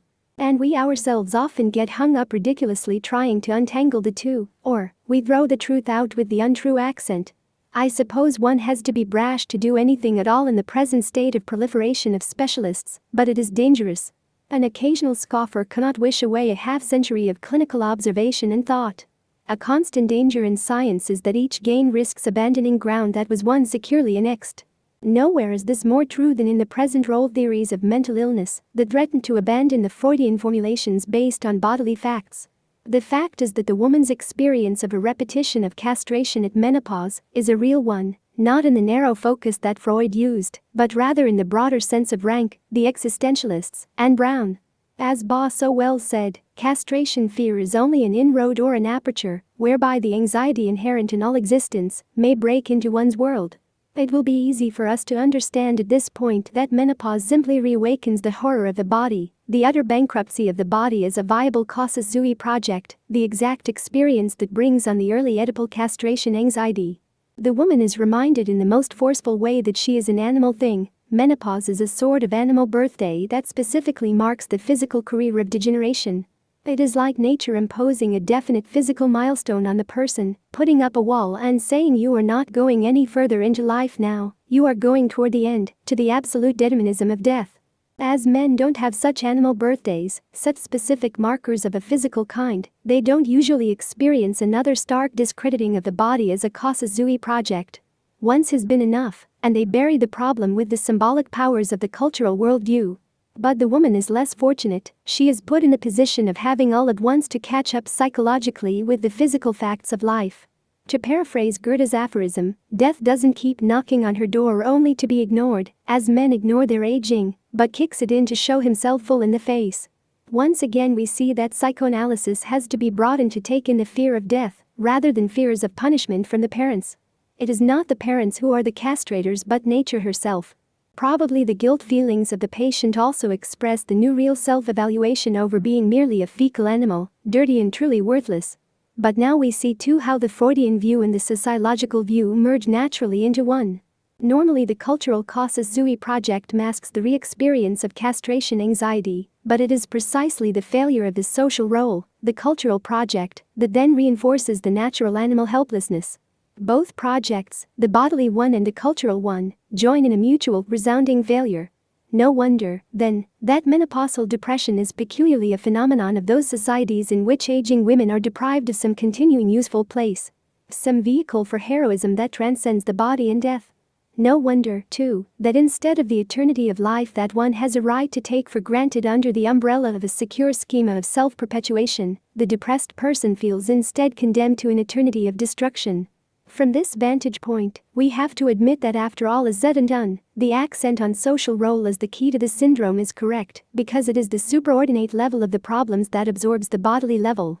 Heroism transmutes the fear of death into the security of self-perpetuation, so much so that people can cheerfully face up to death, and even court it under some ideologies. Furthermore, it is more realistic from a practical point of view to put the accent on the supportive social role, because we cannot really expect people at large to emerge from their lifelong object embeddedness and to attain self-reliance and self-sustaining power without some continued vehicle for heroism.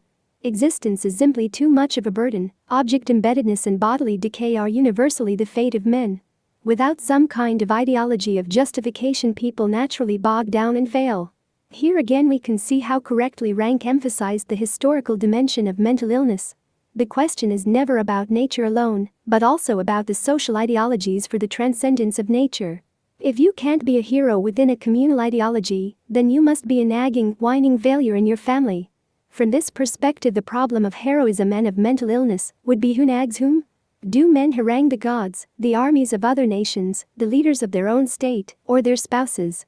The debt to life has to be paid somehow. One has to be a hero in the best and only way that he can, in our impoverished culture, even as Harrington so truly put it, if only for his skill at the pinball machine. Schizophrenia. From the historical perspective, the schizophrenic psychosis becomes more richly understandable. There is a type of person for whom life is a more insurmountable problem than for others, for whom the burden of anxiety and fear is almost as constant as his daily breath. Rank used the term neurotic for one type of person who was without illusion, who saw things as they were, who was overwhelmed by the fragility of the human enterprise, and in this sense the term describes perfectly the schizophrenic type.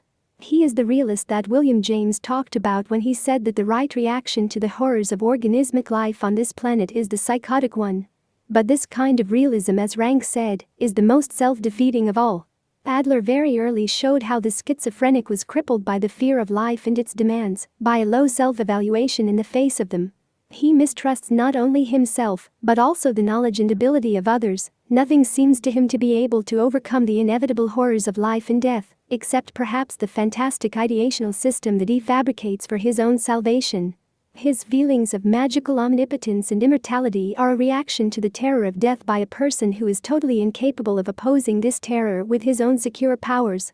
We might even say that the psychotic uses blatantly, openly, and in an exaggerated way, the same kinds of thought defenses that most people use wishfully, hiddenly, and in a more controlled way, just as the melancholic uses blatantly the defenses of the milder, more normal depressions of the rest of us. An occasional giving in to despair, a secret hatred of our loved ones, a quiet self-accusation and sorrowful guilt. In this sense, the psychoses are a caricature of the lifestyles of all of us, which is probably part of the reason that they make us so uncomfortable. Adler's line of thought was developed by many people. Some of them are among the most profound and subtle students of the human condition who have ever lived. H. S. Sullivan, H. F. Searles, and R. D. Lane, to mention the nearest few.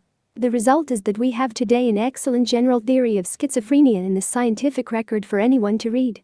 Here I want only to mention the main characteristic of this syndrome, why it is that the schizophrenic is in such an extraordinary state of terror. It took a long time for us to understand this state, because we were dealing with a phenomenon so strange it seems truly like science fiction. I mean the fact that human experience is split into two modes, the symbolic self and the physical body, and that these two modes of experience can be quite distinct. In some people they are so distinct as to be unintegrated, and these are the people we call schizophrenic. The hypersensitive individual reacts to his body as something strange to himself, something utterly untrustworthy, something not under his secure control. Right away we can see that the schizophrenic is burdened, like all of us, with an alien animal body. What makes his burden greater is that he is not securely rooted in his body. In his early childhood development, he did not develop a secure seating in his body. As a result, his self is not anchored intimately in his neuroanatomy.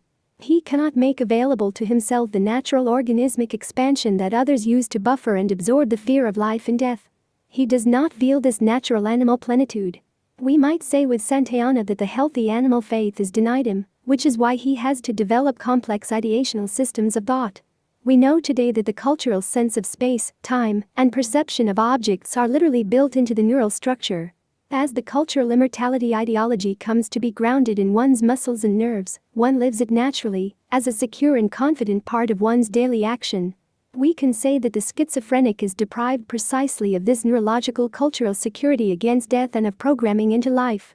He relies instead on a hyper-magnification of mental processes to try to secure his death transcendence. He has to try to be a hero almost entirely ideationally, from within a bad body seating, and in a very personal way. Hence the contrived nature of his efforts. No one understood better than Chesterton how freakish men become when they must rely on thoughts alone, separate from generous emotions in an expansive and secure body. Schizophrenia takes the risk of evolution to its furthest point in man.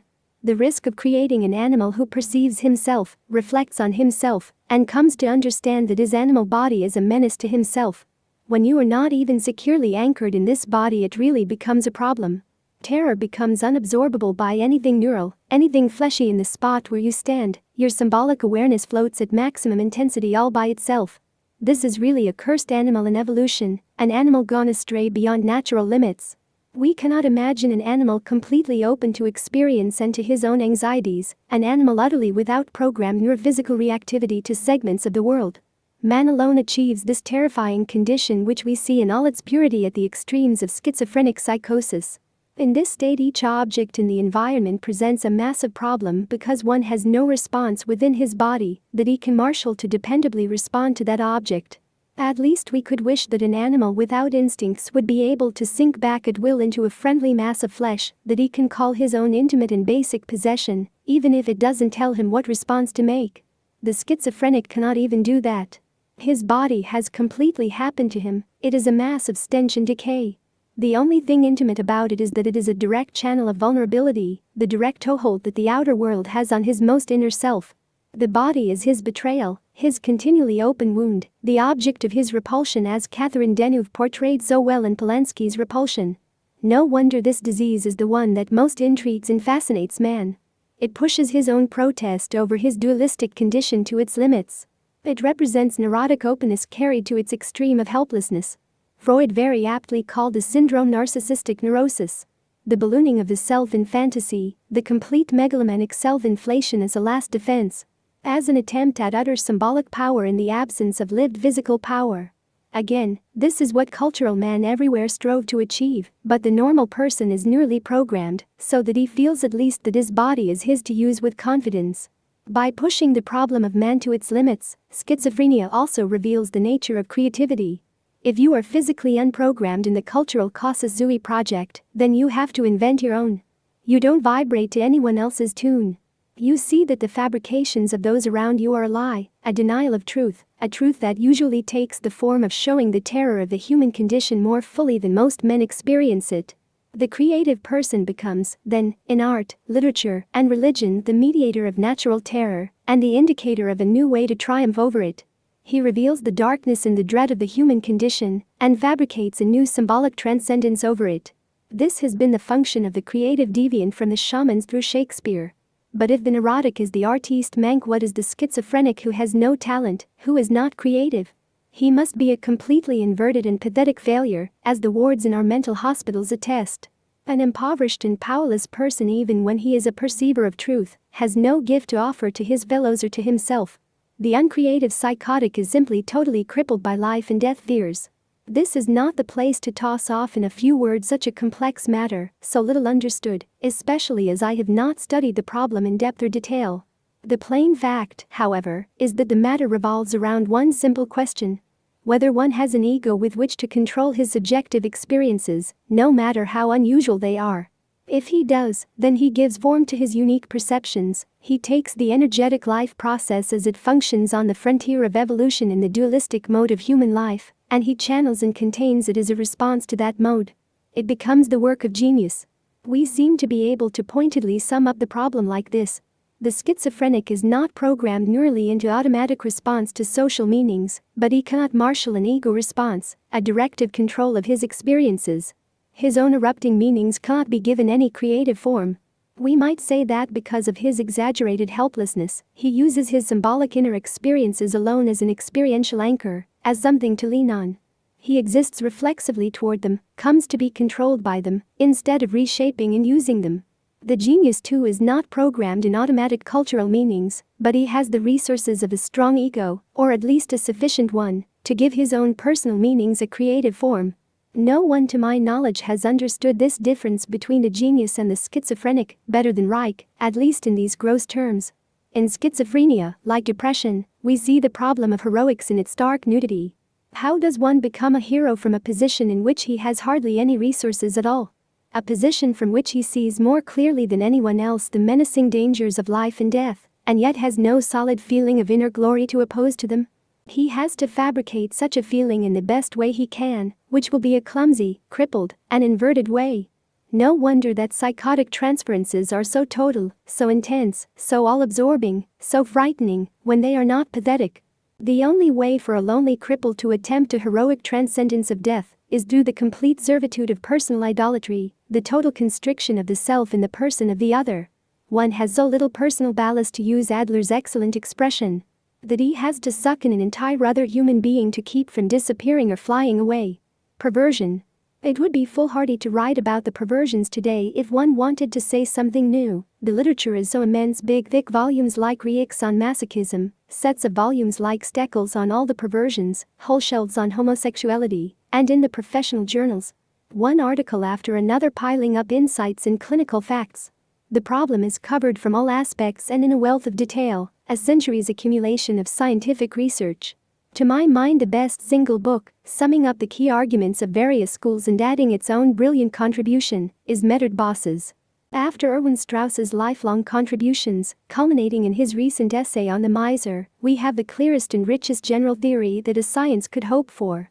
But again, the danger is that one can't see the forest for the trees, that it has become impossible to say anything about the perversions without saying everything. Some kind of simple-minded general statement is in order, one that is not itself polemical, but tries to combine all the major viewpoints into one clear perspective. For the most part, the Freudians, the existentialists, the Adlerians, and the behaviorists continue to talk past each other. Let us then see if we can pick out the crucial ingredients of the problem of perversion. It will give us an excellent review and summary of the problem of human nature and the heroic, so that we can finally move on to the conclusion of our study. The reason that it is worth dwelling on so seemingly an esoteric and marginal matter as the perversions is that they are not marginal at all. So much has been written on them precisely because they are the core problem of human action. They reveal what is at stake in that action better than any other behavior because they narrow it down to its essentials. In this sense, the perversions are truly the subatomic theory of the human sciences, the nucleus where the basic particles and energies are concentrated. This is why, too, they are usually reserved for the advanced and sophisticated student. But now, after we have covered so much ground, our summary will really be a review of everything we have discussed, and so should be understandable with ease. We saw earlier in several examples that Freud's genius opened up whole new territories to the understanding, and yet he phrased his formulations in such narrow and single-minded terms that they obscured matters and caused a continued scientific debate long past the need for such debate. Nowhere is this more true than on the problem of the perversions. Freud made possible the conquest of this most difficult terrain, and yet once again he caused us to shrug in disbelief. Take fetishism, which is surely the paradigm of perversion, and which Freud himself used as a kind of epitome of his whole theoretical system. Why is it that the fetishist needs some object like a shoe or a corset before he can begin to make love to a woman? Freud answered. To put it plainly, the fetish is a substitute for the woman's, mother's, phallus, which the little boy once believed in, and does not wish to forego. We know why. Note the utter assurance of that last phrase. The reason is that the female genitals prove the reality of castration and awaken the horror of it for oneself. The only way to triumph over this dread is to give the woman a phallus, however artificially and symbolically, and the fetish is precisely the token of triumph over the threat of castration and a safeguard against it. With it, the fetishist can proceed to have intercourse. The fetish saves the fetishist from being a homosexual by endowing women with the attribute which makes them acceptable as sexual objects. In a word, the fetish gives him the courage to be a man. Freud was so confident of his formulation that he said categorically, probably no male human being is spared the terrifying shock of threatened castration at the sight of the female genitals. And he concluded triumphantly, investigations into fetishism are to be recommended to all who still doubt the existence of the castration complex. When a man of Freud's stature makes such triumphant closure on his whole work in a writing coming so late in his career, we have to accept that it contains an indubitable truth. But again he has engulfed us in the peculiar paradox of psychoanalysis, the phrasing of the most acute truth in a language of such concrete narrowness as to make that truth unrecognizable. Let us, then, try to pull it apart. The way out of the paradox was shown to us by thinkers like Adler, Jung, Rank, Boss, Strauss, and Brown. The horror of castration is not the horror of punishment for incestuous sexuality, the dread of the Oedipus complex, it is rather the existential anxiety of life and death, finding its focus on the animal body. This much is a cure. But Freud stuck to the idea of the mother's body, specifically, the idea of the phallic mother that the child wants to believe in. All through the later psychoanalytic literature this idea occurs again and again in the fantasies of patients, and Robert Bach reaffirmed Freud's basic idea in a most recent writing, in the same categorical terms. In all perversions the dramatized or ritualized denial of castration is acted out through the regressive revival of the fantasy of the maternal or female phallus. And here is a perfect description of the typical fantasy from Mehram's rich paper. At times the patient would fantasy during masturbation that he was able to take his penis in his mouth, and in so doing he would be a complete circle. At this period he dreamed that he was looking at his body and discovered that he had breasts like a woman and male genitals. The Greek priest, in his cassock with his hair flowing over his shoulders, represented to him a neuter person, celibate and bisexual. The hermaphroditic image. The hermaphroditic image is an idea that goes right to the heart of the human condition and reveals to us the dynamic of the perversions and what is at stake in the desperate efforts of crippled people to find some kind of animal satisfaction in this world. The hermaphroditic symbol is no mystery after the writings of Rank, Jung, and many others. The problem has been, again, to strip it of its narrow sexual connotations. It is not a sexual problem, but a human problem. The cell finds itself in a strange body casing and cannot understand this dualism. Man is aghast at the arbitrary nature of genitality, the accidentality of his separate sexual emergence. He can't accept the impermanence of the body casing or its incompleteness, now male, now female. The body makes no sense to us in its physical thingness, which ties us to a particular kind of fate, a one-sided sexual role. The hermaphroditic image represents a striving for wholeness, a striving that is not sexual but ontological. It is the desire of being for a recapture of the agape unity with the rest of nature, as well as for a completeness in oneself. It is a desire for a healing of the ruptures of existence, the dualism of self and body, self and other, self and world. Add the desire of the self for self-perpetuation outside of and beyond the body, and we can understand how the partialness of the sexual identity is a further limitation and danger. Freud was right to see the centrality of the image of the phallic mother and to connect it directly with the castration complex.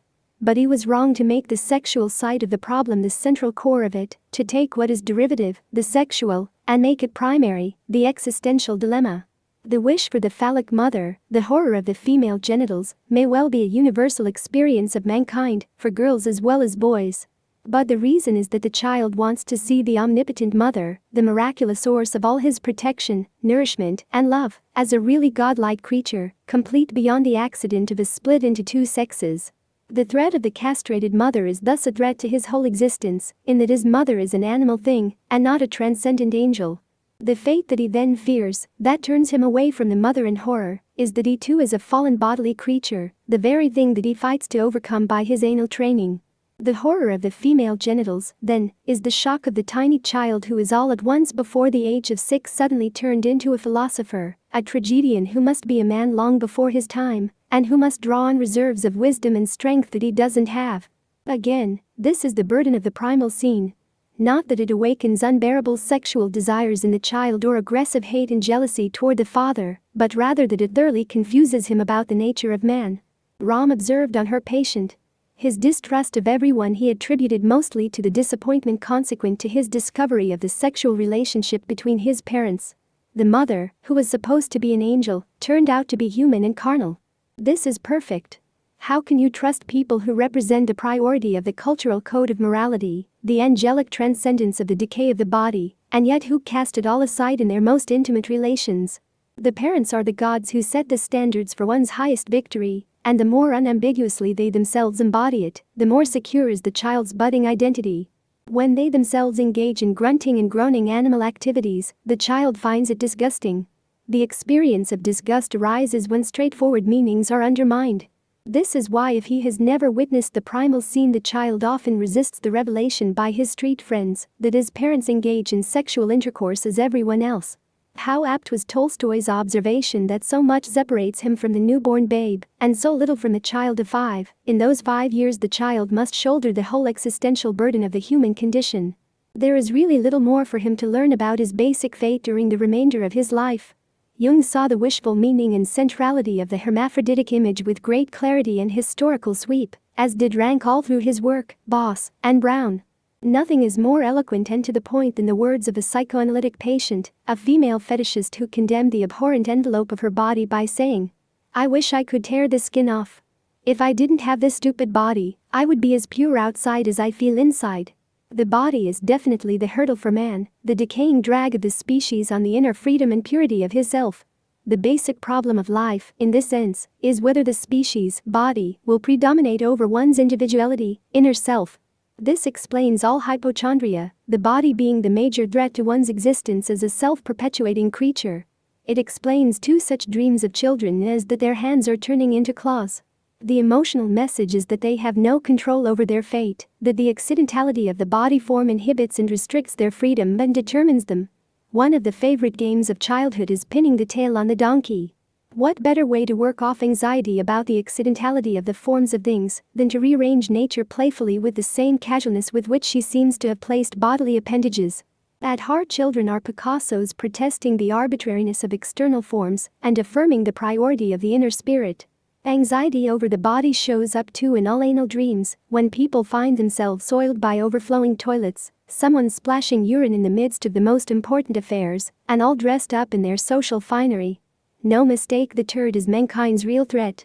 We see this confusion between symbolic transcendence and anal function throughout the psychoanalytic literature. Ram's patient, whenever he felt socially, financially or sexually insecure, developed flatulence and diarrhea. Or again, he dreamed of seeing his father making a speech to an audience. Suddenly he notices that his father's penis was exposed. What, in other words, is the truth about the human condition? Is it in bodies or in symbols? If it is not straightforward, then there must be some lie somewhere. Which is the threat? Another patient collected books and always wanted to defecate when he entered a bookshop. His own literary work was inhibited by his bodily fears. As we remarked several times, children really toilet train themselves because of the existential anxiety of the body.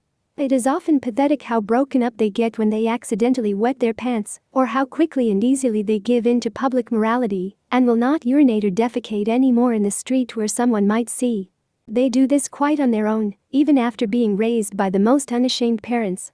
It is obvious that they are shamed by their own bodies. We can conclude quite categorically that hypochondrias and phobias are focalizations of the terror of life and death by an animal who doesn't want to be one. It was already plain in Freud's early paper on the rat man that death and decay are central themes in the syndrome of obsession, and recently this was developed beautifully and with finality in the work of the European existential psychiatrists, notably Strauss. The psychoanalytic literature on fetishism, after Freud, shows very clearly what Rank had already argued: that the child is really bothered by bodies. Phyllis Greenacre provided the conclusive clinical closure on this in a series of very important papers that agreed that the castration anxiety long precedes the actual Oedipal period. It is a problem of global vulnerability rather than a specifically sexual one. This is an important development out of Freud. In their favorite technical language, the psychoanalysts say that the castration anxiety is specifically weighted with a strong admixture of oral and anal trends. In other words, it is a problem of the whole bodily orientation to reality. In the history of fetishists, we see again and again that they are subjected to early traumas about bodily decay and death. The traumas which are most significant are those which consist of the witnessing of some particularly mutilating event. A mutilating death or accident, operation, abortion, or birth in the home. If we take Freud's 1938 paper in which he outlines the development of a case of fetishism and emphasizes the sight of the female genitals coincidental with masturbation and threats of castration just at the beginning of the phallic phase, and substitute for threat of castration sight of mutilated and bleeding body, I think we may envision what happens in a certain number of children. This would hold true naturally, and especially if the child himself had had a traumatic illness or painful operation. One of Finichel's patients had a prolapsed rectum that his mother had to press back into place each time he moved his bowels. It is no surprise, then, that he was haunted by the fear that his intestine might fall into the lavatory pan. Imagine being so vulnerable as to have to be pressed back into place. No wonder he was obsessed with a fear of death, that his castration anxiety was overwhelming. That he thought that his dead mother or his sister's penis could have gone down the drain just as turds in bathwater do, or just as his intestine might.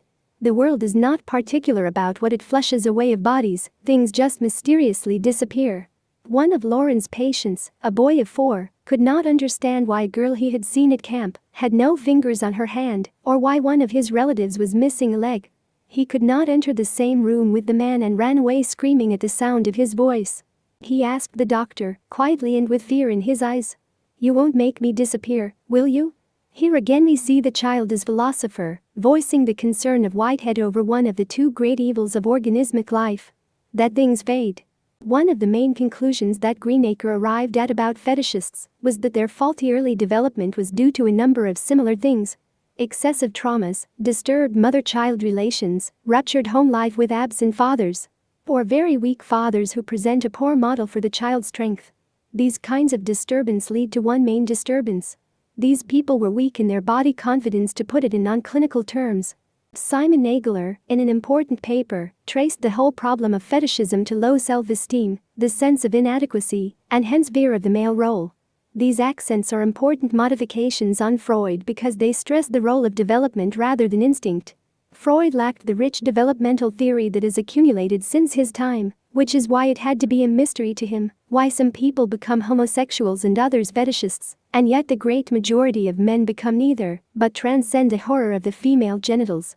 If the matter was one of instinct relatively unaffected by developmental experience, then truly these things would be a mystery. This focus on uniform instinct rather than differential development was one of the main shortcomings of Freud's early work. Simon Nagler, in fact, goes so far as to want to throw out the fear of castration entirely. He also questions the idea of the phallic mother. I once agreed with him in some of my own immodest and incomplete attempts to understand fetishism, but now it is clear that this overemphasis is bullish. A rounded theory of fetishism has to recognize the centrality of the invulnerable phallic mother, the hermaphroditic image. It has to accept the generalized castration fear as the basic sense of vulnerability of the body. And it has to include the developmental history that makes some people weaker and more anxious than others in the face of experience. The idea of low self-esteem is of course crucial, but we have to remember that self-esteem is not at first a symbolic problem, but an active organismic one. It takes root in the elemental physical experience of the infant, when his experience gives him a confident narcissism, a sense of invulnerability.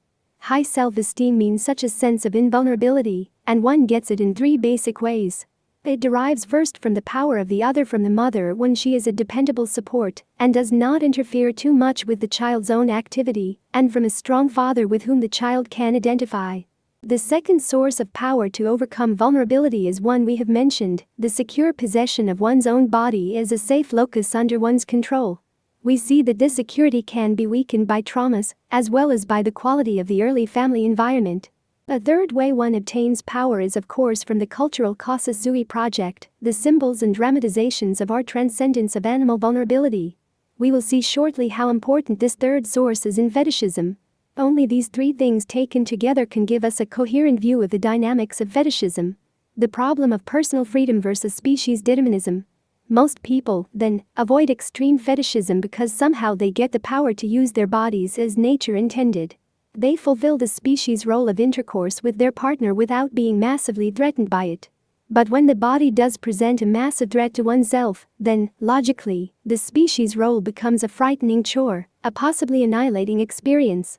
If the body is so vulnerable, then one fears dying by participating fully in its acts. I think this idea sums up simply what the fetishist experiences. From this vantage point, we could look at all perversion as a protest against the submergence of individuality by species standardization. Rank developed this idea all through his work. The only way in which mankind could actually control nature and rise above her was to convert sexual immortality into individual immortality. Rank sums up the implications of this in a very powerful and suggestive way. In essence, sexuality is a collective phenomenon which the individual at all stages of civilization wants to individualize, that is, control. This explains all sexual conflicts in the individual, from masturbation to the most varied perversions and perversities, above all the keeping secret of everything sexual by individuals, as an expression of a personal tendency to individualize as much as possible collective elements in it. In other words, perversion is a protest against species sameness, against submergence of the individuality into the body. It is even a focus of personal freedom vis-a-vis the family, one's own secret way of affirming himself against all standardization. Rank even makes the breathtaking speculation that the Oedipus complex in the classic Freudian understanding may be an attempt by the child to resist the family organization, the dutiful role of son or daughter, the absorption into the collective, by affirming his own ego. Even in its biological expression, then, the Oedipus complex might be an attempt to transcend the role of obedient child, to find freedom and individuality through sex, through a breakup of the family organization. In order to understand it, we must once again emphasize the basic motive of man, without which nothing vital can be understood: self-perpetuation. Man is divided into two distinct kinds of experience: physical and mental, or bodily and symbolic. The problem of self-perpetuation thus presents itself in two distinct forms. One, the body, is standardized and given; the other, the self, is personalized and achieved. How is man going to succeed himself? How is he going to leave behind a replica of himself or a part of himself to live on? Is he going to leave behind a replica of his body or of his spirit? If he procreates bodily, he satisfies the problem of succession, but in a more or less standardized species form. Although he perpetuates himself in his offspring, who may resemble him, and may carry some of his blood and the mystical quality of his family ancestors, he may not feel that he is truly perpetuating his own inner self, his distinctive personality, his spirit, as it were. He wants to achieve something more than a mere animal succession. The distinctive human problem from time immemorial has been the need to spiritualize human life, to lift it onto a special immortal plane, beyond the cycles of life and death that characterize all other organisms. This is one of the reasons that sexuality has from the beginning been under taboos. It had to be lifted from the plane of physical fertilization to a spiritual one. By approaching the problem of succession or self-perpetuation in its fully dualistic nature, Rank was able to understand the deeper meanings of Greek homosexuality. Seen in this light, boy love, which, as Plato tells us, aimed perpetually at the improvement and perfection of the beloved youth, appears definitely as a spiritual perfecting in the other person, who becomes transferred into the worthy successor of oneself here on earth, and not on the basis of the biological procreation of one's body, but in the sense of the spiritual immortality symbolism in the pupil, the younger. In other words, the Greek sought to impress his inner self, his spirit or soul, upon the beloved youth. This spiritual friendship was designed to produce a son in whom one soul would survive. In boy love, man fertilized both spiritually and otherwise the living image of his own soul, which seemed materialized in an ego as idealized and as much like his own body as was possible. This brilliant speculation enables us to understand some of the ideal motives for homosexuality, not only of the Greeks, but of especially individualized and creative persons like Michelangelo. For such a one, apparently, homosexuality has nothing to do with the sex organs of the beloved, but rather represents a struggle to create one's own rebirth in the closest possible likeness which, as Rank says, is obviously to be found in one's own sex. In terms of our discussion, we can see that this attempt represents the complete Kasazui project. To create all by oneself a spiritual, intellectual, and physically similar replica of oneself. The perfectly individualized self-perpetuation or immortality symbol. If the castration complex represents the admission by the child that his animal body is a bankrupt Kasazui project, what better way to defy the body than by abandoning its sexual role entirely? In this sense, perversions would equal a total freedom from the castration complex. They are a hyper-protest against species sameness. But Rank was so intent on accenting the positive, the ideal side of perversion that he almost obscured the overall picture. We are no longer ancient Greeks, and very few of us are Michelangelos. In a word, we are not dominated by ideal motives, nor do we possess the highest powers of genius. Routine perversions are protests out of weakness rather than strength. They represent the bankruptcy of talent, rather than the quintessence of it. If the neurotic is the artiste manque, all the more is the usual homosexual the Greek manque, the Michelangelo without secure power and talent. The pervert is the clumsy artist trying desperately for a counter-illusion that preserves his individuality, but from within a limited talent and powers. Hence the fear of the sexual role, of being gobbled up by the woman, carried away by one's own body, and so on. As F.H. Allen, an earlier follower of Rank, pointed out, the homosexual is often one who chooses a body like his own, because of his terror of the difference of the woman, his lack of strength to support such a difference. In fact, we might say that the pervert represents a striving for individuality, precisely because he does not feel individual at all, and has little power to sustain an identity. Perversions represent an impoverished and ludicrous claim for a sharply defined personality by those least equipped by their early developmental training to exercise such a claim. If, as Rank says, perversions are a striving for freedom, we must add that they usually represent such a striving by those least equipped to be able to stand freedom. They flee the species slavery not out of strength but out of weakness, an inability to support the purely animal side of their nature. As we saw above, the childhood experience is crucial in developing a secure sense of one's body, firm identification with the father, strong ego control over oneself, and dependable interpersonal skills. Only if one achieves these can he do the species role in a self-forgetful way, a way that does not threaten to submerge him with annihilation anxiety. When we sum up this whole problem, we can see that there are several ways to overcome the sense of sex as a species standardization threat to oneself, most of which lie on a spectrum of desperation and ingenuity, rather than self-confidence and control. The most ideal way, the highest way, is of course in the experience of love. Here, one identifies with the partner totally and banishes the threat of separateness, helplessness, anxious self-consciousness vis-a-vis the body.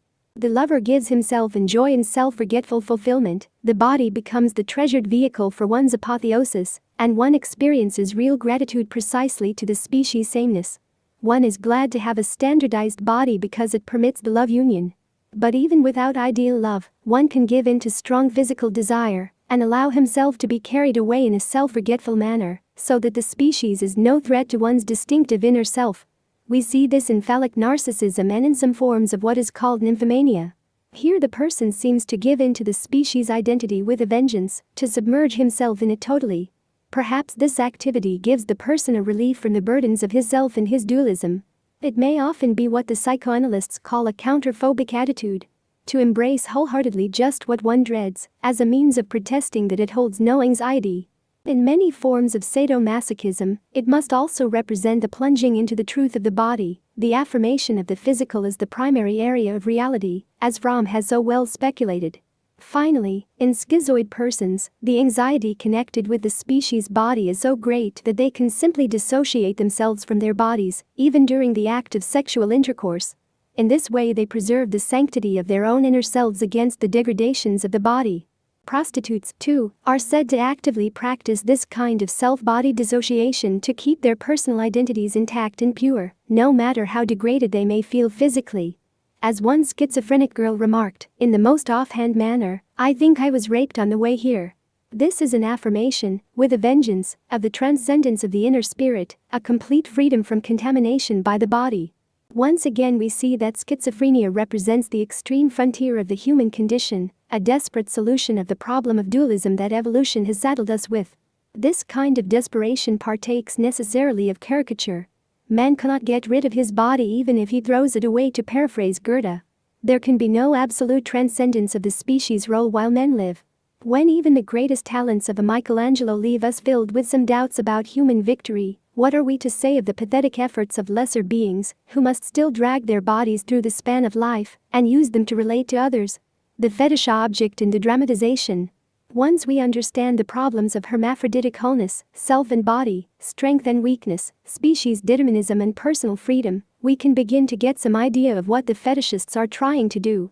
This is surely the most fascinating area of this problem, as we can see by exploring it even a little. One of the main puzzles has been what the fetish object represented, what the meaning was of a shoe or a corset, leather and furs, or even an artificial leg. Freud and his followers maintained steadfastly that it represented a quite special penis, the mother's. It was also argued that the fetish represented a denial of the penis, a vagina, feces, and the like. All of which seems to indicate that what it represented was not clear, that it could represent many things to many different fetishists, which is surely the truth of the matter. But another thing is sure, which is that the fetish had to do with a problem posed by the sexual act. Boss showed this in a most brilliant manner. Out of his study, as well as from the excellent succession of papers by Greenacre, has come a new and fuller understanding of the fetish object. If fetishism represents the anxiety of the sexual act, the danger of species functioning for a symbolic animal, what must the fetish be if not some sort of magical charm? The fetish object represents the magical means for transforming animality into something transcendent, and thereby assuring a liberation of the personality from the standardized bland and earthbound flesh. Such a liberation gives one the courage to perform the sexual act, as he is not bound to it in an animal way, but already transcends it symbolically. Freud was right when he said that the fetish saved the person from homosexuality, but not because it was a penis, except perhaps, as Boss says, for the weakest men. Rather, the fetish is a way of transforming reality. Boss says of one of his patients, "Whenever he saw or touched ladies' boots, the world changed miraculously," he said. What had just appeared as grey and senseless within the dreary, lonely and unsuccessful everyday, then suddenly drifts away from me, and light and glamour radiate from the leather to me. These leather objects seem to have a strange halo shedding its light upon all other things. It is ridiculous, but it feels like being a fairy prince. An incredible power, mana, emanates from these gloves, furs and boots, and completely enchants me. Naked women or a woman's hand without a glove, or especially a woman's foot without a shoe, seem to be like lifeless pieces of meat in a butcher shop. In fact, a woman's naked foot was really repulsive to him.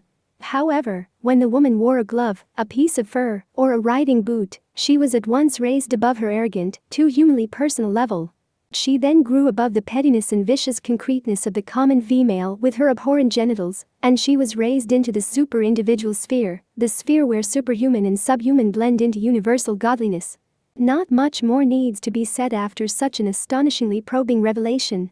The fetish takes species meat and weaves a magic spell around it. The impersonal concrete animal demand is arrogant, insulting. You are confronted by a body and obliged to relate to that body wholly on its terms entirely given by its flesh and sex. Boss's patient says, "Somehow I always think that sexual intercourse is a great disgrace for humans." The fetish changes all this by transforming the whole quality of the relationship.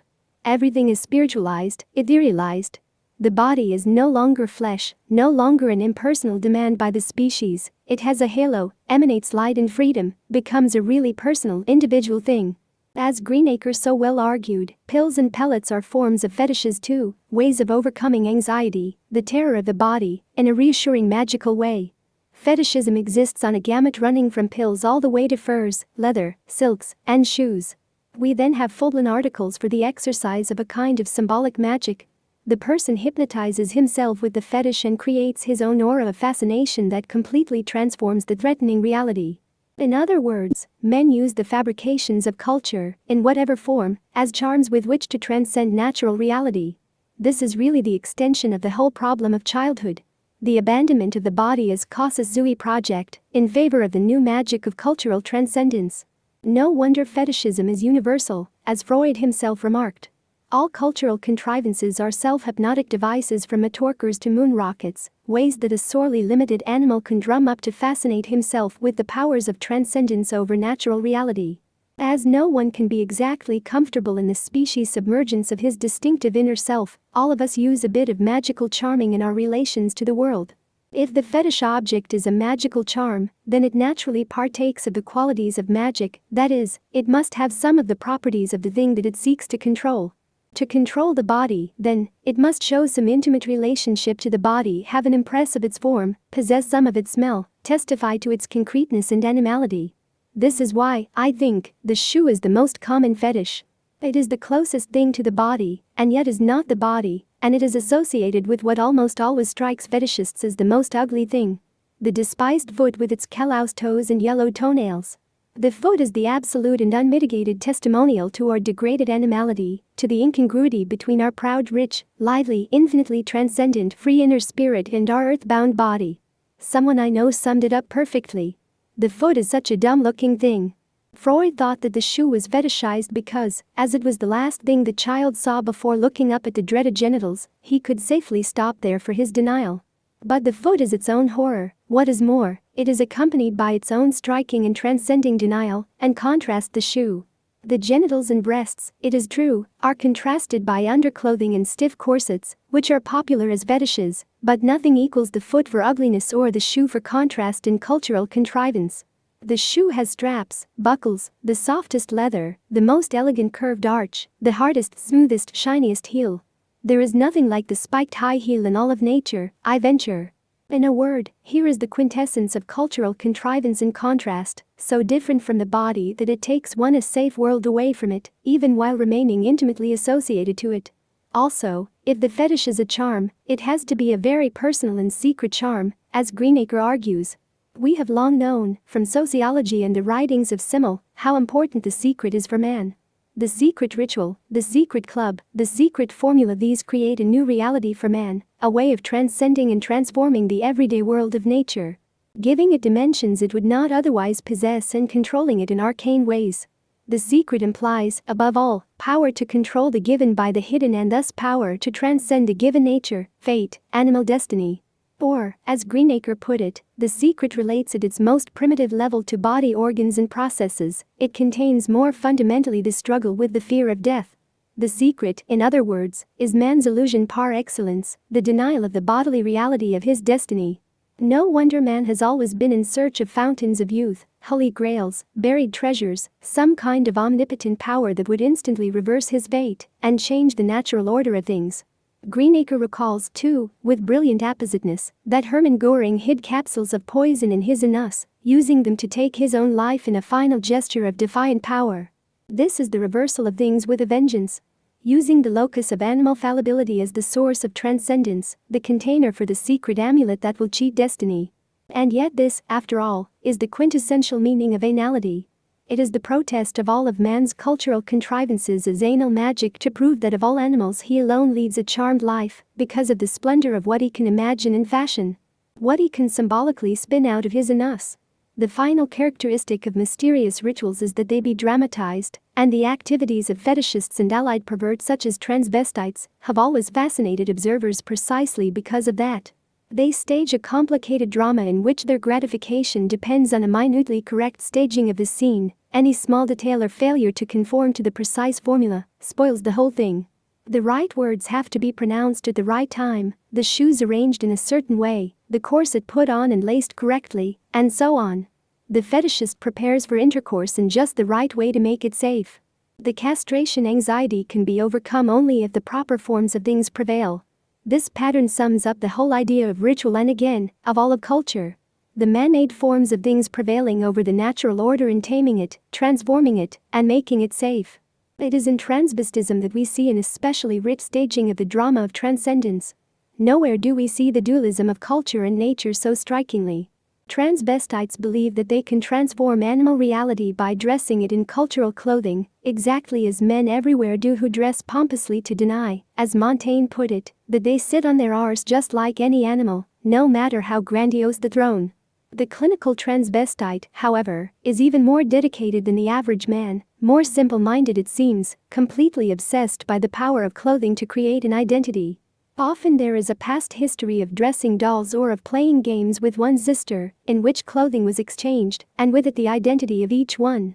It is obvious that for these people the play is the thing, and they are as dedicated as stage personalities to actually being what their clothes make them. What do they want to be? It seems that they want to refute the castration complex, overcome the species identity, the separation into sexes, the accidentality of the single sex and its confining fate, the incompleteness within each of us, the fact that we are a fragment not only of nature, but even of a complete body. The transvestite seems to want to prove the reality of hermaphroditism by possessing a penis and yet appearing as a woman. I want to be my sister and yet to retain my penis, said one patient. When indulging in his perverse practices, it was his custom, as soon as ejaculation had taken place, to tear the borrowed clothes off as quickly as possible. In connection with this he had the association that he had been warned that, if one made faces and the clock struck, one's face would stay so. Thus he was afraid that he might actually remain stuck in his feminine role, and this would involve his forfeiting his penis. Obviously, this is one way of affirming that the game is for keeps, the play is the reality, and if one gets caught when the clock strikes 12, he is apt to lose everything.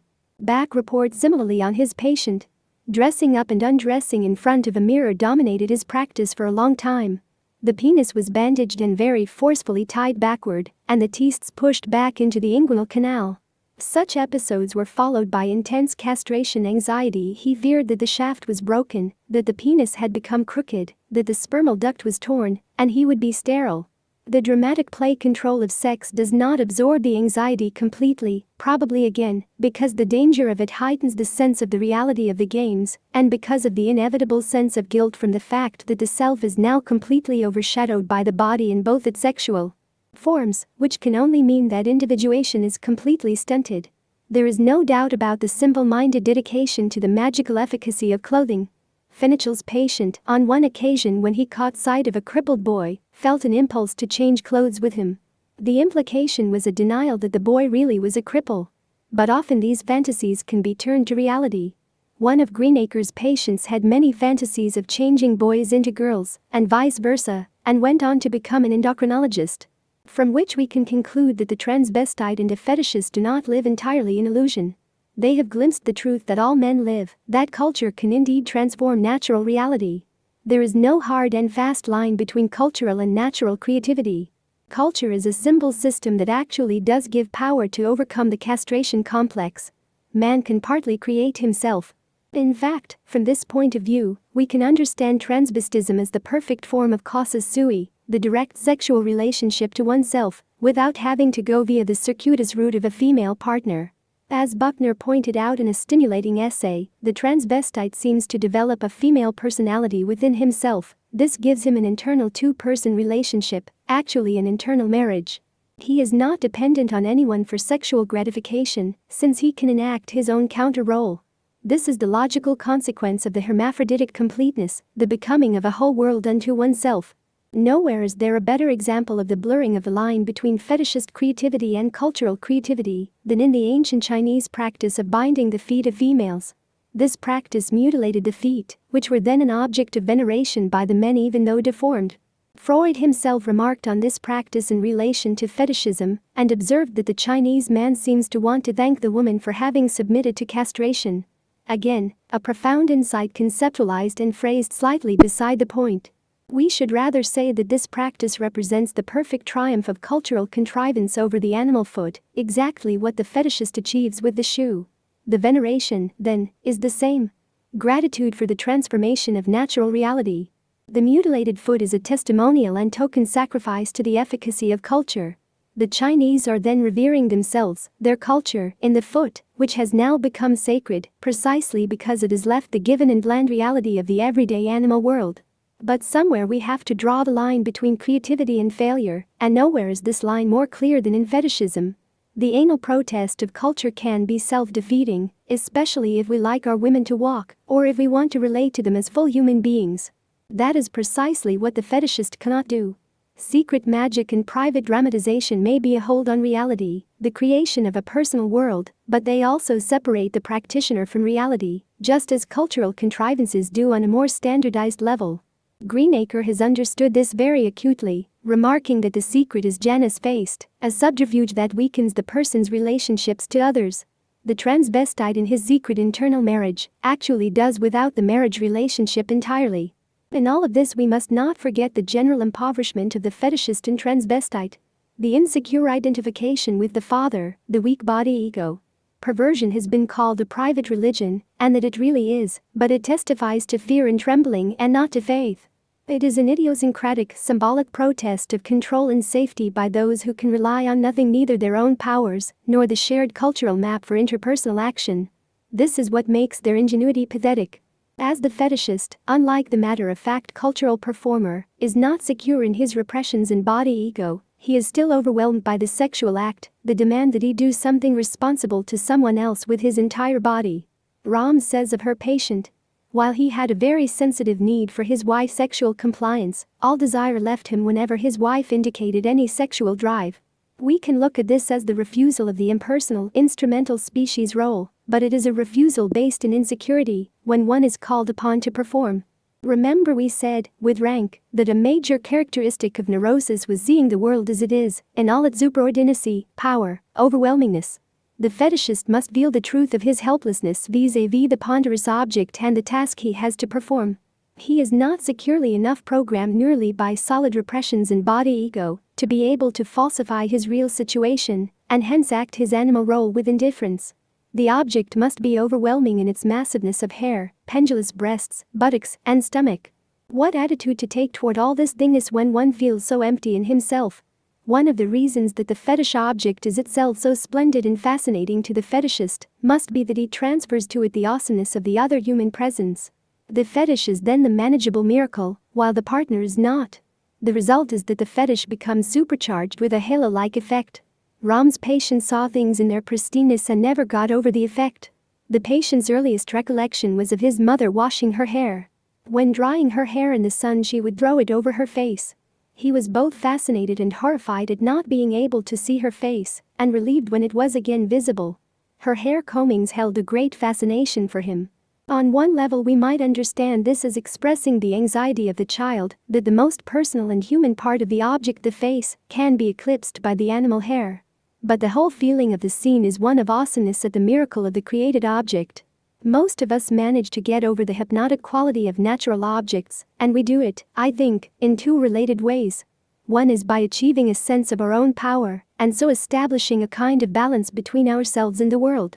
We can then ply our desires on the object without being thrown off balance by them. But a second thing must also be done. Desire itself has to be fetishized. We cannot relate to the total object as it is, and thus we need standardized definitions of sexual attractiveness. These we get in the form of cues that serve to cut the object down to manageable size. We look at the breast or the black underwear, which allow us not really to have to take account of the total person we are relating to. In these two ways we strip the partner of awesomeness and power, and so overcome our general helplessness in the face of her. One of Greenacre's patients conveys the problem perfectly. If he continued to see the girl, she would become increasingly repulsive to him, especially as his attention seemed inevitably focused on her body orifices. Even the pores of her skin began to be too conspicuous, to loom larger and become repellent.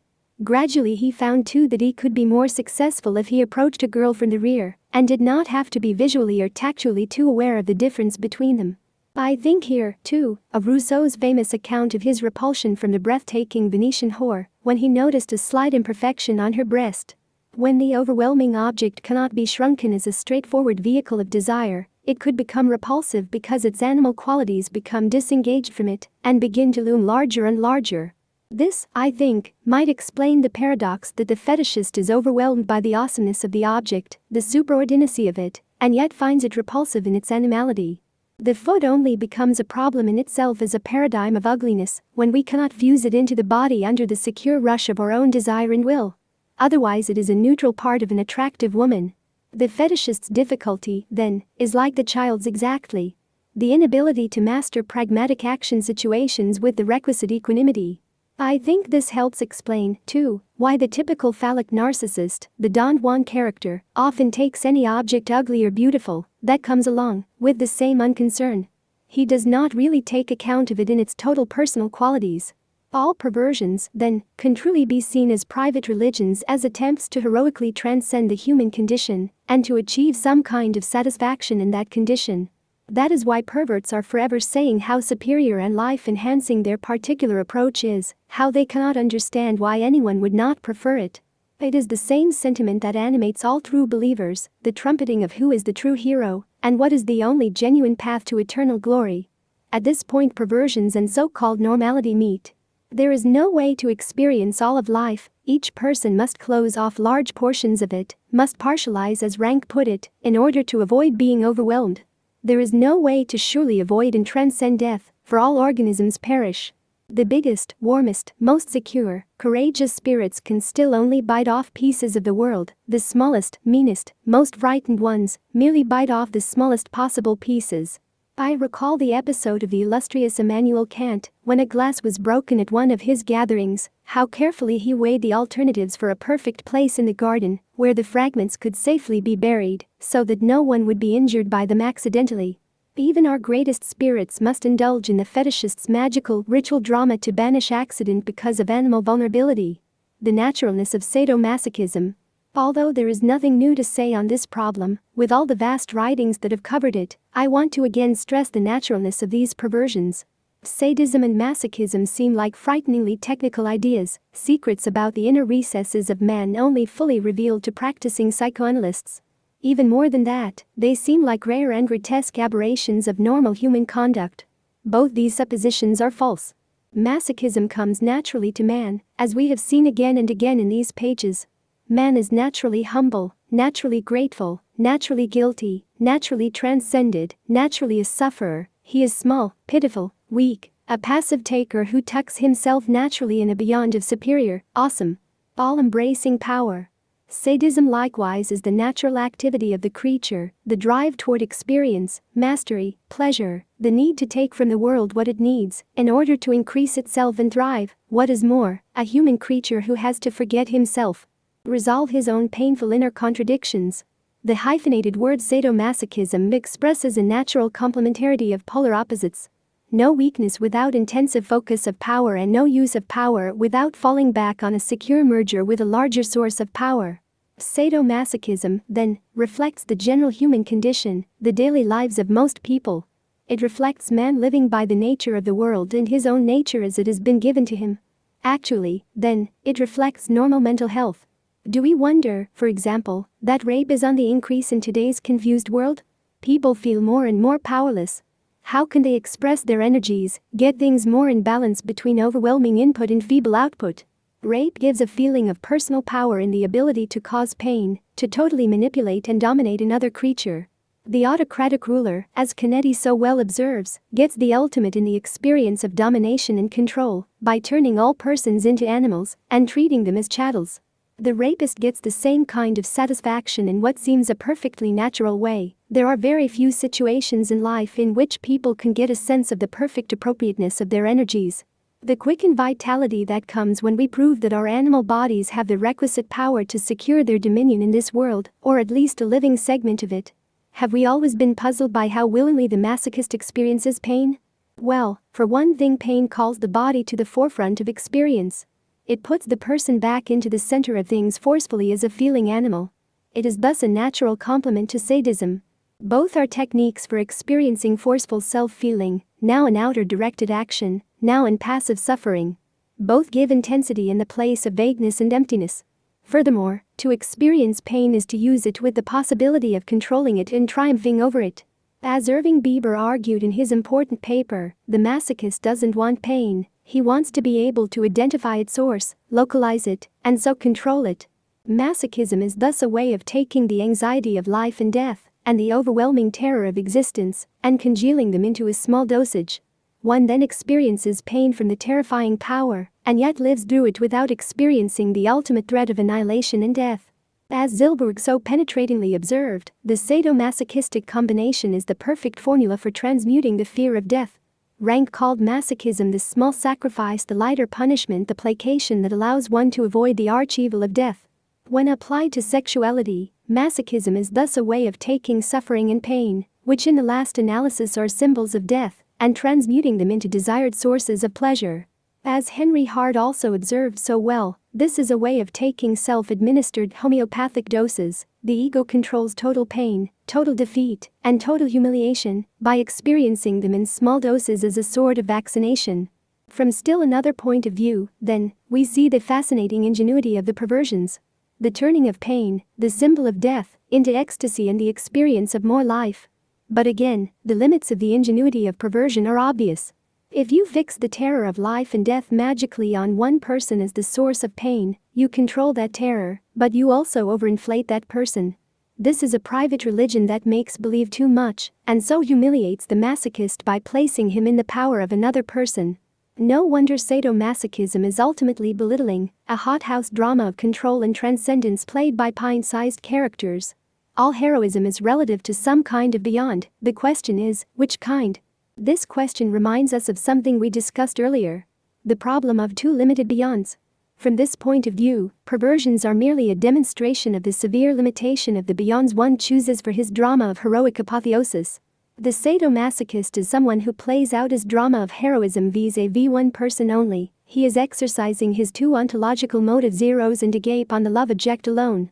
On the one hand, he is using that object to expand his sense of his own fullness and power. On the other, giving vent to his need to let go, abandon his will, find peace and fulfillment by a total merger with something beyond him. Rahm's Patient showed perfectly the shrinkage of a cosmic problem to the single partner. In an attempt to relieve his severe tension, he struggled between the wish to be a dominant male, aggressive and sadistic toward his wife, and the desire to give up his masculinity, be castrated by his wife and thus return to a state of impotence, passivity and helplessness. How easy it would be if we could satisfy the yearnings of the whole human condition safely in the bedroom of our cottage. As Rank put it, we want the partner to be like God, all-powerful to support our desires, and all-embracing to merge our desires into, but this is impossible. If, then, sadomasochism reflects the human condition, the acting out of our twin ontological motives, we can truly talk about honest masochism, or mature masochism, exactly as Rank did in his unusual discussion in Beyond Psychology. It was one of Freud's limitations that he could not quite push his thought to this kind of conclusion, even though he brushed it repeatedly. He was so impressed by the intensity, depth, and universality of sadism and masochism that he termed them instincts. He saw truly that these drives went right to the heart of the human creature. But he drew a pessimistic conclusion, lamenting the fact that mankind could not get rid of these drives. Again, he was stuck with his instinct theory, which made him see these drives as remnants of an evolutionary condition, and as tied to specific sexual appetites. Rank, who saw more truly, could transform sadism and masochism from clinically negative to humanly positive things. The maturity of masochism, then, would depend on the object toward which it was directed, on how much in possession of himself the mature masochist was. In Rank's view, a person would be neurotic not because he was masochistic, but because he was not really submissive, but only wanted to make believe that he was. Let us dwell on this type of failure briefly, because it sums up the whole problem of mental illness that we have broached. Mental illness as failed heroics. One very interesting and consistent conclusion emerges from our overview of mental illness. That Adler was right to say that the mentally ill all have a basic problem of courage. They cannot assume responsibility for their own independent lives, they are hyper-fearful of life and death. From this vantage point, the theory of mental illness is really a general theory of the failures of death transcendence.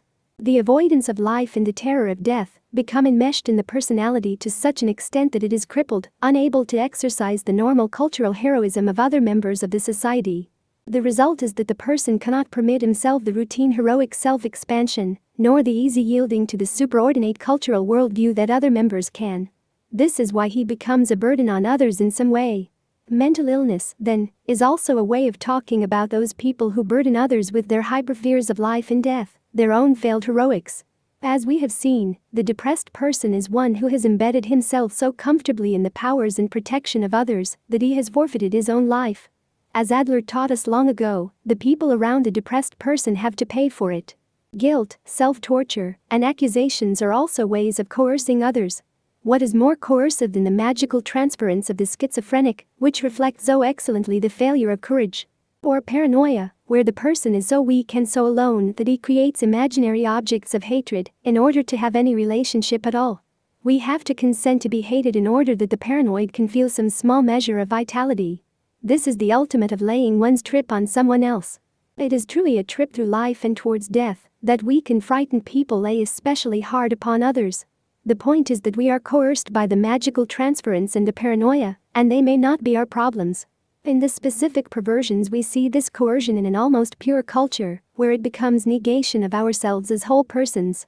The reason women object to perverse relationships and are offended at the artificial aid that the fetishist uses is precisely that it denies their existence as whole persons, or as persons at all. What links all the perversions is the inability to be a responsible human animal. Erich Fromm had already well described masochism as an attempt to get rid of the burden of freedom. Clinically, we find that some people are so weak in the face of responsibility that they even fear the freedom of being in a good state of health and vigor, as Bieber reminded us. In the most extreme perversion, necrophilia, we see the most extreme fear of life and of persons, as Fromm has described. One of Brill's patients was so afraid of corpses that when he overcame this fear he became a necrophile because he was fascinated by his new won freedom. We might say that he used necrophilia as his heroics, and that undertakers' parlors were the stage for his drama of apotheosis. Corpses are perfect in their helplessness. They can't possibly hurt you or disgrace you, you don't have to worry about their safety or their responses. Boss has described a coprophiliac whose existence was so shrunken that he could find creative heroics only in the products of the rectum. Here we see perfectly the terror of the species role, the inability to relate to the body of the sexual partner. In this patient they are so great that they risk cutting him off entirely from expressing his desires in an interpersonal relationship. He is in effect saved by feces and by his ingenious rationalization that they are the true source of life. Little does it matter to him that the needs of his particular heroics have reduced his wife to nothing more than a rectum. Nothing could be more graphic than the perversions in showing how fear and weakness lead to unlived life, and what crippled heroics result. Strauss goes so far as to connect necrophilia with miserliness and involutional depression, as part of the same problem of the general retreat from life. We have no argument with this formulation. At this time, with our sure theoretical understanding, we can skip lightly and almost anecdotally over the whole spectrum of mental illness and perversion without much risk. They all refer to the terror of the human condition and people who can't bear up under it. Precisely at this point our discussion of the perversions as veiled heroics once again, and finally makes a circle on the whole problem of human nature in its ideal dimensions. Heroism is, after all, an ideal matter. The problem of mental illness, since Kierkegaard and through Scheller, Hawking, Jung, Fromm, and many others, has been inseparable from the problem of idolatry. In what cosmology is one going to perform his heroics? If, as we have argued, even the strongest person has to exercise his agape motive, has to lay the burden of his life somewhere beyond him, then we are brought once again to the great questions. What is the highest reality, the true ideal, the really great adventure?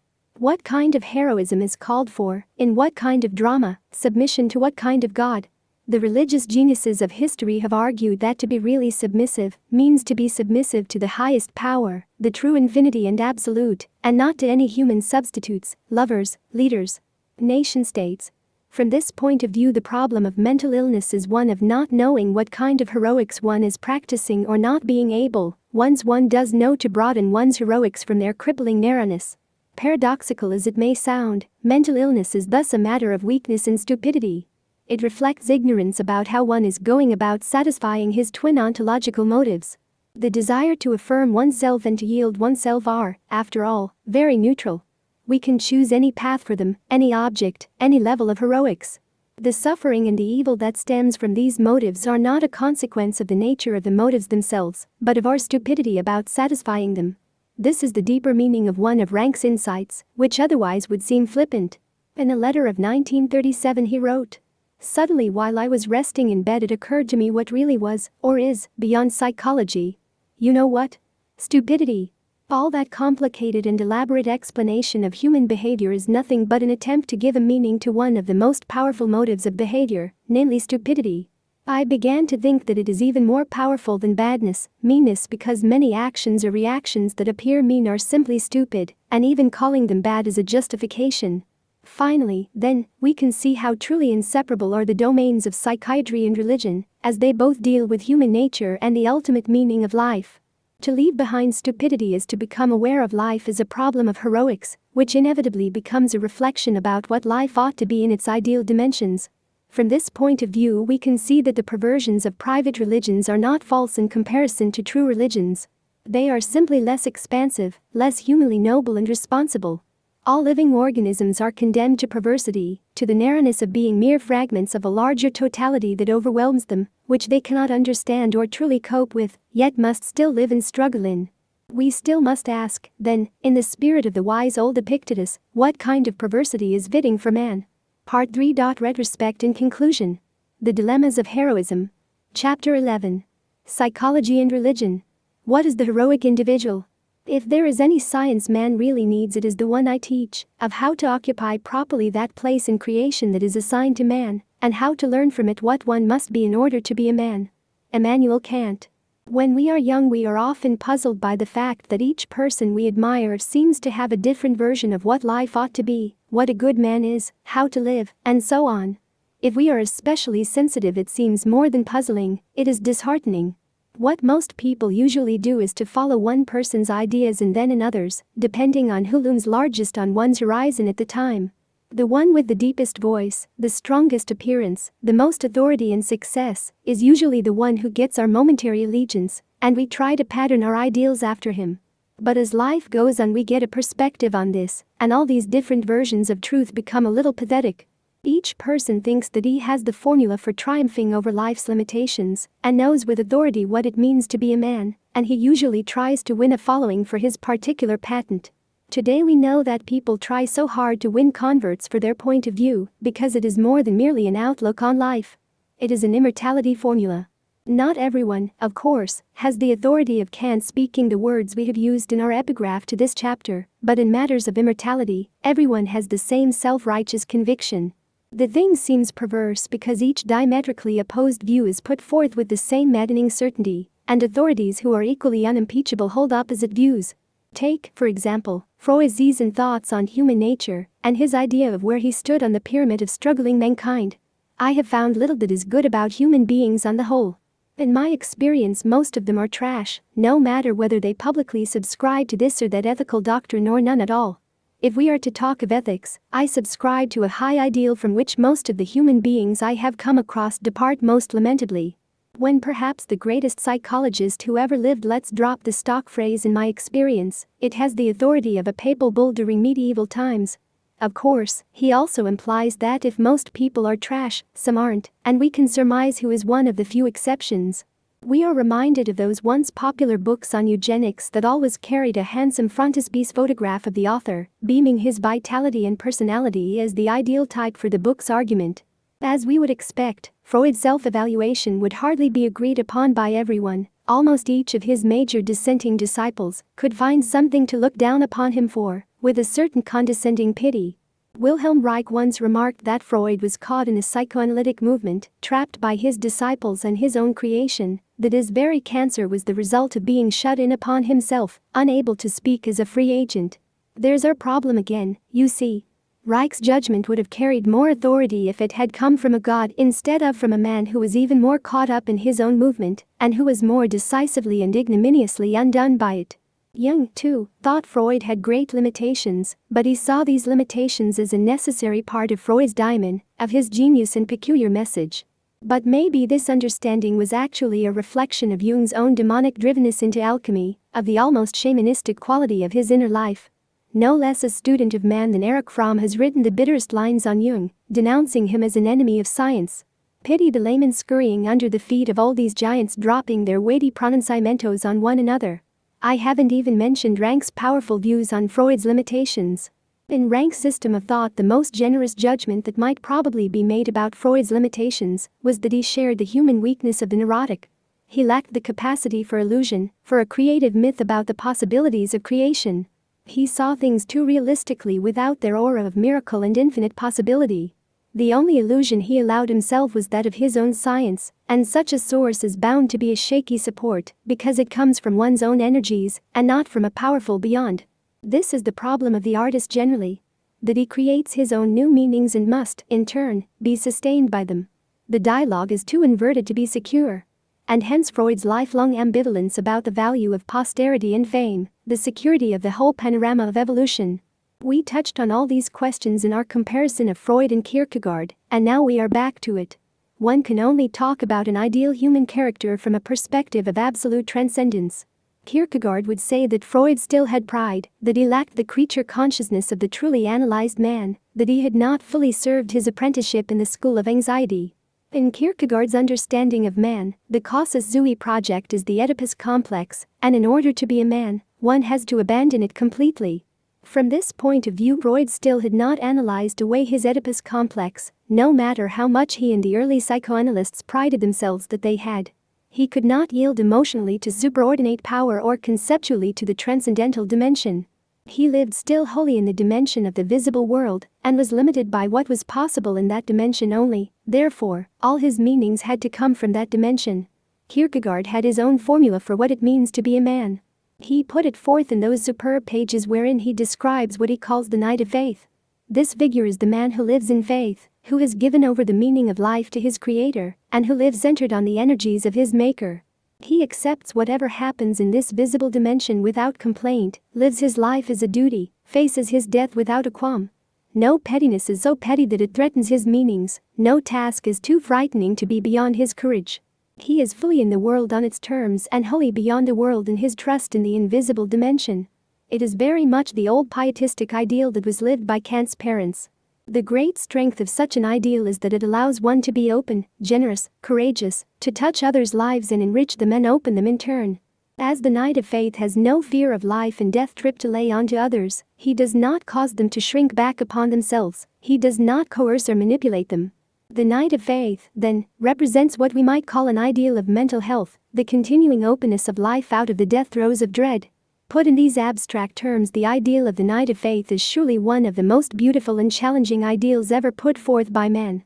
It is contained in most religions in one form or another, although no one, I think, has described it at length with such talent as Kierkegaard. Like all ideals, it is a creative illusion, meant to lead men on, and leading men on is not the easiest thing. As Kierkegaard said, faith is the hardest thing. He placed himself between belief and faith, unable to make the jump. The jump doesn't depend on man after all, there's the rub. Faith is a matter of grace. As Tillich later put it, religion is first an open hand to receive gifts, grace, and then a closed hand to give them. One cannot give the gifts of the Knight of Faith without first being dubbed a knight by some higher majesty. The point I am driving at is that if we take Kierkegaard's life as a believing Christian and place it against Freud's as an agnostic, there is no balance sheet to draw. Who is totally up? Which one caused others to shrink up more or to expand more fully? For every shortcoming that we can point to in Freud, we can find a corresponding one in Kierkegaard. If Freud can be said to have erred on the side of the visible, then Kierkegaard can surely be said to have equally erred on the side of the invisible. He turned away from life partly from his fear of life. He embraced death more easily because he had failed in life. His own life was not a voluntary sacrifice undertaken in free will, but a pathetically driven sacrifice. He did not live in the categories in which he thought. I am talking matter-of-factly about some of the surest giants in the history of humanity, only to say that in the game of life and death, no one stands taller than any other, unless it be a true saint, and only to conclude that sainthood itself is a matter of grace and not of human effort. My point is that for man not everything is possible. What is there to choose between religious creatureliness and scientific creatureliness? The most one can achieve is a certain relaxedness, an openness to experience that makes him less of a driven burden on others. And a lot of this depends on how much talent he has, how much of a daemon is driving him. It is easier to lay down light burdens than heavy ones.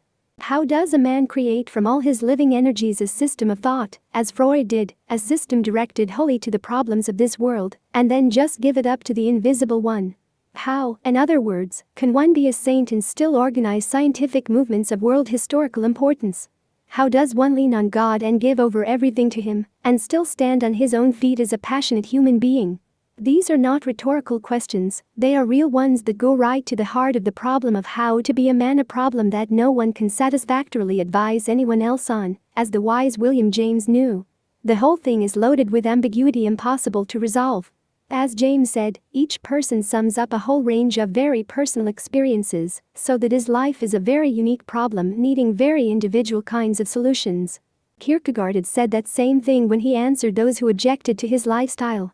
He said it was singular because it was the one singularly designed to be what he needed in order to live. It is as simple and as final as that. James, again, knew how difficult it was to live astride both worlds, the visible and the invisible. One tended to pull you away from the other.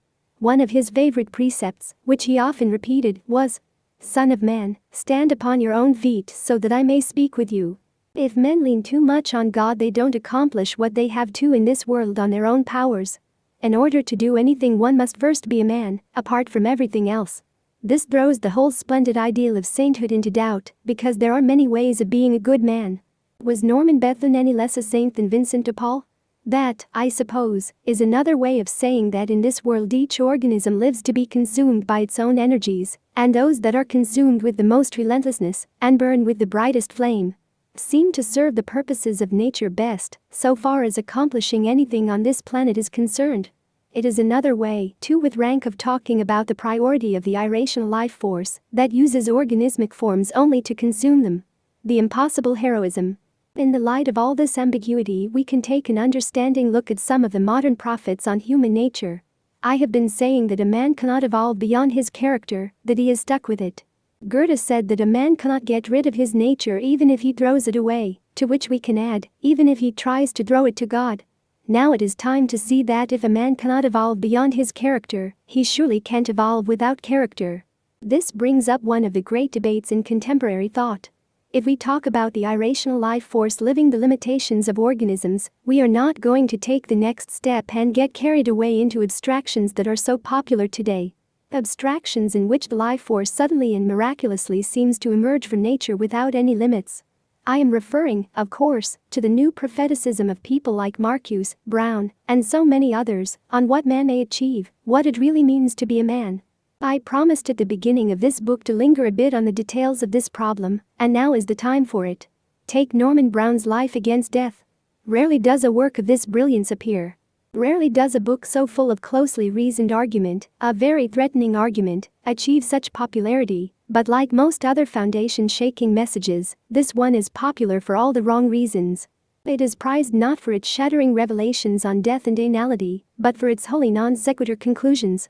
For its plea for the unrepressed life, the resurrection of the body as the seat of primary pleasure, the abolition of shame and guilt. Brown concludes that mankind can only transcend a terrible toll that the fear of death takes if it lives the body fully and does not allow any unlived life to poison existence, to sap pleasure, and to leave a residue of regret. If mankind would do this, says Brown, then the fear of death will not longer drive it to folly, waste, and destruction. Men will have their apotheosis in eternity by living fully in the now of experience. The enemy of mankind is basic repression, the denial of throbbing physical life, and the specter of death. The prophetic message is for the wholly unrepressed life, which would bring into birth a new man. A few lines of Brown's own words give us his key message. If we can imagine an unrepressed man, a man strong enough to live and therefore strong enough to die, and therefore what no man has ever been, an individual such a man would have overcome guilt and anxiety. In such a man would be fulfilled on earth the mystic hope of Christianity, the resurrection of the body, in a form, as Luther said, free from death and filth. With such a transfigured body the human soul can be reconciled, and the human ego become once more what it was designed to be in the first place, a body ego in the surface of a body. The human ego would have to become strong enough to die, and strong enough to set aside guilt. Full psychoanalytic consciousness would be strong enough to cancel the debt of guilt by deriving it from infantile fantasy. What is one to say about such an eloquent program when it flies in the face of everything we know about men, and most of what Brown himself has written about human character in the preceding almost 300 pages? These few lines contain fallacies so obvious that one is shocked that a thinker of Brown's power could even let them linger in his mind, much less put them down as reasoned arguments. Once again and always we are back to basic things that we have not shouted loud enough from the rooftops or printed in big enough block letters. Guilt is not a result of infantile fantasy, but of self-conscious adult reality. There is no strength that can overcome guilt unless it be the strength of a god, and there is no way to overcome creature anxiety unless one is a god and not a creature. The child denies the reality of his world as miracle and as terror, that's all there is to it. Wherever we turn we meet this basic fact that we must repeat one final time. Guilt is a function of real overwhelmingness, the stark majesty of the objects in the child's world. If we, as adults, are well dulled and armored against all this, we have only to read poets such as Thomas Traherne, Sylvia Plath, or R.L. Stevenson, who haven't blunted their receptors to raw experience. As I go on in this life, day by day, I become more of a bewildered child. I can't get used to this world, to procreation, to heredity, to sight, to hearing. The commonest things are a burthen. The prim, obliterated, polite surface of life, and the broad, body, and orgiastic or monadic foundations, form a spectacle to which no habit reconciles me. Brown's whole vision of some future man falls flat on the one failure to understand guilt. It does not derive from infantile fantasy but from reality. In other words, and this too is crucial enough to bear stressing one final time, the child represses himself. He takes over the control of his own body as a reaction to the totality of experience, not only to his own desires. As Rank so exhaustively and definitively argued, the child's problems are existential. They refer to his total world, what bodies are for, what to do with them, what is the meaning of all this creation. Repression fulfills the vital function of allowing the child to act without anxiety, to take experience in hand and develop dependable responses to it. How could we ever get a new man without guilt and anxiety if each child, in order to become human, necessarily put limits on his own ego? There can be no birth and second innocence, because we would get a repetition of the very dynamics that Brown deplores, dynamics that rule out the possibility of the terrors of innocence. These are the necessary dynamics of humanization, of ego development. Brown plunges with both feet into Aristotelian first causes and claims to know what the human ego was designed to be in the first place, a body ego. Now Brown is not the first to claim to see that evolution of the human animal is some kind of mishap. He has prominent predecessors like Trigant Burrow and L.L. White, and now he has to be included with them for the nonsense, as well as the good things that they have written. How can we say that evolution has made a mistake with man, that the development of the forebrain, the power to symbolize, to delay experience, to bind time, was not intended by nature, and so represents a self-defeat embodied in an improbable animal? The ego, on the contrary, represents the immense broadening of experience and potential control, a step into a true kind of subdivinity in nature. Life in the body is not all we have if we have an ego. And the ego represents, as far as we can judge, a natural urge by the life force itself toward an expansion of experience, toward more life. If the urge toward more life is an evolutionary blunder, then we are calling into question all of creation and fitting it into the narrow mold of our own preferences about what more life ought to be. Admittedly, when evolution gave man a self, an inner symbolic world of experience, it split him in two, gave him an added burden. But this burden seems to be the price that had to be paid in order for organisms to attain more life, for the development of the life force on the furthest reach of experience and self-consciousness. Brown claims that the reunification of the ego and the body is not a dissolution, but a strengthening of the human ego. But this one phrase in passing rings hollow because it is truly empty chatter that avoids facing everything we know about the ego. To talk about a new man whose ego merges wholly with his body is to talk about a subhuman creature, not a superhuman one. The ego, in order to develop at all, must deny, must bind time, must stop the body. In other words, the kind of new man that Brown himself wants would have to have an ego in order to experience his body, which means that the ego has to disengage itself from the body and oppose it. That is another way of saying that the child must be blocked in his experience in order to be able to register that experience. If we don't stop the child, he develops very little sense of himself. He becomes an automaton, a reflex of the surface of his world playing upon his own surface. Clinically, we have huge documentation for this character type whom we call the psychopath. Phenomenologically, we have understood this since Dewey's experience in nature. Brown's whole thesis falls then on a twin failure. Not only on his failure to understand the real psychodynamics of guilt, but also his turning his back on how the child registers experience on his body. The need to develop in a dualistic way in order to be a rich repository of life. For a thinker of Brown's breadth and penetration, these failures are rather uncanny, and we realize them with a sense of reluctance, of unwillingness to find such glaring lapses in what is really a thinker of heroic dimensions. I am less upset when I find similar lapses in Marcuse, who is a much less daring reinterpreter of Freud, but who puts forth a similar call for a new kind of unrepressed man. On the one hand, Marcuse calls for a revolution of unrepression because he knows that it is not enough to change the structure of society in order to bring a new world into being. The psychology of man also has to be changed. But on the other hand, he admits that unrepression is impossible because there is death. The brute fact of death denies once and for all the reality of a non-repressive existence. The closing pages of his book are a realistic and regretful admission that the ego has to spread itself beyond the pleasures of the body in order for men to be men. But the dedicated social revolutionary who wants a new world and a new man more than anything else can't accept the reality that he himself sees. He still believes in the possibility of some kind of final liberation, which also rings like the hollow passing thought that it is. Marcuse even turns his back wholly on living experience and gets carried away by his abstractions.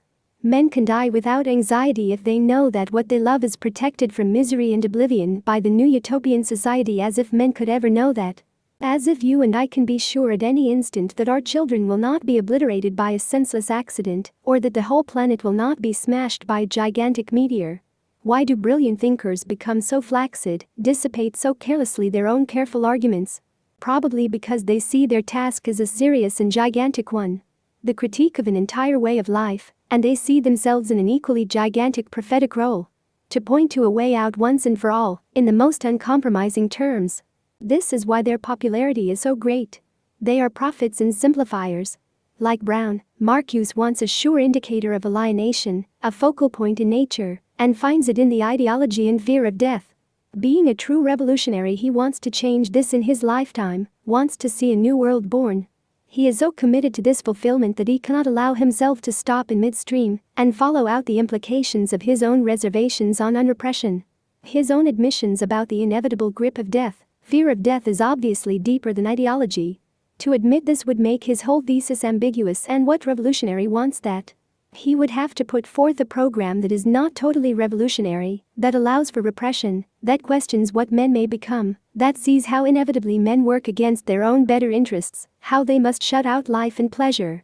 Follow irrational hero systems, that there is a demonism in human affairs that even the greatest and most sweeping revolution cannot undo. With an admission like this, Marcuse would be an anomaly, a tragic revolutionary, and would dissipate his role as a straightforward prophet. Who can expect him to do that? There is no point in lingering on the fallacies of the revolutionaries of unrepression. One could go on, but everything would come back to the same basic thing, the impossibility of living without repression. No one has argued this impossibility with more authority and style than Philip Rieff in his recent work, and so far as I can see, it should lay the matter to rest. He turns the whole movement on end. Repression is not falsification of the world, it is truth, the only truth that man can know, because he cannot experience everything. Rieff is calling us back to basic Freudianism, to a stoical acceptance of the limits of life, the burdens of it, and of ourselves. In a particularly beautiful phrase, he puts it this way: the heaviest crosses are internal, and men make them so that, thus skeletally supported, they can bear the burden of their flesh. Under the sign of this inner cross, a certain inner distance is achieved from the infantile desire to be and have everything. Rieff's point is the classical one. That in order to have a truly human existence there must be limits, and what we call culture, the superego, sets such limits. Culture is a compromise with life that makes human life possible. He quotes Marx's defiant revolutionary phrase, "I am nothing and should be everything." For Rieff, this is the undiluted infantile unconscious speaking. Or, as I would prefer to say with rank, the neurotic consciousness, the all or nothing of the person who cannot partialize his world. One bursts out in boundless megalomania, transcending all limits, or bogs down into wormhood like a truly worthless inner. There is no secure ego balance to limit the intake of reality, or to fashion the output of one's own powers. If there is tragic limitation in life, there is also possibility. What we call maturity is the ability to see the two in some kind of balance into which we can fit creatively. As Rieff put it, character is the restrictive shaping of possibility. It all boils down, again, to the fact that the prophets of unrepression simply have not understood human nature. They envisage a utopia with perfect freedom from inner constraint and from outer authority. This idea flies in the face of the fundamental dynamism of unfreedom that we have discovered in each individual. The universality of transference. This fact is hardly lost on Reef, who realizes that men need transference because they like to see their morality embodied, need some kind of points of support in the endless flux of nature. Abstractions will never do. God terms have to be exemplified. Men crave their principles incarnate in enactable characters, actual selective mediators between themselves and the polytheism of experience. This failure to push the understanding of psychodynamics to its limits is the hurdle that none of the utopians can get over. It finally vitiates their best arguments. I am thinking here, too, of Alan Harrington's tremendously effective writing on fear of death as the mainspring of human conduct. Like Brown, he pins an entirely fanciful and self-defeating thesis onto the most penetrating and damaging insights. Is fear of death the enemy?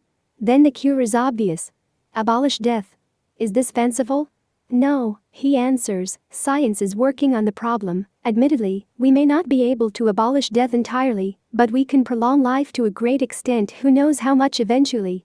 We can envisage a utopia wherein people will have such long lives that the fear of death will drop away, and with it the fiendish drivenness that has haunted man so humiliatingly and destructively all through his history, and now promises to bring him total self-defeat. Men will then be able to live in an eternal now of pure pleasure and peace, become truly the godlike creatures that they have the potential to be. Again, the modern utopians continue the one-sided Enlightenment dream. Condorcet had already had the identical vision in 1794. A period must one day arrive when death will be nothing more than the effect either of extraordinary accidents or of the slow and gradual decay of the vital powers, and that the duration of the interval between the birth of man and his decay will have itself no assignable limit. But Shoren offers a caution on this vision that goes right to heart of it and demolishes it. That the postponement of death is not a solution to the problem of the fear of death, there still will remain the fear of dying prematurely. The smallest virus or the stupidest accident would deprive a man not of 90 years, but of 900, and would be then 10 times more absurd. Condorcet's failure to understand psychodynamics was forgivable, but not Harrington's today. If something is 10 times more absurd, it is 10 times more threatening. In other words, death would be hyper-fetishized as a source of danger, and men in the utopia of longevity would be even less expansive and peaceful than they are today. I see this utopia in one way resembling the beliefs of many primitive societies. They denied that death was the total end of experience, and believed instead that it was the final ritual promotion to a higher form of life. This meant too that invisible spirits of the dead had power over the living, and if someone died prematurely, it was thought to be the result of malevolent spirits or the breach of taboos. Premature death did not come as an impersonal accident. This reasoning meant that primitive man put the highest priority on ways to avoid bad will and bad action, which is why he seems to have circumscribed his activities in often compulsive and phobic ways. Tradition has laid a heavy hand over men everywhere. Utopian man might live in the same eternal now of the primitives, but undoubtedly too with the same real compulsivity and phobia. Unless one is talking about real immortality, one is talking merely about an intensification of the character defenses and superstitions of man. Curiously, Harrington himself seems to sense this when he speculates on what kind of gods the utopians would worship. The children of eternity may worship variations of luck, or that which cannot be controlled. Luck will be the only thing that can kill them, and for this reason they may go down on their knees before it. They may conduct ceremonies before the future equivalent of a giant slot machine or roulette wheel. Some godlike creatures. The fallacy in all this stereotypianism is that fear of death is not the only motive of life. Heroic transcendence, victory over evil for mankind as a whole, for unborn generations. Consecration of one's existence to higher meanings, these motives are just as vital, and they are what give the human animal his nobility, even in the face of his animal fears. Hedonism is not heroism for most men. The pagans in the ancient world did not realize that and so lost out to the despicable creed of Judeo-Christianity. Modern men equally do not realize it, and so they sell their souls to consumer capitalism or consumer communism or replace their souls, as Rank said, with psychology. Psychotherapy is such a growing vogue today because people want to know why they are unhappy in hedonism and look for the faults within themselves. Unrepression has become the only religion after Freud, as Philip Reef so well argued in a recent book. Evidently he did not realize that his argument was an updating and expansion of exactly what Rank had maintained about the historical role of psychology. The limits of psychotherapy. As we have already covered this problem in Chapter 4 where we first broached the dilemma of life, let us refresh our memories here. We saw that there really was no way to overcome the real dilemma of existence, the one of the mortal animal who at the same time is conscious of his mortality. A person spends years coming into his own, developing his talent, his unique gifts, perfecting his discriminations about the world, broadening and sharpening his appetite, learning to bear the disappointments of life, becoming mature, seasoned, finally a unique creature in nature. Standing with some dignity and nobility and transcending the animal condition, no longer driven, no longer a complete reflex, not stamped out of any mold.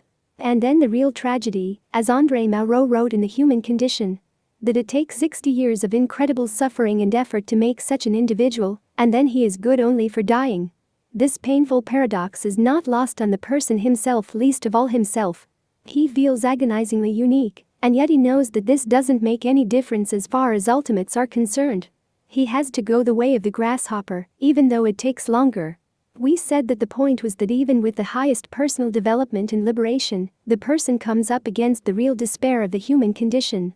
Indeed, because of that development his eyes are open to the reality of things, there is no turning back to the comforts of a secure and armored life. The person is stuck with the full problem of himself, and yet he cannot rely on himself to make any sense out of it. For such a person, as Camus said, the weight of days is dreadful. What does it mean, then, we questioned in Chapter 4, to talk fine-sounding phrases like being cognition, the fully centered person, full humanism, the joy of peak experiences, or whatever? Unless we seriously qualify such ideas with the burden and the dread that they also carry? Finally, with these questions we saw that we could call into doubt the pretensions of the whole therapeutic enterprise. What joy and comfort can it give to fully awakened people? Once you accept the truly desperate situation that man is in, you come to see not only that neurosis is normal, but that even psychotic failure represents only a little additional push in the routine stumbling along life's way. If repression makes an untenable life livable, self-knowledge can entirely destroy it for some people. Rank was very sensitive to this problem and talked about it intimately. I would like to quote him at length here in an unusually mature and sober psychoanalytic reflection that sums up the best of Freud's own stoical world picture. A woman comes for consultation. What's the matter with her? She suffers from some kind of intestinal symptoms, painful attacks of some kind of intestinal trouble. She had been sick for 8 years and has tried every kind of physical treatment. She came to the conclusion it must be some emotional trouble. She is unmarried, she is 35. She appears to me, and admits it herself, as being fairly well adjusted. She lives with a sister who is married, they get along well. She enjoys life, goes to the country in the summer. She has a little stomach trouble. Why not keep it, I tell her, because if we are able to take away those attacks that come once in a fortnight or so, we do not know what problem we shall discover beneath it. Probably this defense mechanism is her adjustment, probably that is the price she has to pay. She never married, she never loved, and so never fulfilled her role. One cannot ever have everything, probably she has to pay. After all, what difference does it make if she occasionally gets these attacks of indigestion? I get it occasionally, you do too, probably, and not for physical reasons, as you may know. One gets headaches. In other words, it is not so much a question as to whether we are able to cure a patient, whether we can or not, but whether we should or not. No organismic life can be straightforwardly self-expansive in all directions. Each one must draw back into himself in some areas, pay some penalty of a severe kind for his natural fears and limitations. It is all right to say, with Adler, that mental illness is due to problems in living, but we must remember that life itself is the insurmountable problem.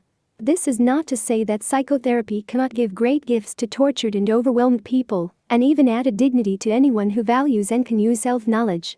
Psychotherapy can allow people to affirm themselves, to smash idols that constrict the self-esteem, to lift the load of neurotic guilt, the extra guilt piled on top of natural existential guilt. It can clear away neurotic despair, the despair that comes from a too constricted focus for one's safety and satisfactions. When a person becomes less fragmented, less blocked and bottled up, he does experience real joy.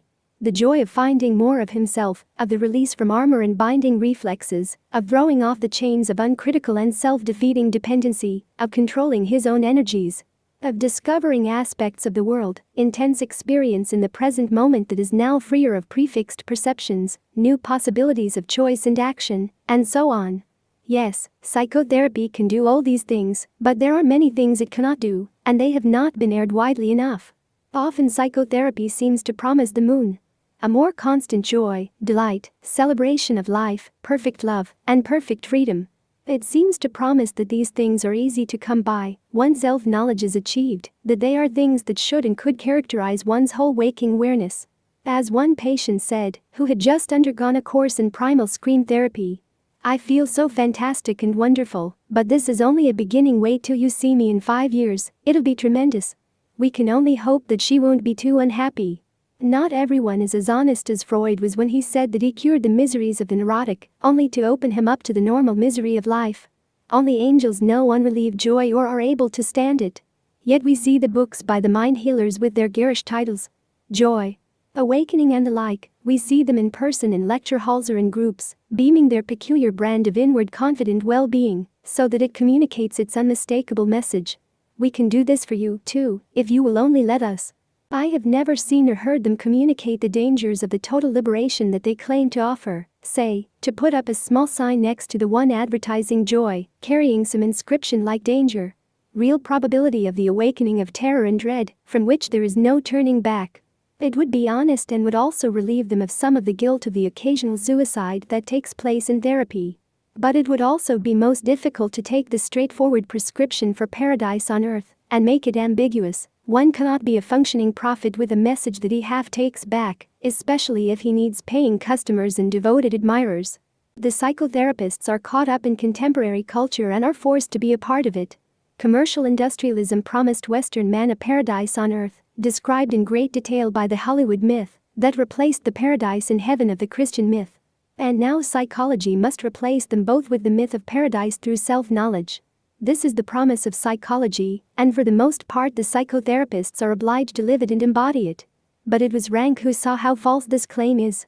Psychology as self-knowledge is self-deception, he said, because it does not give what men want, which is immortality. Nothing could be plainer. When the patient emerges from his protective cocoon, he gives up the reflexive immortality ideology that he has lived under both in its personal parental form, living in the protective powers of the parents or their surrogates, and in its cultural casus sui form, living by the opinions of others, and in the symbolic role dramatization of the society. What new immortality ideology can the self-knowledge of psychotherapy provide to replace this? Obviously, none from psychology unless, said Rank, psychology itself becomes the new belief system. Now there are only 3 ways, I think, that psychology itself can become an adequate belief system. One of them is to be a creative genius as a psychologist, and to use psychology as the immortality vehicle for oneself as Freud and subsequent psychoanalysts have done. Another is to use the language and concepts of psychotherapy in much of one's waking life, so that it becomes a lived belief system. We see this often, as ex-patients analyze their motives in all situations when they feel anxious. This must be penis envy, this must be incestuous attraction, castration fear, Oedipal rivalry, polymorphous perversity and so on. I met one young person who was nearly driven crazy and perverse, trying to live the motivational vocabulary of the new Freudian religion. But in a way this attitude is forced because religion is an experience and not merely a set of intellectual concepts to meditate on, it has to be lived. As the psychologist Paul Bacon penetratingly remarked, this is one of the reasons that psychotherapy has moved away from the Freudian intellectual model to the new experiential model.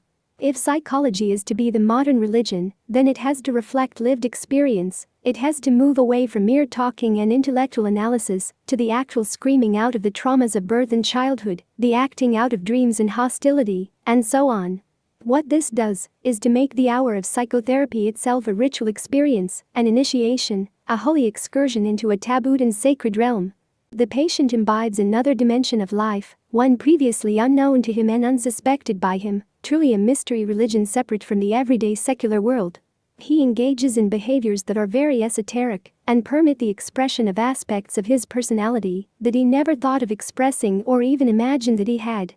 As in any religion, the adept swears by it because he has lived it. The therapy is true because it is a lived experience explained by concepts that seem perfectly to fit it, that give form to what the patient actually is undergoing. The third and final way is merely an extension and sophistication of this. It is to take psychology and deepen it with religious and metaphysical associations, so that it becomes actually a religious belief system with some breadth and depth. At the same time, the psychotherapist himself beams out the steady and quiet power of transference and becomes the guru figure of the religion. No wonder we are seeing such a proliferation of psychological gurus in our time. It is the perfect and logical development of the fetishization of psychology as a belief system. It extends that system into its necessary dimension, which is immortality and the life-enhancing power that goes with it. This power comes in two forms: from the concepts of the religion and concretely from the person of the guru therapist. It is no coincidence that one of the very popular forms of therapy today, called Gestalt therapy, for the most part, ignores the problem of transference, as though one can shoo it away by turning one's back on it. Actually, what is happening is that the aura of guru infallibility remains intact and provides an automatic shelter for the patient's deep yearnings for safety and security. It is no accident, either, that the therapists who practice these guru therapies cultivate themselves with halo-like beards and hairdos to look the part they play. I am not implying dishonesty here at all, merely that men tend to get caught up in the appropriateness of the panoplies they use in need. If one senses therapeutic religion as a cultural need, then it is the highest idealism to try and fill that need with one's heart and soul. On the other hand, even with the best intentions, transference is, willy-nilly, a process of indoctrination. Many psychoanalysts, as we know, try very conscientiously to analyze the transference, others try to minimize it.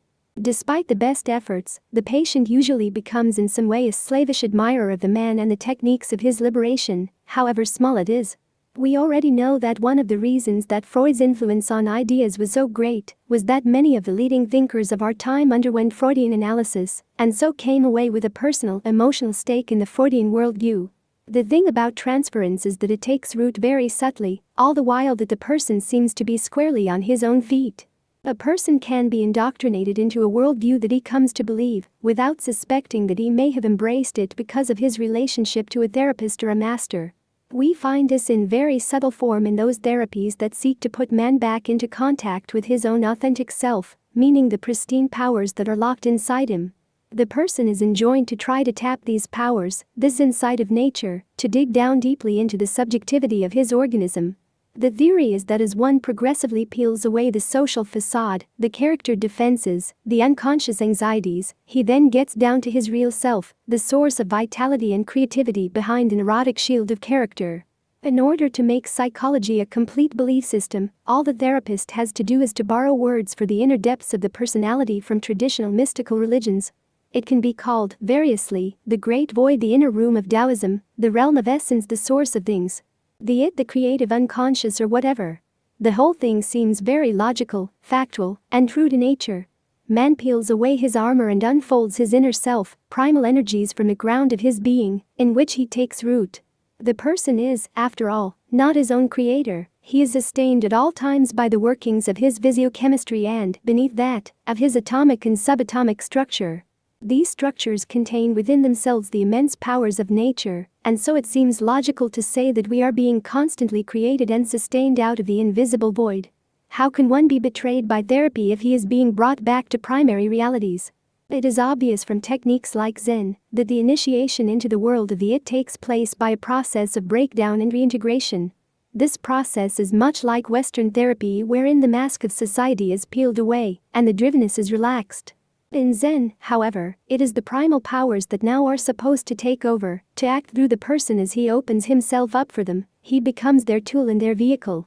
In Zen archery, for example, the archer no longer himself shoots the arrow at the target, but it shoots. The interior of nature erupts into the world through the disciple's perfect selflessness and releases the string. First, the disciple has to go through a long process of attuning himself to his own interior, which takes place by means of a long subjection to a master, to whom one remains a lifelong disciple, a convert to his worldview. If the disciple is lucky, he will even get from the master one of his bows, which contains his personal spirit powers. The transference is sealed in a concrete gift. From all Hindu discipleship too, the person comes away with a master without whom, usually, he is lost and cannot function. He needs the master himself periodically, or his picture, or his messages through the mail, or at least the exact technique that the master used. The headstands, the breathing, and so on. These become the fetishized, magical means of recapturing the power of the transference figure, so that when one does them, all is well. The disciple can now stand on his own feet, be his own person. The fusion of psychology and religion is thus not only logical, it is necessary if the religion is to work. There is no way of standing on one's own center without outside support, only now this support is made to seem to come from the inside. The person is conditioned to function under his own control, from his own center, from the spiritual powers that well up within him. Actually, of course, the support comes from the transfer and certification by the guru that what the disciple is doing is true and good. Even reconditioning body therapies like that of the once noted F.M. Alexander today liberally sprinkle their therapy with ideas from Zen and cite their affinity to people like Gurdjieff. There seems no way to get the body to reintegrate without giving it some kind of magical sustaining power. At least, there is no better way to win full discipleship to a religion than by making it frankly religious. It is no wonder that when therapies strip man down to his naked aloneness, to the real nature of experience and the problem of life, they slip into some kind of metaphysic of power and justification from beyond. How can the person be left there trembling and alone? Offer him the possibility of mystical contact with the void of creation, the power of it, his likeness to God, or at the very least the support of a guru who will vouch for these things in his own overpowering and harmonious appearing person. Man must reach out for support to a dream, a metaphysic of hope that sustains him and makes his life worthwhile. To talk about hope is to give the right focus to the problem. It helps us understand why even the thinkers of great stature who got at the heart of human problems could not rest content with the view of the tragical nature of man's lot that this knowledge gives. It is today well known how Wilhelm Reich continued the Enlightenment in the direction of a fusion of Freud with Marxist social criticism, only to reach finally for organ, the primal cosmic energy. Or how Jung wrote an intellectual apologia for the text of ancient Chinese magic, the I Ching. In this, as Reif has so bitingly argued, these men are of lesser stature than their master, the great Stoic Freud. The limits of human nature. In our earlier discussion of what is possible for man, we said that a person is stuck with his character, that he can't evolve beyond it or without it. If there is a limit to what man can be, we now also must conclude that there is a limit even to what religious therapy can do for him. But the psychotherapeutic religionists are claiming just the opposite. That the life force can miraculously emerge from nature, can transcend the body it uses as a vehicle, and can break the bounds of human character. They claim that man as he now is can be merely a vehicle for the emergence of something totally new, a vehicle that can be transcended by a new form of human life. Many of the leading figures in modern thought slip into some such mystique, some eschatology of immanence in which the insides of nature will erupt into a new being.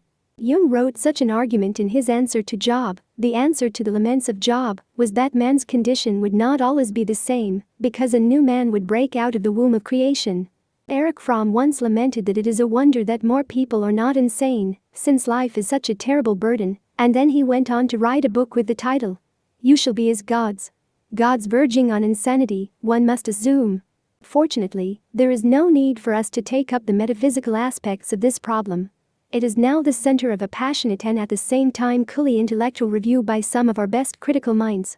Not only by Reif, but also by Lionel Trilling and now John Passmore in an important historical critical work. It can all be summed up in the simplest and sharpest terms.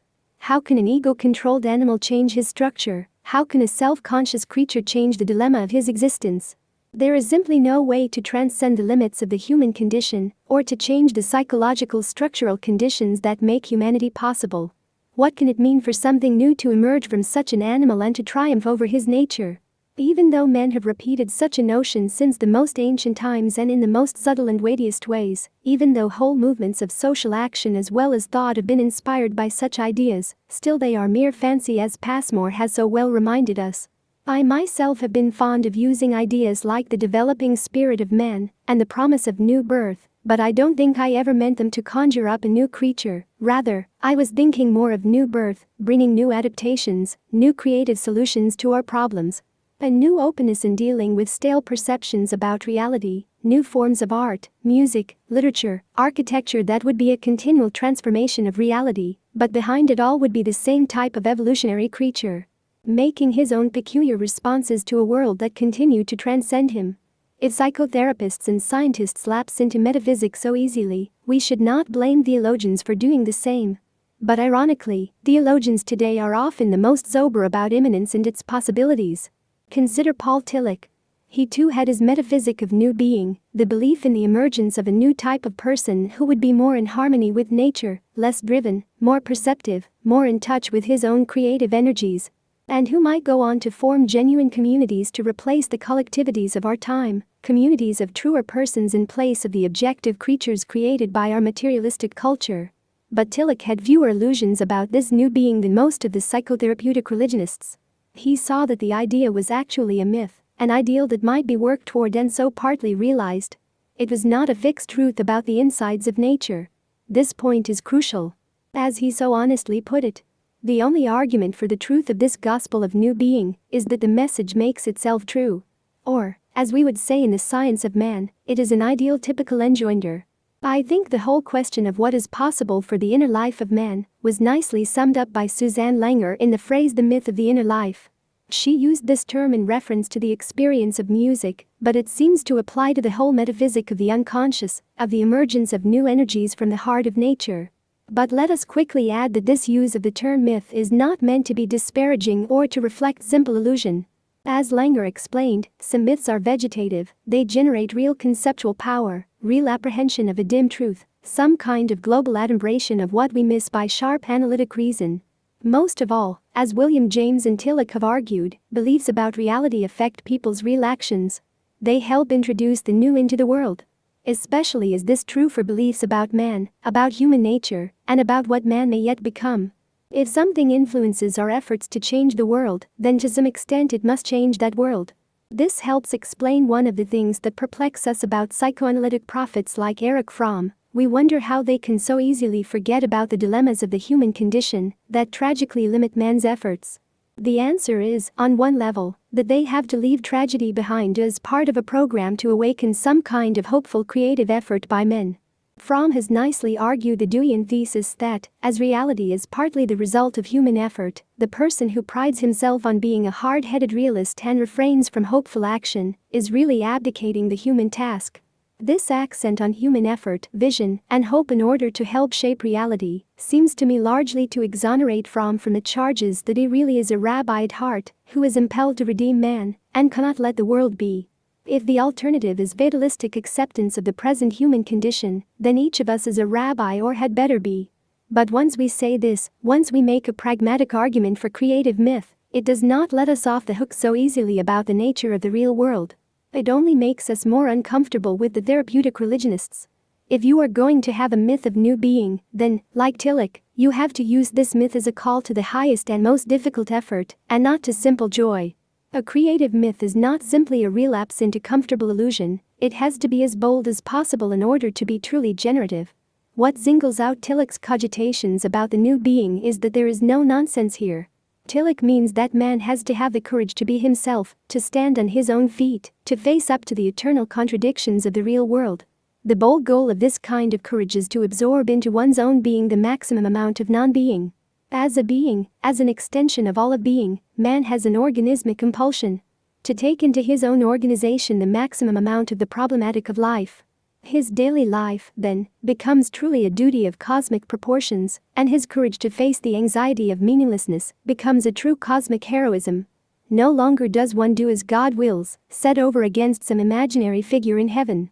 Rather, in one's own person he tries to achieve what the creative powers of emergent being have themselves so far achieved with lower forms of life.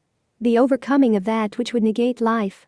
The problem of meaninglessness is the form in which non-being poses itself in our time. Then, says Tillich, the task of conscious beings at the height of their evolutionary destiny is to meet and vanquish this new emergent obstacle to sentient life. In this kind of ontology of immanence of the new being, what we are describing is not a creature who is transformed and who transforms the world in turn in some miraculous ways, but rather a creature who takes more of the world into himself and develops new forms of courage and endurance.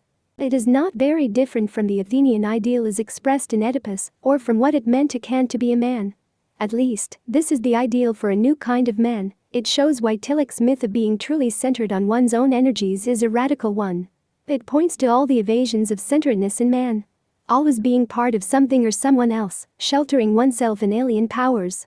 Transference, even after we admit its necessary and ideal dimensions, reflects some universal betrayal of man's own powers, which is why he is always submerged by the large structures of society. He contributes to the very things that enslave him. The critique of guru therapies also comes to rest here. You can't talk about an ideal of freedom in the same breath that you willingly give it up. This fact turned Koestler against the East, just as it also led Tillich to argue so penetratingly that Eastern mysticism is not for Western man. It is an evasion of the courage to be, it prevents the absorption of maximum meaninglessness into oneself. Tillich's point is that mystical experience seems to be near to perfect faith but is not. Mysticism lacks precisely the element of skepticism, and skepticism is a more radical experience, a more manly confrontation of potential meaninglessness. Even more, we must not forget that much of the time, mysticism as popularly practiced is fused with a sense of magical omnipotence. It is actually a manic defense and a denial of creatureliness. Again, we are talking about the highest ideal things, which always seem most unreal, but how can we settle for less? We need the boldest creative myths, not only to urge men on, but also and perhaps especially to help men see the reality of their condition. We have to be as hard-headed as possible about reality and possibility. From this point of view, we can see that the therapeutic revolution raises two great problems. The first is how mature, critical, and sober these new liberated people will be. How much have they pushed in the direction of genuine freedom? How much have they avoided the real world and its problems, their own bitter paradoxes? How much have they hedged on their liberation by still holding on to others, to illusions, or to certainties? If the Freudian revolution in modern thought can mean anything at all, it must be that it brings to birth a new level of introspection as well as social criticism. We already see these reflected not only in academic intellectual awareness, but also even in the popular mind, in the letters and advice columns of mass circulation newspapers. Where, 35 years ago, could you read an advice to the lovelorn that cautioned a girl against her boyfriend, who refused for moral reasons to make love to her as she asked him to, because he might be projecting onto her his own impotence? But this brings up the second great problem raised by the therapeutic revolution, namely, so what? Even with numerous groups of really liberated people, at their best, we can't imagine that the world will be any pleasanter or less tragic a place. It may even be worse in still unknown ways. As Tillich warned us, new being, under the conditions and limitations of existence, will only bring into play new and sharper paradoxes, new tensions, and more painful disharmonies, a more intense demonism. Reality is remorseless because gods do not walk upon the earth, and if men could become noble repositories of great gulfs of non-being, they would have even less peace than we oblivious and driven madmen have today. Besides, can any ideal of therapeutic revolution touch the vast masses of this globe, the modern mechanical men in Russia, the near billion sheep-like followers in China, the brutalized and ignorant populations of almost every continent? When one lives in the liberation atmosphere of Berkeley, California, or in the intoxications of small doses of unconstriction in a therapeutic group in one's hometown, one is living in a hothouse atmosphere that shuts out the reality of the rest of the planet. The way things really are in this world. It is this therapeutic megalomania that must quickly be seen through if we are not to be perfect fools. The empirical facts of the world will not fade away because one has analyzed his Oedipus complex, as Freud so well knew, or because one can make love with tenderness, as so many now believe. Forget it. In this sense again it is Freud's somber pessimism, especially of his later writings such as Civilization and its Discontents, that keeps him so contemporary. Men are doomed to live in an overwhelmingly tragic and demonic world. The fusion of science and religion. Therapeutic religion will never replace traditional religions with the messages of Judaism, most of Christianity, Buddhism, and the like. They have held that man is doomed to his present form, that he can't really evolve any further, that anything he might achieve can only be achieved from within the real nightmare of his loneliness in creation, and from the energies that he now has. He has to adapt and wait. New birth will keep him going, give him constant renewal, say the Christians, and if he has perfect righteousness and faith, and enough of it spread widely enough among his fellows, then, say the Hebrews, God himself will act. Men should wait while using their best intelligence and effort to secure their adaptation and survival. Ideally they would wait in a condition of openness toward miracle and mystery, in the lived truth of creation, which would make it easier both to survive and to be redeemed, because men would be less driven to undo themselves, and would be more like the image that pleases their Creator. Awe-filled creatures trying to live in harmony with the rest of creation. Today we would add, too, that they would be less likely to poison the rest of creation. What do we mean by the lived truth of creation? We have to mean the world as it appears to men in a condition of relative unrepression, that is, as it would appear to creatures who assessed their true puniness in the face of the overwhelmingness and majesty of the universe, of the unspeakable miracle of even the single created object. as it probably appeared to the earliest men on the planet and to those extra-sensitive types who have filled the roles of shaman, prophet, saint, poet, and artist.